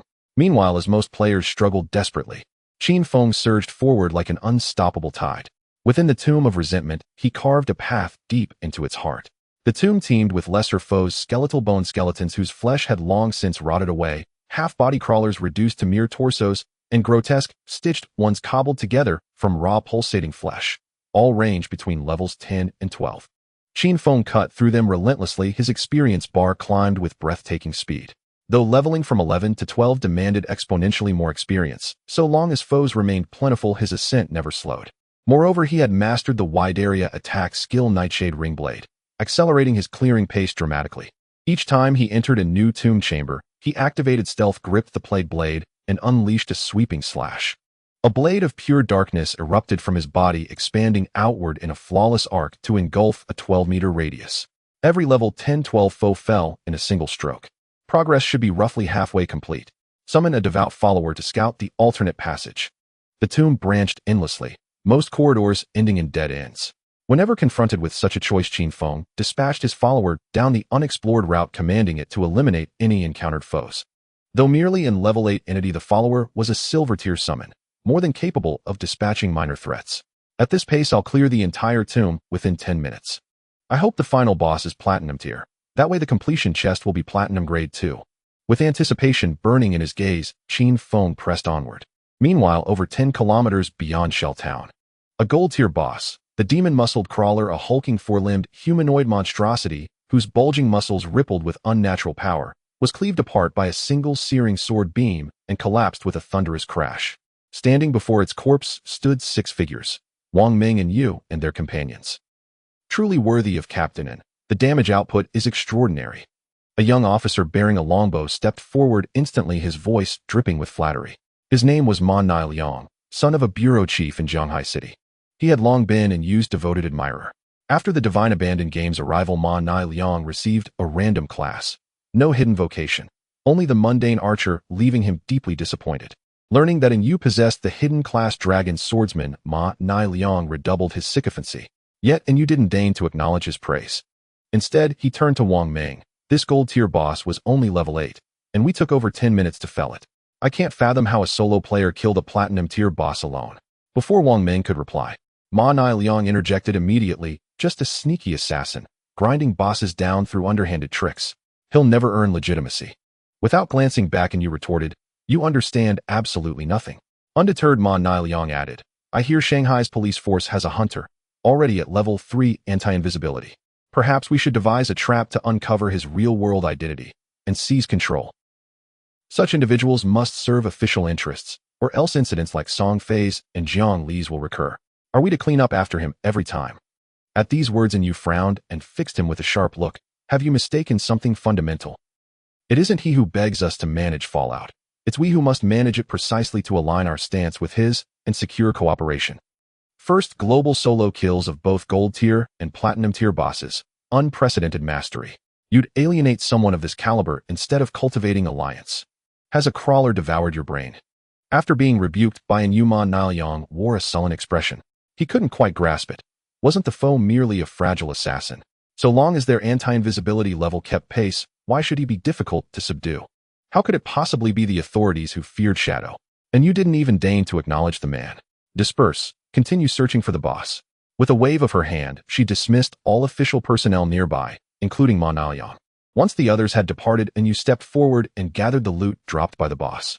1 golden tier priest's equipment, 1 silver tier piece, and a silver tier skill manual. She sighed deeply. With just a casual gesture, the senior expert sells us several golden tier items, even platinum tier ones. How many bosses has he slain?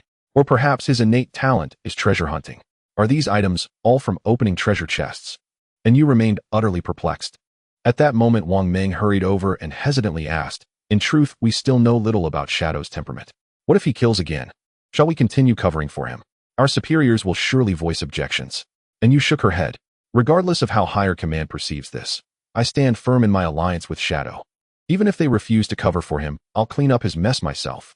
Wang Meng, Lin Liu, Gu Yishua, Sharpied Archer and Cardmaster Uncle. Deep within the tomb of resentment, Qin Feng advanced steadily, clearing over 200 minor monsters, including several bronze tier and silver tier bosses. His experience bar surged to level 11. 5. Level 12 was now tantalizingly close. At last he reached the tomb's innermost sanctum and beheld a gilded sarcophagus, the ultimate reward awaiting within. Yet, opening the sarcophagus would inevitably unleash a boss. Go forth. Qin Feng summoned his devout follower and commanded him to approach and lift the lid. A torrent of ash and mist roiled forth, coalescing instantly into a desiccated mummy swathed in bandages. Son of Resentment, LV. 12. Tier Golden, Resentment, my foot. Seeing only a golden tier boss, Qin Feng bristled with indignation. Without waiting for its form to fully manifest, he lunged forward, wielding the plague blade to grant swift, merciful release, followed instantly by a shadow step slash. 9 blinding slashes erupted across the mummy's body. 9 damage numbers flared into view. ROAR. Struck by the assault, the Son of Resentment instantly lost half its health within a single second.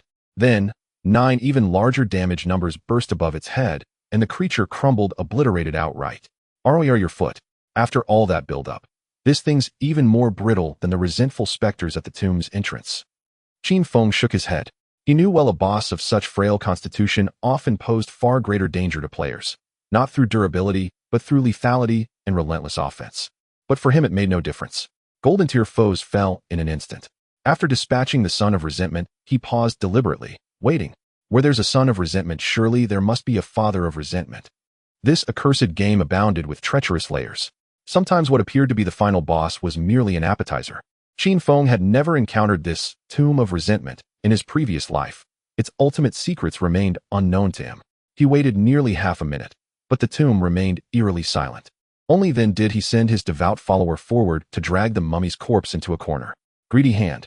He reached in and secured a bountiful haul. Alas, upon inspection, 6 platinum tier items lay before him, none suited for an assassin. Son of Resentment. More like Son of Disappointment. Qin Feng shook his head. He then ordered the devout follower to inspect the sarcophagus. As the follower extended his hand and leaned in for a glance, boom! A searing column of ashen white light erupted violently from the sarcophagus, shattering the follower's skull instantly. 12988 weakness strike. Your summoned, devout follower silver tier has been slain. Qin Feng received the system notification and exhaled in quiet relief. Thankfully he'd sent the follower first. Had he gone himself, his own skull would now lie shattered. Yet after that blinding flash, nothing else stirred. The platinum tier, Father of Resentment he'd hoped for failed to appear, leaving him profoundly disappointed. Looks like I'll have to settle for the golden tier reward.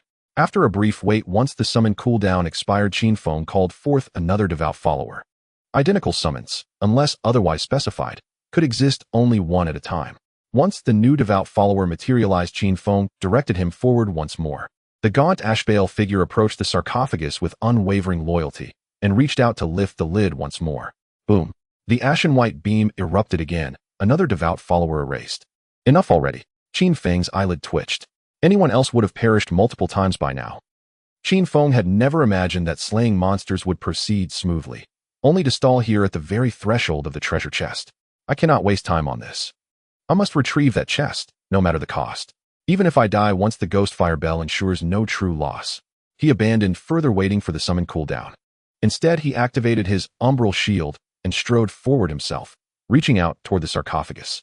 Nothing happened. Only twice. He pondered. Traps this early in the game rarely exceeded 2 iterations, and logic dictated there were no more. Only then did he cautiously lean in and peer inside. A golden tier chest. Open. He extended his hand, and the lid rose. A soft, radiant gold light spilled forth. Before him rested a grayish-white bell. Is this a mount bell? Actually yielded a mount. Qin Feng stared dumbfounded. Moments earlier he'd merely wished, half-jokingly, that the tomb might grant a mount. And now it had. Is my luck truly this extraordinary? Or is it Lin Liyu's influence? After all, she had happened upon this tomb by chance. Qin Feng had to admit, the woman possessed an uncanny, almost mystical aura. Regardless, his first mount was finally his. Though I don't yet know what it is, any mount will multiply my travel speed several-fold. Come. He reached out and grasped the mount bell. Mount bell Phantom Nightwolf. Upon use summons a Phantom Nightwolf LV. 12, capable of both combat assistance and mounted traversal. Required level 12, Phantom Nightwolf. Qin Feng felt a genuine surge of delight. Among early game mounts, this was one of the swiftest available. Excellent. This is a tremendous gain.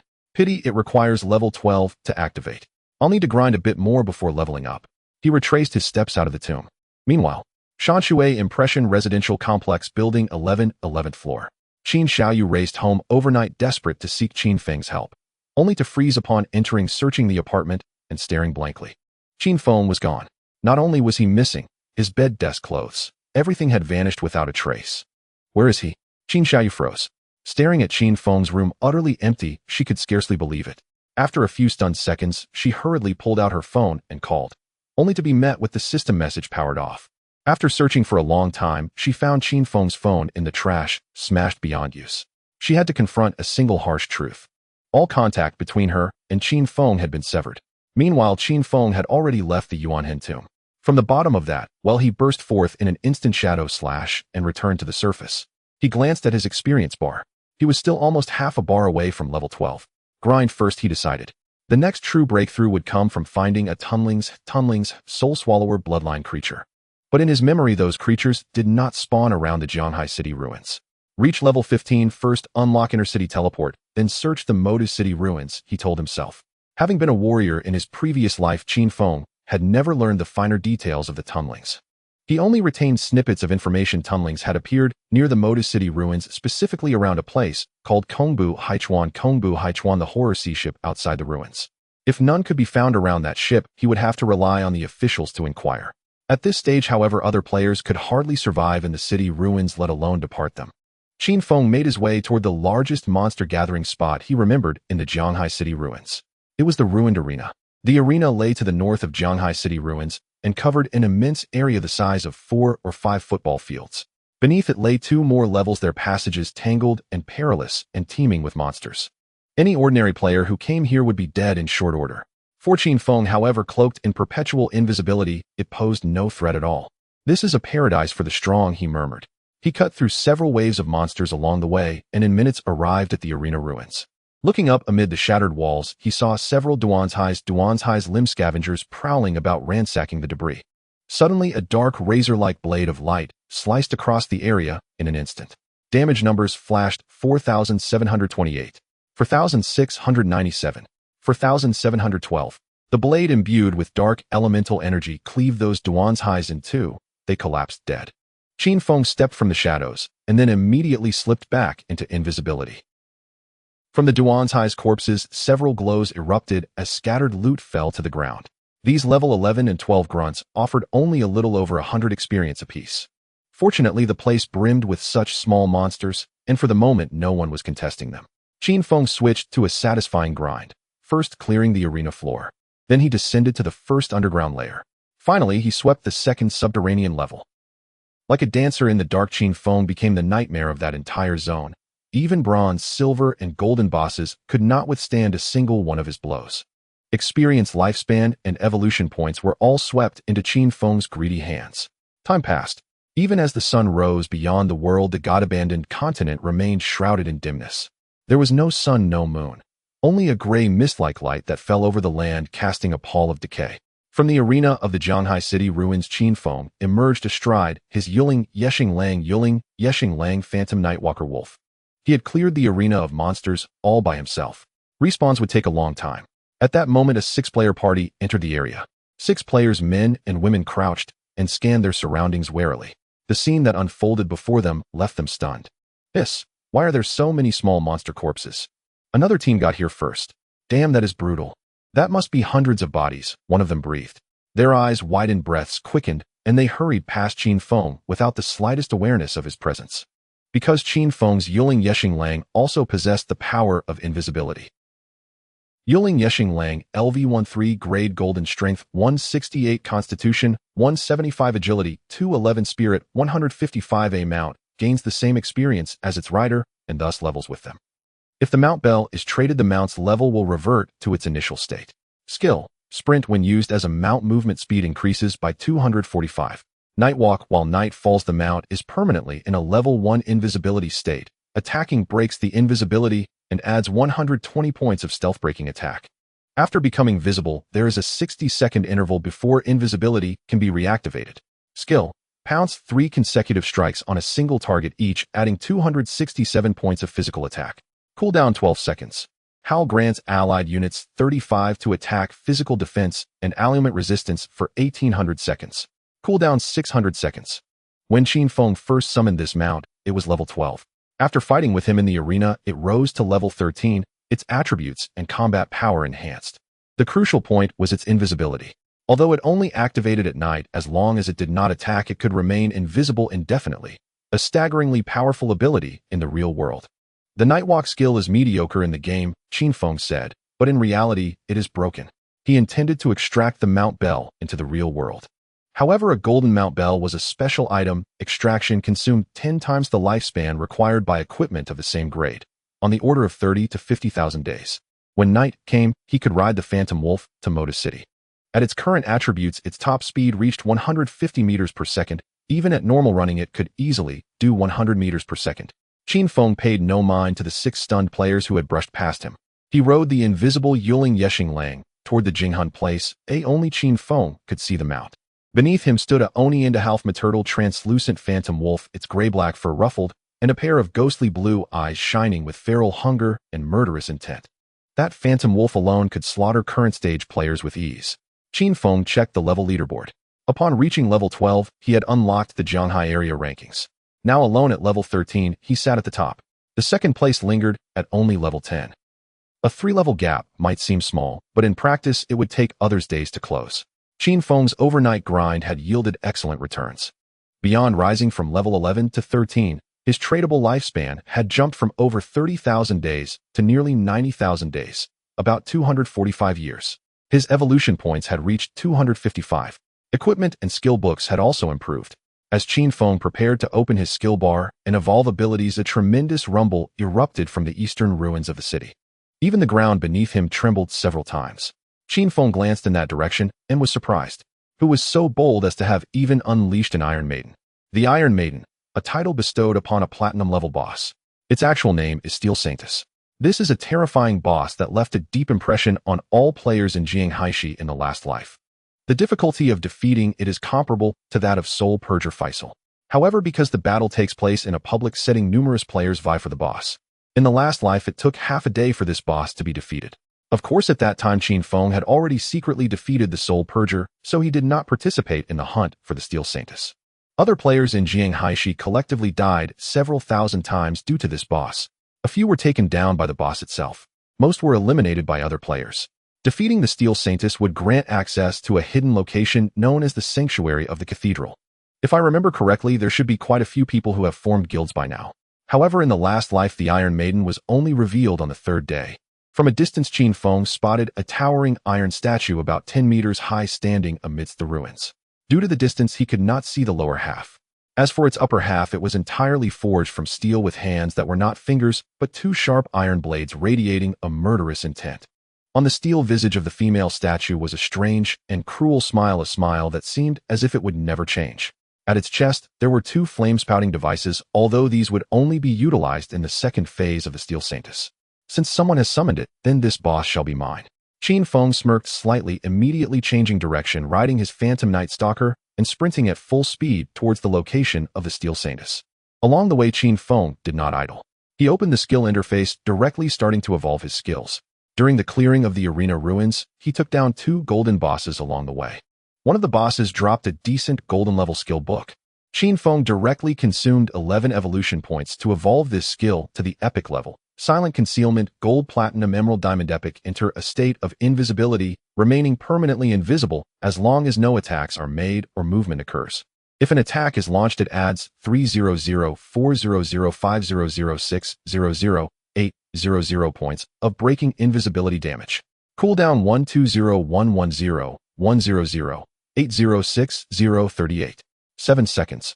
Required level 13. This is another invisibility skill. The difference is that this invisibility skill requires the user to remain stationary. As long as he does not move, he will be permanently invisible. With this skill, it means Qin Feng has gained another method to unleash his power.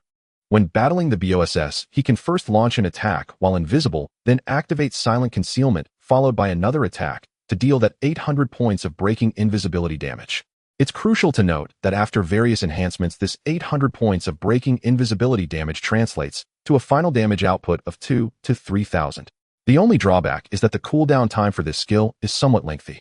However, this skill is practically invincible in reality. If I activate it upon entering the game, as long as I don't log out, I will remain in a state of invisibility, combined with the fact that his real body is in an untargetable state while in the game. This implies that, with this skill, once Qin Feng enters the game, he will effectively disappear from reality, no longer existing in this world. In addition to Silent Concealment, Qin Feng also acquired several low-level assassin skill books. However, only the kick can interrupt the target's casting was somewhat useful. The other skills were largely ineffective. Of course, Qin Feng learned them all. These skills can be evolved to the epic level once he obtains the bloodline of the Devourer, enhancing the bloodline attributes further. After evolving Silent Concealment, Qin Feng proceeded to evolve two more skills. Deadly Poison Darts, Emerald, Diamond, Epic. Maximum range 171,820 meters. Inflicts an additional 240-300-400 points of attack damage upon hitting, and applies the Deadly Poison status. Deadly Poison inflicts 809,100 damage per second. No weakness bonus, lasts for 5 seconds, cannot stack. The Deadly Poison Darts evolved to the epic level, consuming 34 evolution points. Lastly, he spent 200 evolution points to evolve the already legendary Gift of Liberation to the mythic level. Gift of Liberation, legendary mythic, weakness attack correction 200,300, doubles the weakness attack multiplier. Level 5 active use causes the next attack to inflict a throat-cutting effect, dealing 150,200 of that attack's damage per second, lasting for 3 seconds. Cooldown 25, 22. 2 seconds, 15, 9. 7 seconds. This skill has reached the mythic level.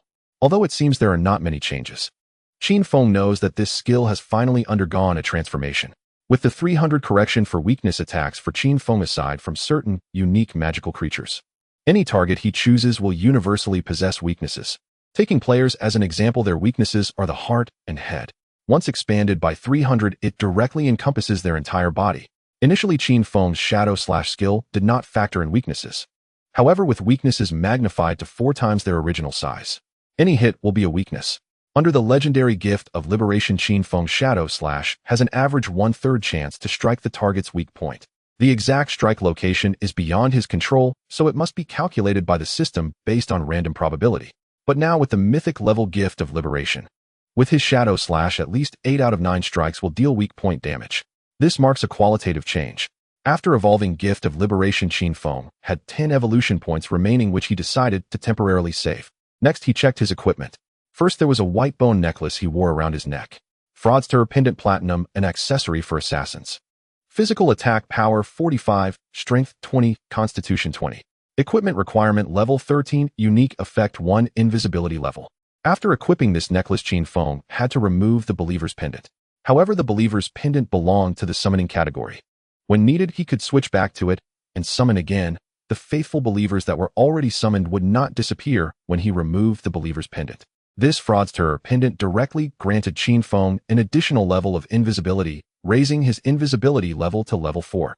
The skill itself provides 1 level of invisibility, and with the fraudster pendant adding another level plus 2 levels from the shadow profession, that totals up to 4 levels of invisibility. However, the downside is that this fraudster pendant does not increase cooldown speed. After swapping out the believer's pendant, which increased cooldown speed by 28, Qin Feng's cooldown speed decreased somewhat, but the impact is minimal. In comparison, the additional level of invisibility is undoubtedly more important, especially since the attack power and strength added by this necklace will enhance damage. There is also a piece of equipment, which is a helmet. Shadow Veil Golden, an assassin class piece of equipment. Constitution 5, Spirit 5, Evasion 32. Requirement level 12. The gear grants no defense nor elemental resistance. It merely bestows 5 points to Constitution and 5 to Spirit, a modest boon. Still, that 32% evasion is not insignificant. My Ghostly Blur skill grants 75% evasion. Stacking Shadow Veils 32% would yield a final evasion of 83%. In the Xinshi game, evasion chances from different sources do not add linearly. They combine multiplicatively. Final evasion 1, 1 evasion A, 1 evasion B, 1 evasion C. Each individual source's evasion cannot exceed 100%, so however much evasion you pile on, the chance can never truly reach 100%, except for certain special skill effects or states.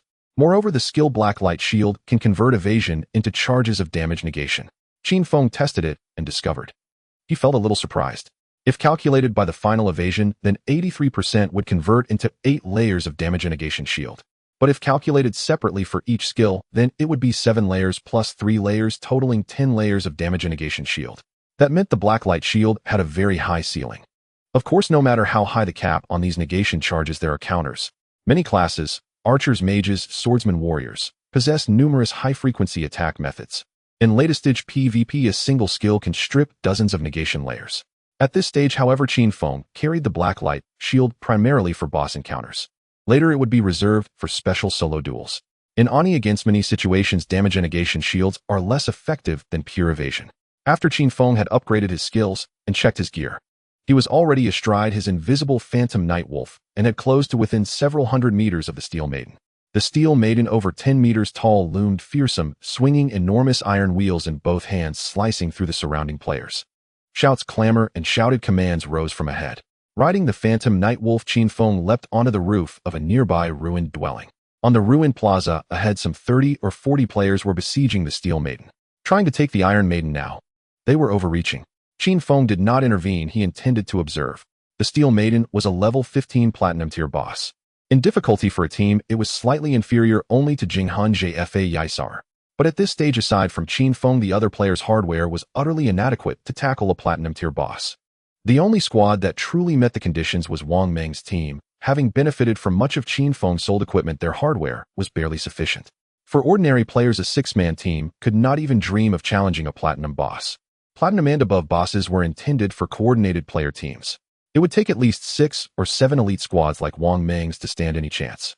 At this stage, the whole world could not muster that many elites. Is that him? At that moment, Qin Feng saw from afar a lance-bearing knight directly beneath the Iron Maiden, astride a leopard-like war beast, and holding a shield to tank the boss attacks.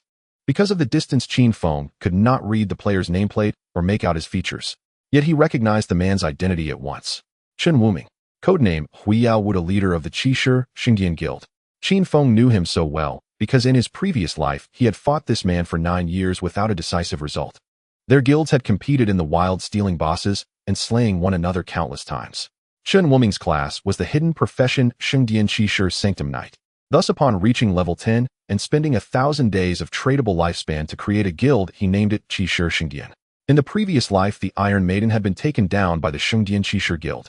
Consequently, the Xingdian Qishir Guild held the second largest refuge within the Jianghai city, ruins the Jiaotong Xingsa. In Jianghai city, there was talk of Shijian Shun in the west and Dong Jiaotong in the east, each controlling their respective sectors of the ruins. Qin Feng only smiled. That guild, to be precise, was sustained in later days by a handful of top-tier fighters. Its membership was essentially the thralls of those elites. When the guild recruited members initially, it made them sign entrance contracts. The guild guaranteed basic survival needs, but the in-guild lifespan tax rate reached 50%. In other words, if a Shengdian Qishir member earned 100 days of lifespan outside, they had to surrender 50 days to the guild. Generally, those with potential but weak in the early stages, struggling even to survive, chose to join this guild. Moreover, the guild's entrance standards were not low. Ordinary players were not yet qualified to join. After all, the guild promised to guarantee members basic survival, which in the early stages represented a huge expense and even a loss. Without such guarantees, a guild with such high taxes could not recruit anyone. Once one joined, one had to sign an agreement forbidding departure for at least 3 years. The thralls were exploited to the utmost. Since it's you lot'll save you some time. You could never beat the Iron Maiden anyway. They'll send you home fast. The phantom night wolf bore Qin Feng as he leapt down toward the plaza below. His hidden form flashed into the fray with tremendous speed. He reversed his grip on the blade. The plague blade carved a black arc through the air. Night ring blade. 17014 weak point strike. 15788 weak point strike. The mythic level boon Deliverance made even the night ring blade land weak point hits. With a single skill, a burst of white light flared outward. Warriors, mages, priests. Many collapsed in an instant. You have slain player Zi Bao Ziqi. You have slain player Su Jujiu. You have slain player Xiaoyou. You have slain player Buqin Ailao. You have slain player Eugene Xiang Na Yu Jie de Eugene Xiang. This sudden turn of events stunned Qin Wuming, who had been tanking the boss. They had been fighting the boss fine and holding its attacks, yet after a single ring of blade light, half his team had been wiped out. Who was that? A shadow. We have no grudge with you. Why kill our people? Qin Wuming atop his leopard warbeast looked around in shock, but saw no suspicious figure. A chill ran up his spine. Because this man was positioned under the boss and at greater distance, he had not been hit by Qin Feng's attack, and so had not died. As he shouted, a faint voice reached his ear, "I do not eat beef." Before the words finished, blade light blossomed across Qin Wuming and his leopard from head to tail. Blood sprayed as they were cut into 8 pieces on the spot. Alongside Qin Wuming, several other members of the Night Sanctuary Guild were also slain. However, their positioning while besieging the boss was relatively scattered. Qin Feng did not eliminate every last one of them. 3 or 4 players, realizing the danger, immediately scattered in all directions, and Qin Feng made no pursuit. There was no need.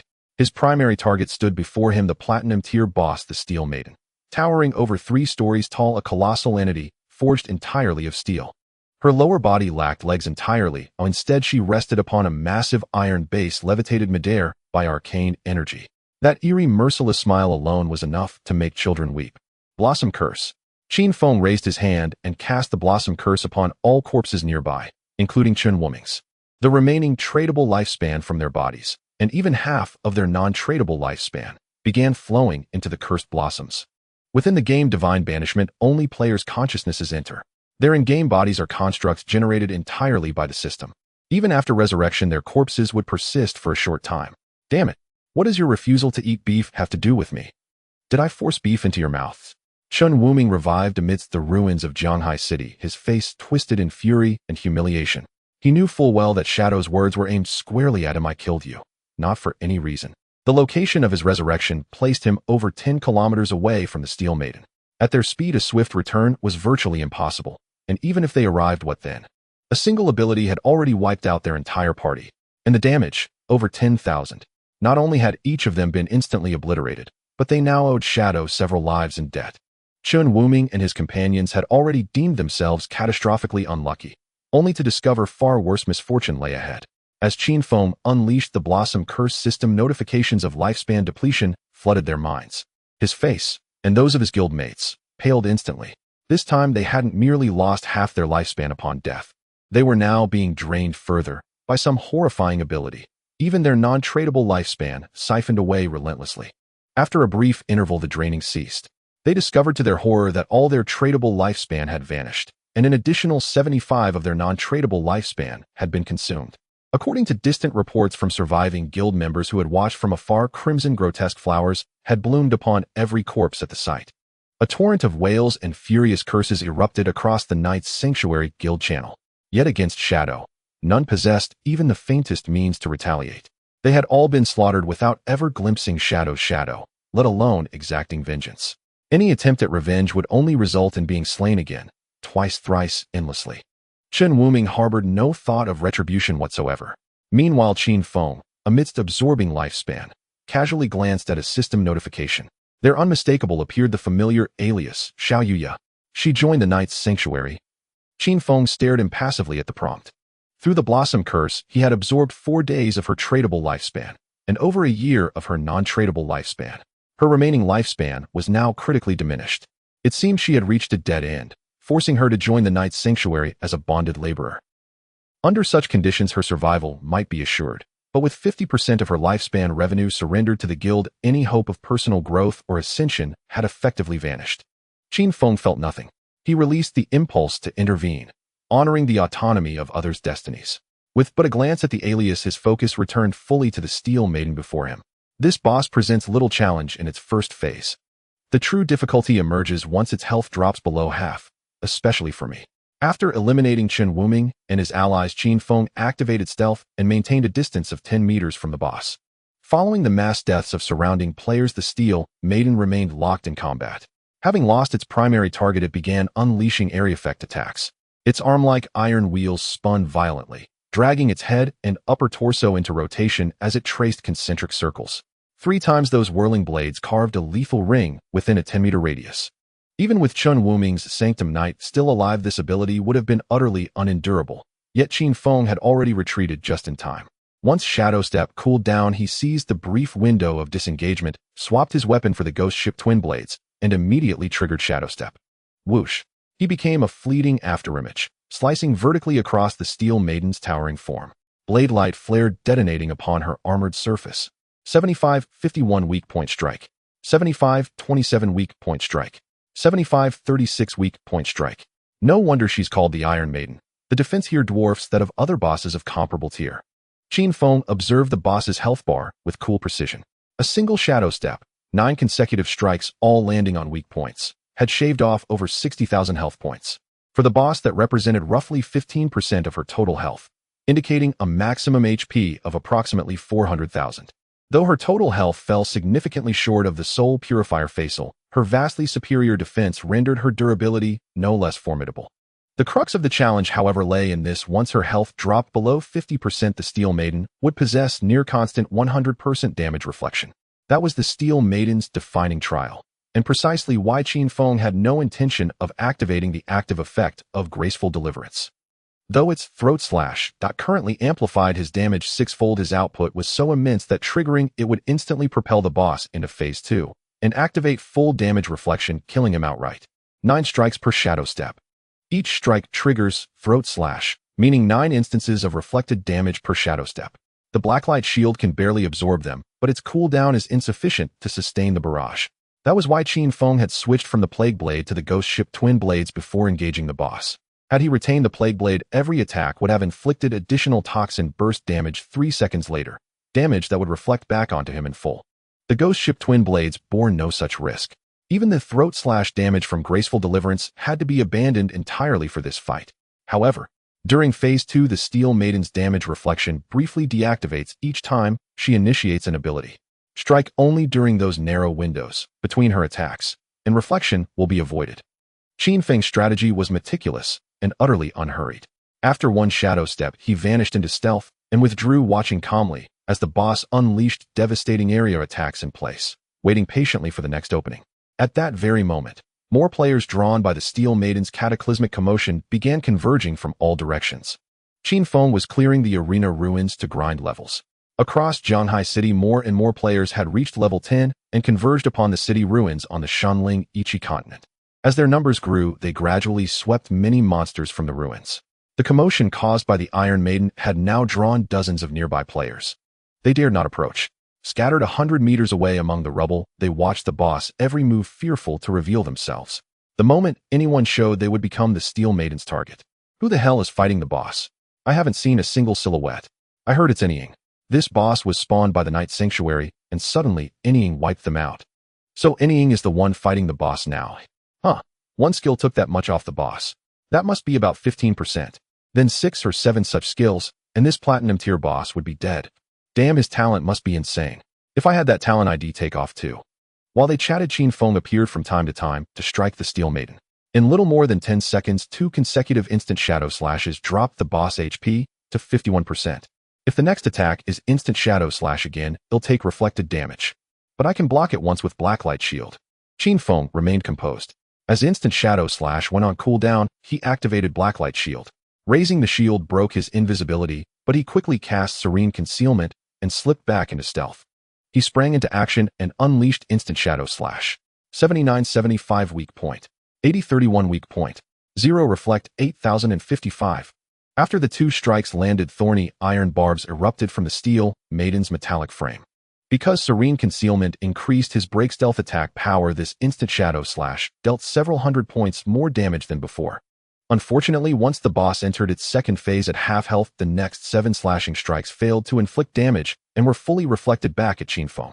Fortunately, Qin Feng had 10 layers of damage reduction from blacklight shield, which spared him. The steel maiden's sinister, cruel smile instantly twisted into an expression of agony. Thorn spikes jutted from its entire body. 2 flamethrower barrels extended from its chest, poised to vomit fire. Yet after completing these transformations, the boss abruptly froze. While motionless, its damage reflect state remained indefinitely. Qin Feng was patient, hiding in stealth at the side. If it stayed still, he would have to reveal himself and chip it down using his remaining damage absorption layers. But if some other player provoked it, he could finish the fight far quicker. No one knew Qin Feng's plan. The surrounding players whispered in confusion at the boss' immobility. Why has the boss stopped moving? Could Inying be dead? Possible.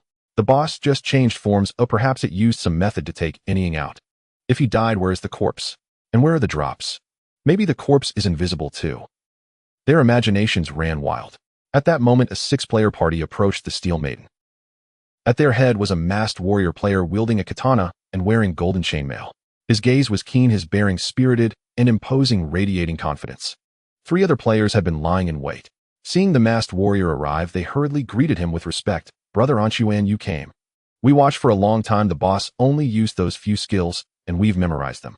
Besides, the boss suddenly stopped moving and its body changed. It might have new abilities. The masked warrior nodded faintly. So it was Inying who was fighting this boss earlier. The masked warrior, codenamed Anshuan Dai, snapped his fingers. Shout to activate Red Eye and see whether Inying is still around. A young female player behind him nodded. She lifted her hand and summoned a rabbit. The rabbit skittered onto the roof of a ruined dwelling. Its eyes glowed blood red as it scanned the surroundings. A minute later, the robed summoner, Xiaoyou, staff in hand, said, I couldn't find Inying's position. He should be gone. The masked warrior breathed a sigh of relief. Xiaoyou's anti-stealth level is 3. If she couldn't detect him, he's probably not here.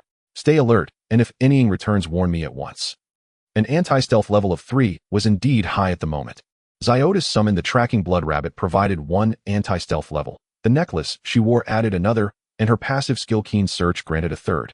They had wanted to buy more anti-stealth items, but such goods were extremely scarce on the market. That necklace had cost a fortune. After all, in this environment, nobody wanted to die. Invisible assassins posed a grave threat. Every team kept a specialist in anti-stealth. What they did not know was that Qin Feng's stealth level had already reached 4. Soon the masked warrior, codenamed Anshuan Dai, stepped out of the ruined dwelling's, katana in hand, and advanced on the Steel Maiden. Many nearby players were stunned by the sight. Holy, that guy's courting death. Is he trying to solo the boss? Wait, I've seen him before. In the starter town, he soloed a golden tier boss without taking damage. No way. It's the expert Anshuan Dai. They said his class was Soul Wielder. After each roll, he could evade with absolute certainty. Rumor held he had once been a top global streamer for Soul-style games, his reflexes razor sharp. Under the shocked and eager gazes, the Soul Wielder, Anshuan Dai, blade in hand, stood before the 3-story-high platinum tier terror. Before he could close the distance, the Steel Maiden swung the iron wheels in both hands and struck down heavily at him. In the residential ruins behind, the summoner Xiaoyou and her teammates watched the masked Soul Wielder with bated breath. Brother Anshuan can certainly handle this platinum tier boss. Indeed, the boss moves slowly. With his ability, he will react easily. As long as he can dodge with rolls, his next attack will ignore 50% of the boss defense.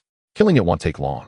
At the front, the Soul Wielder rolled to evade the Iron Maiden's attacks. Roll, evade, roll, evade. After dodging 2 iron wheel slashes, the Soul Wielder's eyes remained calm. Gripping a silver-grade katana, he launched an audacious assault. Taste my crescent shadow of the gap, he cried. Under multiple buff states, he slashed the Iron Maiden 3 times in rapid succession. 3 ghostly blue blades flashed and struck the Iron Maiden's iron base. 0 reflect 988. 0 reflect 976. 0 reflect 1002. Before the soul wielder could react, his HP had already fallen to 0, and he died on the spot. The sight left the surrounding players instantaneously aghast. Just as the soul warrior's safety first perished from the Iron Maiden's retaliatory damage, Qin Feng had already struck, seizing the moment the boss launched its attack. To the surrounding players, only a blurred afterimage streaked across the battlefield before a flurry of blade flashes struck the boss's core, the vital point on its chest. Its health bar plummeted by roughly 15% in an instant. The moment the soul warrior collapsed lifelessly, the steel saintess regained her composure, ceasing all aggression and beginning to retreat slowly toward the sacred chapel behind her. Clearly, when confronted with an enemy it could not detect, even while invisible, the boss refrained from unleashing indiscriminate area effect skills. So long as no attack was launched against it, the steel saintess remained in an invincible state of absolute counter damage. Qin Feng maintained his invisibility, tailing her closely. This soul warrior managed to kill himself outright with one full combo. His damage output is remarkably high. After all, the soul warrior's passive grants 100% evasion for 0.3 seconds after each roll, and upon successful evasion, the next strike ignores 50% of the target's defense, a devastating advantage against the Iron Maiden. Yet ironically, this very trait renders him utterly incapable of harming her. Qin Feng shook his head inwardly. He knew well that the soul warrior possessed a unique ability. Every dodge roll granted an invulnerable evasion window of exactly 0.3 seconds, and any subsequent strike following a successful evasion bypassed half the target's defense. Yet it was unmistakably clear the soul warrior was catastrophically countered by the Iron Maiden. Each time she attacked, he could only evade. He never gained an opening to retaliate. And whenever she paused her assault, his own attacks triggered full counter damage, leaving him trapped in unbearable futility. What the hell? Our leader's dead. Damn, it looks like counter damage. No, wait. The shadow is still there. And it just dealt another massive blow to the boss. A voice exclaimed over the party channel. The fallen soul warrior's safety first cried out in disbelief. Impossible. Why did my strikes deal 0 damage? Why was every bit of it reflected? Then how can that shadow land a full health hit with a single strike? The young summoner Xiaoyou gasped in astonishment. My bloodhound hair couldn't even catch a trace of him. His invisibility rank must be at least tier 4. At that moment, Qin Feng's skill cooldown completed. He no longer waited for other players to act. Clearly, none dared intervene. He chose to reveal himself, to lure the boss into attacking. Blacklight shield. With those words, he activated the shield, and his ghostly figure clad in vengeance leather armor materialized before every player present. Simultaneously, he seized the steel saintess's attention. Clank, clank. She whirled instantly, her armored arms swinging massive iron wheels down upon him in a lethal arc. As she struck, Qin Feng drew his ghost ship twin blades and unleashed Nightfall Ring Blade, a vortex of darkness sweeping outward, striking true upon the steel saintess's vulnerable core. 9000 critical hit. Immediately thereafter came a flash shadow slash, bursting forward with explosive force while flawlessly evading her descending blades. The steel saintess's health bar shrank once more. Yet at the same time, twin black flame cannons mounted on her chest roared to life, blasting forth searing torrents of obsidian fire. Even while invisible, Qin Feng was struck, but fortunately his blacklight shield granted 10 layers of damage immunity. After absorbing 7 layers, he swiftly retreated beyond her attack range. The flame barrage fires too rapidly. Even a half-second delay would exhaust my remaining shields. Fortunately, my speed is sufficient. Qin Feng patiently awaited the blacklight shield's cooldown. A 30-second interval meant he could strike only once every half-minute. Just then, he noticed someone stealthily approaching the spot where the soul warrior had fallen, evidently intending to claim the lifespan orb dropped upon death. As the figure neared the orb, a venom-tipped dart shot silently from the side, embedding itself deep in his skull. 11989 critical hit. He died instantly. 2 crimson, cursed blossoms bloomed atop the 2 corpses. No lifespan orb visible to Qin Feng would ever fall into another's hands. Qin Feng swiftly dealt with the interloper, then vanished once more. In the next breath, the steel saintess saw him reappear. Repeating his tactic the moment she unleashed her flame barrage, his flash shadow slash landed perfectly upon her. All nearby players stood frozen in awe. They witnessed only flickering shadows darting across the battlefield, ephemeral, blindingly swift. Holy hell, this shadow is insane. What kind of technique is this? I had no idea how the shadow secured first blood. Now I'm utterly convinced. I thought our leader, the soul warrior, was already extraordinary, slaying a golden tier boss solo in under half an hour. But this eclipses all expectation. Eclipses. This defies comprehension. This is the true master. Whether followers of the Soul Warrior idol onlookers, or the few surviving members of the Knights Cathedral Guild who'd hidden themselves away, all now stared dumbfounded. Everyone knew the shadow was formidable, but how formidable? No one truly knew. Few players had ever witnessed Qin Feng slay a boss firsthand. Grey Rose had seen it once, in the beginner's town. Snow White had also witnessed it, but the Plague Circulator was merely a golden tier boss. As for others, even Wang Meng and his circle had rarely seen Qin Feng fight. Thus witnessing him duel the Steel Saintess alone left the crowd awestruck, as if gazing upon a celestial being. Let alone the Steel Saintess, even a silver or golden tier boss would repeatedly annihilate ordinary players. Even Safety First, capable of effortlessly soloing a golden tier boss, fell in an instant before the Steel Saintess, a terrifying platinum tier entity. And yet before the shadow she fought back with no hope whatsoever. Awestruck, the onlookers dared not interfere. When Qin Feng reappeared again, the Iron Maiden erupted, her iron wheels slashing wildly, black flames roaring from her chest. Yet Qin Feng, shielded by black light, endured the inferno and delivered a final flash shadow slash, obliterating her last sliver of health. You have slain the Steel Saintess Platinum tier. You have gained 4800 experience points. Congratulations. You are now the sovereign of the Sacred Chapel. You are now simultaneously sovereign of both the Soul-Purging Sanctum and the Sacred Chapel. Choose one to retain. Note the abandoned sanctuary's sovereignty converts into a sanctuary key tradable. Any player using this key becomes its new sovereign. As the Iron Maiden crashed down, toppling surrounding dwellings, system notifications flooded Qin Feng's mind. A single player cannot hold sovereignty over two sanctuaries. Thus, Qin Feng had to choose one sanctuary to retain as sovereign. The other would transform into a tradable sanctuary key. Only the official administration could afford this key right now. Trading it for 2,000 years of lifespan seems entirely reasonable. Without hesitation, Qin Feng retained sovereignty over the Soul-Purging Sanctum, surrendering the Sacred Chapel and receiving its sanctuary key in return. He then approached the colossal Iron Maiden corpse, mountainous in scale, and unleashed his greedy hand. Her sheer size obscured the view of every surrounding player. None saw the radiant platinum glow emanating from beneath the platinum tier boss's body, nor the several shimmering emerald streaks interwoven within. Qin Feng already possessed several emerald-grade items. When he landed the first kill on the platinum-grade boss Jinghan Jfa Yisar, 3 assassin pieces dropped from it alone. However, at that time Qin Feng's level was too low to use them. Now the Gang Ji Xingnu yielded 2 more assassin items for him. Black Flame Right Bone-Piercing Leather Armor Emerald Assassin Class Equipment. Physical Defense 95, Ailment Resistance 120. Damage Mitigation 77, Constitution 77. Requirement Level 13. Black Flame Right, when attacking or being attacked, 1 layer of Black Flame is applied to the target, stacking up to 5 layers. Each layer of Black Flame reduces the target's defense and elemental resistances by 7 per layer. Note the weakening effect is reduced against Emerald grade and higher bosses. Emerald grade equipment is in a different league from the previous gear. Even the base attributes of such equipment exceed those of same level platinum gear by over 70%.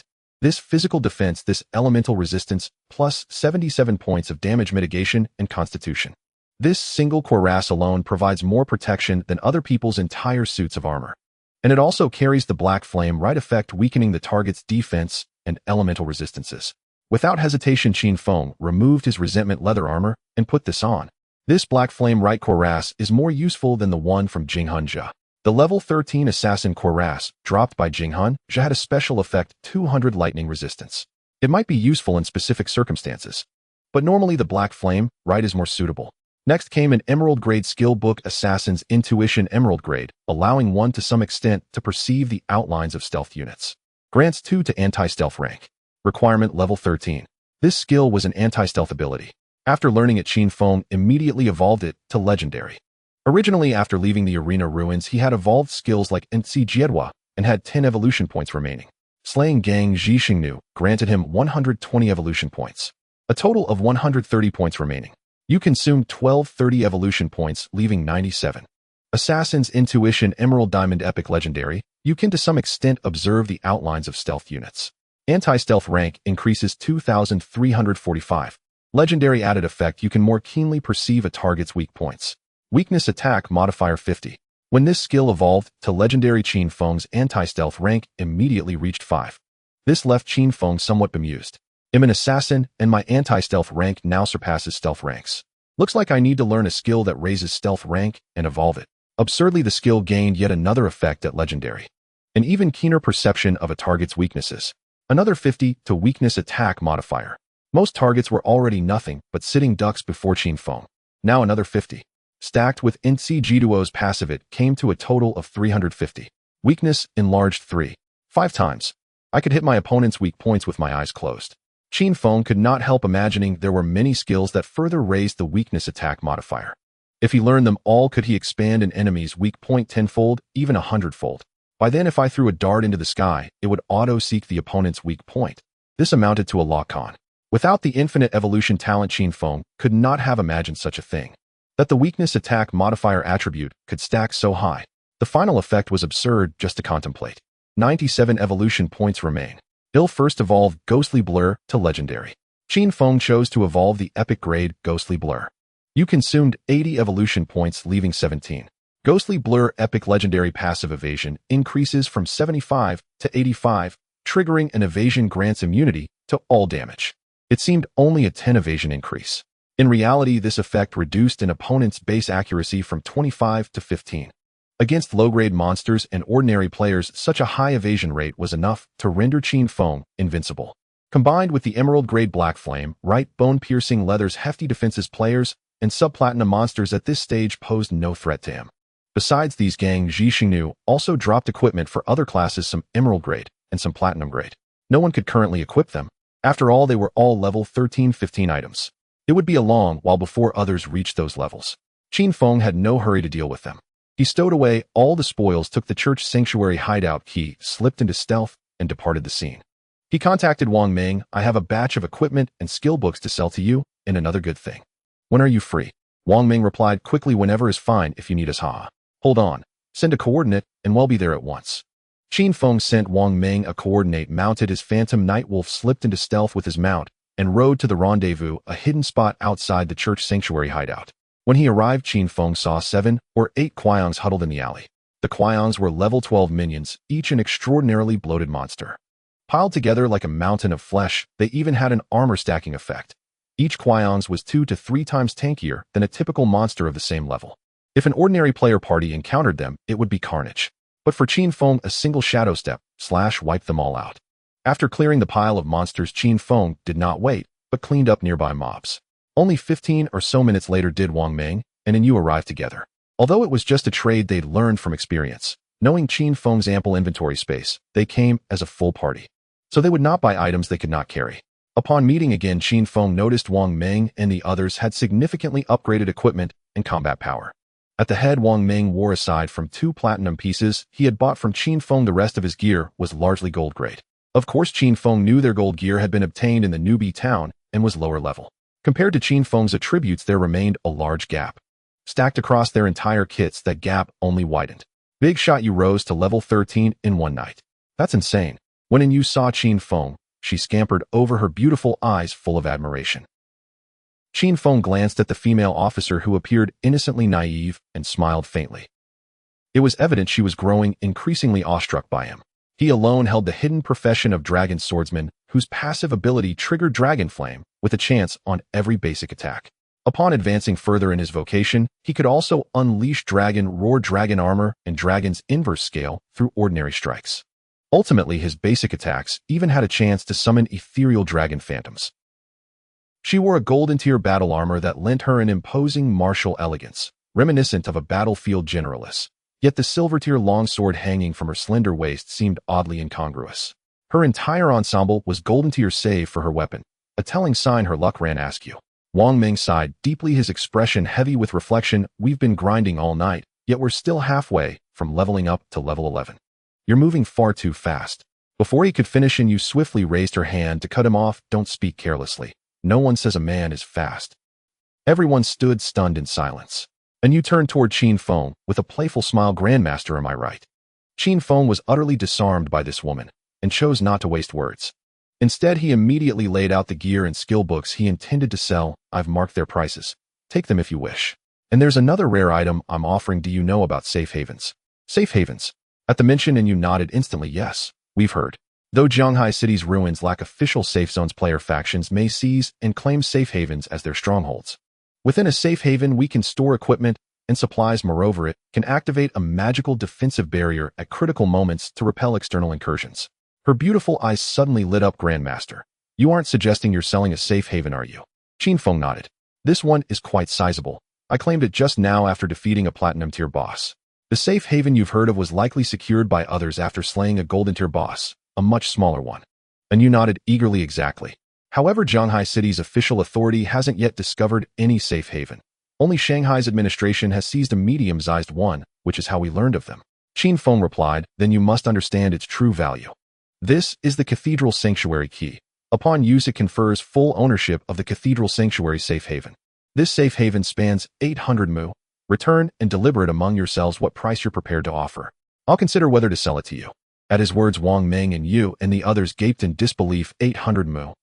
They were utterly dumbfounded.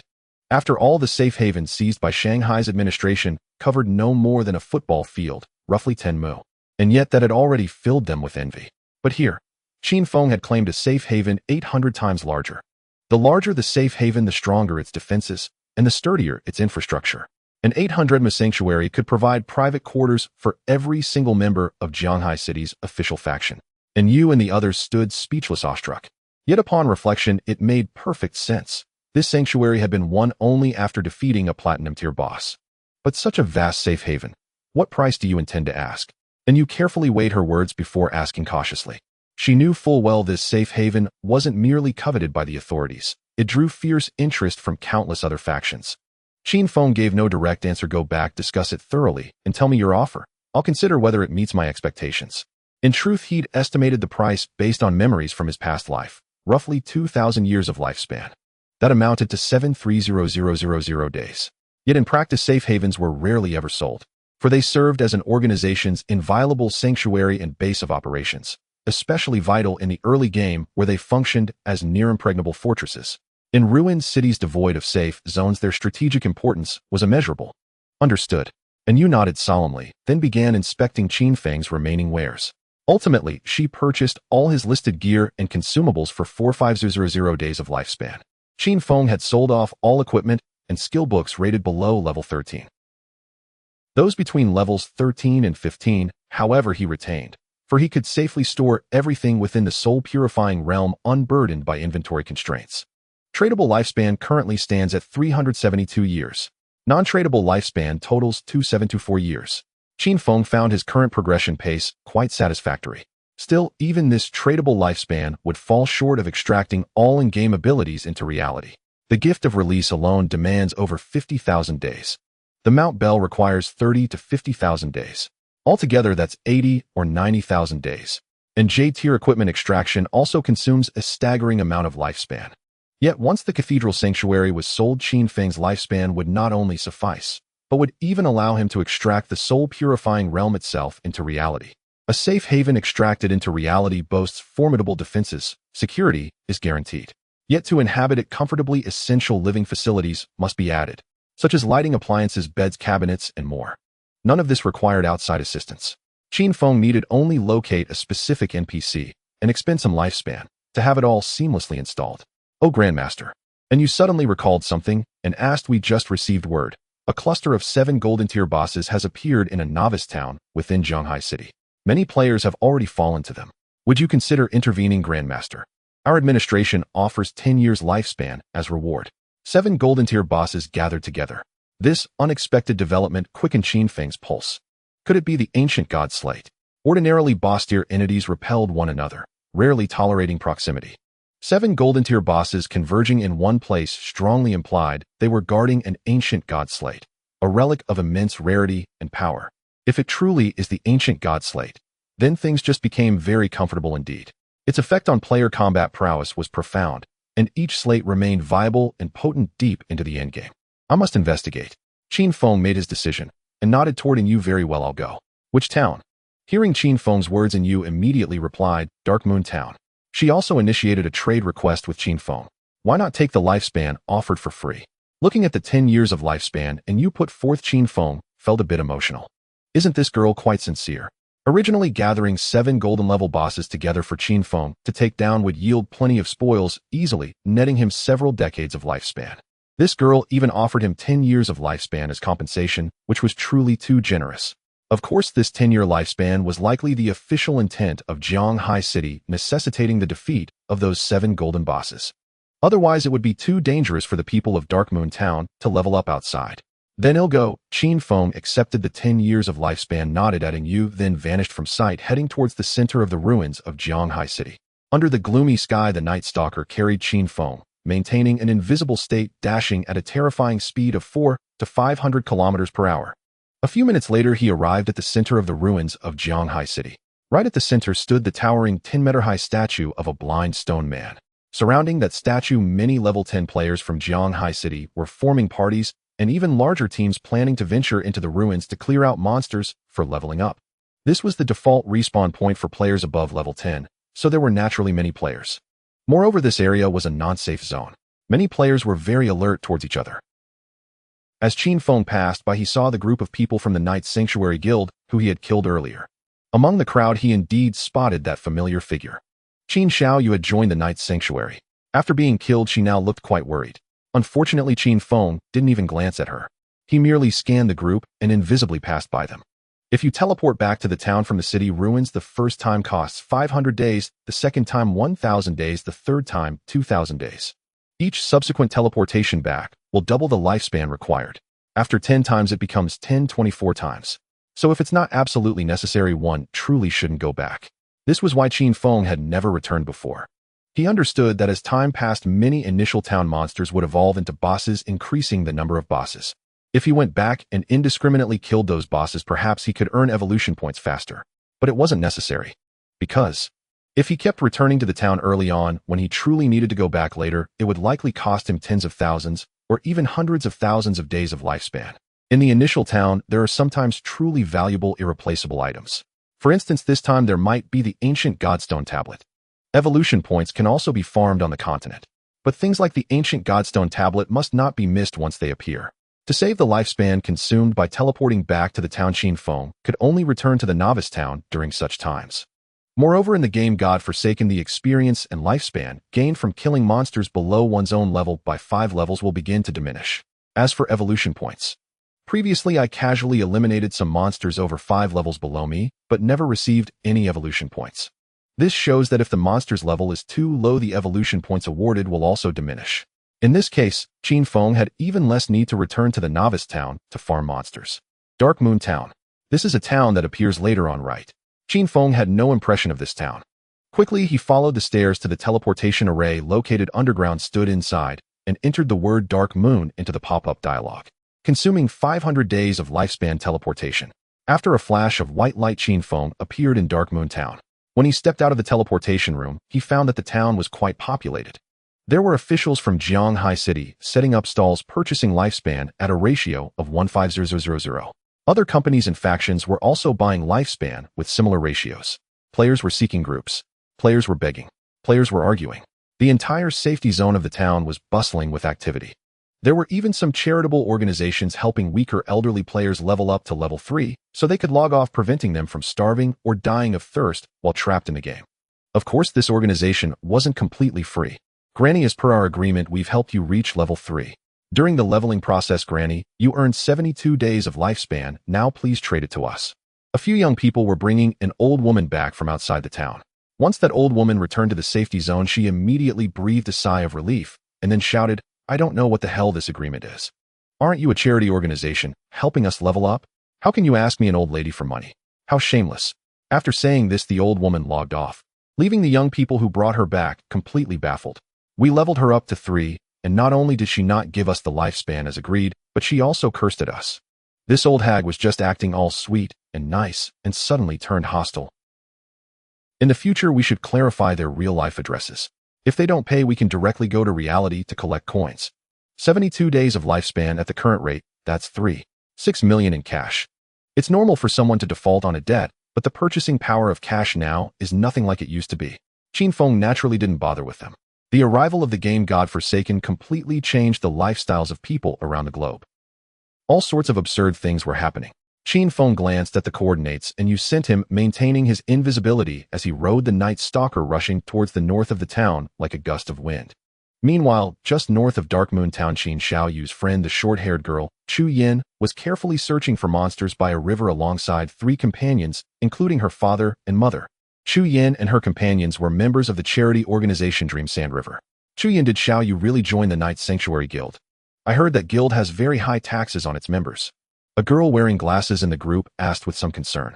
She was also in the same dormitory as Chu Yin and Qin Xiaoyou. Hearing her question, the short-haired beauty, Chu Yin, sighed. Yes. I wanted her to join us in Dream Sand River, but she refused. However, she is already level 10, now brought up by the people from the Knights Sanctuary. Upon hearing this, a young man in the group scoffed. The boy sneered, even if you level her up to level 10, she'll still be nothing but a tool. Those Knight Holy Temple initiation contracts bind members for 3 full years. Signing one is tantamount to selling oneself into 3 years of indentured servitude. If you lack the skill, just settle for grinding minor monsters and steadily accumulating lifespan. Isn't it perfectly fine to stick with us, avoiding bosses entirely, retreating at the first sign of danger, and calling for reinforcements? At least your lifespan and experience grow steadily, and you remain unshackled by guild constraints. Chu Yin sighed helplessly, but Xiaoyou truly believes she's extraordinary. After all, she holds a hidden class. In that regard, she genuinely surpasses us. Silence fell over the group. Then wait. A shackled wraith ahead. Chu Yin, slow it down now. A faceless humanoid fiend wreathed in rusted chains emerged not far before them. Chu Yin's class was Archer. She had mastered the skill Frost Arrow. Without hesitation, she stepped forward, drew her bow, and loosed a shaft sheathed in glacial ice, straight toward the wraith. Though the arrow missed its head, it struck the creature's torso, inflicting a 30 movement slowing effect. Instantly, the party surged forward, launching coordinated assaults upon the wraith. Trailing behind the 4 adventurers were Chu Yan's parents, their faces etched with quiet anxiety. Middle-aged and worn by decades of labor, they never imagined their lives would be upended by the descent of the divine abandonment game. Worried for their safety, Chu Yin had urged them to remain within the town, only venturing out once she'd assembled her team to escort them. Yet here in Dark Moon Town lay the public service guild Dreams and River. They joined it without delay. Chu Yin understood, for ordinary players like herself, surviving the divine abandonment game, methodically clearing minor monsters to restore health, was already a hard-won triumph. She could even guide elderly newcomers, those unfamiliar with gameplay or lacking combat prowess, through gradual leveling. But Qin Xiaoyou refused, and so their paths diverged. At present, Chu Yan's quartet comprised a physical damage dealer, a spellcaster, a tank, and a healer, 4 roles seamlessly interwoven. Against a common minor foe like the shackled wraith, their synergy rendered victory effortless. Swiftly, they felled the creature. As the young male party member stepped forward to absorb the lifespan dropped by the slain monster, suddenly, a volley of shadow arrows streaked from the nearby woods, striking the youth's head with lethal precision. 429 critical hit. 456 critical hit. 452 critical hit. The youth collapsed instantly, deprived not only of the monster's dropped lifespan, but also forced to forfeit his own, which spilled forth upon death. Then came a cascade of mocking laughter. Damn, this idiot's brittle as glass. One shot, and he's gone. What did you expect? Dreams and Rivers got no elite players, just trash. True enough. Who with real talent would waste time escorting geriatric NPCs? 6 players clad in silver and bronze gear emerged from the forest, all with facial concealment activated, their gazes laced with cruel amusement as they surveyed the remaining 5, Chu Yin and her companions. Hand over all your tradable lifespan now. Chu Yan's expression hardened. They knew instantly they'd been ambushed by bandits. Their options were grim: surrender all tradable lifespan, or forfeit half of both tradable and non-tradable lifespan. Worse still, there was no way to publicly verify how much tradable lifespan they actually held. If they offered too little, their assailants would deem them deceitful and kill them anyway. Chu Yin scanned the aggressors and frowned. The official servers explicitly forbid PvP in the wild. Don't you fear being hunted? The leader, a youth whose left bicep bore a coiling black dragon tattoo, let out a derisive snort. Screw your officials. Who are they? Who am I? No more talk. 3 seconds. Countdown. Yet before the final syllable left his lips, whoosh, a crescent of shadow blade light erupted at the center of the clearing, slicing outward in a perfect ring, severing the tattooed youth's head and those of his 5 comrades, sending them soaring high into the air. All 6 raiders dropped dead on the spot, their corpses collapsing in silence. Then, beneath each corpse, blooms of deep crimson unfurled, grotesque and eerie. Whoa, what just wiped them out? Gods above, that was brutal. Ugh. Behind Chu Yin, the group recoiled in shock. Her mother doubled over, vomiting violently. Trembling seized them all. Thank you. Summoning courage, Chu Yin called into the empty air. For a long moment, no reply. Only the blood-red flowers remained, draining the corpses dry before slowly fading into mist. It had felt like shadow. In the party chat, Chu Yen murmured, "He seems oddly decent." The bespectacled girl gazed upward, starstruck. Shadow. Why would Shadow appear in our backwater town? The young, portly man trembled with exhilaration. Makes sense. Only a Shadow Tier master could pull off something that devastating. Did you see me? I actually witnessed a Shadow Tier master. You saw what? Your sister. He never revealed himself, not once. Meanwhile, Qin Feng had already vanished far beyond their reach. He'd merely passed through, his intervention born of coincidence, not recognition. In truth, he hadn't even registered who the group was. His speed was simply too great. Within a single blink, Nightstalker Wolf had carried him over 100 meters into the distance. En route, he'd glimpsed several players bearing the Slayer marker above their names, and dispatched them casually, as one might swat stray insects. My Slayer status is nearly at Tier 5. Reaching it risks drawing that NPC, someone I absolutely cannot afford to encounter this early. 4 Slayers killing other Slayers reduces one's own accumulated slaughter tally. Thus, Qin Feng acted solely to suppress his own Slayer count, warding off premature attention from that being. He departed the scene, unseen, untraceable, without ever realizing he'd just saved Chu Yen. Darkmoon Town. The Black Dragon-tatted youth and his 5 teammates respawned at the town square, faces ashen fury simmering beneath stunned disbelief. All 6 bore the Slayer status, and having been drained by Qin Feng's Blossom Curse, every last shred of their tradable lifespan had evaporated. Moreover, dying while under Tier 2 Slayer status triggered triple halving of non-tradable lifespan, followed by another 50% drain inflicted by Qin Feng's curse. The tattooed youth had begun with 8 years of non-tradable lifespan.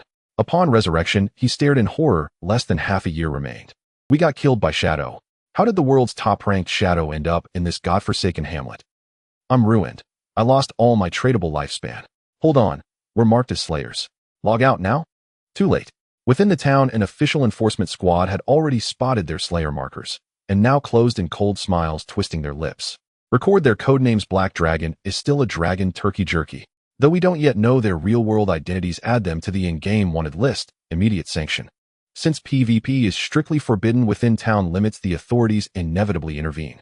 Once marked for sanction, any official encounter guarantees immediate termination.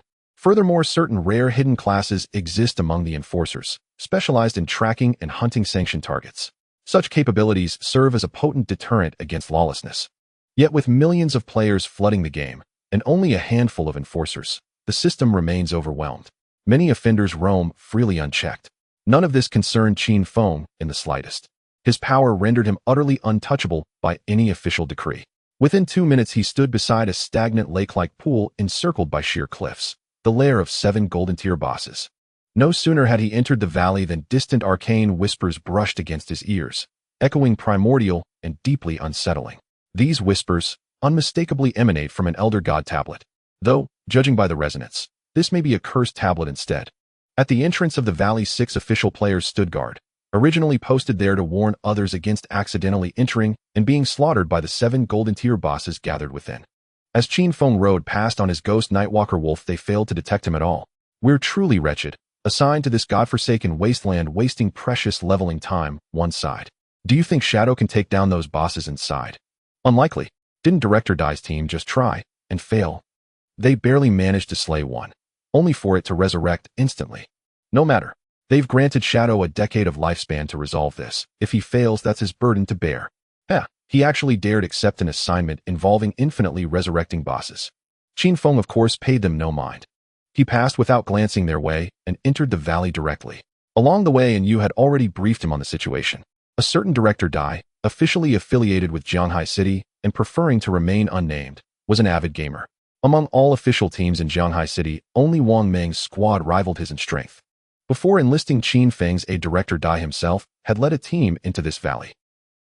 They deployed an exceptionally swift knight player mounted on a steed to draw the attention of 6 bosses while focusing fire on the lone golden tier boss, a strategy that took nearly half an hour to succeed.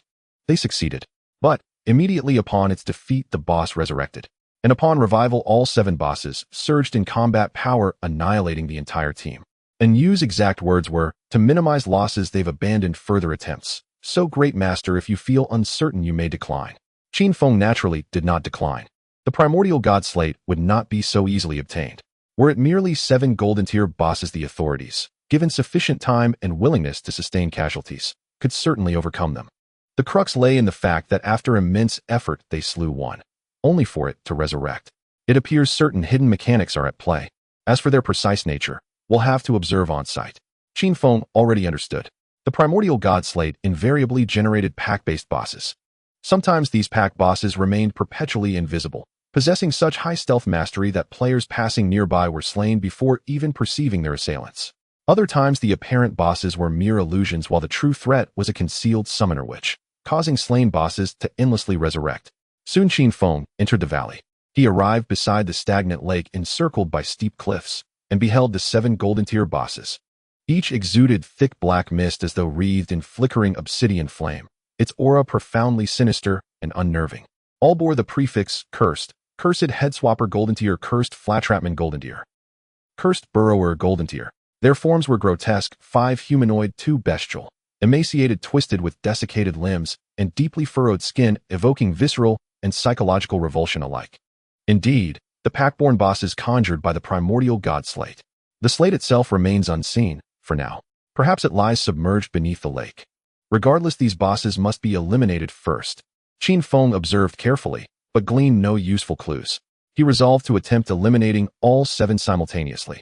Cursed golden tier bosses possessed greater strength than ordinary ones of the same tier. Yet being cursed implied enhancement in one aspect, and corresponding weakening in another.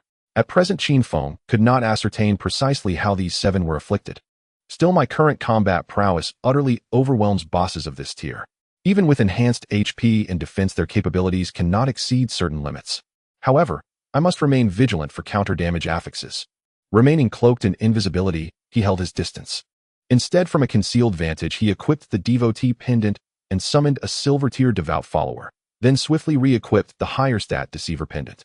Go! At his command, the devout follower charged toward the 7 bosses, hurling emerald flames from afar. 229, 233, 267. A cascade of burning damage numbers erupted above their heads.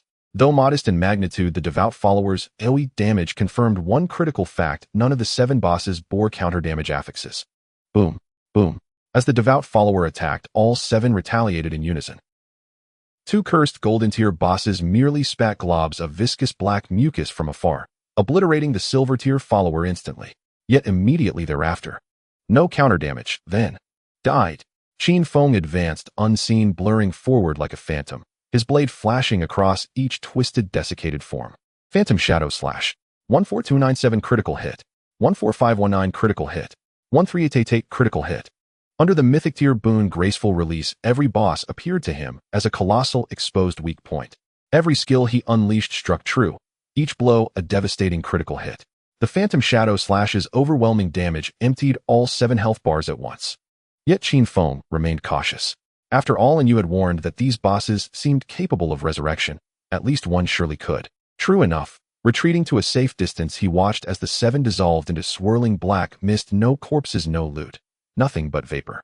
Most horrifyingly, each mist coalesced anew, reforming into identical golden tier bosses. To any other player, Director Dai included, this sight would freeze the heart with despair. After such arduous effort, not a single item dropped, and yet they resurrected. Who could endure such futility? But for Qin Feng, upon close scrutiny, he noticed subtle differences in the resurrected bosses. Each bears a newly manifested sigil, positioned uniquely upon its body. 7 sigils in total. Their meanings: Heaven Calamity, Primordial God Erdos. These were glyphs of the primordial god tongue, a script even Qin Feng could not fully decipher. Yet, by sheer coincidence, he knew this name well: Calamity, Primordial God Erdos, a formidable deity whose legend echoed throughout the annals of the divine abandonment game. Thus he instantly recognized the meaning behind all 7 sigils. Does this imply they must be slain in sequence? He wasn't certain. Each primordial god slate spawned unique pack boss mechanics. Fortunately for Qin Feng, defeating them posed no real challenge. Experimentation came effortlessly. For other players, acquiring the primordial god slate and unraveling its mechanics was agonizing, sometimes requiring dozens of identical kills. Those slightly weaker, or simply less fortunate, might spend 10 days or more failing to comprehend the pattern. But for Qin Feng, slaying bosses, was it not merely a matter of activating the right skill? 1 minute later, Qin Feng consecutively killed 2 golden bosses following the order of Cataclysm Ancient God Euthos, but Those two golden bosses revived immediately. This left Qin Feng a bit puzzled. So it seems it's not the order. After all, he could turn invisible. With the failed experiment, he directly activated his invisibility and began exploring the surrounding map. However, after exploring around the Deadwater Lake, he found nothing suspicious. After a moment, he recalled something he had overlooked. Wait a minute, I haven't explored the lake itself yet. Qin Feng approached the lake's shore. He discovered that the water's surface was as smooth as a mirror, completely concealing anything beneath it. He had no choice but to first release the blacklight shield. As he raised his hand, his entire bonus evasion rate transformed into 10 layers of black barriers surrounding his body and protecting him. He then jumped into the water. In the middle of the lake's bottom, he saw an ancient stone tablet that was locked. It resembled the ancient god stone tablet. Around that stone tablet, there were 7 other stone tablets, each marked with a symbol, identical to the symbols on the 7 bosses. I need to kill the golden boss with the same symbol near the corresponding stone tablet to break the seal of that stone tablet. Qin Feng thought and acted. Soon he lured the first golden boss into the lake right beside the stone tablet that corresponded to its symbol. This boss was the cursed ratman, its dry and thin body constantly spewing black-green sludge in the water, launching long-range attacks at Qin Feng. The other bosses were temporarily diverted by Qin Feng's Phantom Night Stalker. Almost there. Kill. Qin Feng turned and executed a shadow slash, directly slaying the cursed ratman once again. This time the boss finally dropped loot and granted Qin Feng experience and evolution points. Not bad, it seems my strategy was correct. When that boss was killed, the symbol on its body lit up with a black glow resonating with the identical symbol on the stone tablet at the bottom of the lake. It shattered the stone tablet. The chains binding the ancient godstone tablet were finally partially broken. After more than 10 minutes, Qin Feng replicated the process, luring the other 6 bosses near their corresponding stone tablets to kill them. At this point, he could confirm the boss mechanism of this ancient godstone tablet. I need to kill those 7 bosses simultaneously for the symbols of the cataclysm ancient god to appear. Then lure them to these stone tablets and kill them accordingly. If the officials were to study this, it would take at least 10 days to achieve, and the losses would be immense. Qin Feng shook his head. Most importantly, it was very difficult for other players to deal with bosses. Just tackling golden level bosses was extremely challenging, with no more than 10 teams able to do so in Zhanghai City. Moreover, dealing with 7 bosses simultaneously while meeting various conditions made it even more difficult. But for Qin Feng, since he arrived in this valley, it had only been about 15 minutes, and he had already solved all the puzzles. These 7 bosses were all level 10 golden bosses. After defeating them all, he gained a substantial amount of experience, lifespan, and evolution points. He directly leveled up to level 14. His evolution points also surged by 294 points all at once. Counting the remaining points, I now have 325 evolution points. Currently, Shadow Slash is my primary damage skill. In that case, I will spend 210 evolution points to evolve this skill to legendary level and see what happens. At the epic level, Shadow Slash combined with the active effect of the Gift of Liberation, Throat Cutting, can already deal a total of 5 to 600,000 base damage. What effect will it have if I evolve it further? You consumed 210 evolution points, remaining 115 points. Shadow Slash Epic Legendary Blink in one direction, max distance 30-40 meters, and enter invisibility duration 1,215 seconds, dealing 9 slashes to all enemies in the path. Cooldown 8 seconds. Level 4 slash width 56 meters. Each slash adds 500,700 attack power. New, each successful slash grants a shield equal to 100 of maximum health, stacking up to 9 layers. The shield lasts up to 60 seconds. Greater distance, wider width, larger range. The number of slashes did not increase.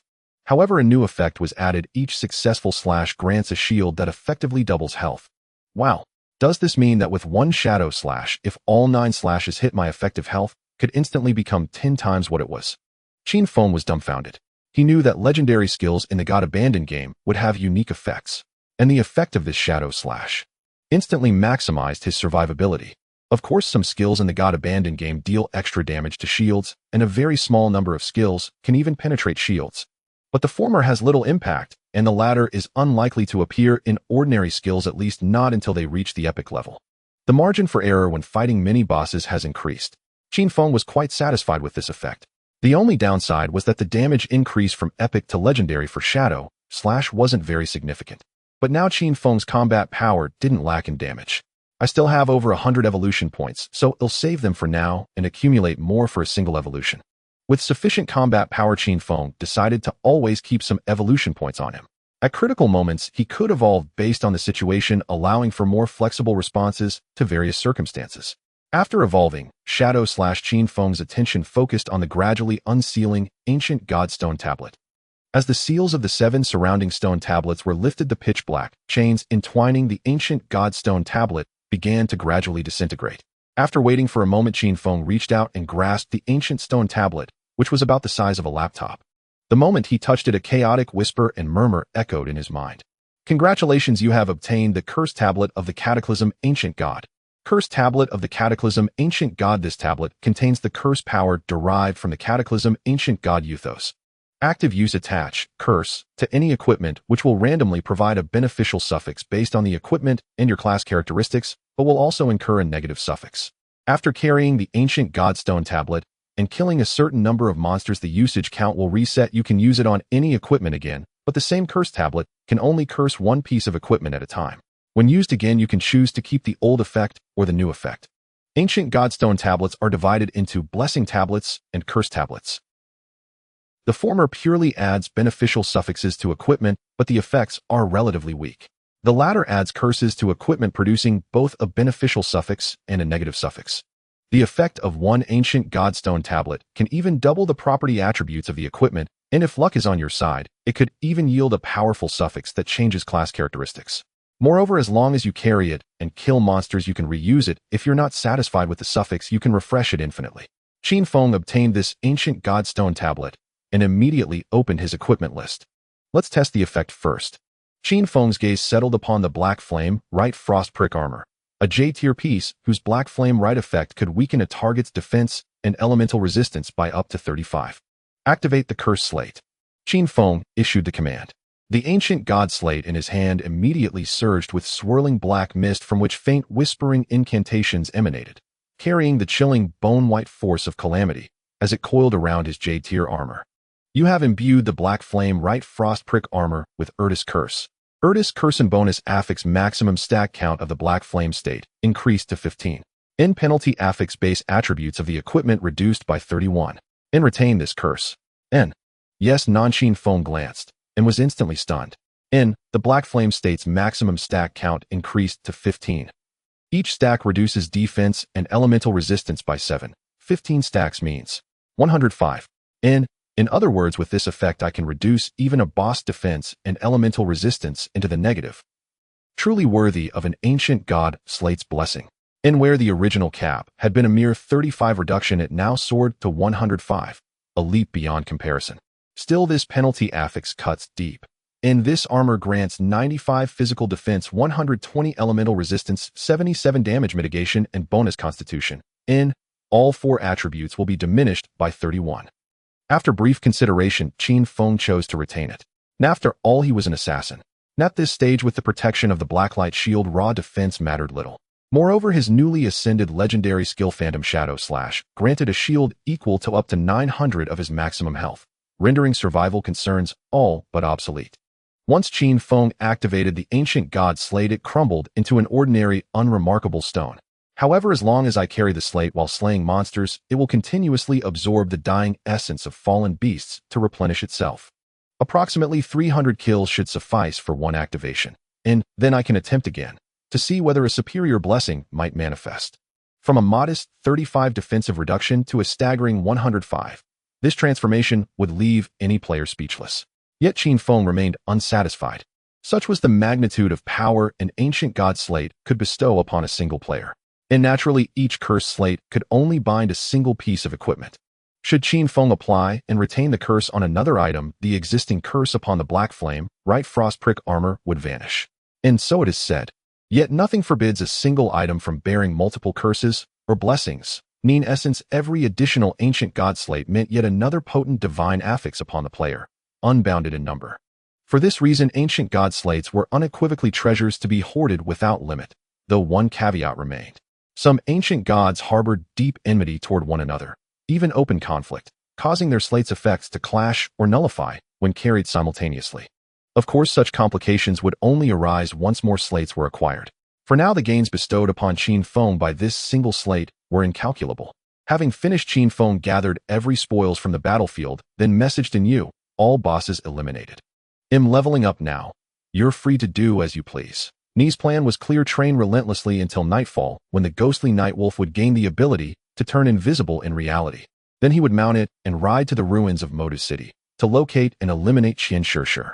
And this woman had dared to target him directly, and was the sole threat capable of reaching him in the real world. She would not be spared. Grinding through Jianghai City's ruins until night should bring me precisely to level 15. Qin Feng assessed the calculation and found it satisfactory. After all, by this point in the prior cycle, no player worldwide had yet reached level 11. Qin divine abandonment progression grew exponentially harder with each level. Sometimes a single level's gap concealed a chasm of experience, a gulf so vast that Qin Feng's accumulated total already dwarfed that of most level 10 players by dozens of times. Upon receiving Qin Feng's message, you promptly alerted the 6 official players stationed at the valley's entrance. When they rushed inside and found not even corpses remaining of the 7 golden tier bosses, they froze in utter disbelief. Just moments ago, we doubted whether Shadow could even defeat these 7 bosses. And now, just over 10 minutes later, they're gone. No way. We didn't even sense his presence. And don't these bosses regenerate? How did he pull it off? In that instant, profound awe struck all 6 official players. And the name Shadow finally resonated in their minds. Not as a rumor, but as legend. Time flowed swiftly. NAS, the divine abandonment cataclysm, reshaped the world. Night descended upon Daxia.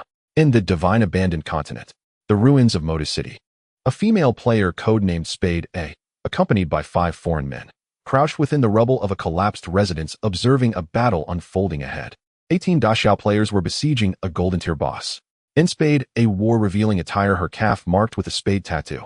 She watched the 3 Daxia squads outside with mocking amusement. And had Qin Feng stood there, he would have recognized her instantly. Qin Xiaoyou. Of course, both Qin Xiaoyou and the 5 foreigners had enabled facial concealment, rendering their identities unrecognizable to the uninitiated. Now gazing at the golden boss's battlefield, Qin Xiaoyou laughed mockingly. Daxia men are truly pathetic, dispatching 18 players against a single golden boss. They fear death more than anything. My dearest Qin, don't speak so harshly. Tony, the blonde American with a pompadour, smiled warmly and courteously. They labor for our benefit. We ought to thank them for delivering this boss's loot to us. Qin Xiaoyou tittered. He, how impeccably polite you are. And since Moda City's pre-cataclysm population far exceeded Jianghai's, its ruins teemed with several thousand level 10 players, and spanned several times the area of Jianghai's ruins. All strove toward level 11. Yet, even the swiftest among them had advanced only halfway, and none had yet undergone class advancement. Their sluggish progress wasn't due to laziness or scarcity of monsters, and rather the creatures of divine abandonment possessed cunning intellects. They never idled waiting to be slain. They fled when outmatched, and they scattered at the sight of numbers, and often they ambushed, and sometimes hunted players in coordinated packs. All this rendered efficient leveling nearly impossible for divine abandonment's players. 10 minutes later, deep within Moda City's ruins, Qin Xiaoyou frowned. These Daxia pigs deal pathetically low damage. How long must they grind this wretched golden boss? Tony, the heavily armored white man wielding a long halberd, smiled. Almost done. Let's prepare to receive their gift. At that, Tony led Qin Xiaoyou and the others, 6 in total, leaping from concealment. Leveraging gear and skill advantages gifted by Qin Xiaoyou, they crushed the remaining dozen Daxia players, overwhelming them utterly. Damn, it's the Spade Squad, and we're doomed. How did the Spade Squad get right beside us? And run. Save whoever you can. Goddamn, I'm sickened. How dare these traitors bring foreigners to slaughter their own people? Chaos erupted. Bodies fell one after another. Worthless fools deserve death. What else could be expected of Daxia scum? Qin Xiaoyou strolled leisurely across the carnage, disdain etched upon her face as she surveyed the slaughtered Daxia players. Backed by Qin Xiaoyou Group's immense capital, she'd purchased decades of extended lifespan, granting her perpetual supremacy in gear and skill manuals. Let's amuse ourselves here in Moda City for now. I hear Daxia's official authorities are issuing warrants for us, and though our real-world identities remain hidden, prudence demands we depart Daxia soon, for North America. There we'll form a guild, dedicated solely to exterminating Daxia vermin. Yet Qin Xiaoyou, drunk on triumph, remained blissfully unaware. Drew near. Finally, level 15. It should be almost evening outside, right? In the ruins of Jianghai City at the North City Gate ruins, Qin Feng rode the Phantom Knight, Howler slowly emerging from the debris. Behind him lay the ruins of Jianghai City, spanning over 100 kilometers. The area of this ruin was roughly the same as the real Jianghai City. In front of him was an endless expanse of gray wilderness. It's time to prepare to head to the Demon City. But before that I need to obtain the Divine Gift Book. The Divine Gift Book is something that everyone theoretically needs after the fall of the gods in the game. Having been reborn, Qin Feng knew well that the apocalypse was coming and that the future order of life would change significantly. But why hadn't he stockpiled essential supplies like food and water in advance? This was because of the existence of the Divine Gift Book. In the land forsaken by the gods outside every abandoned city, there stands a divine authority tower within which there is always an NPC on guard. By completing challenges, one can exchange their lifespan with that NPC for various types of Divine Gift Books. The simplest way to understand the Divine Gift Book is as a kind of 3D printer. Input lifespan. Output resources. Different types of Divine Gift Books have different lists of resources that can be produced, including food, daily necessities, materials, and medicines, among others. However, all categories of resources are currently existing in Blue Star. As long as the resources originally existed in Blue Star, they can be printed out through the Divine Gift Book. The premise is that it consumes lifespan. For Qin Feng, the most important Divine Gift Books were those related to food and daily necessities. He couldn't survive on instant noodles forever, could he? Eating outside food was also unsafe. Moreover, extracting the hiding place of the pure soul land into reality would also require the Divine Gift Book to output generators, lights, tables, chairs, beds, and other daily necessities. The Divine Gift Book. Qin Feng looked ahead at the boundless wilderness, feeling somewhat silent. This thing consumes the lifespan of players. Yet it is crucial for players. In the 9 years of his previous life, countless people speculated that the existence of the Divine Gift Book was merely a means for the gods to harvest or consume player lifespans, using lifespan as material to create various resources needed by humanity. This is indeed a method only the gods could possess. Qin Feng shook his head and did not think too much. He opened the friend list, preparing to recruit people for the challenge of the Divine Authority Tower. Of course, the reason for recruiting wasn't that he couldn't handle it alone, but rather, inside the Divine Authority Tower outside Jianhai City's ruins, the NPC guarding the tower was extremely cunning and treacherous. If passing his challenge is too easy, the price to purchase the Divine Gift Book from him will be exorbitantly high. But if passing is too difficult, the types of Divine Gift Books that can be bought from him will decrease. One must perform in a standard manner to purchase the most types of Divine Gift Books at the most suitable price. Qin Feng recalled that in his previous life, when he challenged the Divine Authority Tower, he had not brought Qin Xiaoyou. Because that NPC was not only cunning but also very perverse. As long as there was a female player among the challengers, the difficulty of the challenge would skyrocket. The six-fingered warlock, Vickery. Based on the research of some players in his previous life regarding this NPC, Qin Feng had a slight understanding of this guy's situation.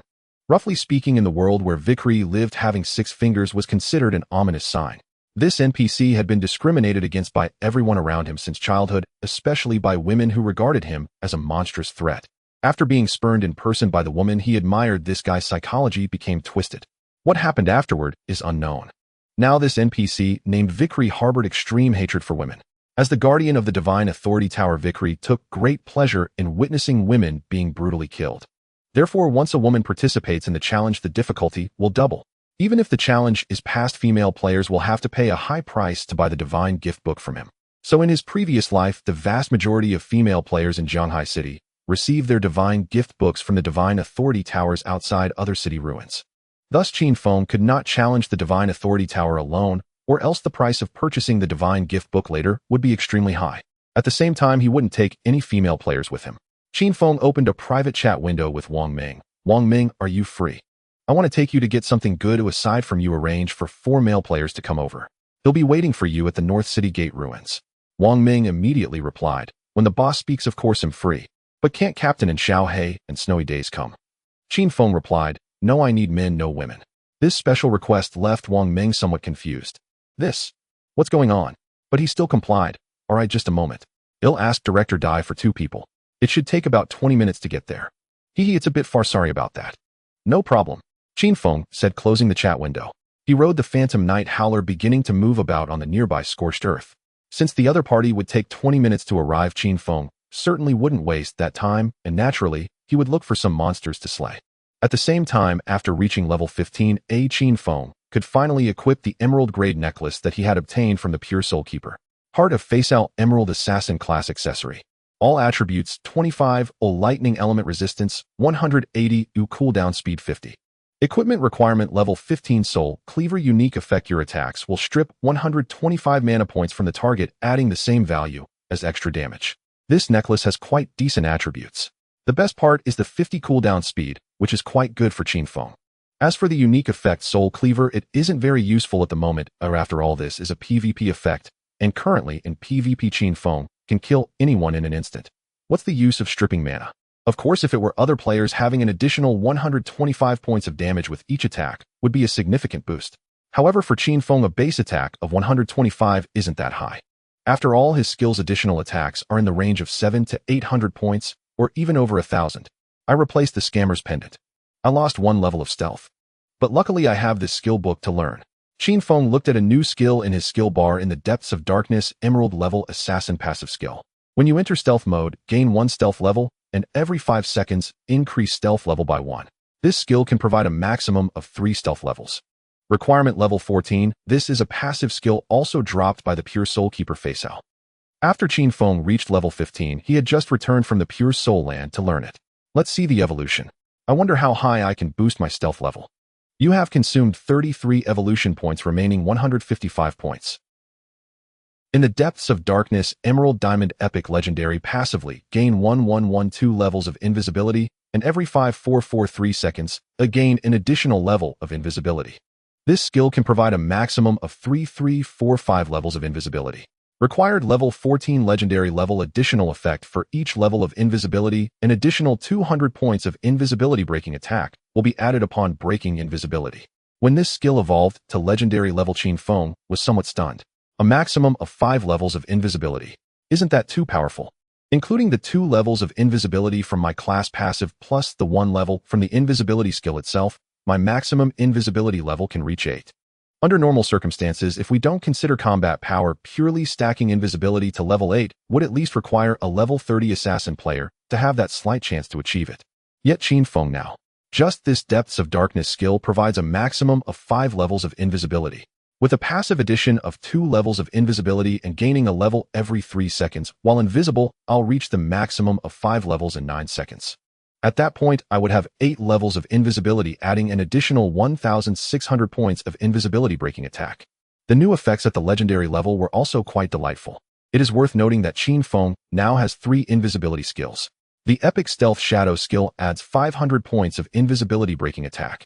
The Epic Silent Concealment skill adds 800 points of invisibility breaking attack. As for the Shadow Strike, its invisibility merely provides invisibility without any additional invisibility breaking attack. The invisibility breaking attack from the Depths of Darkness skill can stack with these 3 invisibility skills.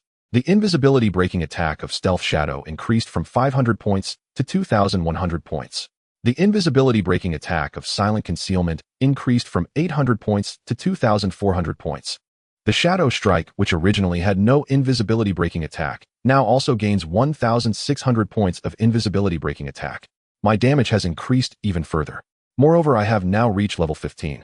After dealing with the money issue in Magic City, I can consider advancing my class further. The first class advancement has significantly enhanced the 3 passive effects of Qin Feng's Shadow class. How much change will the second class advancement bring? This is something even Qin Feng himself does not know. After all, in his past life, he had never encountered the Shadow class. According to the coordinates provided by Qin Feng, Wang Meng brought 4 official male players to the ruins of the northern city gate. As they were about to arrive, they saw piles of monster corpses in the ruins, which startled them. No wonder the Shadow is so formidable. These monsters would take us several minutes to kill, even if they were given to us. Exactly, mainly because these monsters will run away if they can't win. The Shadow doesn't have to worry about this issue. After all, it's a one-hit kill. This leveling speed is simply outrageous. We haven't even reached level 11, and he is already at level 15. However, since this big shot is so powerful, why did he call us over? Stop talking nonsense, just follow the orders. Wang Meng led the 4 of them over.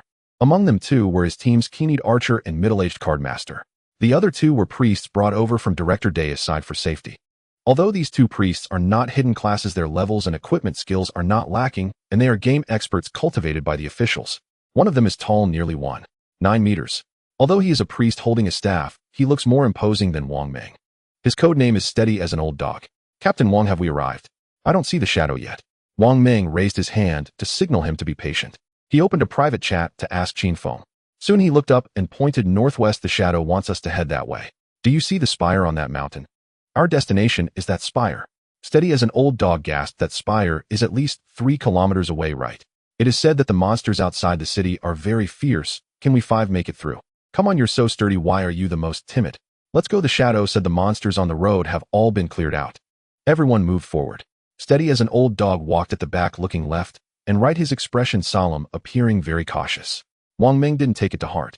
They continued on, and indeed in the thorny forest along the way they saw some twisted and bizarre monster corpses. These monsters were all above level 15. Sometimes dozens of monster corpses were piled together. Seeing this, Wang Ming and the others were filled with dread. If they had acted in this thorny forest, they would have likely been completely devoured by the monsters. However, they had advanced without encountering any living monsters. This left Wang Ming and the others astonished.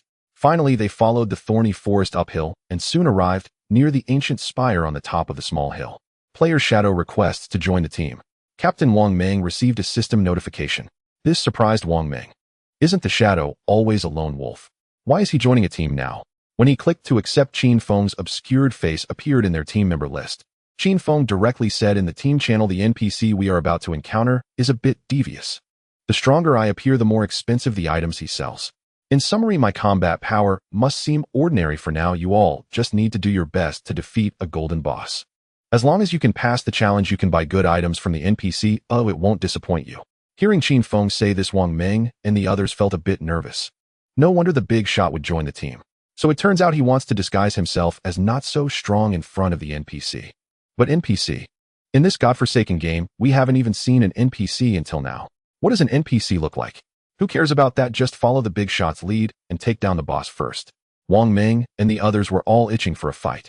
Only Steady as an old dog, being cautious, nervously asked, wait a minute, big shot. What skills does the boss have? Do I need to dodge any skills? What if the boss charges at me? Shadow, the boss is a ranged magic type. It won't move. It has a fire breathing skill. When the boss breathes fire, just keep a close distance and move clockwise to avoid being hit. Also avoid the black oil. Other skills will attack the main tank. I will tell Wang Ming how to handle it. Steady as an old dog asked again, by the way, how long do we need to fight? I need to plan if my mana is enough. Also, what if someone dies? What if something unexpected happens? Shadow.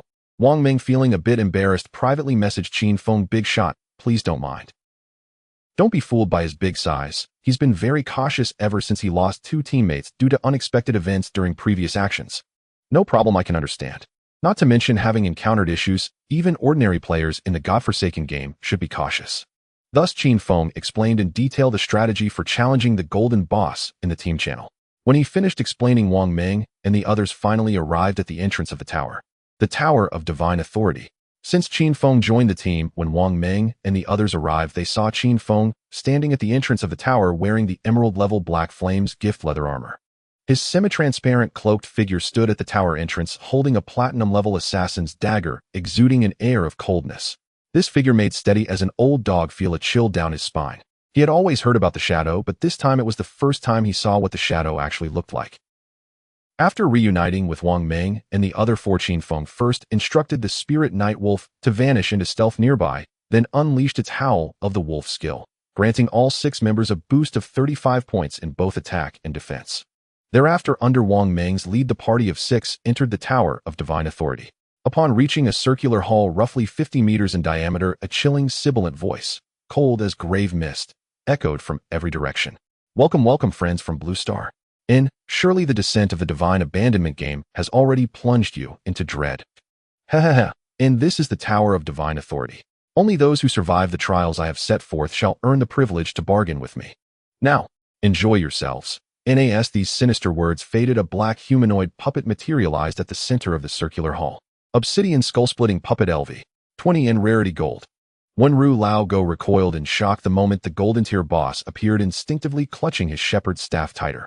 It stood as a black stone effigy shaped like a man, yet its skull was grotesquely cleaved in 2 and its surface glistened with a viscous tar-black fluid that oozed menace. During combat, this black fluid splattered outward in jagged arcs. When the boss activated its abilities, the fluid ignited into searing black flames. Anyone struck by it had to dispel the burn immediately or risk being consumed. The scorching damage far exceeded what a priest of their current level could heal. Fortunately, the priest class possessed Dispel as a core innate ability. As an added precaution, Wang Ming had also brought 2 priests along. Used wisely, this battle against the obsidian skull-splitting puppet posed no insurmountable challenge. Let's go. Wang Ming charged forward, great shield in one hand, massive axe in the other. and delivered a leaping overhead cleave straight into the puppet's split visage. Just as Qin Feng prepared to claim the divinely bestowed tome. At the heart of the Jianghai city ruins, deep within a concealed alley, in slap, Qin Xiaoyou staggered dazedly from the force of the blow. Before her loomed 3 female players gazing down with open disdain. What status do you hold to even dare approach President Chen in exactly? Without President Chen's mercy, taking you and granting you guild membership, you'd already be dead. Stay away from him henceforth, or we'll beat you senseless every time we see you. In with that, the trio turned and strode off haughty and unshaken. Alone now in the narrow alley, Qin Xiaoyou clenched her teeth, tears welling, but refusing to fall. She had believed joining the Knights Sanctum Guild would secure her survival and give her time to accumulate more lifespan. Instead, in the Knights Sanctum teemed with factions and cliques. President Chen Wuming saw her not as a comrade, but as a tool, a vessel to be cultivated solely for the guild's gain of lifespan. She had merely exchanged 2 brief words with Chen Wuming, and instantly drew the ire of rival female players. They dragged her into this alley and struck her twice across the face, as a warning. A single word rose in her mind: bullying. In the past, she knew Qin Feng would have stepped in without hesitation. But now, she had severed all ties with him. She scanned her surroundings. Truly there was no one left who could help her. Before, she could always consult Chu Yin when trouble arose. But now Chu Yin remained in the town, having joined a public service guild, utterly incapable of aiding her against players of a war-oriented guild. In watching the trio's arrogant retreating figures, Qin Xiaoyou felt for the first time a pang of regret. Most critically, she had signed a 3-year binding covenant with the Knights Sanctum. And the good news, she would survive the full term. The bad news, she must endure this environment for 3 years. Amid mounting despair, Qin Xiaoyou opened her friends list and saw one named Wang Ming. Remembering the affable paternal figure who represented official authority, she clung to him as a lifeline, sending him a flurry of desperate messages. She didn't know if it would work, but she had to try. Perhaps Wang Ming would intervene. Yet, she sent message after message, waited several long minutes, and received not a single reply. A dull frustration settled over her. All because of Qin Feng. I said cut ties. Did you really think I meant it literally? Don't you know girls always say the opposite of what they mean? At least I'll survive these next 3 years, and someone will even guide me through monster hunts. Granted, I must surrender 50% of my lifespan to the guild, but what remains will still outpace Chu Yan's growth. Once I've ascended, no one dares come near me, not even Qin Feng. Just stay low, avoid those madwomen, and all will be well. Jaw clenched tight, Qin Xiaoyou failed to realize one immutable truth: bullies prey most fiercely upon the weakest.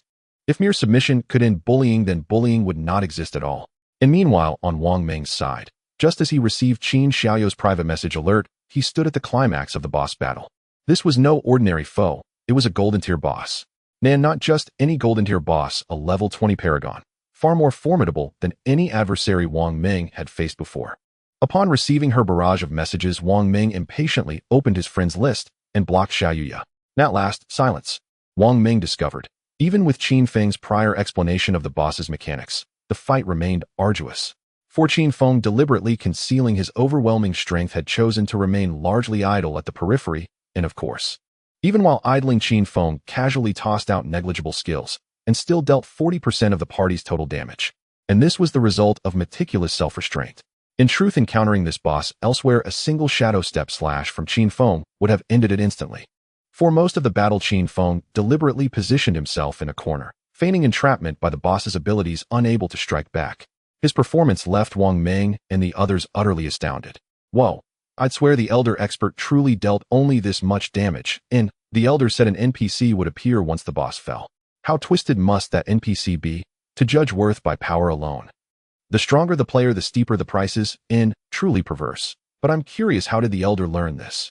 To this, Qin Feng simply replied in party chat, the divine abandonment game holds countless secrets, many buried deep within the ruins themselves. Ask yourself, have you truly explored with diligence? Have your reserves of knowledge grown in awe? I see. Wang Ming sighed. A wise man's words are as profound as they are unsurprising. And then, with a crackle of energy, the middle-aged cardmaster played a lightning card, striking the puppet's split cranium. Lightning surged across its entire form. 12/27 critical hit. Its final sliver of health vanished. The viscous black fluid coating the hall vaporized into swirling obsidian mist, coiling thickly through the air. The black flames that had flickered across the chamber extinguished entirely. Through Qin Feng's flawless performance, he revealed nothing extraordinary, nothing beyond mortal limits. Wang Ming exhaled deeply as the boss's health bar emptied, finally relieved. In that surge of tension, he completely forgot he had blocked someone's messages moments earlier. Should he never recall it, those messages would remain forever unseen. Of course that mattered little. What mattered was this: the moment the obsidian skull-splitting puppet fell. A chilling guttural ha-ha-ha echoed from all directions, and before them a gaunt-robed elder coalesced from shadow, his skeletal frame draped in tattered cloth. As the seemingly frail figure of the old man cloaked in black appeared, Wang Ming and the others gazed attentively. Shrouded entirely by the black cloak and robe, his true appearance and form were obscured, emanating a distinctly dangerous aura. Players from Blue Star, congratulations, you are the first to pass my test. As long as you are willing to sacrifice your lifespan, you can exchange for the resources you need from me. Hee. The NPC laughed sinisterly while extending a hand, revealing a list of items. In an instant, when Ru Laogo widened his eyes. 999,999. The towering figure of Wen Ru Laogo was instantly obliterated. A sphere of lifespan energy coalesced from his shattered body. Qin Feng twitched his mouth in response. It seems this brother wasn't steady enough. In the abandoned land of the gods, the significant NPCs they encountered were mostly other civilizations' powerful beings who had already attained divinity. They provided various services to Blue Star players while collecting the lifespans expended by them. At the same time, they had to abide by some ancient rules. They could not be attacked by ordinary players. However, they also could not attack ordinary players. Only within the confines of the rules could they set a taboo. When a player transgressed this taboo, they could retaliate. Evidently, the taboo set by the old man before them was that one must not mention his 6 fingers. Wen Ru Laogo was indeed steady. Yet he clearly lacked experience in dealing with NPCs of the abandoned game, resulting in his exclamation and subsequent demise. The remaining 4 of Wang Ming silently swallowed their saliva and collected the tradable lifespan that Wen Ru Laogo had dropped. Thus there remained an untradable lifespan sphere in the arena which others could not pick up. Qin Feng quietly raised his hand, and the flower of cursing bloomed upon that sphere, absorbing it. This situation made the 4 of Wang Ming breathe a bit hastily. The untradable lifespan sphere was something only monsters could absorb, who unexpectedly Shadow had used a skill to absorb it. Watching the enchanting flower of death, the 4 of Wang Ming felt a chill run down their spines. Even the 6-fingered warlock Vickery seemed somewhat astonished. But as a high-cold NPC, he disdainfully regarded excessive communication with these lowly Blue Star players. Choose the divine books you need, exchange your lifespan for items, and then get lost. The irritable 6-fingered warlock spoke coldly, and a list of items appeared above his 6 fingers. Divine books. What are those? Wang Ming and the others were taken aback, but having learned from Wen Ru Laogo's fate, they dared not speak recklessly. They began to communicate with their eyes, exchanging furtive glances. Qin Feng observed this and felt somewhat speechless. He wasted no time and directly opened the item list, purchasing all 9 kinds of divine books. Each divine book cost 1,000 days of tradable lifespan, which is nearly 3 years. This is considered a standard price. If a female was in the party, the price would at least double, and the difficulty of challenging the boss would also increase. 9 divine books totaled less than 25 years of lifespan, while Qin Feng currently had 466 years of tradable lifespan. This expenditure was but a drop in the bucket. 9 kinds of divine books will suffice for my daily needs. However, there is an achievement related to the Divine Rights Tower that needs to be completed. Before Qin Feng could make his next move, Wang Ming and the others had already seen the divine books on the item list, their eyes widening in astonishment. They could no longer contain themselves, starting to converse in the team channel. What the hell is this? Can one consume lifespan to create living resources in reality? Various foods, water, beverages. With these divine books, I could practically run a supermarket. Not just that, look at this divine book mechanical made. No one stop me, I want to buy 10 copies. Little brother, a friendly reminder, these divine books can be reused. Buying one is enough. You fool, can I sell what I buy? Actually, you can't. It says here they are soulbound, little brother. Fine. Regardless, it's just as expected of Big Brother Shadow. He said he'd bring us to get good things, and indeed they are good. Of course, when has our big brother ever let us down? Wang Ming and the others also had quite a bit of tradable lifespan. Of course, it was all concentrated in Wang Ming's hands. In an instant, everyone began trading, purchasing the divine books from the 6-fingered warlock. The divine books were inexhaustible for these kinds of NPCs. After all, the divine books were not produced by these NPCs, they were merely transporters. Ultimately, the lifespan taken away by the divine books whose hands it ended up, and even the NPCs themselves were unclear. Of course, the total amount of tradable lifespan on Wang Ming and the others wasn't much. The 4 of them combined purchased only 12 divine books. I don't have enough lifespan on me right now, can I come back to buy more later? Wang Ming cautiously inquired of the 6-fingered warlock Vickery.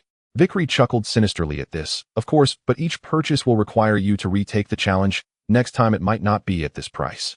Soon Qin Feng saw that Wang Meng and the others had finished their transactions and did not wait any longer.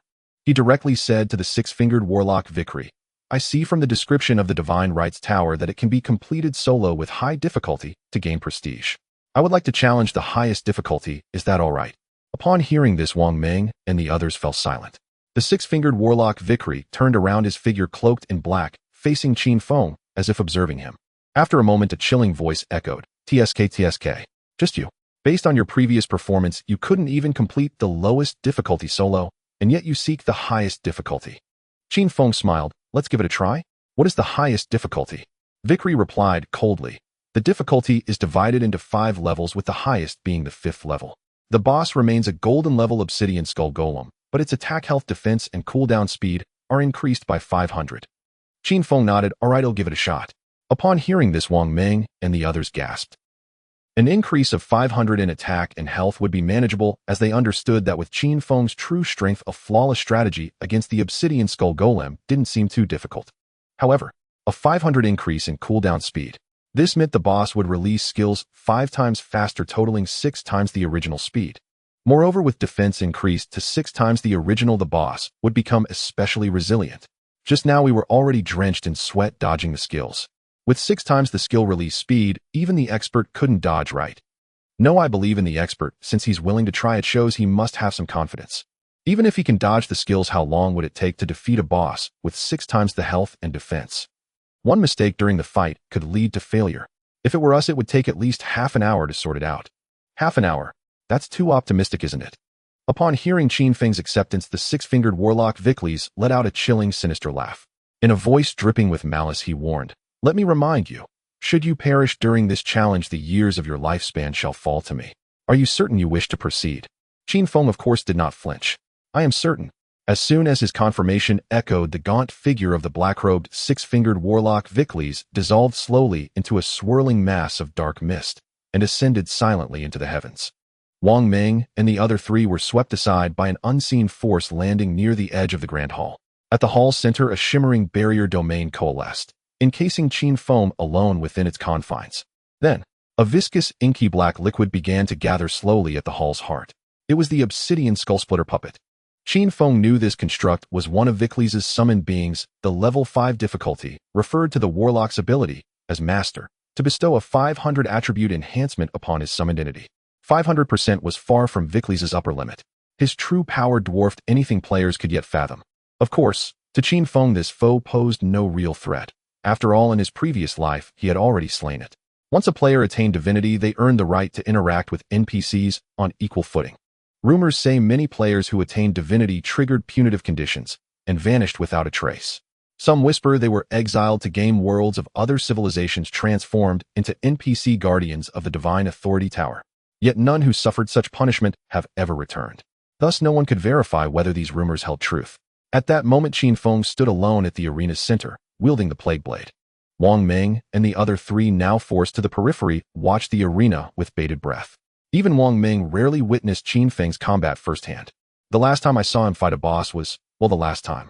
Back in the town, he helped us eliminate a level 2 sprinter.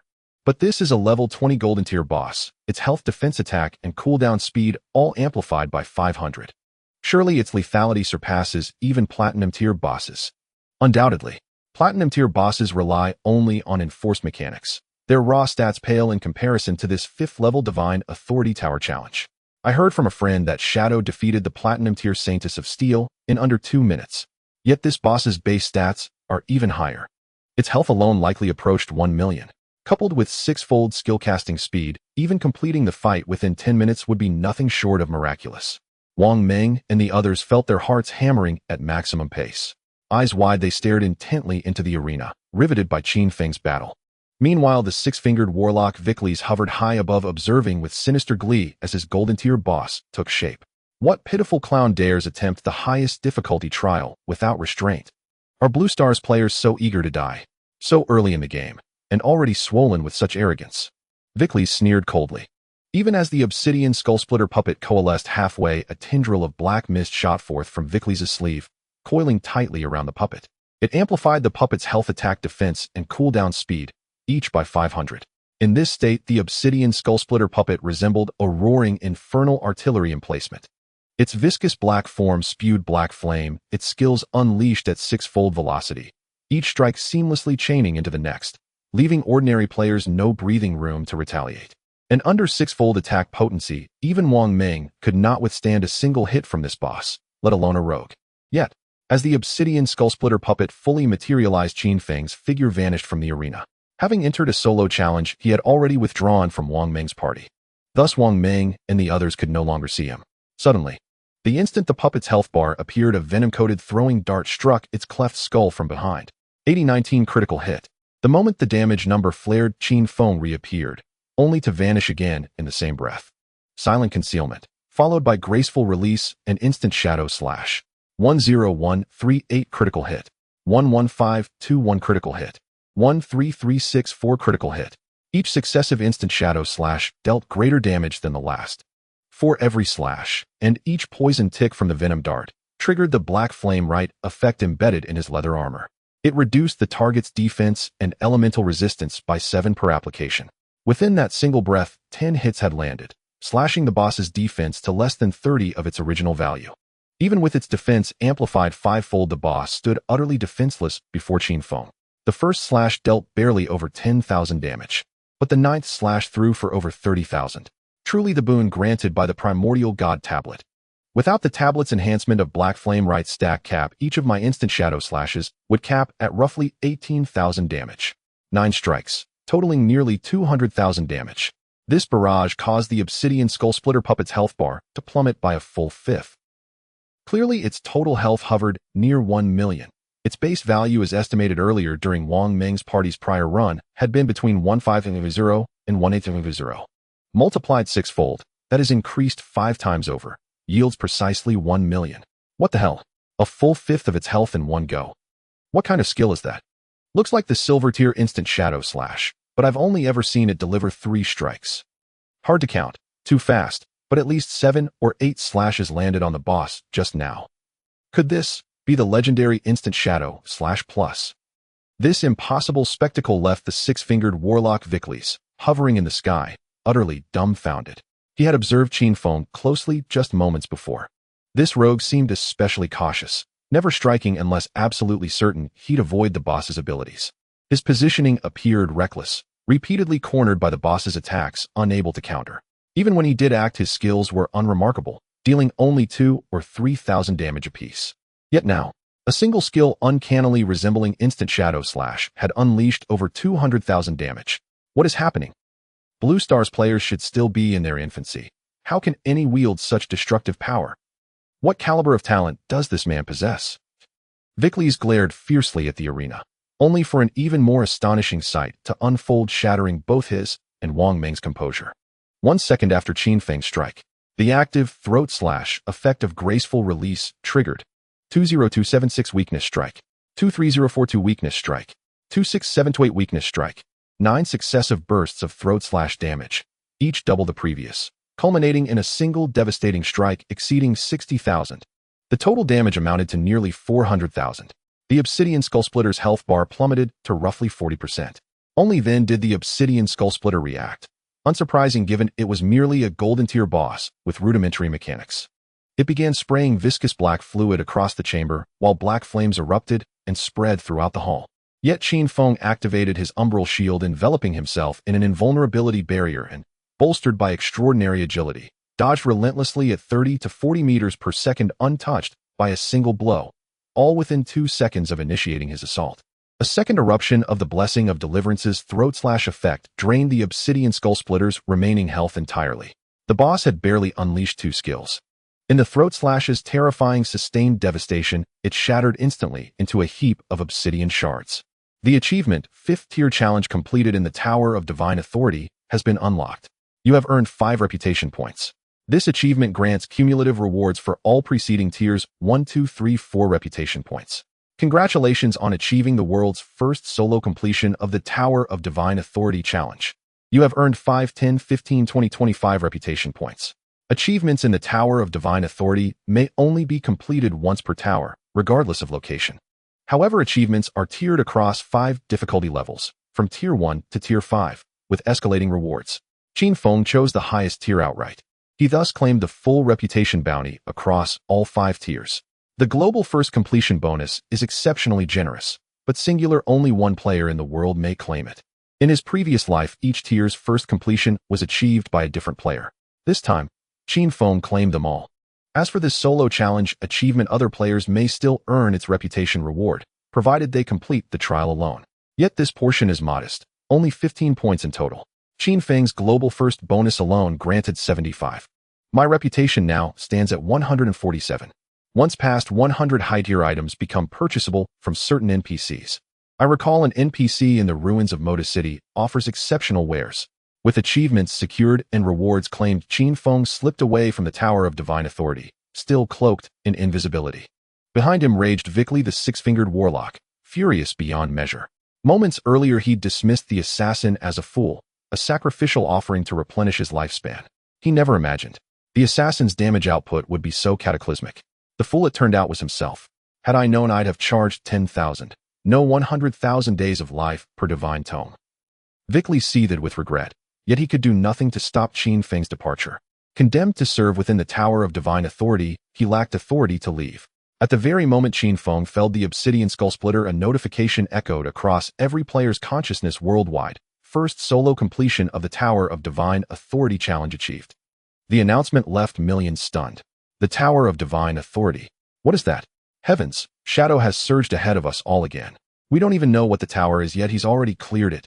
I've scoured my city's ruins. Never seen any tower-like structure. I know it's outside the city.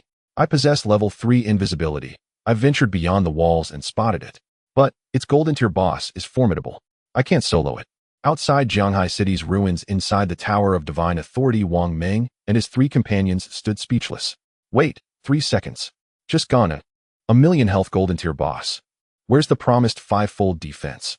How is it so fragile? What kind of damage is this? I was just worrying whether the senior expert would even survive this boss. And then, 3 seconds. In that instant, Wang Meng and his team were utterly dumbfounded. Just then Wang Meng's private chat window lit up. Justice Enforcer, Wang Meng. What did you lot just pull off? How did the senior expert clear it again? What is this Tower of Divine Authority? It was Officer Yu. Per Qin Feng's prior instruction, Yulin Lifu and Gu Ishue had refrained from participating in this operation. Yet their curiosity burned fiercely. Especially now hearing that Shadow had conquered the Tower of Divine Authority, their minds buzzed with restless anticipation. Wang Meng opened the chat, and with a wry smile recounted the entire sequence to Yu. What? Divine tomes. You can expend lifespan to extract supplies into reality. And this Tower of Divine Authority challenge, solemnly maximum difficulty. Shadow killed a 6-stronger golden tier boss in 3 seconds. Leaving aside Jianghai City's authorities, once more reeling from Qin Feng's feat, he had already mounted his ghost Nightwolf and raced back to the Sanctum of Pure Souls at top speed. En route, he privately messaged Yu to inquire whether Jianghai City's official authorities had finalized negotiations regarding the price of the sanctuary of the cathedral hideout. Yu replied amid admiration, likely another hour or 2. Understood. I'll log out for a meal. Leave me a message once it's settled. Having purchased 9 divine tomes, Qin Feng retained 441 years of lifespan, and now prioritized extracting further abilities and gear into reality, especially the Ghost Nightwolf's mount bell. In fact, today's grinding sessions had required only a single logout, during which he ate a bowl of instant noodles. By now the system had repeatedly warned him his real-world hunger level had grown critically high. Just as he prepared to extract abilities and log out, the system abruptly flashed an alert. Hazard detected in your real-world environment. Extract as many abilities as possible to confront the threat. Live feed follows. A hazard. Is the innkeeper attempting robbery? Hearing the warning, Qin Feng felt not a flicker of alarm. He closed his eyes, and through the system a live feed of his in-room flooded his mind. There in reality he remained seated on the sofa where he'd entered the game, his physical form translucent and untargetable. Yet the sofa had vanished, replaced by a massive iron cage enclosing him. 2 tattooed middle-aged men, bare-chested and brandishing cleavers, lounged nearby, smoking and conversing casually. They chatted amiably. Damn, Shadow's done it again. World's first. With power like that, how many days of lifespan can he grind in godforsaken game? Thousands. Enough to pocket several 100 million credits, no doubt. I envy him. I wish I were Shadow. Stop dreaming. Let's focus on the kid in front of us. Hope he's got a few 100 days. That's millions in cold cash, huh? What if he resists? Resist? I'll crack his skull open myself. Tragically, the two men had no idea. The youth they sought to rob was none other than Shadow himself, the very figure they envied. Qin Feng spotted two middle-aged men crouching outside waiting for him. After a brief glance, he dismissed them entirely. Mere common thugs from the era of the abandoned god game, unremarkable in every regard. At this stage, anyone capable of leveling up to level 10 and extracting abilities into reality would never waste time lying in ambush for robbery. Killing a few monsters inside the game yields far greater returns than stalking an unknown player in the real world. The only plausible explanation was these two men struggled even to slay monsters within the game. Currently across the entire Zhanghai city, only about 100 individuals have reached level 10 and unlocked ability extraction into reality. Numerous corporations and official agencies having stockpiled lifespans are cultivating select individuals in the real world. Yet the real-world ceiling remains bound by one's in-game strength. No matter how many tradable years of lifespan they possess, they cannot transcend the absolute limits imposed by their in-game capabilities. Thus, as long as Qin Feng maintained absolute supremacy within the game, he would inevitably stand unrivaled in reality as well. Regardless of how many lifespans others might trade to extract abilities, those powers were fundamentally anchored to in-game strength. Qin Feng shook his head and closed his eyes. He began extracting abilities. First, he performed a quick calculation. No need to level up to level 15 yet. Level 13 will suffice for now. Extracting abilities from level 11 to level 13 consumed 13, 7, and 16. 4 years of lifespan respectively, just over 30 years in total. Next came the skills. You have expended 161, 7 years of tradable lifespan to extract the skill Graceful Deliverance, Mythic tier. You have expended 71, 12 years of tradable lifespan to extract the skill Assassin's Intuition, Legendary tier. You have expended 36, 35 years of tradable lifespan to extract the skill Nightshade Ringblade, Epic tier. You have expended 23, 71 years of tradable lifespan to extract the skill Silent Concealment, Epic tier. These 4 skills consumed a total of 292, 88 years of Qin Feng's tradable lifespan.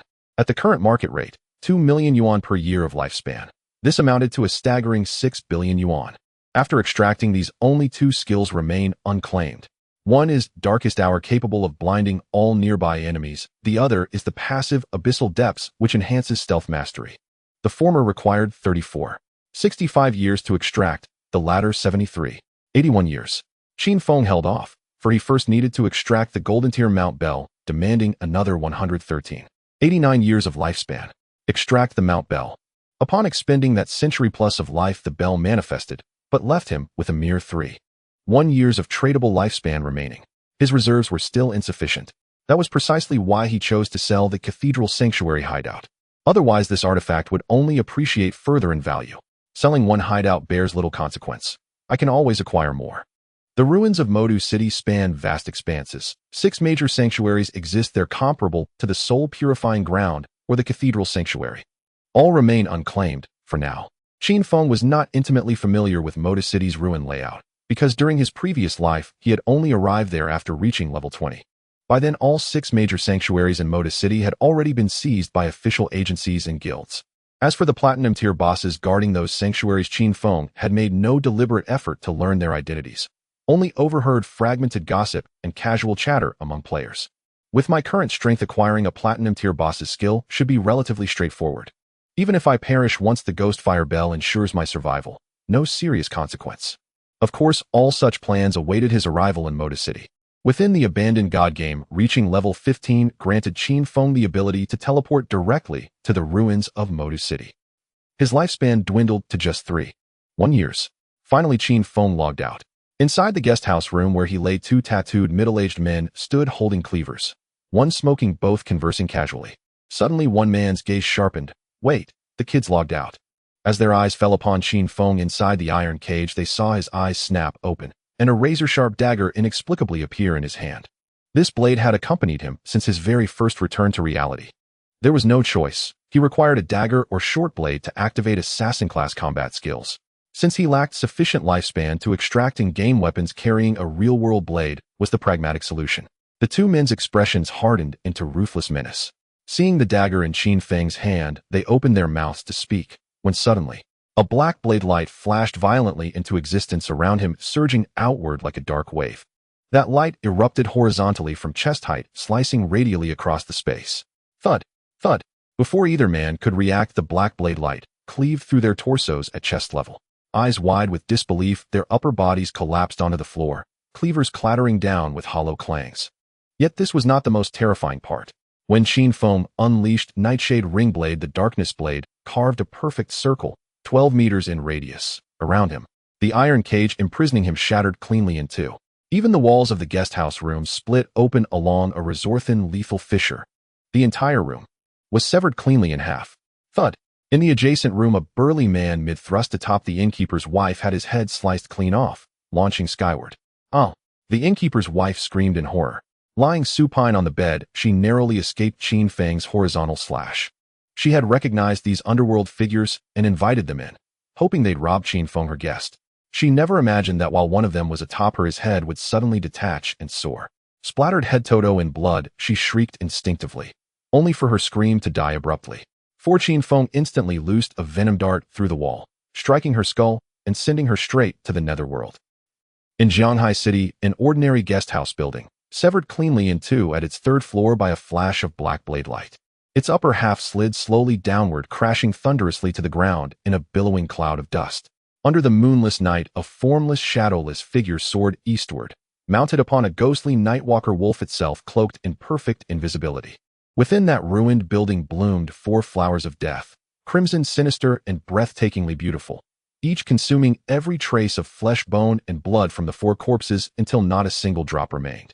Yet the commotion drew scant attention, because across Jianghai City explosions rattled the air, sirens wailed incessantly, and gunfire echoed wildly. Chaos reigned everywhere. East of Jianghai City, along the expressway leading to Moda City, the wind blew fiercely tonight. Thick clouds veiled the sky, intermittently obscuring the moonlight. Under normal circumstances, this expressway, connecting Jianghai City and Moda City, would teem with endless streams of vehicles. But now only an occasional car sped past. Unseen by any mortal eye, a 3-meter-long invisible ghost wolf galloped at breakneck speed down the highway, bearing upon its back a man cloaked in black, also rendered utterly invisible. Even the sparse vehicles on the road were swiftly overtaken. This man was none other than Qin Feng.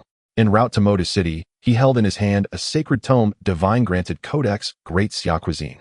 Within the borders of Great Xia, such divine-granted codices, capable of extracting authentic Great Xia cuisine, could only be purchased from NPC vendors stationed at divine authority towers. To savor delicacies from across the globe, one would need to venture into the ruined cities of every nation. Though Qin Feng for now had not yet attained the rank required for intercontinental teleportation. A steamed bun stuffed with minced pork, braised beef, soy milk. Riding atop the ghost night wolf, Qin Feng opened the divine-granted codex and located the corresponding illustrations within its pages. These were the simplest dishes native to Great Xia, each priced between 3 and 10 minutes of tradable lifespan. Converted into real-world Great Xia currency, their cost equaled roughly 2 or 300 yuan. Yet to Qin Feng they represented exceptional value, affordable, reliable, and supremely efficient. Though street-side breakfast stalls still operated, no one could guarantee the safety of their fare. After being betrayed by Qin Xiaoyou in his previous life, Qin Feng would never again consume food offered by anyone else. Only provisions drawn from the divine-granted codex inspired absolute confidence. Moreover, as Qin Feng's physical attributes strengthened, in reality his body demanded ever greater energy, and thus ever more sustenance. Fortunately, acquiring these provisions consumed negligible amounts of lifespan.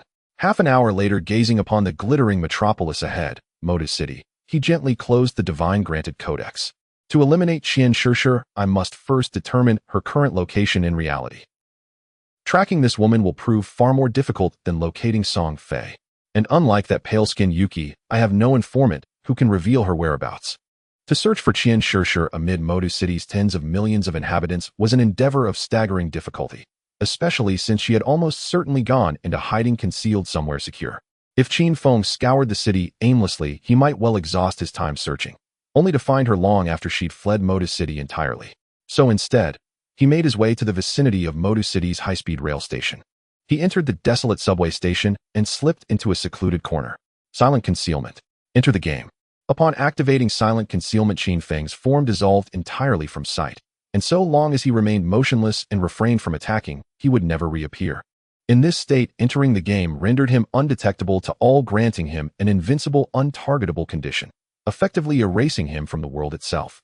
Once inside the Divine Abandoned game, Qin Feng activated the central teleportation array within the ruins of Zhanghai City and expended 985 days of lifespan to teleport to the ruins of Modus City.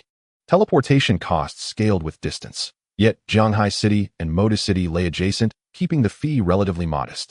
Simultaneously, Qin Feng opened his friends list. He located the sharp-eyed, triangular-eyed youth who had previously contacted him and sent a private message: Divine Abandoned Continent, Ruins of Modus City. What? Has Shadow contacted you? Has Qin Feng already been eliminated by him? Qin Xiaoyou listened to the incoming message with genuine delight. At that moment, she stood alongside 5 foreign men clearing monsters within the ruins of the Phantom Academy, a sprawling, abandoned academic complex. It was also one of the 6 known sanctuaries scattered across the ruins of Modus City. However, obtaining the sanctuary key required descending 3 levels beneath the academy to confront the platinum-tier phantom boss entrenched deep within, where hordes of phantoms roamed, many of which were wholly immune to physical damage. Few dared brave such perilous grounds. By choosing this location, Qin Xiaoyou avoided most players' scrutiny, especially crucial given that Modus City's authorities were actively hunting and issuing warrants for her arrest. Though her real-world identity remained concealed and her physical location secure, she possessed an immense accumulation of lifespan, making survival her paramount concern. Her tradable lifespan had already amassed over 6 centuries. These great Xia fools are nothing but swine. They refuse to sell even 50,000 days for a single day's lifespan. Now I'll have to spend even more of my own money. Frustration flickered across Qin Xiaoyou's face. She found it increasingly difficult to acquire lifespan even at great expense. As lifespan prices surged, the accumulated capital of her Qin group, once formidable in this world, was rapidly losing value. She grew increasingly anxious. She longed to convert every last asset into lifespan without delay. And then, finally, came welcome news.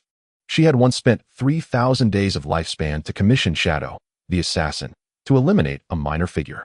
That target, originally valued at 50 million days, now carried a market worth exceeding 100 million. The expenditure stung, but at last results had arrived. Qin Feng, I wonder if you'll regret your fate when you die. TSK, not quite right. If Shadow struck, you perished soundlessly, without pain, without time to reflect. No final breath, no lingering sorrow. How truly unfortunate. Qin Xiaoyou smiled, radiant with satisfaction. Moments later, another message arrived. What? Shadow says he has already arrived in Modus City. Both in game and in reality. He intends to present Qin Feng's severed head to me in the real world, then demand final payment. Qin Xiaoyou frowned. Though arrogant and domineering, she was no fool. Shadow, a killer of terrifying prowess in reality, posed unpredictable risks should they meet face-to-face. Qin Xiaoyou feared death above all else, and would never dare meet Qin Feng in reality. Tell him there's no need to bring the head, just a photograph will suffice. I'll arrange for his final payment to be delivered. What? He claims he has no mobile phone. He discarded it to avoid surveillance. Qin Xiaoyou sighed inwardly. Without photographic proof, she could not verify whether Shadow had truly slain Qin Feng. Truth be told, she cared little for Qin Feng's fate, but if she paid the balance before confirmation, she risked appearing foolish and easily manipulated. Moreover, she harbored quiet admiration and even anticipation for Shadow. Should they forge a lasting alliance, she envisioned herself ascending to global supremacy in the coming era. Meeting him in reality isn't entirely out of the question. A subtle smile touched Qin Xiaoyou's lips as she devised a plan. But first I must confirm he stands aligned with me. With that thought, she opened her friends list and selected a male player known by the codename Tian Xingjin, initiating a private conversation. The continent abandoned by gods. Ruins of Mo City. Qin Feng, cloaked in invisibility, rode his ghost night wolf to this desolate place. He opened a private chat and saw a message from the sly, triangular-eyed youth, sending him a set of coordinates. That was Qin Xiaoyou's current in-game location. You want me to meet you inside the game first and hand over the final payment directly? Faced with this demand, Qin Feng had no apparent reason to refuse. Yet he felt a flicker of doubt. Wouldn't this woman first verify whether he had truly slain Qin Feng? Was she really prepared to release the payment so readily? Originally, I was supposed to deliver Qin Feng's severed head to her in the real world, and then eliminate her there. It seems this woman is rather cautious. Qin Feng remained unrushed. If he failed utterly to locate her, he could simply relay the information to Mo City's official authorities.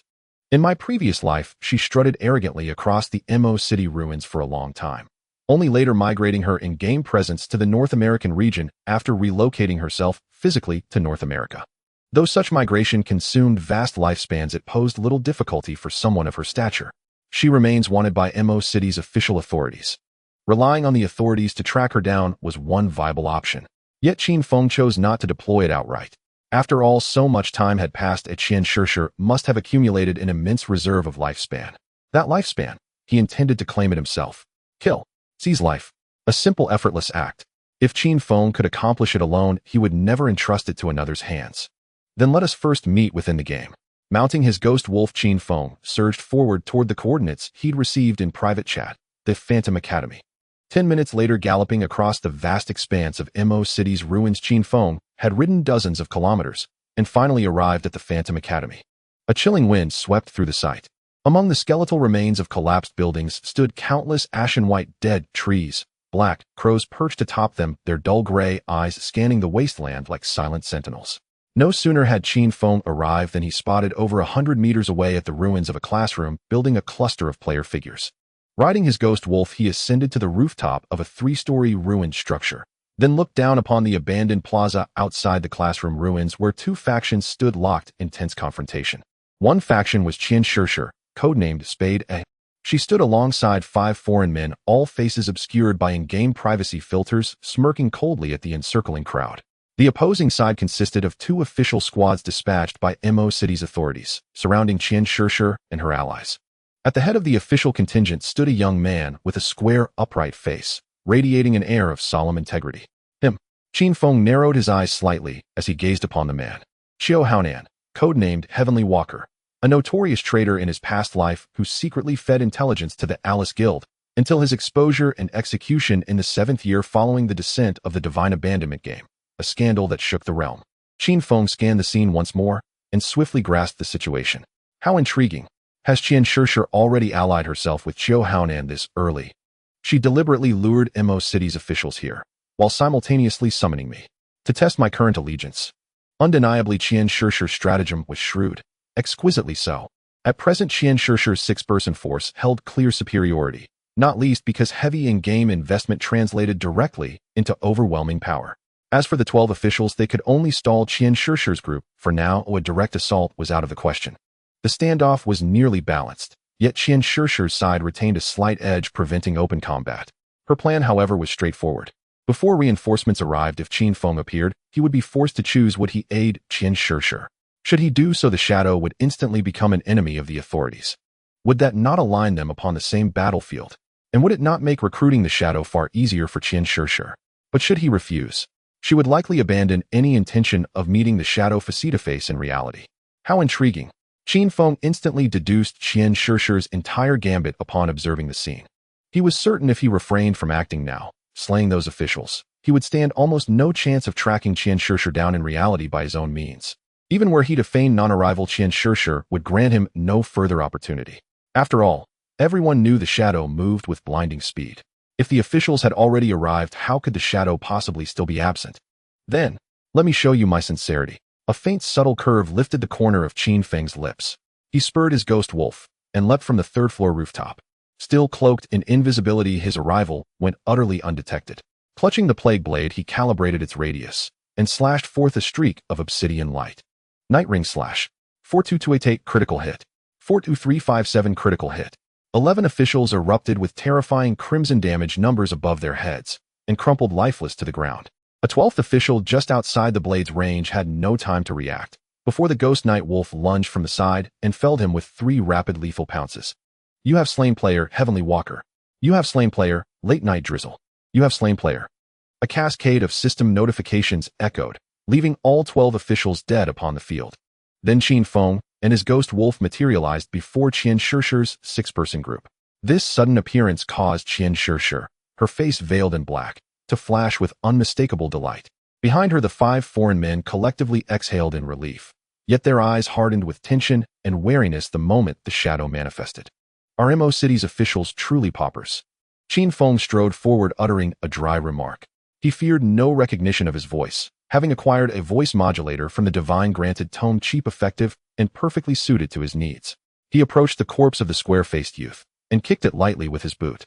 There beside the body of the square-faced youth lay 11 other lifespan orbs, each no larger than a dim electric bulb. That meant each of those 11 officials carried barely 10 days' worth of lifespan, combined tradable and non-tradable reserves. Only beneath the square-faced youth's corpse did a massive orb shimmer, estimated at 6 to 7 years' worth. Hearing the shadow's raspy quip, Qin Xiaoyou smiled, swaying forward with deliberate grace. Officials prefer concentrating lifespan in their squad leader. It's perfectly normal that only he dropped a lifespan orb. Shadow, welcome to MO City. Qin Feng offered her a cool, measured nod, then extended his hand and absorbed the 6 dose of your lifespan orb before her very eyes. This time he deliberately withheld the Blossom Curse skill, choosing not to seize the remaining tradable half of the youth's lifespan, because that remainder still served a purpose. Moreover, had Qin Xiaoyou truly claimed officials pooled lifespans solely in their leader? That was categorically false. As for the true reason, Qin Feng saw no need to waste breath correcting her. His next objective was clear, arrange a real-world meeting. At that moment, 3 white men and 2 black men, who had followed Qin Xiaoyou, stepped forward. At their head stood Tony, a young man with a pompadour hairstyle. Seeing Qin Xiaoyou and the shadow converse amicably, the 5 relaxed visibly. Tony stepped ahead, grinning broadly, and extended his hand. Hey, Mr. Shadow, great to see you, bro. All 5 foreigners began speaking at once, eager to establish rapport with Qin Feng. After all, this was the world's undisputed #1 shadow, a phantom who killed without trace, a figure of profound dread. Yet Qin Feng merely glanced at them and did not raise his hand. Just as tension thickened in the air, Qin Feng suddenly remarked, I don't understand what they're saying. They must be insulting me, right? Before Qin Xiaoyou could even begin to explain, Qin Feng struck. Phantom flash cut. In a blink he vanished and reappeared 3 meters away, enveloping all 5 foreigners within his lethal radius. 39155 critical hit. 39126 critical hit. Instantly, all 5 foreign men collapsed, dead. Qin Xiaoyou had barely opened her mouth to clarify they were her allies when this spectacle unfolded, leaving her utterly stunned. Watching Tony and the other 4 teammates collapse, Qin Xiaoyou was suddenly parched, her mouth dry. For a moment she feared she had been finished as well, but she soon realized that Ying had not slain her. When the bodies of Tony and the others fell and a trickle of lifespan spilled forth, Qin Feng's concealed figure reappeared before her. Qin Xiaoyou stiffened, instinctively stepping back 2 paces. Yet almost immediately a smile returned to her face. Her eyes toward Qin Feng shone with a blend of admiration and a curious private amusement. So handsome. Pity he is a Dachau bumpkin who cannot even understand English. Otherwise he might well have stood a chance of becoming my lifelong companion, she thought. What she did not know was that Qin Feng in his previous life had spent 9 years dealing with countless foreign players. Even those who began ignorant learned quickly in such an environment. Moreover, when a real-world player's spirit attribute rises, memory and mental speed sharpen. Those who mature late find learning a foreign tongue effortless. Thus Qin Feng was by no means incapable of understanding English. He had simply been blunt and coarse in warning the other party to keep away. Now as Qin Xiaoyou watched Ying appear before her again, a mix of nervousness and fear tightened her chest. But there was also a faint thrill. Ying's power was astonishing. If she could bind such a force to her, well, how high might she rise in this age? With that thought, she made no hesitation. She sent a transaction request to Qin Feng. Originally, the final payment for assassinating Qin Feng had been 1,500 days of lifespan. Yet Qin Xiaoyou immediately offered 10 years, more than double. This is the final payment. Big brother, you did well. There will be additional rewards, she promised. Although Ying had slain Tony and the 5 others, she felt no blame. With a presence like Ying's, was she to demand an apology? It was absurd. No need to dwell on it. Let it be as if it never happened. After receiving the lifespan, Qin Feng merely inclined his head slightly and prepared to depart. He did not volunteer to meet her first, otherwise this woman would doubt and pry. He would wait for her to propose the meeting. As expected, just as Ying seemed about to leave, Qin Xiaoyou abandoned her suspicions. She called out at once, Big brother, wait. At first, she had been cautious, fearing Ying might come to kill her and seize the lifespan on her body, and had no intention of meeting in reality. But now Ying had come, slain 12 official players, and then collected the final payment and prepared to leave. Clearly, he had not considered her worth keeping in mind. He treated her merely as an employer. Relieved, Qin Xiaoyou hailed Qin Feng. You have the strength, I have the wealth. Can we cooperate long term? I have a new assassination target. If you are interested, how about attending a party I am hosting tonight? Qin Feng replied curtly, What do you require, woman? Fine wine. Anything you desire. I will prepare it in advance. She promised. Qin Feng suppressed a cold smile. This woman truly could not contain herself. If he believed her and expected nothing but pleasure, he might die without even knowing how. If she had no designs on Qin Feng, why insist on meeting him in the real world? Qin Feng had no wish for a long conversation. If they met, he intended to finish it there. He feigned deliberation and asked, "Who is the assassination target? What is the fee?" Qin Xiaoyou smiled and said, "I cannot show you a photograph here. Let's meet to discuss. As for the reward, suffice it to say it will be several times richer than this last payment." "Fine," Qin Feng replied. In a low voice he said, "Time and place. I may not be available." Qin Xiaoyou laughed coquettishly. "Big brother, let us add each other as friends first. Time and place can be whenever you are free. We will go by your schedule." It was clear she valued anything greatly. Qin Feng, unwilling to parley further, replied directly, "Then now. When you are ready, tell me the location." "Very well. I will not keep you waiting." After saying this, Qin Xiaoyou logged off. Qin Feng did not idle. As soon as she went offline, he began grinding in the haunted academy. The academy's fiends were all ghostly creatures immune to physical harm, the lonely wanderer, the Sunbai wraith, the apprentice's soul. To Qin Feng, they were all cut down without mercy. Because Anya Huanren Dark Knight Ringblade dealt dark element damage. Against these level 13 to 15 monsters, a single strike was often enough to finish them. While Qin Feng waited, 12 official players codenamed Tian Xingjian revived in a golden tier hideout among the ruins of the Demon City. After obtaining access and binding to a hideout, a player's respawn point transfers there. These 12 killed by anything returned with expressions ashen. Death was not the worst of it. This game, forsaken by the gods, made death commonplace. The real shock came from the system. Noticed the player who had instantly slaughtered them was codenamed Anying. Anying has turned against our officials. Is he in league with that Heitao AA? Those were the instinctive thoughts among the officials. Among the group, only the team captain of Tian Xingjian Xiao Haonan did not look stunned. Rather, a sigh of relief escaped him. Indeed, he thought quietly. It seems Anying has allied with the young lady. In that case, my fortunes will rise along with hers. He mentally resolved to retrieve the more than 7 years of lost lifespan from the young lady later, though his face outwardly displayed shock and gravity. He scanned the room and said, "I'll contact Jianhai City and ask them to look into Anying. Qingyue, take everyone to claim the lifespan. There may be further developments." "Understood." A ponytailed woman with the in-game name Wanya Weiyu nodded as usual, waved, and led the others away. This official squad of 12 was divided into 2 teams. 6 of them, led by Tian Xingjian, served as investigators. Their profession allowed them to search corpses and trace killers. Because that profession was vital to the Daxiao authorities in maintaining order in the real world, Tian Xingjian's status had risen accordingly. These days, Tian Xingjian had mostly been carried along for leveling. His actual combat power in-game was not high, only marginally stronger than an ordinary hunter. The other 6, led by Wanya Weiyu, carried the profession of demon hunter. The monster hunter is a relatively rare hidden profession, granting passive bonus damage against monsters and specializing in crossbows and bows. Wanya Weiyu is a rapidly ascending elite under the official authority of MO City, a formidable warrior who alone secured the Golden Tier's safe house, Riverside derelict vessel. Yet before the descent of the Divine Abandonment game, she had been a fresh recruit at the MO City Maritime Police Bureau, newly graduated, still unseasoned. Thus for now she operates under the command of Tian Xingjian. She had just been leading a patrol and monster clearing operation near the Phantom Academy when Tian Xingjian's orders summoned her team there, only to be instantly slain by Shadow. This left Wanya Weiyu deeply unsettled. Is the gulf between Shadow and me truly this vast, she wondered. I didn't even glimpse his silhouette before he struck me down. She is fiercely proud by nature. Still, she harbored no resentment over her death at Shadow's hands. The disparity was simply too immense. But could it be that Shadow has truly allied himself with Black Spade A? A flicker of concern crossed her face. If true, it would mean the Daxia authorities had acquired a formidable new adversary. Black Spade A, a woman commanding her forces amid MO City's ruins, roamed with brazen arrogance, hunting players relentlessly. Even numerous officials had fallen beneath her blade, and many others had lost boss encounters to her plunder. The Daxia authorities would never negotiate with her.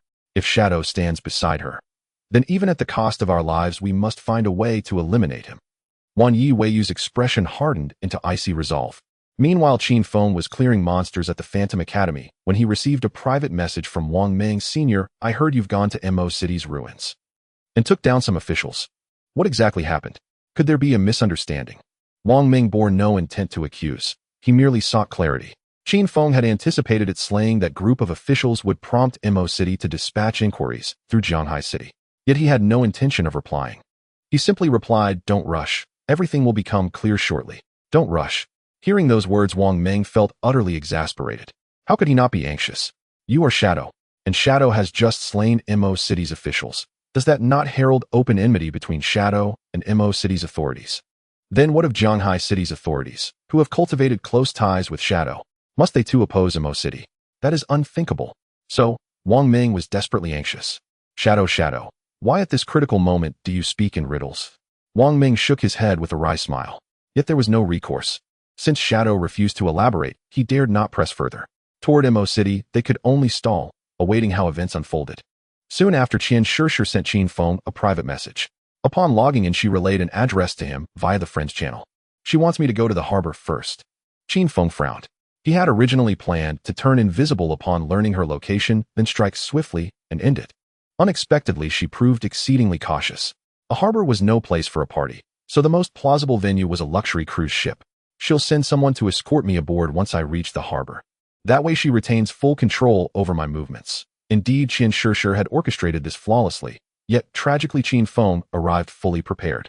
Mo City Harbor, secluded and inconspicuous, a speedboat idled beside a long narrow pier. Under the dim amber glow of a lone lamp, a young man draped in black robes walked steadily toward the piers and drawing nearer to the vessel. I seek Black Spade, the youth declared, delivering the prearranged passphrase to the middle-aged boatman stationed aboard. The boatman scrutinized him briefly, detecting nothing amiss. With practiced efficiency, he transmitted a coded signal outward: subject has arrived. Sir, please board. The boatman turned and gestured courteously. Unseen by him, however, the figure beneath the black robes trembled faintly. Nor could the boatman possibly know. Just as the speedboat's engine roared to life, Shadow himself, astride an invisible ghost wolf, slipped silently into the sea in pursuit. In Qin Xiaoyou's estimation, Shadow's stature made clandestine swimming absurd. He would inevitably board the speedboat, allowing her to track his every move. Yet she never imagined Qin Feng possessed a mount. And more astonishing still, Ghost Wolf swim. Riding the Ghost Wolf, Qin Feng surged forward through the water. Though ripples spread in his wake, darkness cloaked them utterly. No eye would catch their passage. Most crucially, the Ghost Wolf outpaced the speedboat by a wide margin. Qin Feng maintained perfect parallel course, gliding effortlessly alongside. Soon a glittering luxury yacht emerged within his field of vision, its radiant lights confirming his destination. Time to act. Qin Feng glanced at the speedboat, and without a whisper of sound hurled a venomous dart toward its propeller. Against lesser skill, the dart might have failed to cripple the mechanism, but with Qin Feng's mastery and his innate ability to pierce concealment, it struck true, shattering one blade outright. The entire speedboat spun helplessly in place.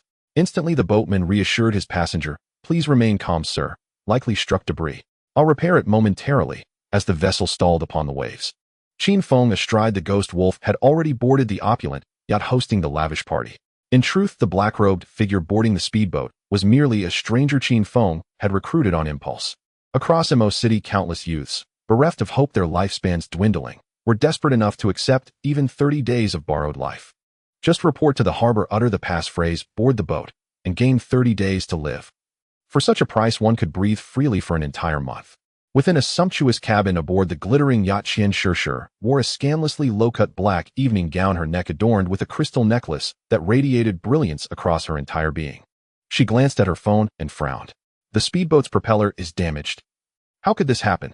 She typed back, repair it immediately. Do not keep our honored guest waiting. Having sent the message, she turned to a maid clad in a sleek black and white maid uniform and asked coolly, "Have you carried out my instructions without error?"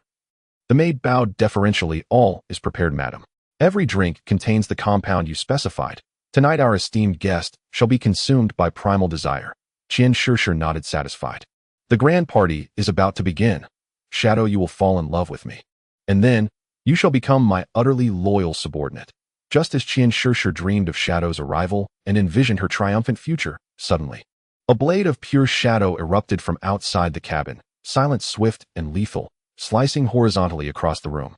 Without a sound, the maid, still holding her tray of drinks, bore a crimson line across her throat. Her head tumbled cleanly from her shoulders. Yet as that black blade struck Qin Xiaoyou, it met an unseen barrier, a shimmering protective shield. Clang! Qin Xiaoyou remained alive. As the yacht's roof and walls split apart and slid aside, Qin Xiaoyou glimpsed through the widening fissure a figure she had never expected to see. It was Qin Feng, mid-swing of his nightfall ring blade. Even he paused, faintly startled that Qin Xiaoyou had survived. His gaze meeting hers, brief, yet unmistakable, and in that instant she recognized him. Qin Feng. Shadow. Shadow is Qin Feng. Shock froze her in place. Her mind emptied, blank and reeling. In that instant, Qin Xiaoyou froze, her mind utterly overwhelmed by the sudden turn of events. What on earth was happening? I invited Shadow. He should still be aboard that speedboat. Yet this man before me just cleaved open the yacht's cabin with a single stroke and severed the maid's head clean off. This power, it can only be Shadow. How could it possibly be Qin Feng? Is he disguised? Why would Shadow want to kill me? Qin Xiaoyou's blood ran cold.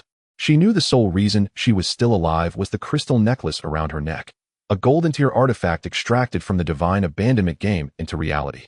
Beyond granting baseline stat bonuses, it conferred a single layer of damage immunity shield. Extracting it had cost her over a decade of lifespan, a fortune worth hundreds of millions. Yet survival outweighed all else, so she'd extracted it. Never did she imagine it would prove vital, though it could shield her only once. After this, if Shadow struck again, she would have no means left to defend herself. Though now level 10 and possessing several extracted abilities, she far surpassed ordinary humans. But she knew, before Shadow she was less than a lamb. Most unsettling of all, why did Shadow bear such an uncanny resemblance to Qin Feng? Could it be? Shadow has always been Qin Feng. I ordered Shadow to assassinate Qin Feng, only to command him to kill himself. That's why he's turned his gaze upon me.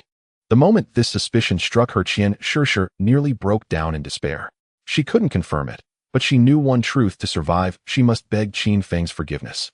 She dreamed of spending the night with Shadow, the world's undisputed apex sovereign, never imagining the reality would be this sheer horror. I'm sorry. Big brother, no, master. I've erred. I truly have. Spare me. I offer you my entire lifespan. I'll become your eternal slave. From now on you may do anything to me. Anything. Even torment me as you wish. Utter panic consumed Qin Xiaoyou. She dropped to her knees, facing Qin Feng's direction. As she knelt, she strained her chest forward, desperately deepening the cleavage for his gaze. Qin Feng remained utterly unmoved by her pathetic display. Who could feel the slightest stir knowing she routinely shared her bed with half a dozen boars? ZZZT. Only now did fragments of the metal wall and ceiling, sliced apart by Qin Feng's nightshade ringblade, clatter onto the deck. Others scraped grooves along the hull before plunging into the sea, erupting in great plumes of foam. The commotion sent over a dozen fresh-faced models and peripheral hostesses sprinting from the party lounge clad in revealing swimwear. Several armed bodyguards also rushed up the staircase toward the yacht's upper deck. To Qin Feng's mild surprise, Tony, the blonde pompadour-sporting white man who'd played so enthusiastically with Qin Xiaoyou inside the game, was absent from the vessel, so he hoped to capture them all at once. It seems those five were merely temporary playmates, not trusted confidants. Qin Feng paid it no mind, and before Qin Xiaoyou's despairing eyes his figure dissolved into nothingness. In the next breath, a chilling numbness seized her throat. Her vision spun wildly as her head tumbled to the deck, then darkness swallowed her consciousness entirely. If begging spared lives, murder would not exist, and pleading before Qin Feng, a pure fantasy. Qin Feng casually wrenched the crystal pendant from her neck. You have acquired Protective Crystal Pendant Golden Tier. Protective Crystal Pendant Golden Universal Accessory. Constitution 10, Health 300. Requirement level 7. Unique effect: grants 1 layer of damage immunity shield every 300 seconds, max 1 layer. The pendant held no use for Qin Feng, but he accepted it without hesitation. Then the yacht's remaining bodyguards surged forward en masse. Who's there? Holy hell, that's the young mistress's head. Shit, we're doomed. The young mistress has been slain. Watch out, the target is Shadow. Before the guard could finish speaking, another nightshade ringblade flashed forth, a black crescent slicing through the night air aboard the luxury yacht, cleaving 7 or 8 guards cleanly in half at the torso. Beneath the yacht's opulent lights and the starlit sky, crimson arcs sprayed like macabre artistry. Not a soul aboard escaped Qin Feng's blade. Not even the models, for some had glimpsed his face. Finally, Qin Feng seized a nearby phone, unlocked it with a corpse's fingerprint, and dialed emergency services. Moments later, sirens wailed in from the harbor. Soon several speedboats bearing official personnel sped toward the yacht. On board, one middle-aged Xiao Haonan, a stern-faced man with strong square features, stood gravely briefing his team. A mass homicide occurred aboard this yacht. One of the victims is the heiress of the Qin Group Corporation. According to the caller, the perpetrator's techniques closely mirror Shadow's in-game abilities, confirming his identity beyond reasonable doubt. This Shadow first attacked our Shanghai municipal authorities within the game. Now he brazenly slaughters in reality. This is a direct challenge to China's sovereignty and law. Shortly, I will deploy my investigator skill upon the corpses to locate the killer. I have already requested military reinforcement to conduct saturation-level artillery strikes on his position, ensuring absolute elimination. After delivering this impassioned declaration, Xiao Haonan felt profound shock and deep regret inwardly. He'd assumed the young mistress had forged an alliance with Shadow. Instead, Qin Xiaoyou, his longtime collaborator, had been slaughtered by him. Yes, sir. Behind him, officers aboard other speedboats responded with tense unified urgency. On one vessel, Lin Qingwei, a maritime police officer codenamed Late Night Drizzle, and a hunter mage, advanced with 5 elite subordinates. They carried firearms and possessed formidable combat prowess drawn from the Divine Abandonment game. Yet even they trembled with palpable tension. Sensing the atmosphere grow too grim, Qiu Haonan offered a reassuring smile. Still, comrades, don't grow overly anxious. After committing such a crime, Shadow has almost certainly fled. He won't linger to await death. Even if he employs invisibility, my investigator skill will pinpoint both his location and direction. Relief softened their expressions slightly, yet their hands still shook involuntarily. At last, the speedboats docked alongside the yacht. Over 20 officials boarded swiftly. Each brandished a pistol, scanning the surroundings warily, until their eyes fell upon the deck's grotesque tableau bodies bisected cleanly in two. A collective shiver raced down their spines. I'll begin the investigation. Secure the perimeter. Qiu Haonan took a slow, steadying breath. Just as he stepped forward to activate his investigator skill on a corpse, suddenly a venom dart shot from behind, streaking toward his occiput. Look out! Only Late Night Drizzle reacted in time, instinctively raising her sidearm and firing toward the dart's origin. Thud! Bang! Bang! Bang! Bang! Bang! She missed her target entirely, but Qiu Haonan, codenamed Heavenly Strength, already collapsed lifelessly, a crimson hole blooming in his skull. Even 2 priests' dual-year magical shields failed to save him. The assailant's damage output was simply too immense. One strike, instant fatality. Bang! Qiu Haonan's tall, uniformed body crashed heavily into a pool of blood. His eyes remained wide open until his final breath, unbelieving even in death that it had ended so abruptly. Why? This Shadow has slain so many, and yet dares remain here.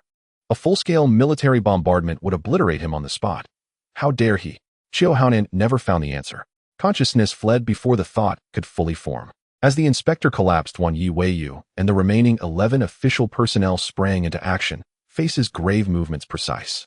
2 priests raised their hands and wove a collective barrier spell.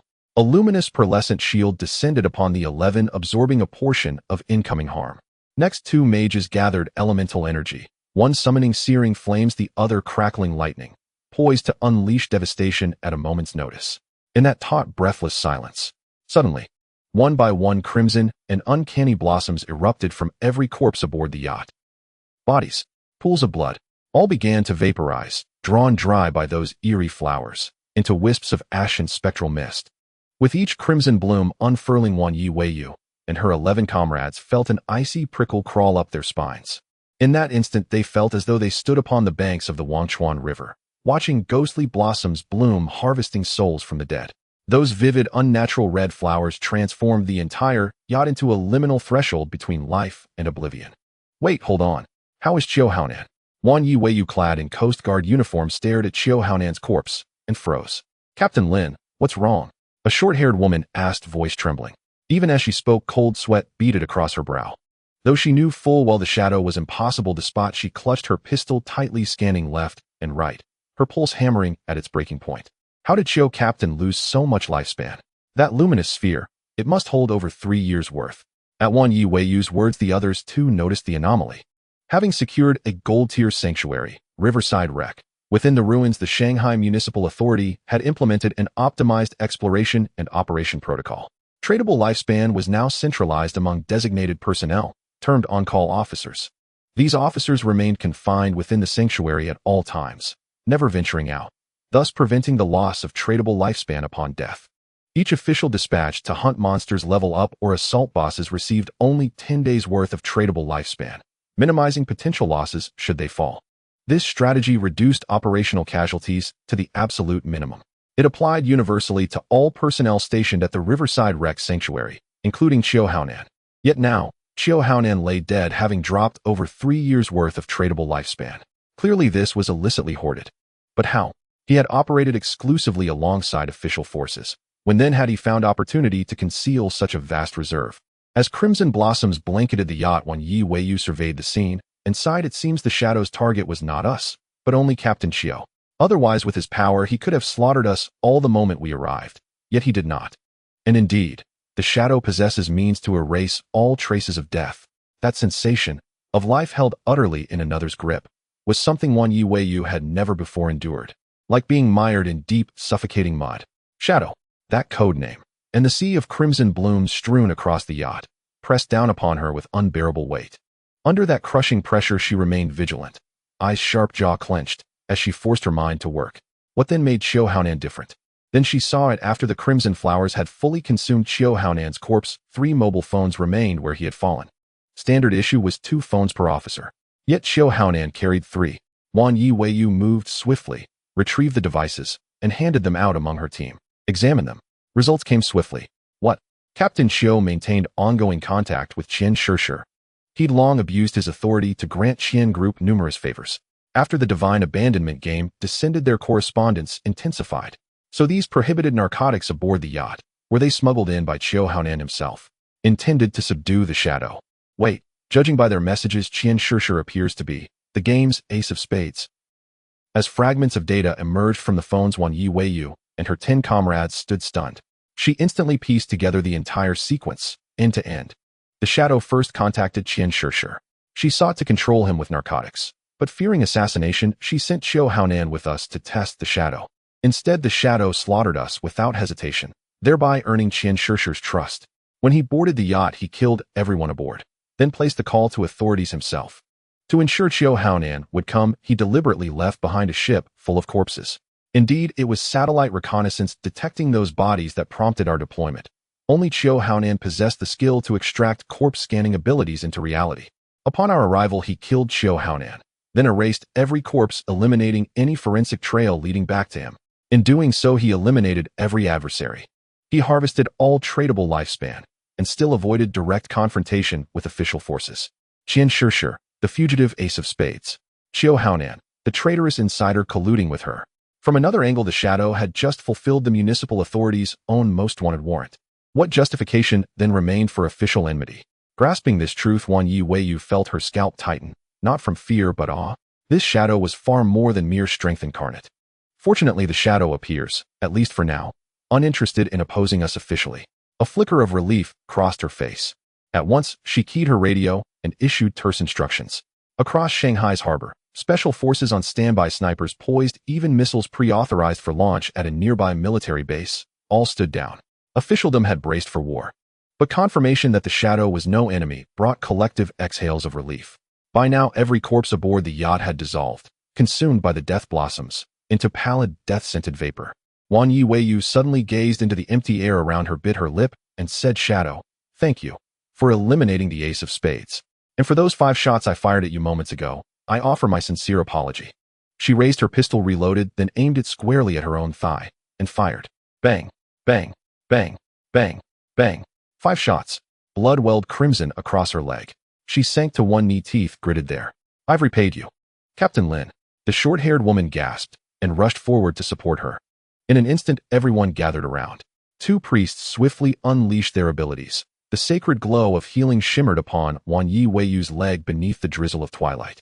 "Is it really necessary, Captain Lin?" The short-haired woman lowered her voice, her tone laced with quiet concern. Wielding shook her head. "We know nothing of the shadow's temperament. Caution is paramount, above all else." Hearing her words, those nearby nodded in sudden understanding, yet a bitter sense of indignation welled within them. They were official personnel, and yet they found themselves forced to tread so carefully before a mere civilian expert. But they had no choice. Everyone knew the shadow's terrifying strength, and as long as he harbored no ill intent, no one wished to provoke his enmity. Amidst the night's obscurity, Qin Feng disintegrated every corpse aboard the yacht before turning to depart, only to freeze upon hearing rapid gunfire. He glanced back just in time to witness Wielding firing 5 shots into her own leg, a sight that startled him, however faintly. Though the priests had adapted their healing arts for the real-world reality, bore no resemblance to games, no handful of spells could restore full vitality in an instant. With 5 bullets lodged in her leg, she would require treatment until dawn at the very least. Even though these methods far surpassed conventional medicine, they would still cost her precious time, grinding monsters and leveling up in the game, because injuries sustained in reality caused a drastic decline in her in-game avatar's attributes. Wielding, real name Lin Qinghua, was the leading figure of the official forces in Mo City during her previous life. To avoid antagonizing me, she shot herself 5 times.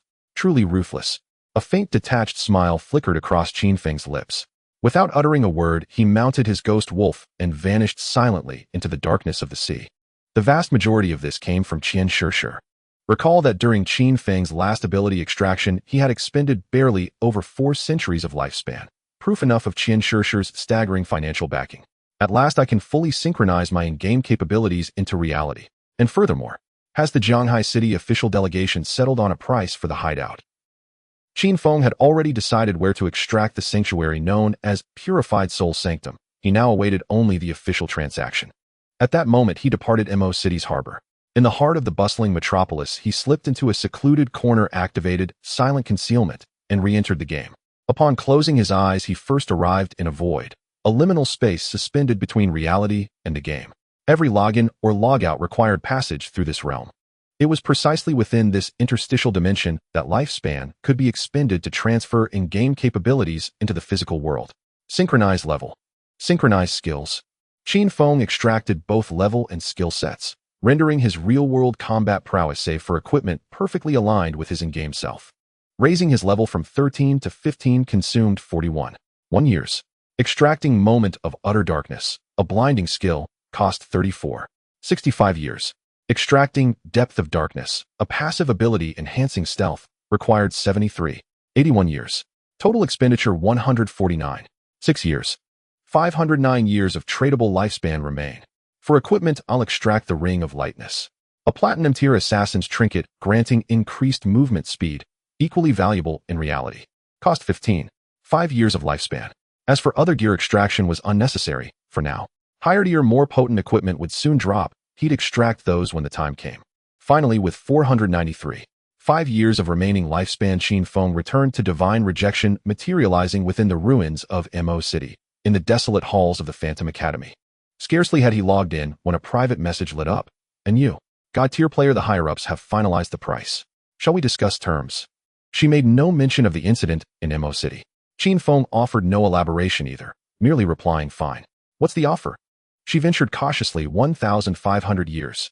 At current acquisition rates, the authorities would need to pay 3 to 500 billion in cash to secure it. Moreover, acquiring lifespan had grown increasingly difficult. Citizens were no fools. Watching prices soar, none would sell their entire reserves now. Most sold only what they needed to sustain daily life.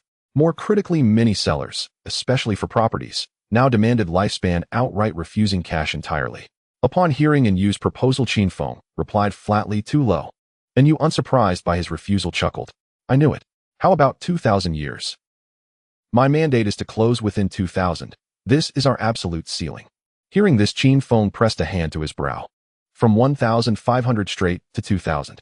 If the officials knew how loosely she negotiated, they'd surely hemorrhage blood. Agreed. But I must return from MO City's ruins. I expect you to cover round-trip travel expenses, 6 years total. 6 years was no trivial sum, not even for Qin Feng. No problem. And you sighed lightly. Shame I'm not yet level 15. I'd personally deliver it to you thousands of miles away. Qin Feng stared, utterly baffled. Young lady, that's not how the phrase deliver across 1,000 miles is used. Just as Qin Feng mounted his ghost wolf to race back toward Zhanghai City's ruins. Reality, planet launching. A subterranean chamber within an elite villa district of MO City. What? No shots fired. A middle-aged woman draped in white mink sat regally upon a rosewood chair, cradling a curly-haired Pomeranian. Her posture exuded elegance and aloof authority. Yet as she listened to the report crackling through her phone, her expression darkened, clouded with icy fury. Her name, Dongfang Yu, a scion of the Dongfang clan of Zhanghai City, though married and long resident in MO City. Thus, when Qin Feng eradicated the entire Dongfang family, she alone escaped annihilation. She had assumed the shadow, having slain officials and conspired with Black Spade Ace, was doomed. Yet instead, the shadow had slaughtered Black Spade Ace and exposed the official's mole, effectively rendering the authorities an immense service. Dongfang Yu nearly choked on her rage. Preposterous. That wretch exterminated our entire clan. Shall we simply let it go? These commoners, emboldened by petty power, dare defy heaven itself. They must be crushed, swiftly, utterly. Though seething inwardly, she retained her aristocratic composure, except for her hands gripping the rosewood armrests with mounting white-knuckled force. At that moment, a youth emerged from the shadows, a head whip in hand, and stepped silently back to her side. Clad in a white shirt stained with blood, both fabric and lash alike, he smiled faintly. Beneath that smirk smoldered a twisted, malevolent gleam in his eyes.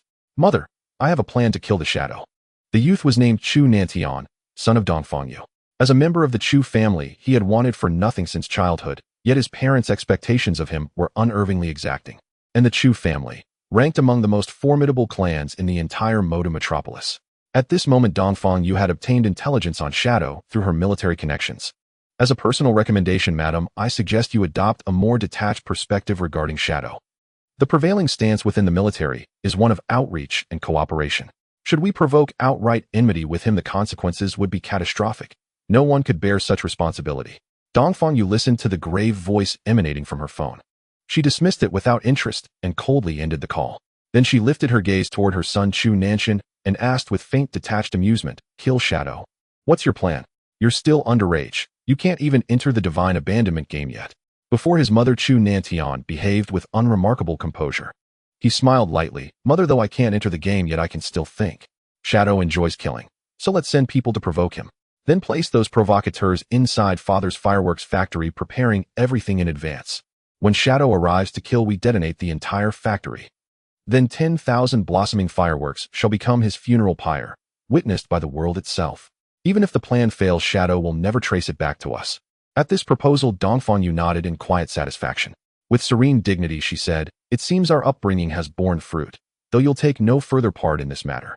Her eyes flickered toward the blood-stained whip coiled in Chu Nanshan's hand. "How goes it? Still refuses to surrender her lifespan."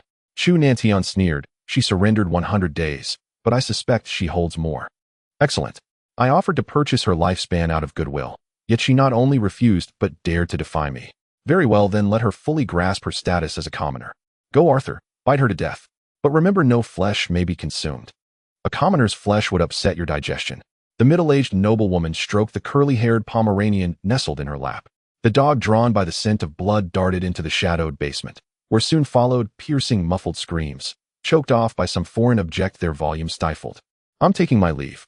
Amid the suppressed whimpers and shrieks, Dongfang Yu rose calmly, her bearing regal and composed, and instructed her son, "Give Arthur a bath later." "Yes, mother." Chu Nantian smiled.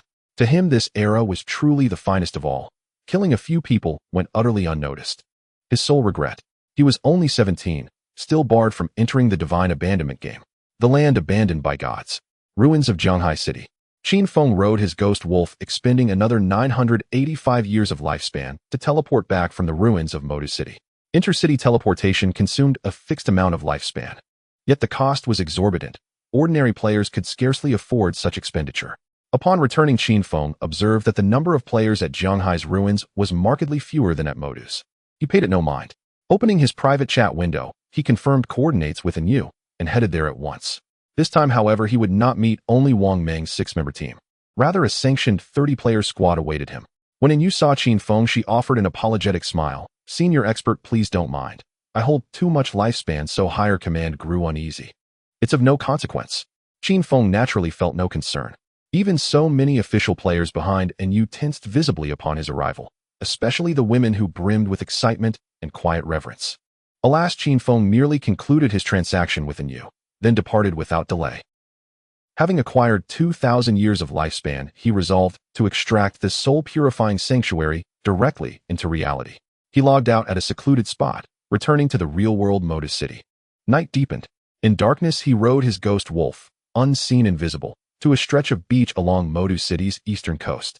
This site was among the rare global zones where contamination remained minimal, even after the desolation spread.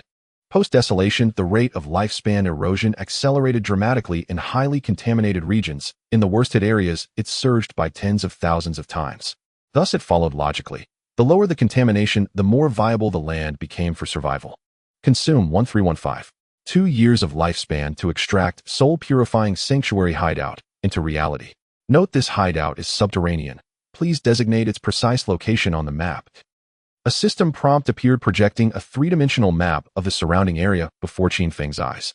He extended his hand, upon which shimmered the full architectural outline of the soul-purifying sanctuary, a vast subterranean complex spanning over 1,000 mu.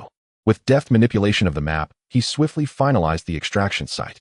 Upon extraction, all matter currently occupying this location will be annihilated. Confirm. Yes, no. Qin Feng hesitated not. He selected yes. The warning meant that every physical entity present at the designated coordinates would vanish entirely. Cables, roads, underground structures, sand, clay, everything would cease to exist. Fortunately, modern infrastructure along this coastal stretch was sparse. In these earliest days of chaos, such a localized event would draw little attention. As Qin Feng issued the command, the beach trembled faintly. Then a stone slab emerged from the sands before him. Completed. Qin Feng nodded satisfied. He stepped forward, lifted the slab, and revealed a spiraling stone staircase descending into darkness. The entire soul-purifying sanctuary was shielded by a magical ward, impervious even to missile bombardment. Let's go. Descending the winding steps, Qin Feng replaced the slab above. As he walked, he withdrew several volumes of divine-granted tomes. First, 2 mechanical maids. He opened the tome titled Divine Granted Tome Mechanical Maid. Some divine tomes functioned both in-game and in reality, others operated solely outside the game, such as this one. Consume 2. 74 years of lifespan to fabricate a mechanical made basic model. The basic model possesses only cleaning functionality. Additional modules, security, companionship, combat, may be unlocked at additional lifespan cost. Exorbitantly expensive, in Qin Feng's side. Yet the presence of mechanical maids ensured every domestic affair was flawlessly managed, especially this soul-purifying ground spanning over 1,200 mu. Even hiring human housekeepers would require far more than just 1 or 2 to maintain such an expanse. Moreover, compared to ordinary housekeepers, mechanical maids were inherently more trustworthy, functionally comprehensive, required no sustenance, only periodic recharging. First, manufacture 5 mechanical maids.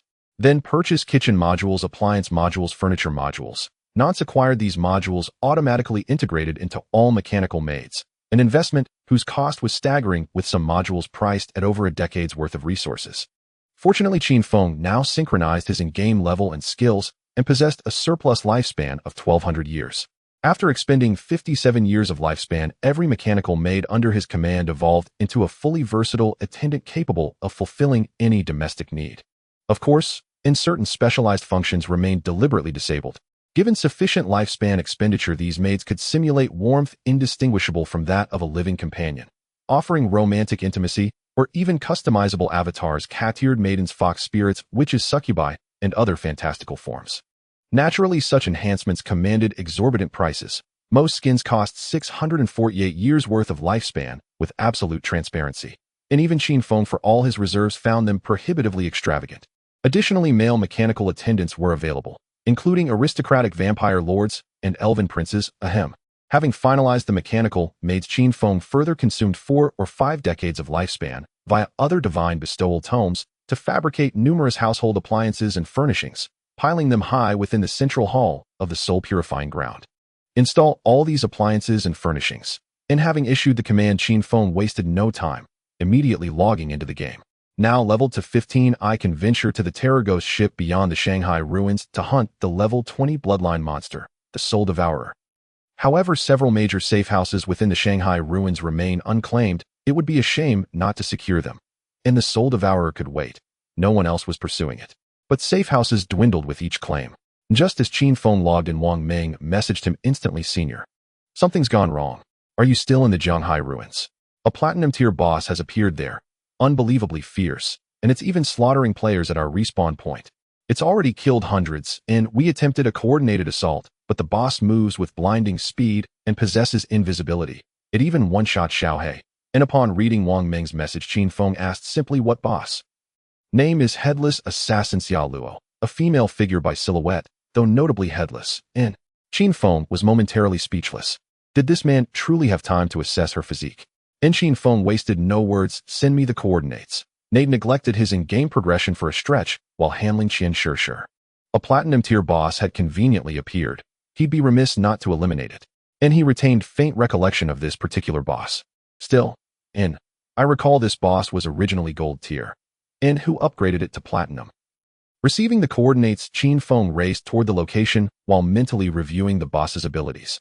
It possesses invisibility at level 3 originally, and upon ascending to platinum tier, its invisibility rank improves, but cannot exceed level 5.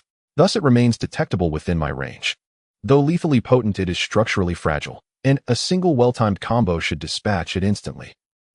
There's also a clone ability. And beyond that, Qin Feng's memory grew hazy on finer details. Best to investigate firsthand. At the central statue of the Shanghai ruins. This site had once teemed with players at all hours. Now, and not a soul remained. And those who lingered hid deep within surrounding rubble, too terrified even to peer outside. For in Platinum Tier boss, headless assassin Xiaoyou drifted unseen nearby hunting players, and within a crumbling courtyard wall. Over a dozen players huddled together trembling, whispering curses in hushed, fearful tones. Damn, what kind of absurd boss is this? It's invisible. Even level 3 anti-invisibility fails to detect it, and it vanishes mid-combat strikes with devastating power, 1/1 kill. How are we supposed to fight back? A boss this overpowered would even humble Shadow himself, wouldn't it? And shoo, keep quiet. Don't draw its attention, and unbeknownst to them, a spectral bone-white figure, already cloaked in invisibility, had silently materialized before them. And standing nearly 5 meters tall, it bore a slender, elongated humanoid form, its legs especially long and sinuous. Most strikingly, its hands and feet lacked fingers entirely, replaced instead by razor-sharp blades forged from gleaming white bone. And indeed, as Wang Meng noted, its silhouette suggested feminine contours. Yet, no observer upon beholding this creature could entertain even the faintest inappropriate thought. Its entire epidermis writhed with subcutaneous vermin, evoking visceral horror. As the players trembled in unison, and suddenly a streak of spectral white blade light lashed toward one among them. Thwip! Knee's head flew clean off. And holy sh. And scatter, no run. The group, once huddled for mutual courage, erupted in panic, leaping apart in every direction. And when Qin Feng arrived, he witnessed precisely this chaos. Yet thanks to his assassin's intuition skill, granting level 5 anti-invisibility perception, his vision revealed far more than ordinary players could discern. Within his field of view across this desolate ruin stood no fewer than 5 distinct headless assassins Xiaoyou. And so, the clone ability is confirmed. But which is the true one? And no matter. No need to distinguish. Eliminate them all. Qin Feng charged forward astride his ghost wolf. As he neared the first assassin's shimmering invisible outline, he leapt from his mount, executing Blessed Release and Phantom Shadow / Midair. 32857 critical hit. N32452 critical hit. 9 successive slashes erupted across the invisible fiend's form, shattering its concealment in an instant. The moment its laceration bleed effect bloomed, its death was certain. Qin Feng landed gracefully, still cloaked in invisibility. Yet, as the headless fiend flickered into visibility, its health bar plummeted by half, a sight witnessed by a fleeing player nearby. That player instantly recognized the savior Shadow. Shadow brother, save me. Qin Feng heard a familiar voice, and turned to see Qin Xiaoyou. She wore a bronze-tier priestess robe, pursued relentlessly by a headless assassin, her face etched with raw panic. At the sight of Shadow materializing so suddenly, she seized hope like a drowning woman, shouting desperately for rescue.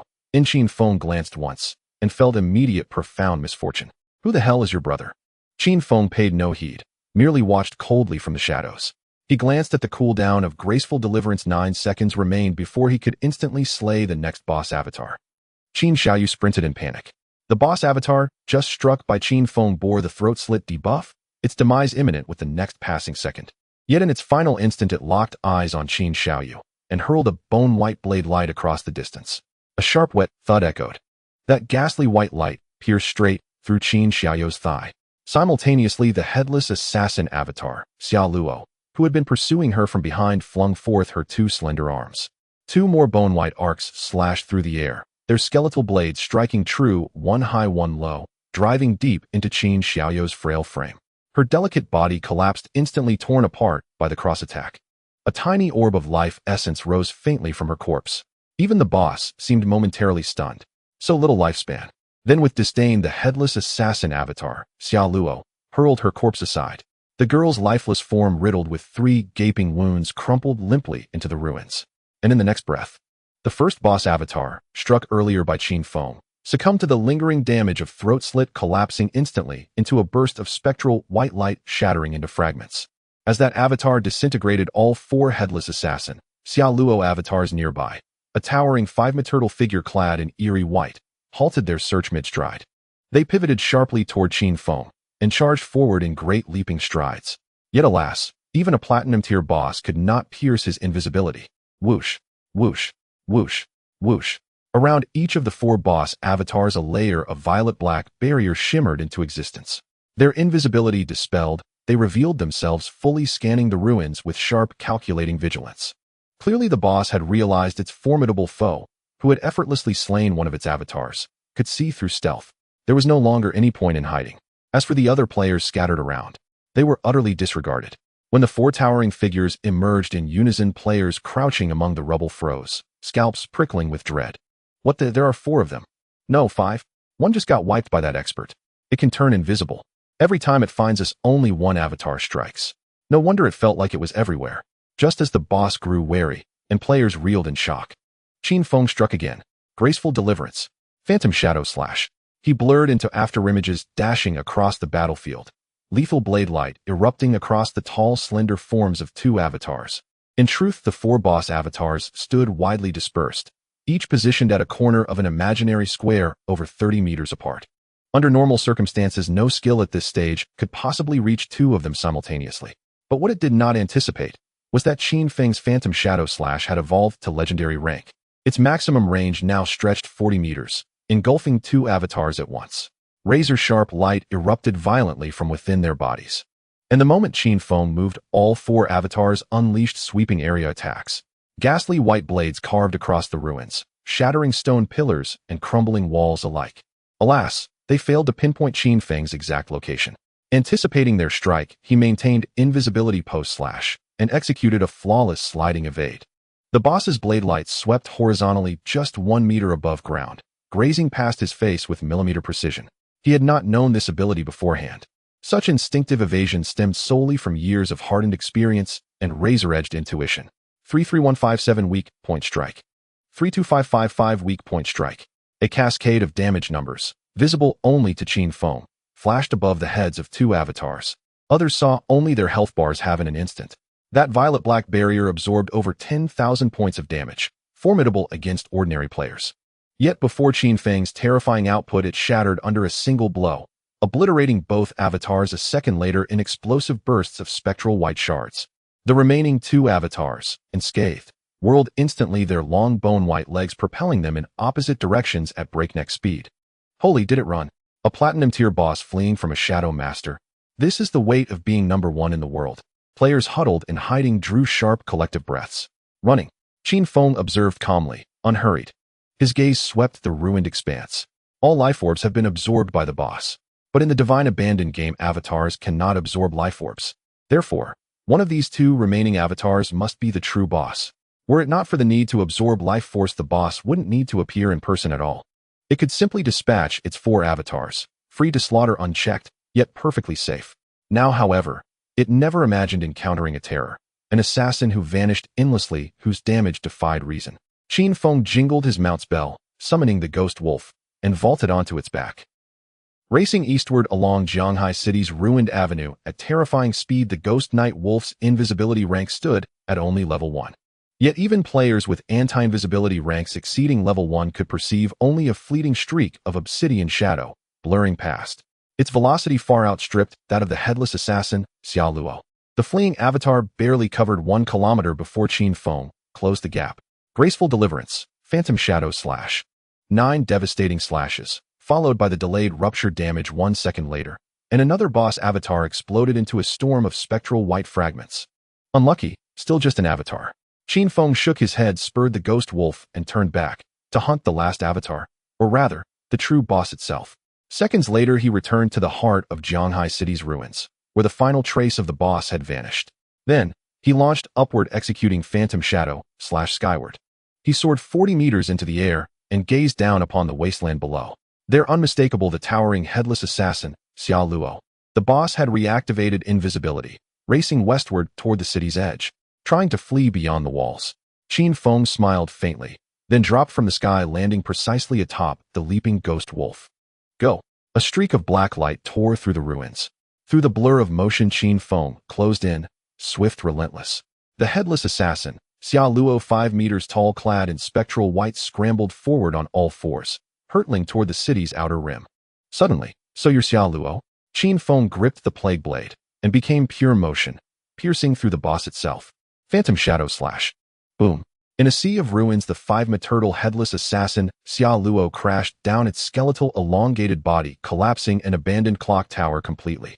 You have killed headless assassin Xiaoyou. You have gained 4800 experience points. Congratulations. You have received 20 evolution points. You have obtained 1,520 days of lifespan tradable. In addition to the boss's inherent 1,520 days of lifespan, a multitude of lifespan orbs exploded forth remnants of the boss, having absorbed the lifespans of other players without time to digest them.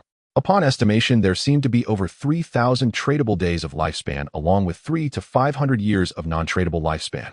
However, Qin Feng did not rush to collect the spoils. Instead, he maintained a safe distance from the boss's corpse. First, he equipped the disciple's pendant to summon the devout disciple. Burn it. Qin Feng issued the command. The devout disciple immediately opened its gaunt mouth and spewed forth a ball of green flames, igniting the corpse of the headless assassin. A series of chilling shrill cries erupted. Under the scorching green flames, thousands of long worms writhing beneath the headless assassin's skin were charred to a crisp. Colonial parasites. Qin Feng was quite familiar with this type. If one were not cautious and approached the corpse of a parasitized boss carelessly, those parasitic worms would burst forth from the boss's body. Even being parasitized by a single long worm would spell doom for a player. These colonial parasites feed on the flesh and blood of players, infinitely splitting. It sounded terrifying. Yet in reality, this creature had two fatal weaknesses. It was afraid of fire and could not survive in the air. Exposed to the air for less than 3 seconds, it would perish. Qin Feng himself lacked fire-type damage, but the devout disciple had it. After the green flames swept over the corpse of the headless assassin, transformed into a massive dry corpse. Only then did Qin Feng step forward and unleash Greedy Hand. A pile of spoils erupted, among which were several emerald glimmers. Qin Feng collected everything and turned to leave. Not long after he departed, a 6-person team cautiously approached this direction, led by a stunning beauty with black wavy hair, Grey Rose. Old for hurry and see if you can feel anything. Grey Rose looked at the dry corpse of the headless assassin with eager anticipation on her delicate face. One of her team's assassin players cautiously approached. Soon their expression changed. Wait a minute, boss. The system says this corpse has already been touched. You can't touch it again. Huh. Grey Rose was dumbfounded. So this girl's team had also obtained a bronze-level Greedy Hand. With a 20 chance to obtain an extra loot from monster corpses, they had hoped to take advantage of the situation. But, already been touched. Is it the shadows? Did the shadows also learn Greedy Hand? Grey Rose immediately wore a bitter smile. This esteemed figure was just too versatile, truly leaving no chance for them. Qin Feng rushed back towards the center of Jianghai City's ruins. Next, he planned to establish a permanent base in the Magic City ruins, as it was undoubtedly a larger city with more resources around. Once I arrive, I'll take over the Evil Spirit Academy's hideout first. A player can own a maximum of 1 hideout. However, Qin Feng could create a guild and in the name of the guild possess another hideout. The church sanctum he previously sold to the Jianghai City government was situated in the Jianghai City ruins. It was unnecessary for Qin Feng to have 2 hideouts in the same city. Yet in the Magic City ruins, he certainly needed a foothold. Although the Evil Spirit Academy's hideout isn't as concealed as the cleansed soul ground, its magical defense barrier's strength is more than twice that of other hideouts. This is the ruins of a magical academy, and deep within the academy lies a magical barrier enhancement device. Qin Feng planned to casually establish a guild. In the name of the guild, he would seize this hideout. On the way to the teleportation, Qin Feng glanced at the spoils in his backpack. He had a total of over 20 pieces of loot. 2 items were from the assassin, including an emerald-level assassin weapon and a platinum-level assassin skill book. Bone Blade, Emerald Assassin Weapon. Attack Power 388, 125 Armor Penetration. Strength 39, Agility 48. Equipment Requirement Level 15. Unique effect: when dealing damage, your movement speed is doubled for 5 seconds. Additionally, when the speed doubling effect is triggered, you will gain a 30 evasion rate. This emerald-level weapon has an attack power nearly 80 higher than the 216 points of the Plague Blade, and it also adds armor penetration, strength, and agility. Furthermore, the unique effect is quite useful. If I had this effect earlier, I could have completely evaded the boss's attack just by relying on my movement speed after landing a shadow slash. I wouldn't have to slide to escape. Moreover, it seems the boss from the Evil Spirit Academy requires extremely high movement speed to avoid damage. Perfectly suitable. Qin Feng replaced the Plague Blade. Although it lost a 0.3 weakness attack multiplier with its higher attack power and added strength and armor penetration attributes, Qin Feng's total damage would not be lower than before. Even if it were lower, it would only be in the special effect. Besides, the 50 poison damage after 3 seconds from the Plague Blade was of little use to Qin Feng, because with the Gift of Liberation, even a platinum-level boss would not survive for 3 seconds. Following that was a platinum-level assassin skill book. Shadow Blade Platinum. Throw a Shadow Blade condensed from dark elements at a target within 20 meters, dealing single target dark element damage with an additional 600 dark element attack. Upon hitting Dispel, a random beneficial effect not exceeding Platinum level. Cooldown 12-6. 49 seconds. Required level 14. Single target dark element damage plus dispelling beneficial effects. Qin Feng directly learned it. He did not categorize the skill book as trash. The dispelling effect was very useful, especially. The Platinum level Shadow Blade can dispel beneficial effects not exceeding Platinum level. If I evolve to Epic level and then Legendary level, won't the dispelling ability be outrageous? Qin Feng checked his panel. He currently had 275 evolution points. Directly evolve Shadow Blade. You have consumed 12,350 evolution points, leaving 219 points. Shadow Blade Platinum Emerald Diamond Epic Legendary Shadow Blade adds 600, 800, 1000, 1200, 1500 dark element attack upon hitting, dispels a random beneficial effect not exceeding Legendary level. Cooldown 12-11, 10-9, 7-3. 78 seconds. Required level 14. Legendary effect. When hitting a weakness, the cooldown is returned to 3 seconds. Seeing the legendary effect of this skill, Qin Feng was delighted. Hitting a weakness doesn't require any special skills, does it? As long as I hit a weakness, I can return this skill's cooldown by 3 seconds. In the end, isn't the cooldown only 0? 78 seconds. Considering the skill's release action, raising his hand, and the recoil, it effectively meant that this skill had no cooldown in Qin Feng's hands. An almost no cooldown, single target high damage skill with dispel ability. This was simply not a skill obtainable in the early to mid-game. As Qin Feng was inspecting his spoils, the ruins of Jianghai City lay silent, until word spread that the headless assassin had been slain. Only then did the players dare to emerge from their hiding places. Even elite players like Wang Ming were drenched in cold sweat. Survivors trickled out of the rubble in 2s and 3s, each bearing the hollowed relief of those who had narrowly escaped death. Damn it! A platinum tier boss this overpowered, and someone soloed it. Is this even human? Shadow Grandmaster is legendary. Without him, Jianghai City would have lost countless lives. Truth is, this boss only excels at stealth. If we could pierce its invisibility, would slaughter it just as easily. Huh. So you're a keyboard warrior now. Where were you when it mattered? How could I? I couldn't see through its stealth. Did anyone notice? Shadow Grandmaster remained invisible throughout, and still saw through the boss stealth. That's at least level 4 anti-invisibility. How is that even possible? You're asking me. If I knew, would I be chatting with you right now? This battle had too many witnesses. Before this, few truly grasped Shadow's strength.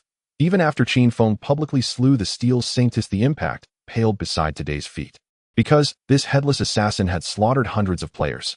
No one, not a single player, had stood against it. Yet before Shadow, that terrifying boss fled in disarray, only to be mercilessly struck down. Only through such stark contrast did people finally comprehend the chasm between themselves and Shadow. Among the crowd, Wang Ming grimaced bitterly in the team channel. I used to believe that if we just leveled steadily, we'd eventually catch up to the Grandmaster. But now, I've completely lost faith. And you stood clad in golden grade armor, her silver grade longsword still sheathed at her waist. She smiled faintly. Surely no one actually believed they could keep pace with the Grandmaster. Can't even dream anymore. On another front, upon learning the headless assassin had fallen, Qin Xiaoyou hastily logged back in and sent a private message to her guild master Chen Wuming. What? You died again? Another 10-day lifespan deduction. Chen Wuming was on the verge of collapse. Had recruited members to secure indentured labor, not liabilities. In fact, many guild members had already become self-sustaining, generating revenue for the guild. But Xiaoyou, she was simply absurd. Were it not for the binding covenant signed upon joining, the very contract that also constrained the guild, Chen Wuming would have expelled her long ago.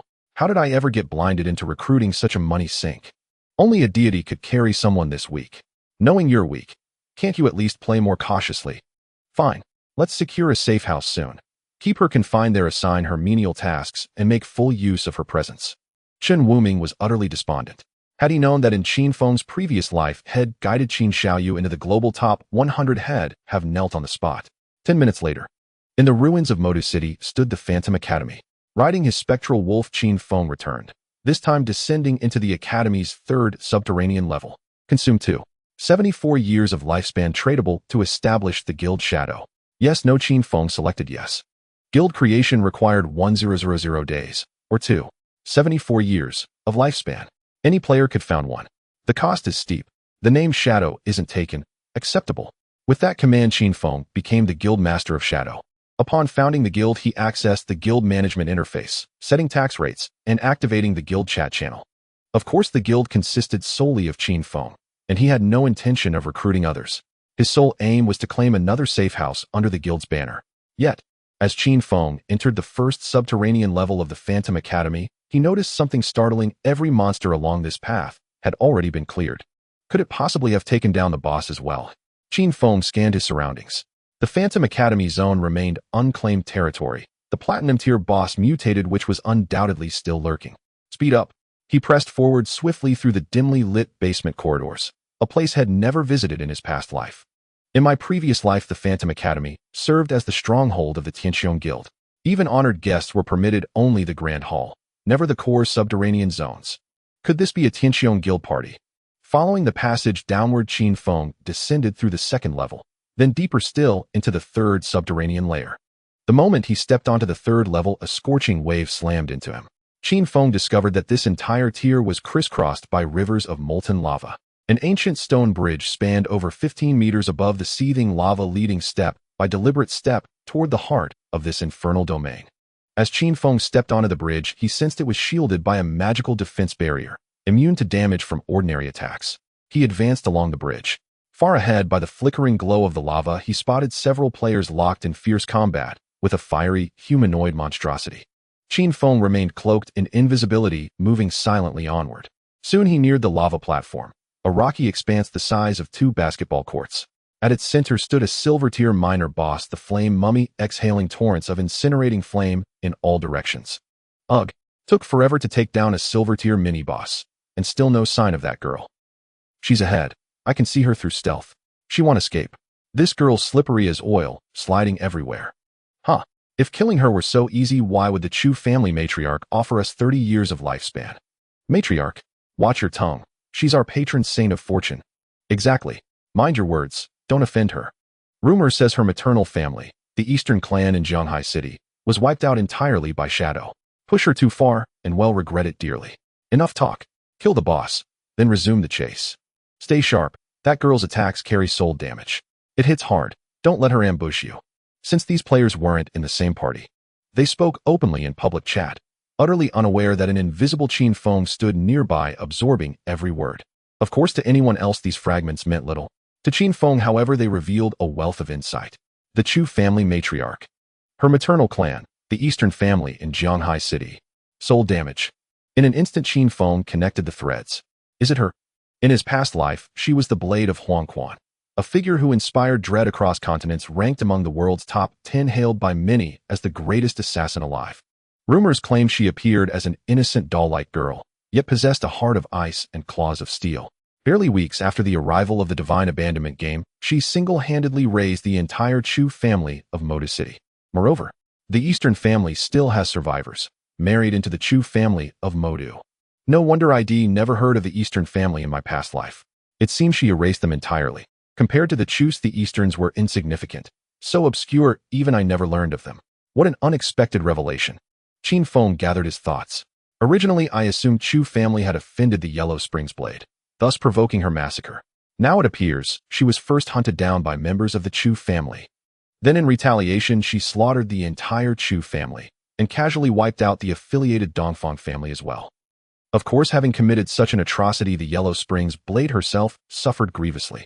Given the Chu family's deep ties to the military and state apparatus, the Great Xia authorities immediately issued a nationwide warrant for the Yellow Springs Blade. Ultimately, this world's top-ranked assassin was slain by official forces of Great Xia. This incident occurred only shortly before Qin Feng's rebirth.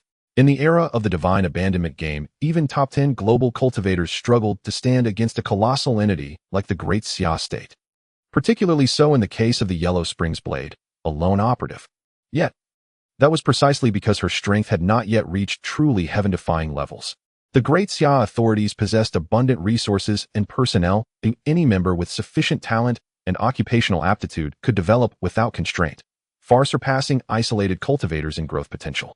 It was entirely plausible for elite cultivators to jointly ambush and eliminate the Yellow Springs Blade. But Qin Feng's circumstances in this life differed fundamentally.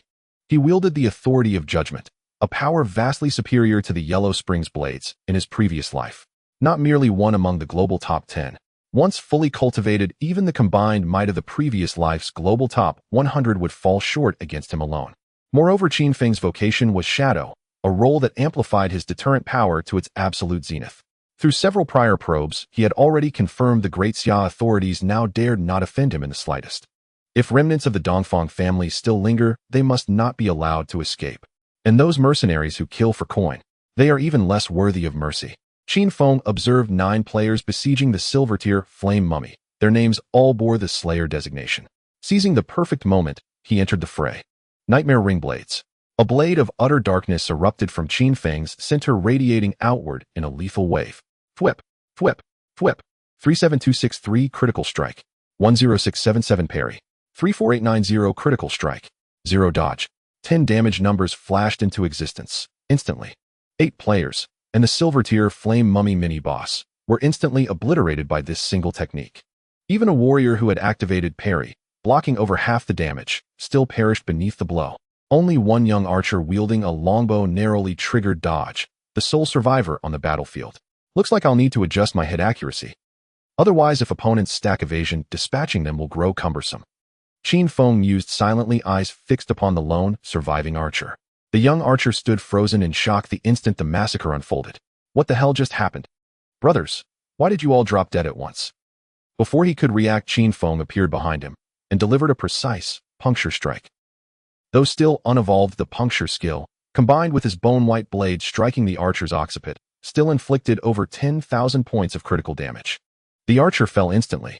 An abrupt silence descended upon the rocky platform, previously humming with chaotic clamor. Qin Feng raised his hand and activated Shadow Veil, slipping back into invisibility. First, he cast Bloom Curse upon every corpse present. Crimson blossoms bloomed one by one atop the 9 fallen players' bodies. As he absorbed both their tradable and non-tradable lifespans, 2 chilling system notifications echoed in his mind. Player, Mintugu Ditsihua, has less than 1 day of remaining lifespan. Authentically slain by you. Player, I'm so handsome, I must be the protagonist, has less than 1 day of remaining lifespan. Authentically slain by you. Qin Feng felt a flicker of genuine surprise. Those 2 were truly unfortunate. Their non-tradable lifespans must have dwindled nearly to 0. Their tradable lifespans totaled several hundred days, but all were now siphoned away by me. Under normal circumstances, even players who secured safe houses as bases would retain a reserve of lifespan to prevent sudden, irreversible death. These players were no exception.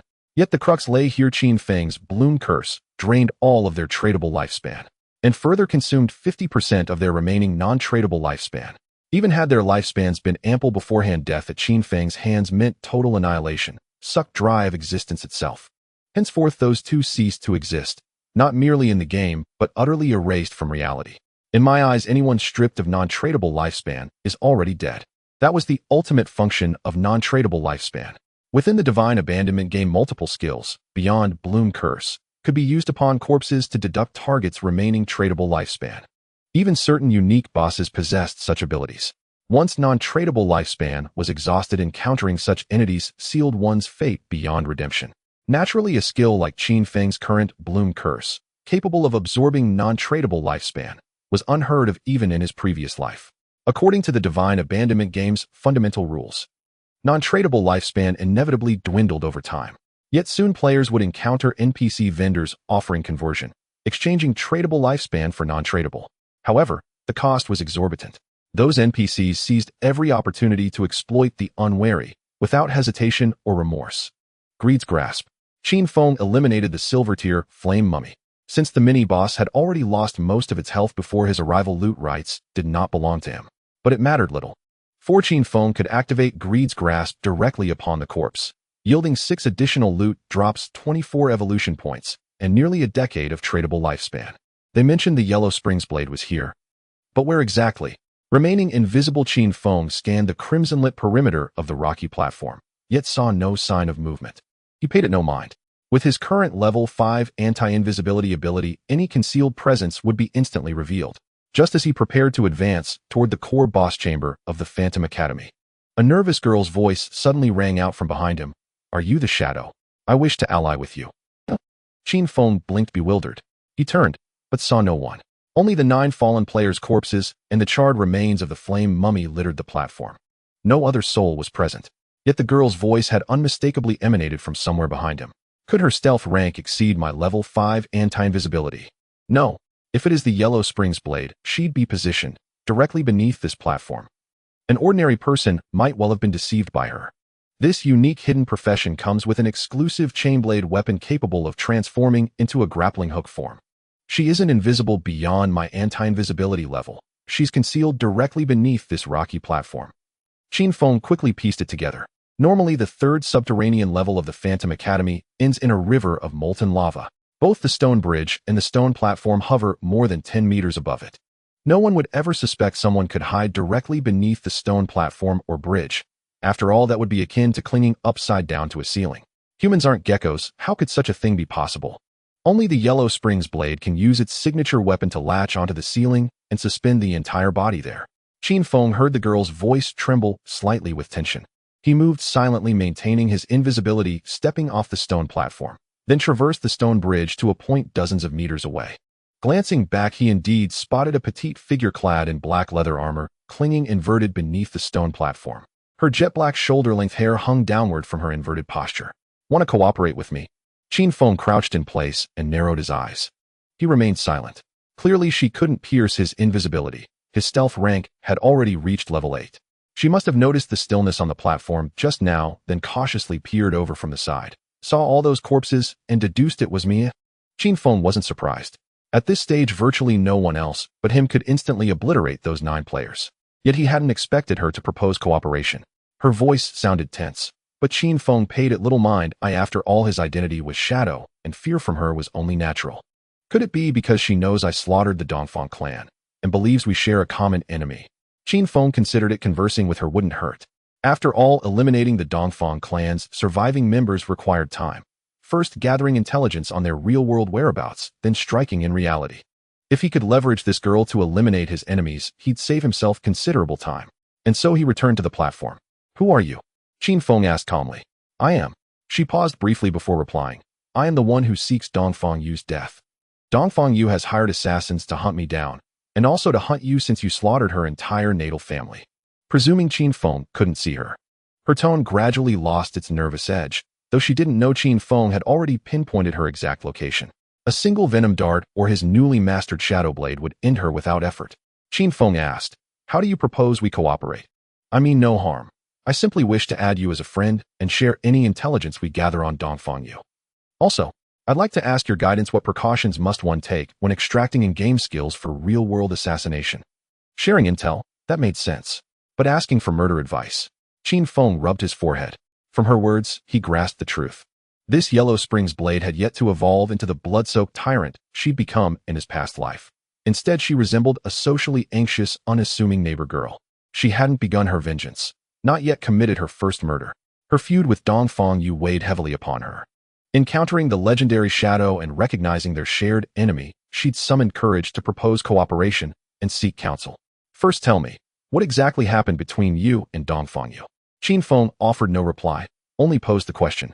Soon she recounted everything in meticulous detail, and it turned out she'd been hunted by Dongfang Yu because she'd killed her once inside the game, stealing over 2 centuries of tradable lifespan from Dongfang Yu's person.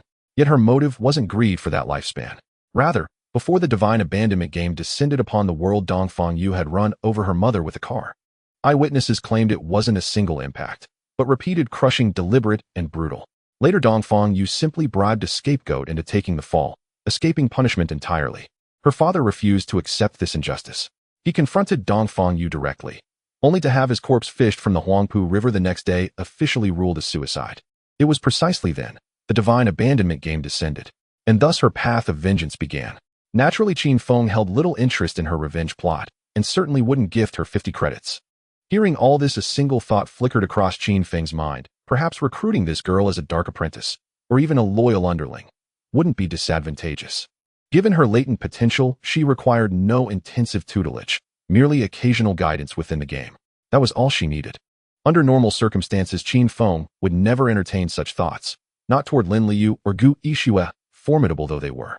For with his achievements this lifetime, he'd inevitably draw the gaze of countless individuals and factions. Drawing too close to others forged vulnerabilities. Only absolute solitude rendered him flawless. Thus, he'd never intended to grow close to anyone. But this Yellow Springs Blade girl was different. As a unique hidden profession and an assassin archetype, her survival instincts were already unparalleled. Qin Feng wouldn't need to provide material support. A few subtle nudges would suffice. He could let her develop freely. Armed with Qin Feng's informational advantage, she need not surpass her past life self, only match it. Above all, the principle was clear hands-off cultivation. Excessive intervention might actually stunt her growth, leaving her weaker than before. In that case, even if she stumbled someday, Qin Feng would suffer no tangible loss. After all, he'd invested nothing. Should she succeed, however, he'd gain a capable operative, one who'd save him immense time. The divine abandonment game promised endless complications ahead. If Qin Feng handled every matter personally, it would squander irreplaceable time. So with that logic crystallized, he instantly transformed into the archetypal uncle who gently recruits young talents. So it seems we truly share a common enemy. Step out first. We'll add each other as friends. Hesitation tinged her voice. You won't kill me, will you? If I meant to kill you, you'd be dead already. Did you think I didn't know where you were? He raised his hand casually. A venom dart struck the stone platform below, landing inches beside her head. Oh. The girl froze in shock. Under Qin Feng's overwhelming dominance, the young woman gingerly unfurled her signature weapon, a chain blade. It was a sickly green chain whose end bore a blade. As the chain whipped out from the side of the rock platform, the blade shifted into a green talon hook that latched onto the platform's edge. With a sharp hiss, as the chain recoiled, a petite figure clad in black leather armor swung like a pendulum from the platform and vaulted upward. At that moment, Qin Feng voluntarily canceled his invisibility. He did not relax his guard, however, and summoned a black light shield, layers of ebony damage-absorbing barriers coalescing around him. Player Wielding sent a friend request. Verification message 0. Qin Feng chose to accept the request. He looked up. She was a girl of about 1.55 meters, slight of frame, her black bob slightly tousled by the flip she had made the surrounding lava, setting it ablaze with scarlet light. Her hairstyle subconsciously reminded Qin Feng of an old anime character named Rem. After landing on the platform, she retracted the sickly green chain blade. Her bright eyes examined Qin Feng with a blend of curiosity and modest restraint. It was clear she was intrigued by the world's top shadow, and a flicker of admiration dwelt deep in her gaze. In his past life, she had been wanted by the authorities, and Qin Feng had seen many photos and videos of her. If she shared anything with the merciless, familiar-annihilating female assassin from his previous life, it was the hatred hidden within those eyes. All right, friend added. You may go. Qin Feng glanced her over, then turned and vanished again. If you seek vengeance, strength matters above all. If you want to increase your strength quickly, do not spend your experience on levels for now. First advance your profession to the second tier. Although it demands a great deal of experience, several times what leveling requires, the boost from profession advancement will surpass the benefits of mere level increases. Hearing this, Wielding froze for a moment. She instinctively glanced at her experience. She was only just a little past level 10. Would advancing to the second tier not require several more days of grinding? Yet Wielding clearly took the counsel seriously. Is Shadow so strong because he prioritized profession advancement? Since Shadow said so, we'll trust him this once. Wielding typed. Qin Feng, now invisible, pressed deeper into the ruins. Thank you, she added. Wielding sent a private message of 2 words, then turned and left toward the area outside the Evil Spirit Academy. Qin Feng withheld further information and assistance for the time being. He would first see whether she would follow his advice. If she proved willing, Qin Feng could offer more guidance to accelerate her rise in power. Next, clear the Evil Spirit Academy. Qin Feng pushed onward. In the Academy's 3rd subterranean level, where rivers of lava ran, he advanced across a succession of stone bridges. Soon he met more physically immune monsters and magically altered creatures such as flame mummies. Previously, only his Dark Knight ring blade could wound those vengeful soul monsters. But now his nearly no cooldown Shadow Blade had become his primary output skill. Against the vengeful, physically immune creatures, a single Shadow Blade striking the weak point would instantly annihilate the lesser foes. After pressing on for more than 10 minutes, he had slain over 100 small monsters. Experience is almost there, he thought. Once I take down that final platinum boss, I can advance to the second tier. Advancing any profession to the second tier is a qualitative transformation. Qin Feng wondered what metamorphosis his shadow class would undergo. Wielding's Huangquan Blade profession upon reaching the second tier could unlock a brand new skill, transforming into the Huangquan Fiend. It would grant higher invisibility and comprehensively enhance combat attributes. In the previous life, Wielding had slaughtered the Chu family while in the Huangquan Fiend state. If she had unlocked that skill earlier, perhaps she could have eliminated people like Dongfangyu sooner. Qin Feng would have felt more at ease. An announcement appeared: mutated witch, Satana level 15. Rarity platinum. Description: Guardian of the Evil Spirit Academy. Defeat it, and you will become the master of the Academy's hideout. Qin Feng reached the deepest hall of the magical palace and saw the platinum-tier boss standing at its center. Unusually, the boss bore 4 heads, each constituted of a different elemental energy. They faced the 4 cardinal directions. Like other vengeful soul beings, it was immune to physical harm, and crucially, it had no back to exploit. Thus, Qin Feng's back attack enhancement would be useless against this foe. Moreover, instant shadow slash, being pure physical damage, could not harm it. Fortunately, his Dark Knight Ring blade together with Shadow Blade dealt dark element damage that remained potent. He could not one-shot the boss as with graceful release plus instant shadow slash, but slaying a platinum-tier boss would not take an eternity. Besides, mutated witch Satana had only 1 head active at a time, the other 3 stayed in an invulnerable state. Graceful release and instant shadow slash could not immediately finish it. Qin Feng slipped in unseen by the witch's 4 heads and raised his hand. Graceful release, Dark Knight Ring blade. In an instant, dark blades swept across the witch's 4 heads, yet only 1 head took damage. 26348 weak point attack. Because the mutated witch's elemental resistances were high, the damage Qin Feng inflicted was far lower than what he would produce against other players. Qin Feng cared little for Shadow Blade, Shadow Blade, Shadow Blade. Wave after wave of dark element blades flew from his hand, striking the boss' active head with surgical precision. Of course, because Shadow Blade's cooldown was so short and it was cast so frequently, not every blade benefited from the break concealment attack bonus. Still, it ensured the boss never retained any buffed state. One must remember this platinum mutated, which was a textbook elemental magic boss laden with buffs. Each time a head activated, it unleashed area elemental attacks that scourged the arena. Luckily, he had switched to the Sun Whitebone blade. Each hit doubled his movement speed. The doubled speed let Qin Feng, even when not invisible, glide like a shadow and fluidly evade every one of the boss abilities. By now, the challenge of killing the platinum boss had been greatly reduced. In scarcely 2 minutes, the 4 heads of the mutated, which were successively blown apart by Qin Feng's shadow blades. When the boss died with a pitiful wail and collapsed, Qin Feng did not rush to inspect the loot. He opened his character panel instead and clicked Profession Advancement. After level 15, he had hoarded experience and not spent it. Otherwise, he would already be level 16 or 17. It was all for this moment. A system notice announced that his shadow profession had advanced. Current Tier 1, Tier 2.